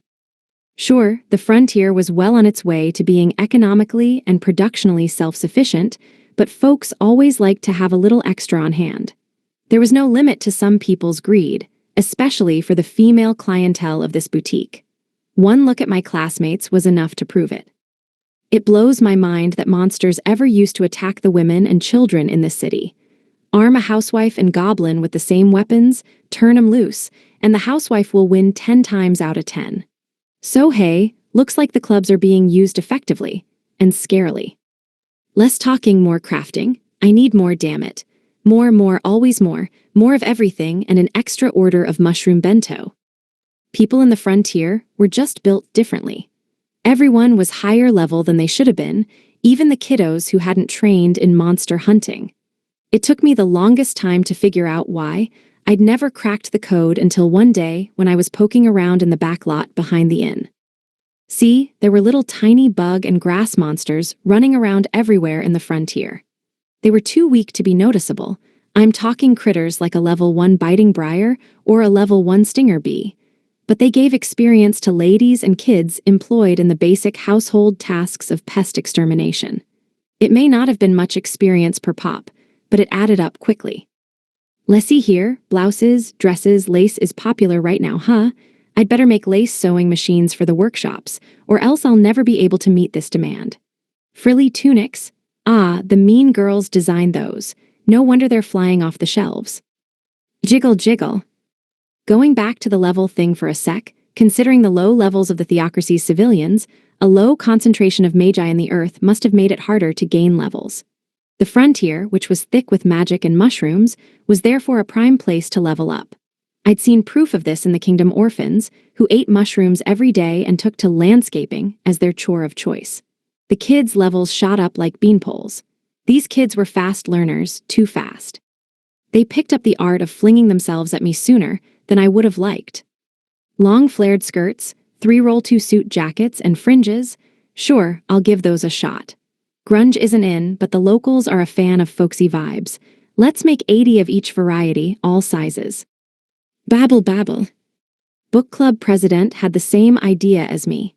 We could chalk that one up to her organization skill, which analyzed trends and organized them into coherent conclusions. So with this, we just solved the problem of disease for the entire frontier. When exposed to enough magi, one's level would rise, thus consuming magic in the body. We'd turn the people into a legion of spellcasters ready for monster and treasure hunting, and in the process, increase public health. If people just ate their mushrooms, they would have nothing to fear in the way of disease. The issue was that the source of the mushrooms, the forest, had grown unchecked and had started spawning too many powerful monsters, which was what had caused the initial downfall of the frontier. But now, the balance was being restored. If anything, the monsters had the worst side of the deal. Oh well, not my problem. Goblins came back the minute they went extinct anyway. Phew, well, I knocked out the whole list. Did I make too much? Nah, this would be enough to satisfy the local housewife population, but my classmates can buy goods as fast as I can make 'em. Or faster. Wriggle wriggle. Perhaps the Sensofiel ring? Intelligence, resistance, dexterity plus 30%. Sensory perception amplification large. The ring I'd almost unceremoniously dumped when I'd done a double take and read the name properly was to be thanked for my greater control and accuracy over my magic hands. My production output and quality had made a noticeable jump. I was whizzing through products now. Exciting stuff. I'd have to run no end of tests on this hypothesis this evening. Yes, I'd have to get all handsy. I mean magic handsy. Look at you go, whiz kid. This is top-notch stuff. Everyone's going to want it when they see it, and then there'll be no end to the development of new goods. Oh, before I forget, I've had an influx of furniture orders recently. Be a dear and whip those up for me, will you? Lots of cute girls are buying them up. Make 'em at cost and then beat it. I've got more orders for you to work on at home. The Kingdom branch is out of stock too. Didn't I just top them up when I was there? Yeah, I totally did. I remember the shop girl was totally in manager mode. The look in her eyes terrifies me to this day. More and more people were coming to the city from the villages to do their shopping. Magical farming tools mechanized the tedious task of clearing land, and all this work to cut back the forest had opened up huge swaths of fresh farmland. I'd invested in the magical farm tool industry, convinced that was the next big money-making opportunity, and placed as many speculations on future vegetables crops as I could. Funny how, for all the money I seemed to have, I'd wound up fresh out once more. Turned out there were a lot of veggies to buy. And I hear my natural fertilizer plans are going well. That's sure to be a big moneymaker too, and yet again, I wonder why the nerds insist the Norfolk crop rotation system is so essential. Wiggle wiggle. Your guess is as good as mine, Slimy. What's the big obsession? I ask 'em, and all they say is that every Isekai has to have a crop rotation scene. I'm not gonna argue though. So long as we have plenty of folks farming, I'm happy. Bounce bounce. Livestock was the bigger issue, really. Cows and sheep were a lot harder to pull out of thin air. Immigration could make the human population boom, but cattle weren't exactly lining up at the border to go through customs. I would have shipped in more myself, but the kingdom didn't have enough to meet demand. I needed to do something, though.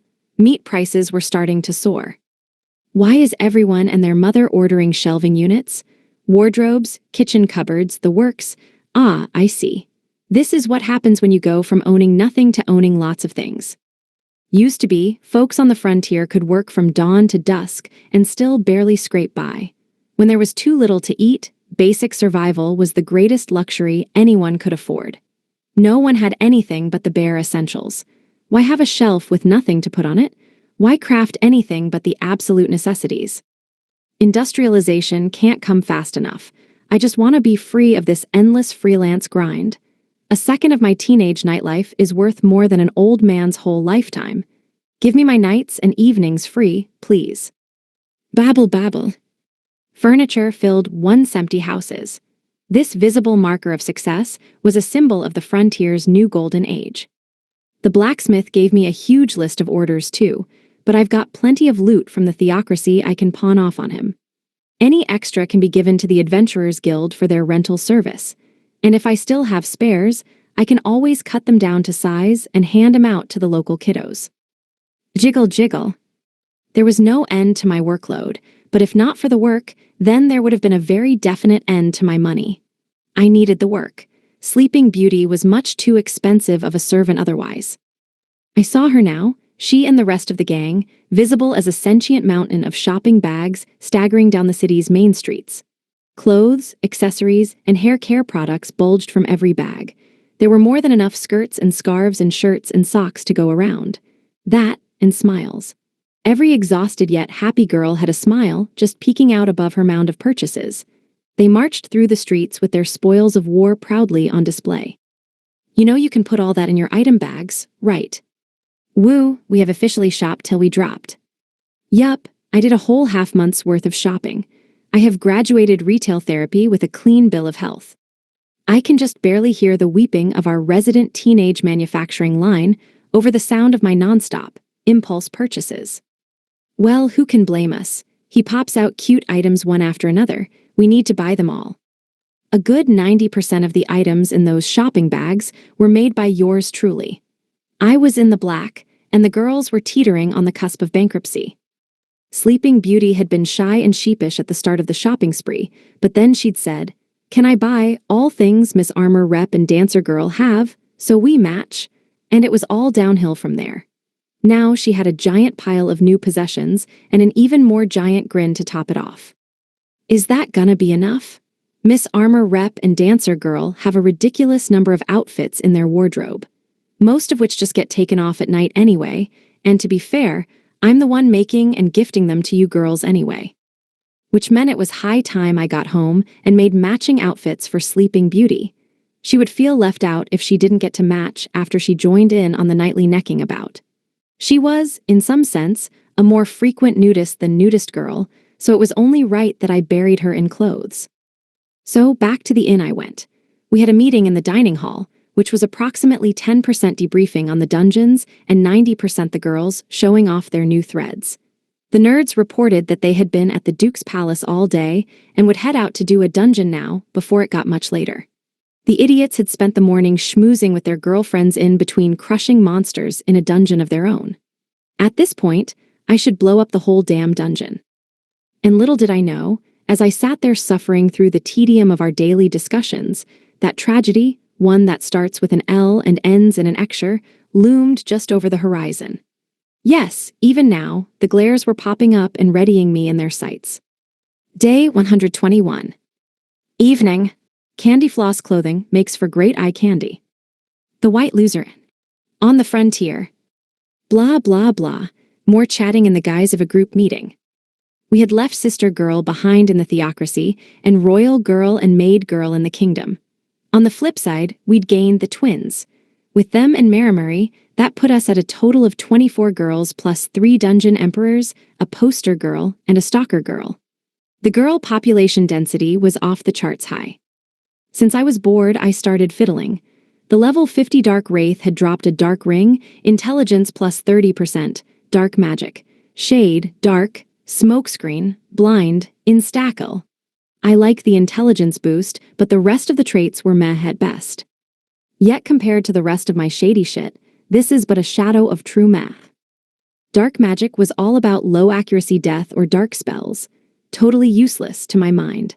On the one hand, this ring also helped with shadow magic. On the other hand, I rarely had a chance to use shadow magic. Shadow Incarnation and Shadow Crows weren't effective on truly strong enemies, and anything weaker, it was faster and simpler to bonk 'em to death. I can't deny, I do like the blindfolding potential, though. But then again, the dungeon emperors can use presence sensing to mitigate a blindfold entirely. I grumbled and grumped my way through more complex fiddling. I did have spare ring slots, and I didn't want to sell the ring and have it end up in the wrong hands. Instackle wasn't a trait to take lightly. But if I couldn't sell it or use it, what good was this thing? Now, if a cute girl walked by and things got a little heated, in the bedroom sense, an instant blanket of darkness could come in handy, dee-da-dee-da-dee-da-dee, ta-da. Look what I did. By combining the powers of darkness and shadow magic, I drew a magic sigil of pure darkness in midair. Then, Upon my charging the sigil with magic, it cast its dark wall spell, and a thick wall of darkness that no light could penetrate sprung up around me. All it did was make me invisible, so it wasn't a game changer in the defense department. But if I took this wall and folded it into something like a box, this could make for a good blindfold.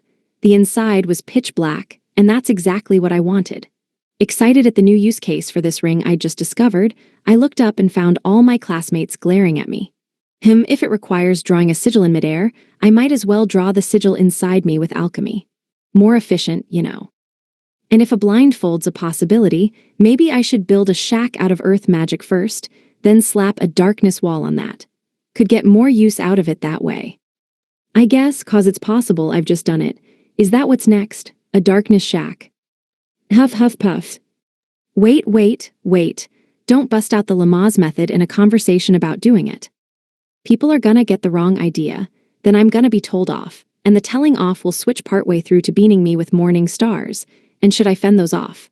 The girls will switch to sickles and chains like some kinda freaky warrior monks, and then they're gonna demand I make them new miniskirts with a hidden chainmail layer. And the next thing you know, I'm gonna be crafting the latest in night fashion, and I have a very bad feeling these will be used for sinister, possibly ninja-y, purposes. Namely sexy snaring and sexy slaying, and I'll fall for it every time. I know I will. 'Cause every time I so much as sneak a glance at she who wears full-body chainmail tights, I get attacked. Making new clothes is signing myself up for defeat, but I just can't help it. My body does it on its own.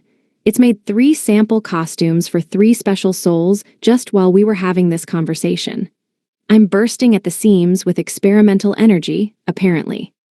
I have to test the strength, the feel, the fit. Jiggle. Unfortunately, this was the moment when the meeting devolved into an epic glare fest. Sickles whirred ominously on their chains. Why, pray tell, is Valeria-san doing the Lamaze breathing method? What did you do to her in that dungeon of yours? Someone fetch a low wife, a high wife. Or a wife halfway in between, perhaps. Is there a doctor in here? Oh, we have a saint. Maybe that'll do. I sensed this was my time to make myself scarce, so I skedaddled. The track down and exterminate Haruka unit was on red alert. I think I'm trapped. Which is what I get for trying to barricade myself in a dining hall. Does it count as being a shut-in if I'm shut up in an inn dining room? No. It's a purely virginal huff and puff. I may be especially fond of girls in heated breathing situations, but I swear this is just a cheer-refining breath technique that us somehow turned into the Lamaze method. But she didn't learn it from me. My humble hiya morphed into the huffing and puffing of late-state pregnancy. A mystery, really, how this kind of thing keeps happening. Dark magic could absorb other magical attacks and had high magic defense overall. Alas, its physical defense was just terrible, as was readily proven when the morning stars crashed through the walls of my literal black box. Sickles and chains sliced the shadows to shreds. Yup, I was on the lam in shadow skulk, but Elf Girl found me out and sixed the rest on me. Curse her magic sensing powers. There he is. I unleashed a massive murder of shadow crows and threw in a few illusions for good measure as I once again attempted to make a break for it. Alas, it was all for naught. I was caught fast the moment I left Shadow Skulk. I tried to take to the skies, but one of the volleyball girls and Bunny Girl teamed up to spike me back to the ground. I slammed into the floor and was immediately jumped by a pack of teenage girls doing their best orphan impression, but I was too crafty to be caught. I used Ching Qigong and slipped through the gap between girls on the wings of a girl-generated gust. Gah, I got past class rep squad, but book club president's gang is lying in wait. And they mean business, not the short shorts, the barometers reading a sudden increase of pressure on my nether regions. With 2 commanders leading the bunch, the girls made themselves into an iron curtain. And much like a curtain, this one had fabric draping over all sorts of bulging objects. I'm innocent, I tell you. I'll have you know, everyone at False Accusation Victims Anonymous tells me I'm the guiltiest of guilty criminals, and if that isn't proof of my flawless innocence, I don't know what is. I didn't do anything. Except try to ground shrink my way to safety. Yeah, could you not fling yourselves at me? Trying to ground shrink here, and it's a bit distracting. Let's dial back the launching, ladies. Unrelated, but those new short shorts and wrap top combos are doing a number on me. I never knew sportswear could be so R-rated. Wait, princess girl's not here, right? That means we're all under 18. We're not supposed to be in an R-rated scene. There is too much tight clothing clinging to outrageous curves for a sermon targeted to the teenage male audience. Is this even ethical? Meteors streaked across the skies. The morning star Venus and her 23 lovely cousins cartwheeled through the air. 24 bits of spiky metal on sticks descended in savage arcs to maul my pitiful person. Each attack was unerring in its motion. The girls had mastered the art, truly. They waited for just the right moment before unleashing a flurry of furious blows. Sickles spun, chains cavorted. I did not like my chances against this chain gang. What did you do to her in that dungeon? Nothing at all. I keep telling you, you have the wrong idea. We are approaching levels of wrongness outlawed by the Geneva Convention. Let me put it simply. That's not actually the Lamaze method. It's just a really, really weird hiya. Okay? Okay. I don't know why she adopted that as her breathing technique of choice, but that's her prerogative. I'm only interested in the huff, huff, huff variety of huffin' and puffin', and hers is clearly a huff, huff, puff. Big difference. The air was then filled with whirling sickles. The merciless blades sliced the air to tidy ribbons of gas particles. For a moment, I saw nothing but bits of flying steel. I was lost, trapped in a crucible of chains, a hell of hooks, the fire and brimstone of flying farm equipment. Behold, the lecture in all its glory. White flashes of whirling chains crisscrossed with flying scythe heads, and I wove in and around them, slipping through the gaps between milliseconds and the cracks between molecules in order to leap across the threshold of death into life. Alas, my flight was short-lived when Lucifer himself, that's a morning star for all you non-Bible fans, came down to block my path. The wind it raised bowled me right back into the sickle-swinging Sheol. Down, down, down I fell into the Gehenna of gladiatorial girlhood. If all that purple prose was too difficult to understand, try this. The girls whipped out both the morning stars and the sickles and chains. Trapped in the windstorm of wildly swinging spiky iron balls, unable to flee with even the powers of Qing Qigong, I was doomed to die a death of 1,000 cuts. Or I would have, had I not acquired that recent buff to my powers of sensory perception. The scythe heads gave off a very, very faint tinge of magic, and that was all my body needed for it to leap and contort out of the way. My biggest concern, truly, were the human projectiles. Oh, the ultra-thin fabric. Oh, the ultra-tight shorts. Oh, the ultra-fat boobs. I was hemmed in on all sides by short-hemmed clothing. Stop running, how are we supposed to hit you? You know, I always thought candy-coated was a synonym for milquetoast, but I see now the truth is nothing so sweet. See, the Sensophiel Ring's sensory boost enabled me to spin ultrafine fibers and, ultimately, a new type of fabric through the help of microtentacle weavers. Like its edible counterpart, the humble cotton candy, these threads were so thin they seemed like they'd fly apart if you blew on them too hard. But they were actually sturdy, flexible, oh God, were they flexible, soft, clingy, and so light you would hardly remember they were there. They were, of course, the material for my latest offerings, short shorts and halter-neck tank tops.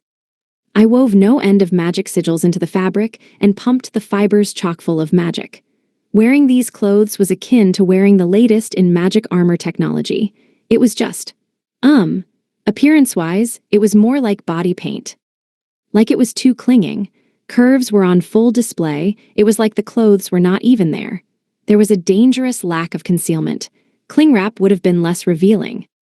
This was bad, bad news for me. Even I, the epitome of rationality and keeping my head at all times, found it to be too much. It would have been less sexy if the girls were all stark naked. At least then, it wouldn't have been a clinging, rubbing, static electricity fest of boob after boob after boob after boob after boob after boob after boob jiggling on full display. You can't candy coat the truth, Haruka-kun, and the truth is this: you're guilty as charged. Get him. Mayday, mayday. The jiggling was out of control. Jupiter I kept pulling up multiple high-res images and splaying them across my vision in one dreadful kaleidoscopic flesh display. Wisdom was pushing my hardware to the limits, parallel processing on all threads in its effort to enlarge and save all images to storage. Alas, all disks were full. Future sight was bricked. Strategy simulations were offline. All I could do was drown in this deluge of diving damsels. Somehow, I managed to squirm and shove my way through an empty brick hole in the wall of bodies, but my teenage boyness was reaching critical levels of overstimulation. You try getting stuck under a pile of furious females, see how you like it. What chance did I have? Concentrate, Haruka, concentrate. Think, think, think, think. I dipped, dived, and ducked. I tried with all my might to toggle thought acceleration on, but it refused to boot. I'd have to win my way free without even the luxury of slow-mo. Long legs fluttered across my vision. Snippets of bare skin swam in and out of my field of view. Plush, plump, pillowy masses shook whenever a fresh girl flung herself at me in an attempt to crush me flat. In that moment, the whole world seemed to comprise stampeding girls. Girls with generous chests leaped at me. Girls with healthy growth in the derriere department lunged for me. Danger loomed. The sight alone did terrible things to my nether regions, and that was before two perky tails attached to two equally perky rears came running up. That's right, the twins had joined in, and that meant real danger. I was to be crushed flat as a pancake before I ever got to say a word in my defense. I had only one trick left up my sleeve, and if I didn't use it now, my teenage boyness was never going to make it out of this hussy hell alive. Eat this, yeah, I mean literally. Go, cotton candy no jutsu. Candy for candy-coated girls, just know that you forced my hand. I wouldn't have unleashed the sweets. I know you're trying to lose weight, but I had no other choice. I'm so turned on I can't bend over to hide my nethers any further. Note to self, certain maneuvers did not mix well with candy floss clothing, namely, spreading one's legs. Anyway, the threat had finally passed. The cotton candy stopped the booby bunch in their tracks and stole their attention. The girls were, in a word, obsessed. OMG, it's soft as air. It's so floofy, floof, floof, floof. Yum.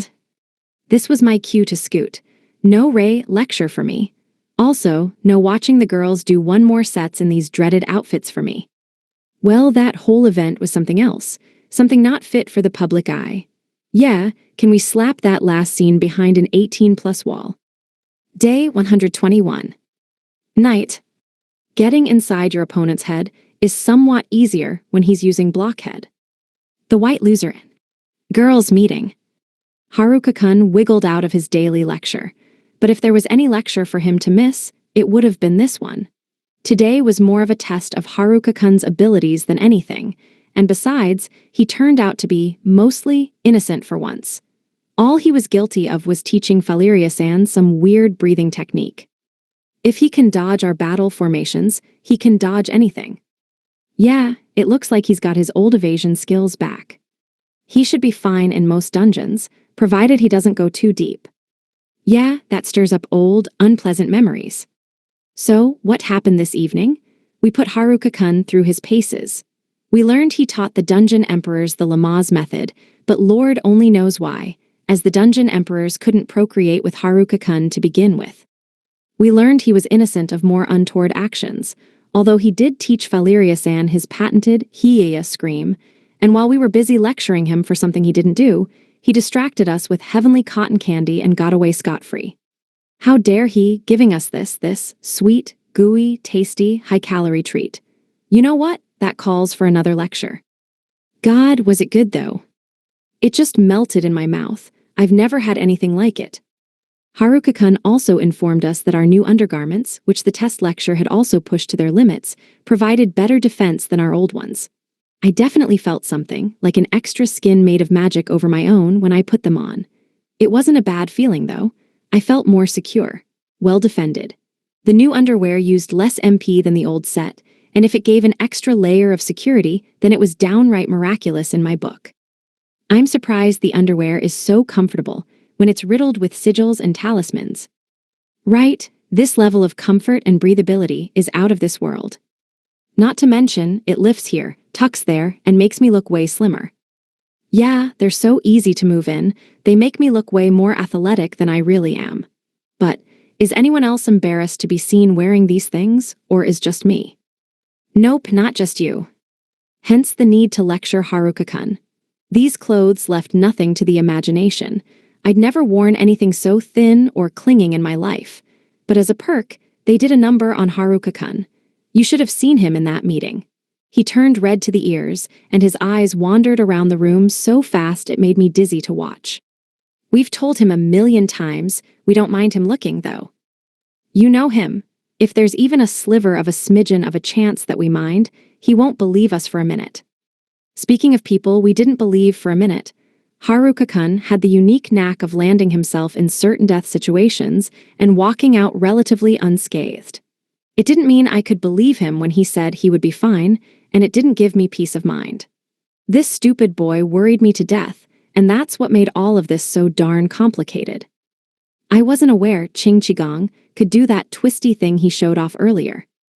It can't. That silk reeling Chansijin. It twists an incoming attack to essentially nullify it. Oh, I see. Is that why he was walking all hunched over? No, that was just him hiding his crotch. That's why we treated Haruka-kun like the enemy. And so we tested him. We formulated strategies to kill him, because the first step to keeping someone safe was to put ourselves in his enemy's shoes and figure out all their tricks. Every time we tried to hurt him, we discovered Haruka-kun was much weaker than we'd known, and in turn, much more of a wily bastard. If I was Haruka-kun's enemy, I would be so annoyed at him. Right, the way he clowns on you, while dodging every hit makes me want to punch his lights out. Haruka-kun had the defenses of a sheet of paper. We could have killed him easily with brute force alone. But from the moment we'd first attempted to place ourselves in a would-be killer's shoes, we realized how absurdly difficult he was to destroy. And if that wasn't an unsolvable puzzle, killing Haruka-kun and not being immediately eviscerated by his companions presented a second, thornier problem. We can swarm him because he doesn't fight back. Yeah, he wouldn't dare touch us if his life depended on it. At the same time, he's a force to be reckoned with in dungeons.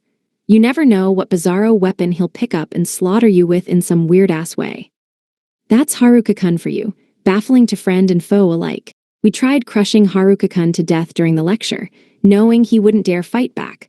Haruka-kun would rather have bitten off his own hand than touch one of us in an inappropriate area.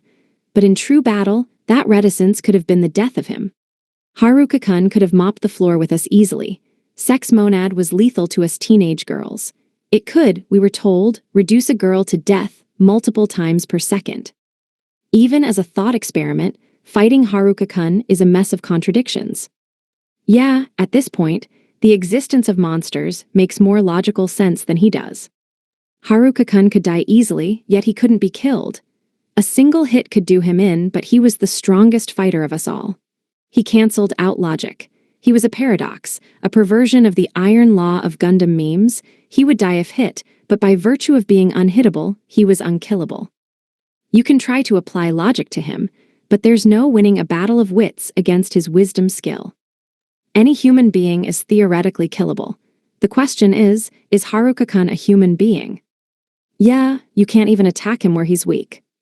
Right? Like, Haruka-kun was so darn weird you couldn't even use a hostage situation to keep him in check. He'd straight up kill you before you could try to negotiate with him. Kidnap a friend, and he'd never show up to the ransom meeting. You might get a letter if you were lucky, but whether that letter was in any way intelligible was another story. Then, the minute you turned to leave, he'd jump you and kill you. It was like getting a nightmare in the mail. Haruka-kun was always sure to show up. Poison doesn't work on him, he doesn't fall for traps. And he could disable both anyway. You could cast magic, but he'll simply absorb or reflect all of it. Physical attacks seem like a surer bet, but coming up with a way to physically kill Haruka-kun is a nightmare. He has enough food in his item bag to last a lifetime, so you can't even siege him and starve him out. You could try to lock him away somewhere, but he'll inevitably wriggle out and wing his way back home. That is, if he doesn't blow the enclosure to smithereens first. Not to mention, Haruka-kun seemed like the type to sit down and get cozy if held under siege. We just have to catch him off guard, exploit his weakness. Yeah, and he's very weak to those short shorts. Problem is, we always run up against the same wall. It seems impossible to trick both Jupiter Eye and wisdom. He's super weak to anything erotic. So, the only way to beat him is appeal to the human element. But when it comes to sex, we don't stand a chance against Haruka-kun. The one thing that can trip him up, The one thing he goes out of his way to get tripped up by. Say it with me, sexy female assassins. You think sexy female assassins can stand up to sex monad? Run away, sexy female assassins. We ran this meeting at regular intervals to give the problem serious thought, but unfortunately, we'd never hit upon a satisfying answer. We wanted to protect Haruka-kun, but his unkillability made him too darn hard to protect. At the same time, he had zero sense of personal danger and walked blithely into bad situations constantly. It made no sense. He had amazing detection skills. He was a treasure chest of skills and amazing equipment. His ridiculously OP gear may have left him with terrible defense, but he had virtually infinite offense. Hey, I have an idea. How about we wait for him to die of old age? I think that's our only hope. Even living on the frontier couldn't save people from the ravages of age. The sheer amount of magi in the land poisoned people, shortening their lifespans. But then Haruka-kun sucked up magi by the truckload and came out of it healthier than ever. So I just didn't know. People could live up to 120 years, or so I'd heard, and reaching level 30 stretched a person's lifespan a good 10 to 20% longer. Old age would someday claim Haruka-kun, but that would be an issue another 100 years down the line. As for us, who were over level 100, we would probably live twice as long. I wouldn't be surprised if we lived to be over 200. The dungeon emperors, sheesh, they would probably live forever. Man, imagine an eternity without Haruka-kun in it. That was a scary thought, but one that only applied, I suppose, if he was human. Let's talk about what it means to be human. Okay, yes, I knew he insisted to high heaven that he was still human, but even he wasn't sure, and it was impossible to predict what exactly might be his fate. Human beings didn't transmogrify their insides to be stronger. Humans didn't draw magic sigils with their own nerves and blood vessels. Humans couldn't gain the wisdom of the immortal sages, couldn't master Qigong, couldn't suck up magi from the earth and use it to heal themselves. So I thought maybe we didn't have to worry about old age claiming Haruka-kun? Maybe. We could hit him with a crucifix and see what happens. Ooh, that might do it. He is an enemy of God. No, but he's made and sold rosaries before, and it's not like crosses have the same meaning here. Oh, that's true. Then, how about a wooden stake through the heart? That would kill anybody. Haruka-kun's just the one person likely to bounce back from that. If there was one thing that would do Haruka-kun in, it would be himself. His powers were so strong they exceeded their own limits and rolled over into self-destruction. Or, possibly, the darkness could do him in. We still didn't know what this was, nor how we might prevent it from hurting Haruka-kun. Self-destruction, on the other hand, our only recourse against that was lectures, but Haruka-kun seemed to remember lectures for half a day at best. If we took our eyes off of him for 1 second, it all went right out the window again. Oh, these meetings never amounted to anything. But even so, if we could convince ourselves we hadn't forgotten anything, we hadn't missed any weakness that might trip up Haruka-kun later, then it was worth it. He's still having movement troubles, so we should strike while the iron is hot and overwhelm him with a saturation attack. But he has a boundary skill. Now's our chance, let's do a close-range sneak attack on him. But he has area analyze and presence sensing. We could try crushing him to death. That's if you can catch him first. We could explode him. He'll just steal the bomb. Okay, what's his weakness, then? Hit him with a lecture. That'll do it. Something tells me we don't have to worry about assassins armed with lectures. Sure, but if one did exist, I'd be on the side of the assassin. To keep him safe, to train ourselves, to find every possible weakness that could be used against any of us, we plotted and fomented and schemed. I was sure the dungeon emperors practiced a similar ritual among themselves. We'd thought and thought and thought like women possessed. We'd approached the problem with every serious effort we could muster, and yet we never came up with an answer. That's why we had to talk to each other, to share viewpoints. 2 heads were better than 1, and we put all our heads together in the hopes it might help Haruka-kun, might help us, might help the dungeon emperors and every other kind soul who wanted nothing more than our safety and happiness. Man, I've got nothing. And that's the most anxiety-inducing part. You could look at Angelica-san's armor and see how much Haruka-kun cared. Her august armor set had been steeped in the thick magi of the dungeon she had suffered in for so many centuries, and those years settled on her armor like a second set of protection. Then, on top of that, Haruka-kun had dumped hunk of mithril after hunk of mithril, never begrudging a bit of it. He'd used his most powerful spellstones to upgrade her gear. He'd applied every trait he could think of on the already legendary armor the 3 dungeon emperors owned. The same 2 traits were a constant refrain: indestructibility, revival, indestructibility, revival. 2 traits to last forever and ever and ever. Because that's how long the dungeon emperors would live, forever and ever and ever. Long after Haruka-kun was gone, but still, he wanted to watch over them and keep them safe through all the centuries. Their clothes and accessories, too, were made to last to the very limits of Haruka-kun's ability. Maybe that wouldn't be forever, but if he could eke out another year, another decade, for our friends to enjoy their new clothes, then Haruka-kun would do whatever it took, because he loved them. He loved them very, very much. And even if, many centuries down the line, the threads should unravel and the seams come apart, that love would still remain. You know how much fun he has tossing people sky high. I guess we don't have to worry about him being overwhelmed by numbers now either. Yeah, I don't even know he does it. That's not how martial arts work. Nefertiri-san's one weakness was the strength of numbers. If she was caught and crushed by the sheer weight of bodies, she couldn't flit about in her fast dancer's style of combat. So Haruka-kun studied relentlessly, experimented and fussed and practiced, until he unlocked the secrets of Tongbaekwon and taught it to her. Now, whether this was real Tongbaekwon, no one knew, least of all Haruka-kun, but hey, that's what we called it. We trusted that it could keep our friends safe for all eternity, and Nefertiri-san, knowing this gift of love for what it was, took it to heart with no hesitation. Haruka-kun also realized that magic was Nefertiri-san's best friend in a close fight, so he taught her Qigong and Qi wizardry before loading her up with magic buffing accessories. Finally, knowing her weakness to close quarters combat, he taught her Tai Chi. These combat arts would live on even after he passed away, and that Lamaze method, whatever. Let's split the difference and call that a breathing exercise.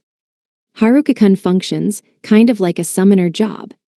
What, in that, he puts his servants' happiness and well-being first, which he uses as an excuse to throw himself in front of danger.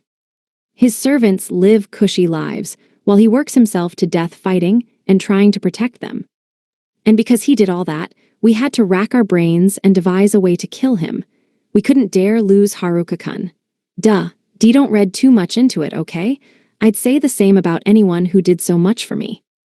Like our equipment was just like the dungeon emperors, you know? He'd taught us the same techniques and outfitted us in the same armor. He'd planned for everything to last 100 years, more than that. Centuries and centuries. Haruka-kun had the shortest life expectancy of any of us, and he used it to ensure we could be safe long, long after he was gone. How could we not care for him after that? How could we not want to lose him, and thus work our hardest to bump him off? And no matter what we tried, we never stumped up a single way to murder that man. I could not think of anything short of himself that could manage to do him in. Frankly, I couldn't imagine him dying at all. We'd broken Eye Mastery's spell and suffered many nightmares for it. Every time I woke up from one, my heart ached so badly for him I felt it as a physical pain in my chest. I had to do something to prevent these wretched dreams from ever coming true, but I couldn't think how such a nightmare could even occur. How the hell did one slaughter Haruka-kun? He's too low level to equip good armor. His HP and vitality stats are awful, but through a ridiculous trait loadout, he's made that cloth cape of his better armor than a suit of mail. Speaking of mail, he's started to be more careful these days. I caught him wearing a breastplate before. Yeah, but that's only because it shoots out shoulder funnels. How to make Haruka a has-been, was it even possible? He was such a slippery weasel, and while he was vulnerable during his attacks, you did not want to be on the receiving end of those. I guess there was one scenario where he wouldn't attack, if you were roughly 25 scantily clad teenage girls, but beyond that, you didn't want to be anywhere near him and his universe staff. His ridiculous offense was his greatest defense. Low HP and vitality mean nothing when he's impossible to hit. And if you aren't fast enough to finish the job, he'll just use revival and pop right back up. Whittling his HP down was impossible, and going in for a one-shot kill was too dangerous. Haruka-kun may have been flimsy enough to go down in one hit, but no matter your armor, you couldn't possibly be strong enough to survive the counterattack. Yup, whichever brilliant beast managed to take down Haruka-kun would be in for a world of pain afterward. The Dungeon Emperors won 100 battles out of 100, and killing Haruka-kun in front of them was signing a very scary death sentence. Honestly, Haruka-kun isn't very good at combat. Nope, he's very good at killing and destroying. Combat's just what gets him there. That's what informed his motto, attack the attacker, kill before being killed. That, and only that, was his secret survival tactic. He refused to give up until the enemy was dead, and he refused to die until that was accomplished. It was pure stubborn selfishness. Speaking as his would-be guards, I feel worse for the ones who attack him. Right, the poor things. Attacking Haruka-kun is the worst misfortune in the world. Not only is it nigh impossible to kill him, but I doubt he'd even stay dead. Yeah, the more I consider this, the more bonkers it becomes. Poor unlucky Haruka assailants. And what's worse, us worrying over this every day made Haruka and the Dungeon Emperors sad too. I just had to hope no unlucky sexy female assassins ever came along. The Dungeon Emperors, even though they were practically invincible, even though there were a full 3 of them guarding Haruka-kun, still wept to wonder if Haruka-kun would survive the day, and so they were the biggest danger of all. If a whole harem of sexy assassins came along, they could kill Haruka-kun in an instant. That's why we had to be there to stand in the way, although the debate was still out on what, exactly, we could do against an assassin harem. I say we have class rep take one for the team and make all the tentacles focus on her. Ooh, let's look for the incarnation skill to give to her, and then we can have a whole army of Mechild clones. That's genius. Excuse me, how was that supposed to help, and why couldn't we use Phantom? Incarnation would result in me feeling all the stimulus from the tentacles. Is there a costume we can make for class rep that'll draw Haruka-kun's tentacles to her? Definitely the bunny girl costume, with full-body fishnets. That'll do it. If we wait for them to get busy and then attack, I think we might actually have a chance. Whoa, wait. Who's wearing this full-body fishnet bunny girl costume? Because it sure as heck ain't me. I don't care how many clones I have. All that stimulus on me alone would kill me. Let's see. Let's assume the battle drags out long enough. We'll need class rep dummies to serve as dummies while we're reviving the real class rep. MWA haha, that's it. Infinite revival class rep dummies is the sex monad's one weakness. Now that's one battle that'll last forever, 1,000,000 rounds, and they still won't be done. 1,000,000? I would die of pleasure if nothing else long before that. Going 1,000,000 rounds with Haruka-kun would be, kaboom, plunk. Mushroom Squad, give her the usual. Yeah, plunk. 1,000,000, if that's 10 asterisk G asterisk S per second, that's 1, 15, 74, that's over a whole day. Oh god, I really would die. Day 121. Night. I'd trade a sheepless night for this sleepless night in a heartbeat. The White Loser. Cramming side hustle work in my in-room nostalgia. I finished the general store lady's orders in no time flat. Previously, my sensory perception powers had been the bottleneck in the great assembly line that was my body, but that roadblock had been lifted thanks to my new ring. Now, thanks to the synergy of wisdom and magic hands, we were opening new doors and ushering in a new age of production. Oh no, I know what that means. There's no end to side hustling in sight. This fiscal quarter, our finest offerings include ultra-thin, ultra-clingy short shorts. My powers of concentration are unmatched. Eventually, I reached a point where I was satisfied in calling it a day and switched into tinkering with my own equipment. One of these days, I'd run into a wall known as the saturation attack. My full-body magical cloak and endless evasion could only take me so far. I needed to make plans to handle massive numbers of foes before it was too late. Back in the Theocracy, the girls had handled all the army-scale battles for me. They'd gotten through it unscathed, but I knew I couldn't leave them to fight all my wars for me. Self-evidently, I needed better defense. The flower talismans are consumables, you know? I can't keep ignoring my low defense and resilient stats. The girls won't let me into the biggest dungeons until I do. Wiggle wiggle. I only had 2 pieces of armor I could equip at level 20, the shoulder funnels and the Minotaur leather breastplate, strength plus 30%, physical and magic resistance hyper, slash and penetration resistance hyper, DEF slots 3 items. I had no armor for my arms, legs, or waist. I didn't want to sacrifice on quality, so that inevitably meant I would have to make my own. Still, I wished I had pieces of armor I could use for models. On the flip side, armor that's heavy enough will just slow me down. That's its own form of danger. Jiggle jiggle. First things first, I used Mithril on the Minotaur leather breastplate. Come on, new traits. Mithralizing level 20 equipment is usually a waste of Mithril, but that sweet slots 3 hints at further upgrading potential. But that was where the upgrades ended. This called for a little elbow grease and old-fashioned tinkering. Add Mithril here, some sigils there, This still isn't good enough to add to my routine kit. I can add more spellstones to it, but yeesh, this is eating up too much of my Mithril. Oh well, gotta protect the heart. Or maybe I should put my lungs first? Cause I use my breathing techniques a ton, and I'm sure I can lose my heart and still use revival to pop right back up. I should min-max for a better defense build, but I'd also like to stick some concealed weapons on me. Which is more important? Babble babble. Oddly, building my own kit was quite a bit trickier than anyone else's. I always took it seriously when making armor for other people. Other people's lives rode on it, you know? But whenever I worked on my own gear, I just got that itch to experiment.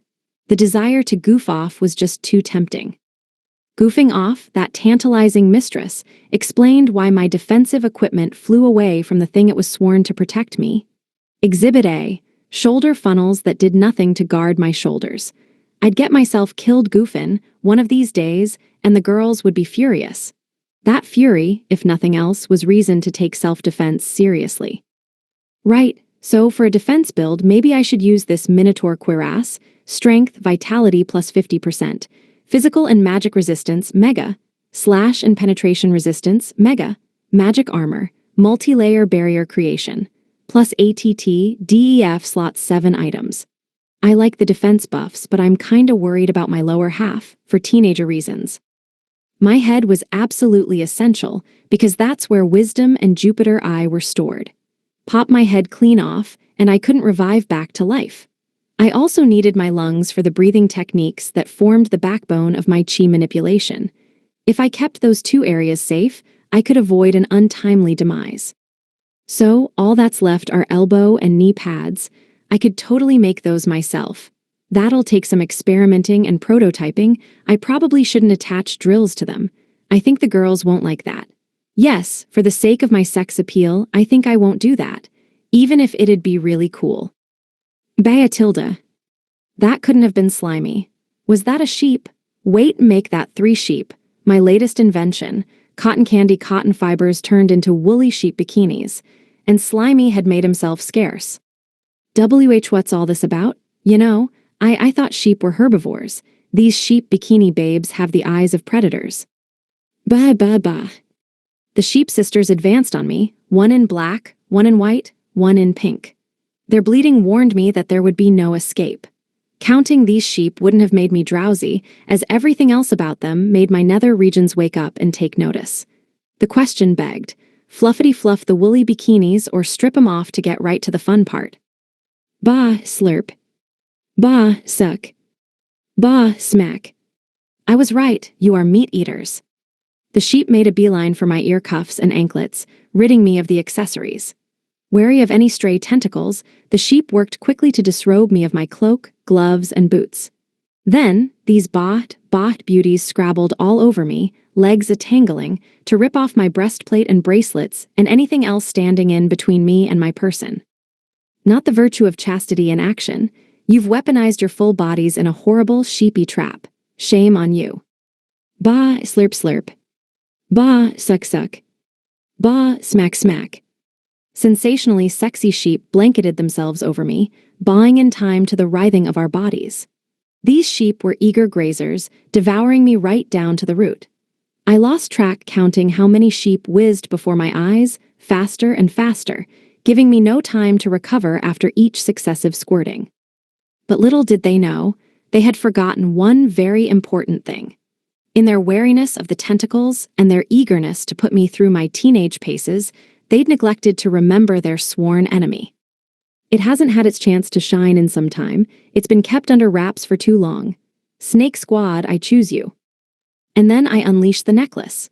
The Hydra, Chickanatrix, and Lizardisk exploded out with gusto and swarmed to squirmy action. Maybe it was because the quality of my magic had changed, or maybe it was the change in magic density or purity. Whatever the reason, the snakes ran rampant. They'd been ignored for too long and had gotten pretty bored trapped up in there.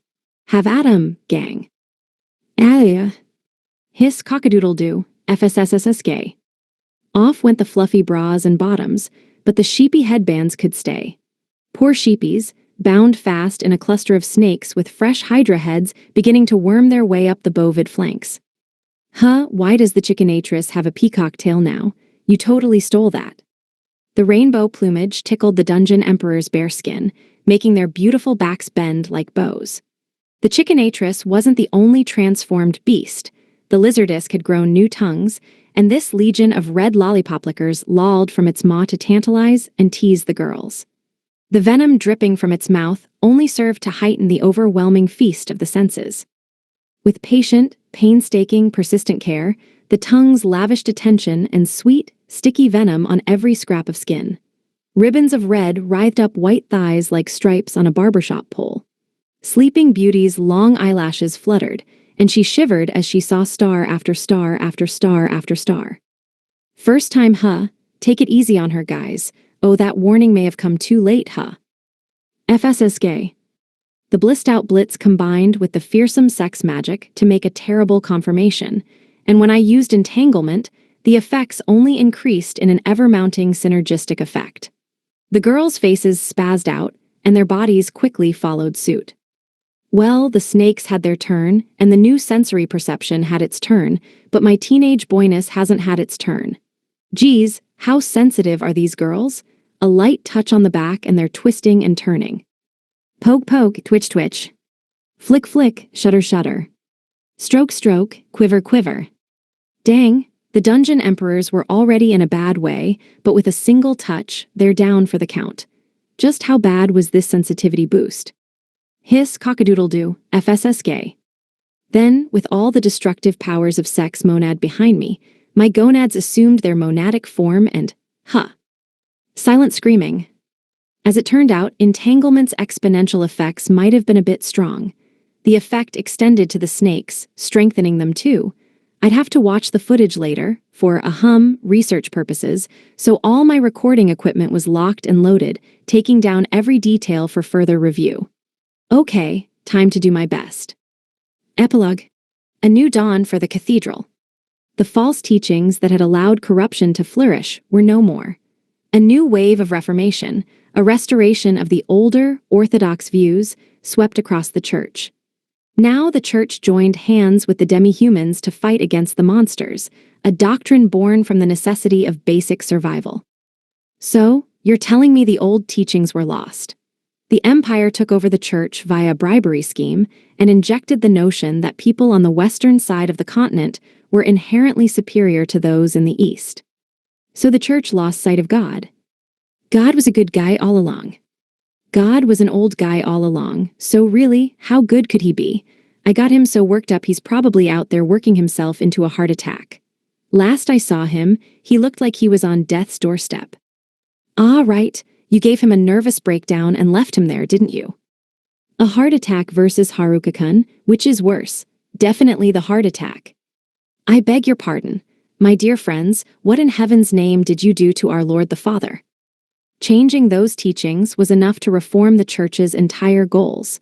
Fabricating those beliefs was enough to remake the church in the image of man, not God. God never once gave his authorization. The church's holy text was something like the 1000th edition. The original text was probably long gone. Now, you listen. I think this God guy is one shady character. He's the reason I'm stuck with these stupid titles. Apparently, I'm a loner who spends all his time stuck in a sea of girls wearing sexy nun habits. I'm a neat, who works his ass off every day churning out habits and drowning in side hustle orders. And must I remind anyone that I'm a shut-in who hasn't been back home in days? And yet none of my awful titles vanish. Oh, so now you care about stat screens. After you renamed us Mean Girl A, B, C, and D, The church's holy text was a massive tome, but in its original form, it was no more than a few loose pages. No rising action, no falling action, not even any good sex scenes. Not sure how someone managed to take, "Let's all love thy neighbor and work together to battle the monsters in the east," etc., etc., and stretch it out to fill so many pages. Right, honestly, this makes me more curious to read it. Are we sure it's okay to change the doctrine so radically now? Good question. There's a lot of mistrust aimed at the church these days. Yeah, misrepresenting the word of God or otherwise making unauthorized additions and deletions key indus seemed like blasphemy. But hey, what did I know? Everyone else was doing it, so maybe it all worked out in the end. No one was complaining, so my guess was that no one read the holy book in the first place. The church is all but showbiz anyway. It wouldn't exist without public support, and right now, it's in hot water in the public eye. A flashy renewal may be just the thing it needs. You know. Haruka-kun, dare I ask what your definition of religion is? Nah, don't be like that. You know, it's always a big, flashy event whenever a Buddhist temple puts up a new building. Well, that's true, but do we really need the grand reopening? Banners. In the theocracy system of government, which combined religion and politics into one, the church had had free rein to extort the people and commit whatever inhumane acts they pleased. Normal, humdrum operations, then, were a huge improvement. Honestly, things had been so bad that the church could still have been kinda cruddy and public approval would skyrocket nonetheless. This feels like a popularity contest. Yeah, and the old pope and his faction used to run it like a popularity contest too. Unpopular religions only managed to sputter along through sheer inertia, you know? That's 'cause way back in olden times, religion was the hot new thing. Religious services were new and exciting, not some everyday event. Are you sure we're still talking about the same thing? As present events passed into history, religion became linked with power. As religious doctrine pandered to public opinion, dogma became stricter and stricter.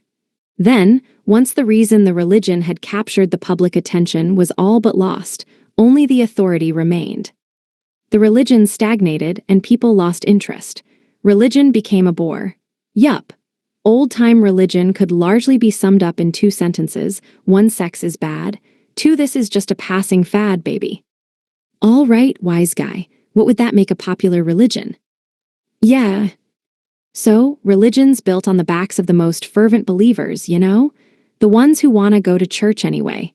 To drive more people into the pews, the religious organizations gotta turn service into entertainment. Make it hip and happening enough, people feel that devotion, and churches get butts in seats. Boom. Mega popular religion. Your point isn't entirely invalid, but you make it sound like there's no consideration of religious beliefs at all. Whatever happened to God? Oh, God and the Pope were both just some old geezers. Nobody likes old men. That's why the church is putting nuns front and center. And thank God for that, it'd be worse to have a flock of old dude-likers. As we spoke, people from all over the holy city were flocking to the cathedral's doors, eyes alight with religious fervor. Religion was in. Whoa, I didn't realize there were so many new converts. What a crowd. The kingdom's population looks minuscule by comparison. I'm not sure if I'd call this religious fervor, though. Hey, if a bunch of people stare at the same thing, it gets that object imprinted in the mass consciousness. That's mass psychology at work, baby. How do you think fads get started? Yes, but the same thing in question are the habits thigh slits. Yup, popular ain't they? And what does any of this have to do with God? Well, whatever drew a crowd was an event, right? There was no point in an event, no matter how cool, if it didn't attract an audience. Religions that couldn't compete on the free market would die out in time. Only the religions that could hold the most exciting, attention-grabbing events would survive to churn out their propaganda, doctrine among the public consciousness. Yeah, and we had good propaganda. Getting a proper gander at those sweet, sweet thighs. Hey, when it comes to progress, the journey is more important than the destination. The church is just another tool among many. Yeah, it's our propaganda machine. Nothing more, nothing less. Nothing more, Haruka-kun, that's already huge on its own. And why, oh why is the propaganda sex? This isn't about worshipping God. This is about worshipping nuns' thighs. We've got faith, hope, and starity. Sex sells. What more can I say? Cause those were the best ways to grab attention. Humor, pathos, and eros. And some portions of the population, particularly the teenage male demographic, were most susceptible to the last on that list. Back up, back up, back up. Propaganda and religion are two very different things, Haruka-kun. You sure? The word propaganda comes from the Catholic missionary congregation, Congregatio de Propaganda Fide. Wait, it does. The cathedral's unique architecture and design sense also drew a curious crowd, many of whom were then enraptured by the cathedral sisters of the perhaps too little cloth. This ethereal, otherworldly aesthetic was so divorced from the concepts of everyday life that it suspended people's habitual wariness to the unknown. Then, the pipe organ, a musical implement not native to this world, engendered a feeling of sanctity, sublimity, through its ringing tones and fine acoustics. The stained glass windows, the flickering candlelight, the aroma of incense, it was a feast to trick the senses, the ultimate performance. The staging was perfect. All the nuns needed to do was flash a bit of skin, and the miserable rubes fell for the doctrine hook, line, and sinker. What is this lovely music? It's almost godlike. Oh, are you kidding me, is this Vocaloid? This is literally Senbon Zakura. And it's a bop. We do not need to play music that goes this hard in church. This is supposed to be about the Lord and Savior, not the Lord and Savior Hatsune Miku. Ooh wow, all the parishioners are headbanging, they must like it. Don't stagiative, knife-licking priest, what if you stab someone? I know people say God owns the world and everything in it, but playing "World is Mine" in church is not it, Haruka-kun. The church is a servant of God, not the servant of evil. Hey, whatever gets the crowd going. We will, godness. Oh, so we're jumping from Vocaloid to Queen. The nuns on stage began a cross between disco dancing and praying to their God in time with the music, and the Thicelit worshippers lost their damn minds. The pipe organ pumped out pop tunes at thundering volumes. When the beat dropped, the crowd reached the point of ecstasy. For, in accordance with his ancient upskirtness's magnificent technique, we got to see right up the headbanging nun's habits. At least everyone's having fun. Yeah, I've never seen this many people so into something before. Before, religion was more like a chore that would someday lead its worshippers to a promised better future, but now people will go home with smiles and the desire to come back again. And maybe that's what religion is all about. Yeah, but this is more like a party than a service. You think? I'm getting total rave vibes myself. That too. There is a time to weep and a time to laugh, a time to mourn and a time to dance. Ecclesiastes 3:4. Let them praise his name with dancing and make music to him with timbrel and harp. Psalm 149:3. So this works. Does it? I think the only things being praised are the thighs. Why not have a party? No one would show up to church if it wasn't interesting, and if a party wasn't interesting, well, blame the event throwers for being lazy. The tickets for the next concert, service, had already sold out. What's that? They're sold out for the next 3 days straight? Rad. Listen, children, to my sermon. Woo. Religion as a means to dream of happiness, I can see it. Look at all the smiling faces. Don't let Haruka-kun trick you. They're only smiling because they're horn dogs. Did not God create all beauty on earth? It only stands to reason, then, that beautiful women are God's domain, and should we ban sex with beautiful women, are we not committing blasphemy against God? If God is our creator, then by creative ownership laws, does he not own the rights to all our sexualities? God, run for your life. Everyone was smiling, everyone was happy, and that, for the first time in this church's history, gave this place a meaning. That's why churches are gathering places. That's why these structures are built, to make people happy. Everybody dance now. Whoa. And if this cathedral was more of an erotic cathedral, then so be it. After all, the peep of thigh wrapped in a garter belt and fishnets was nothing but divine. Looks like the church has successfully been reinstated.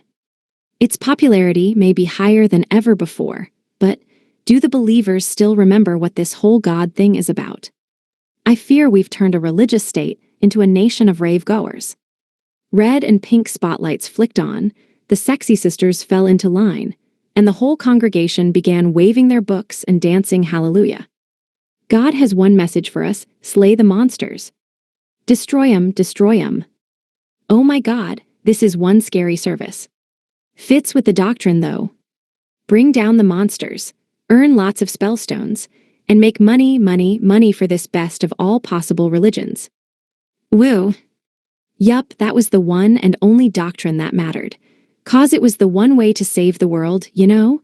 Love your neighbor, work together, and kill monsters. I dunno what the point of all those other pages was in the thick book of doctrine. Afterword. Well, would you look at that? What do we have here? Another afterword, 4 pages of it no less. You might think that old trickster Y. Dasan is to blame, but no. The new editor K. Gutchai-san is the culprit. New editor, same mistakes. On that note, I would like to congratulate Y. Dasan on their promotion and thank them for all their work on this series. To K. Gutchai-san, who is no doubt swearing up a storm because this series was dumped on them, I offer my best wishes and the promise that I'll continue to torture. I mean, write for you. That's right, I'm dumping everything in your lap. Have fun, ha ha. K. Gutchai-san enjoys camping and mountain climbing. Their dream is to one day push Y. Dasan off a mountain. A big thank you to the Overlap editorial department and its various tangled interpersonal affairs. Moving along, it is my pleasure to announce that Volume 13 is complete. Thank you very much to all my readers. Psst, Inamaru-sensei, blame the hellish production schedule on K. Gutchai-san. Thank you for another volume's worth of lovely illustrations, particularly on a non-existent timetable. My thanks also to Bibai-sensei, along with my apologies for once again dumping all the work in your lap. The obi, the paper strip that runs along the outside of Japanese books, was entirely at their discretion. Ha ha. I mean, if I'm leaving all the creative decisions for how these characters and world look to Bibai-sensei anyway, I might as well have them listed as the author. I've pushed for this incessantly, but alas, I am still credited as the original author. I'm so sorry, and I really can't thank you enough for all you do. Sweat smile. I would encourage everyone to check out Bibai-sensei's World in Motion. That's right, we're getting an anime. Which means further acknowledgements. Thank you to the director, the animation studio, and the voice actors. I'm sorry I didn't come say hello to you myself. This story has ballooned to such an alarming degree I felt too shy. They say too many cooks spoil the broth, so I was more than happy to pawn off the work. Ahem. Excuse me, rogue coughing fit. Leave the anime adaptation work in the able hands of the director and Bibai-sensei. Y. Dasan, who was still my editor at the time, first reached out to me by asking, "If I told you Loner Life was getting an anime, what would you say?" I said, "That you're touched in the head. Please get a grip on yourself." He laughed. I laughed. And then they went and made an anime of Loner Life anyway. Ha ha ha. I've been slow to update the web novel for assorted reasons, so I apologize to my web readers. Take this as a life update, if you will, or an excuse, if you will, but my eyes have been so habitually glued to my monitor that I'm extremely behind on writing new chapters. I haven't been able to keep up on responding to reader comments either, but I read them all and cannot thank you enough for them. Oh well, blame it all on K. Gutchai-san and the impacted schedule. Please direct your complaints, anger, and sharp rocks at the Overlap editorial department. I know I say something to this effect every time, but to this day I still think, how? What? How did we get so far? First a manga, now an anime. I've cycled between shock and horror roughly 99 times to the point where now it all feels so far away from me. I mean, let's be real. Prior to LL, I'd never written a thing in my life, much less a novel. I had no aspirations to be a novelist either. This series began life as a shitpost I uploaded to Narrow, and it was picked up by a publisher, turned into a manga, and finally adapted into an anime. Back when Overlap first approached me about making this into a book, I thought this has to be a prank. If it is a prank, it's taking them an awfully long time to get to the reveal. So, thank you to the many people who have brought me so far and to the point of this nigh miraculous anime adaptation. Let me repeat myself once more and thank you for reading. Truly, you are doing me an honor. And that is the end of the afterword. I have filled 4 pages with acknowledgments and accusations against Kei Gucci-san. This afterword would not have seen the light of day had Kei Gucci-san not called me sometime in the evening and said, "We have 4 pages left. Can you write us an afterword?" By EOD. Bafflingly, the change of editor has done nothing to slow the breakneck pace of production. These glimpses I catch into the inner workings of the Overlap editorial department are frightening indeed. I plan to write a few detailed, so very detailed it will make Kei Gucci-san cry, pages for the Overlap website in regards to the anime announcement. Please look forward to it. MWA haha. Finally, while the base story is unchanged, I hope you will check out both the manga and anime. Shoji Goji. Bonus story. I feel like animism is easier to come by than anime. Yeah, cause this is fantasy. Waza Haruka, I miss anime. Ha, nerds. We don't even have manga here. How do you expect us to reinvent anime? Magic. Magic can do anything, man. Let's not get ahead of ourselves. Let's start with movies first. Fine, then I'll settle for an OVA. We are not reinventing anime. Animation was a grueling art, demanding enormous amounts of time and labor. We were not reinventing it, and that was final. First, we'd need the cultural shift from paper art street shows into manga. And then, where are we gonna get artists from, huh? We can be the artists. You, well then who's gonna voice act? You know you won't settle for second best, or you'll riot. Because VAs are king, second best is sacrilege. Oh my god, dudes, shut up. What are we gonna do about the eternally 17 problem? Nothing to worry about. We're up to our ears in people stuck at age 17. Okay, but like, what would our anime even be about? Dungeons. Nah, that feels too ordinary. Fiction, from sci-fi flicks to weekly anime, needed a vision. A grand imagination, something that departed from the everyday. Which, in this universe, meant no battles. Building off of the dungeon idea, adventuring maybe. Girls, form up, we're going to earn dessert from this. Yeah. Adventuring in a dungeon is just shorthand for a massacre. There were thousands and thousands of stories out there, no end of which manifested as battles in dungeons. Somehow, I don't think the Isekai fans would be satisfied with a story about a bunch of girls demanding dessert from me at every opportunity. That would never make it as anime. Heck, what publisher would even think of picking it up? True.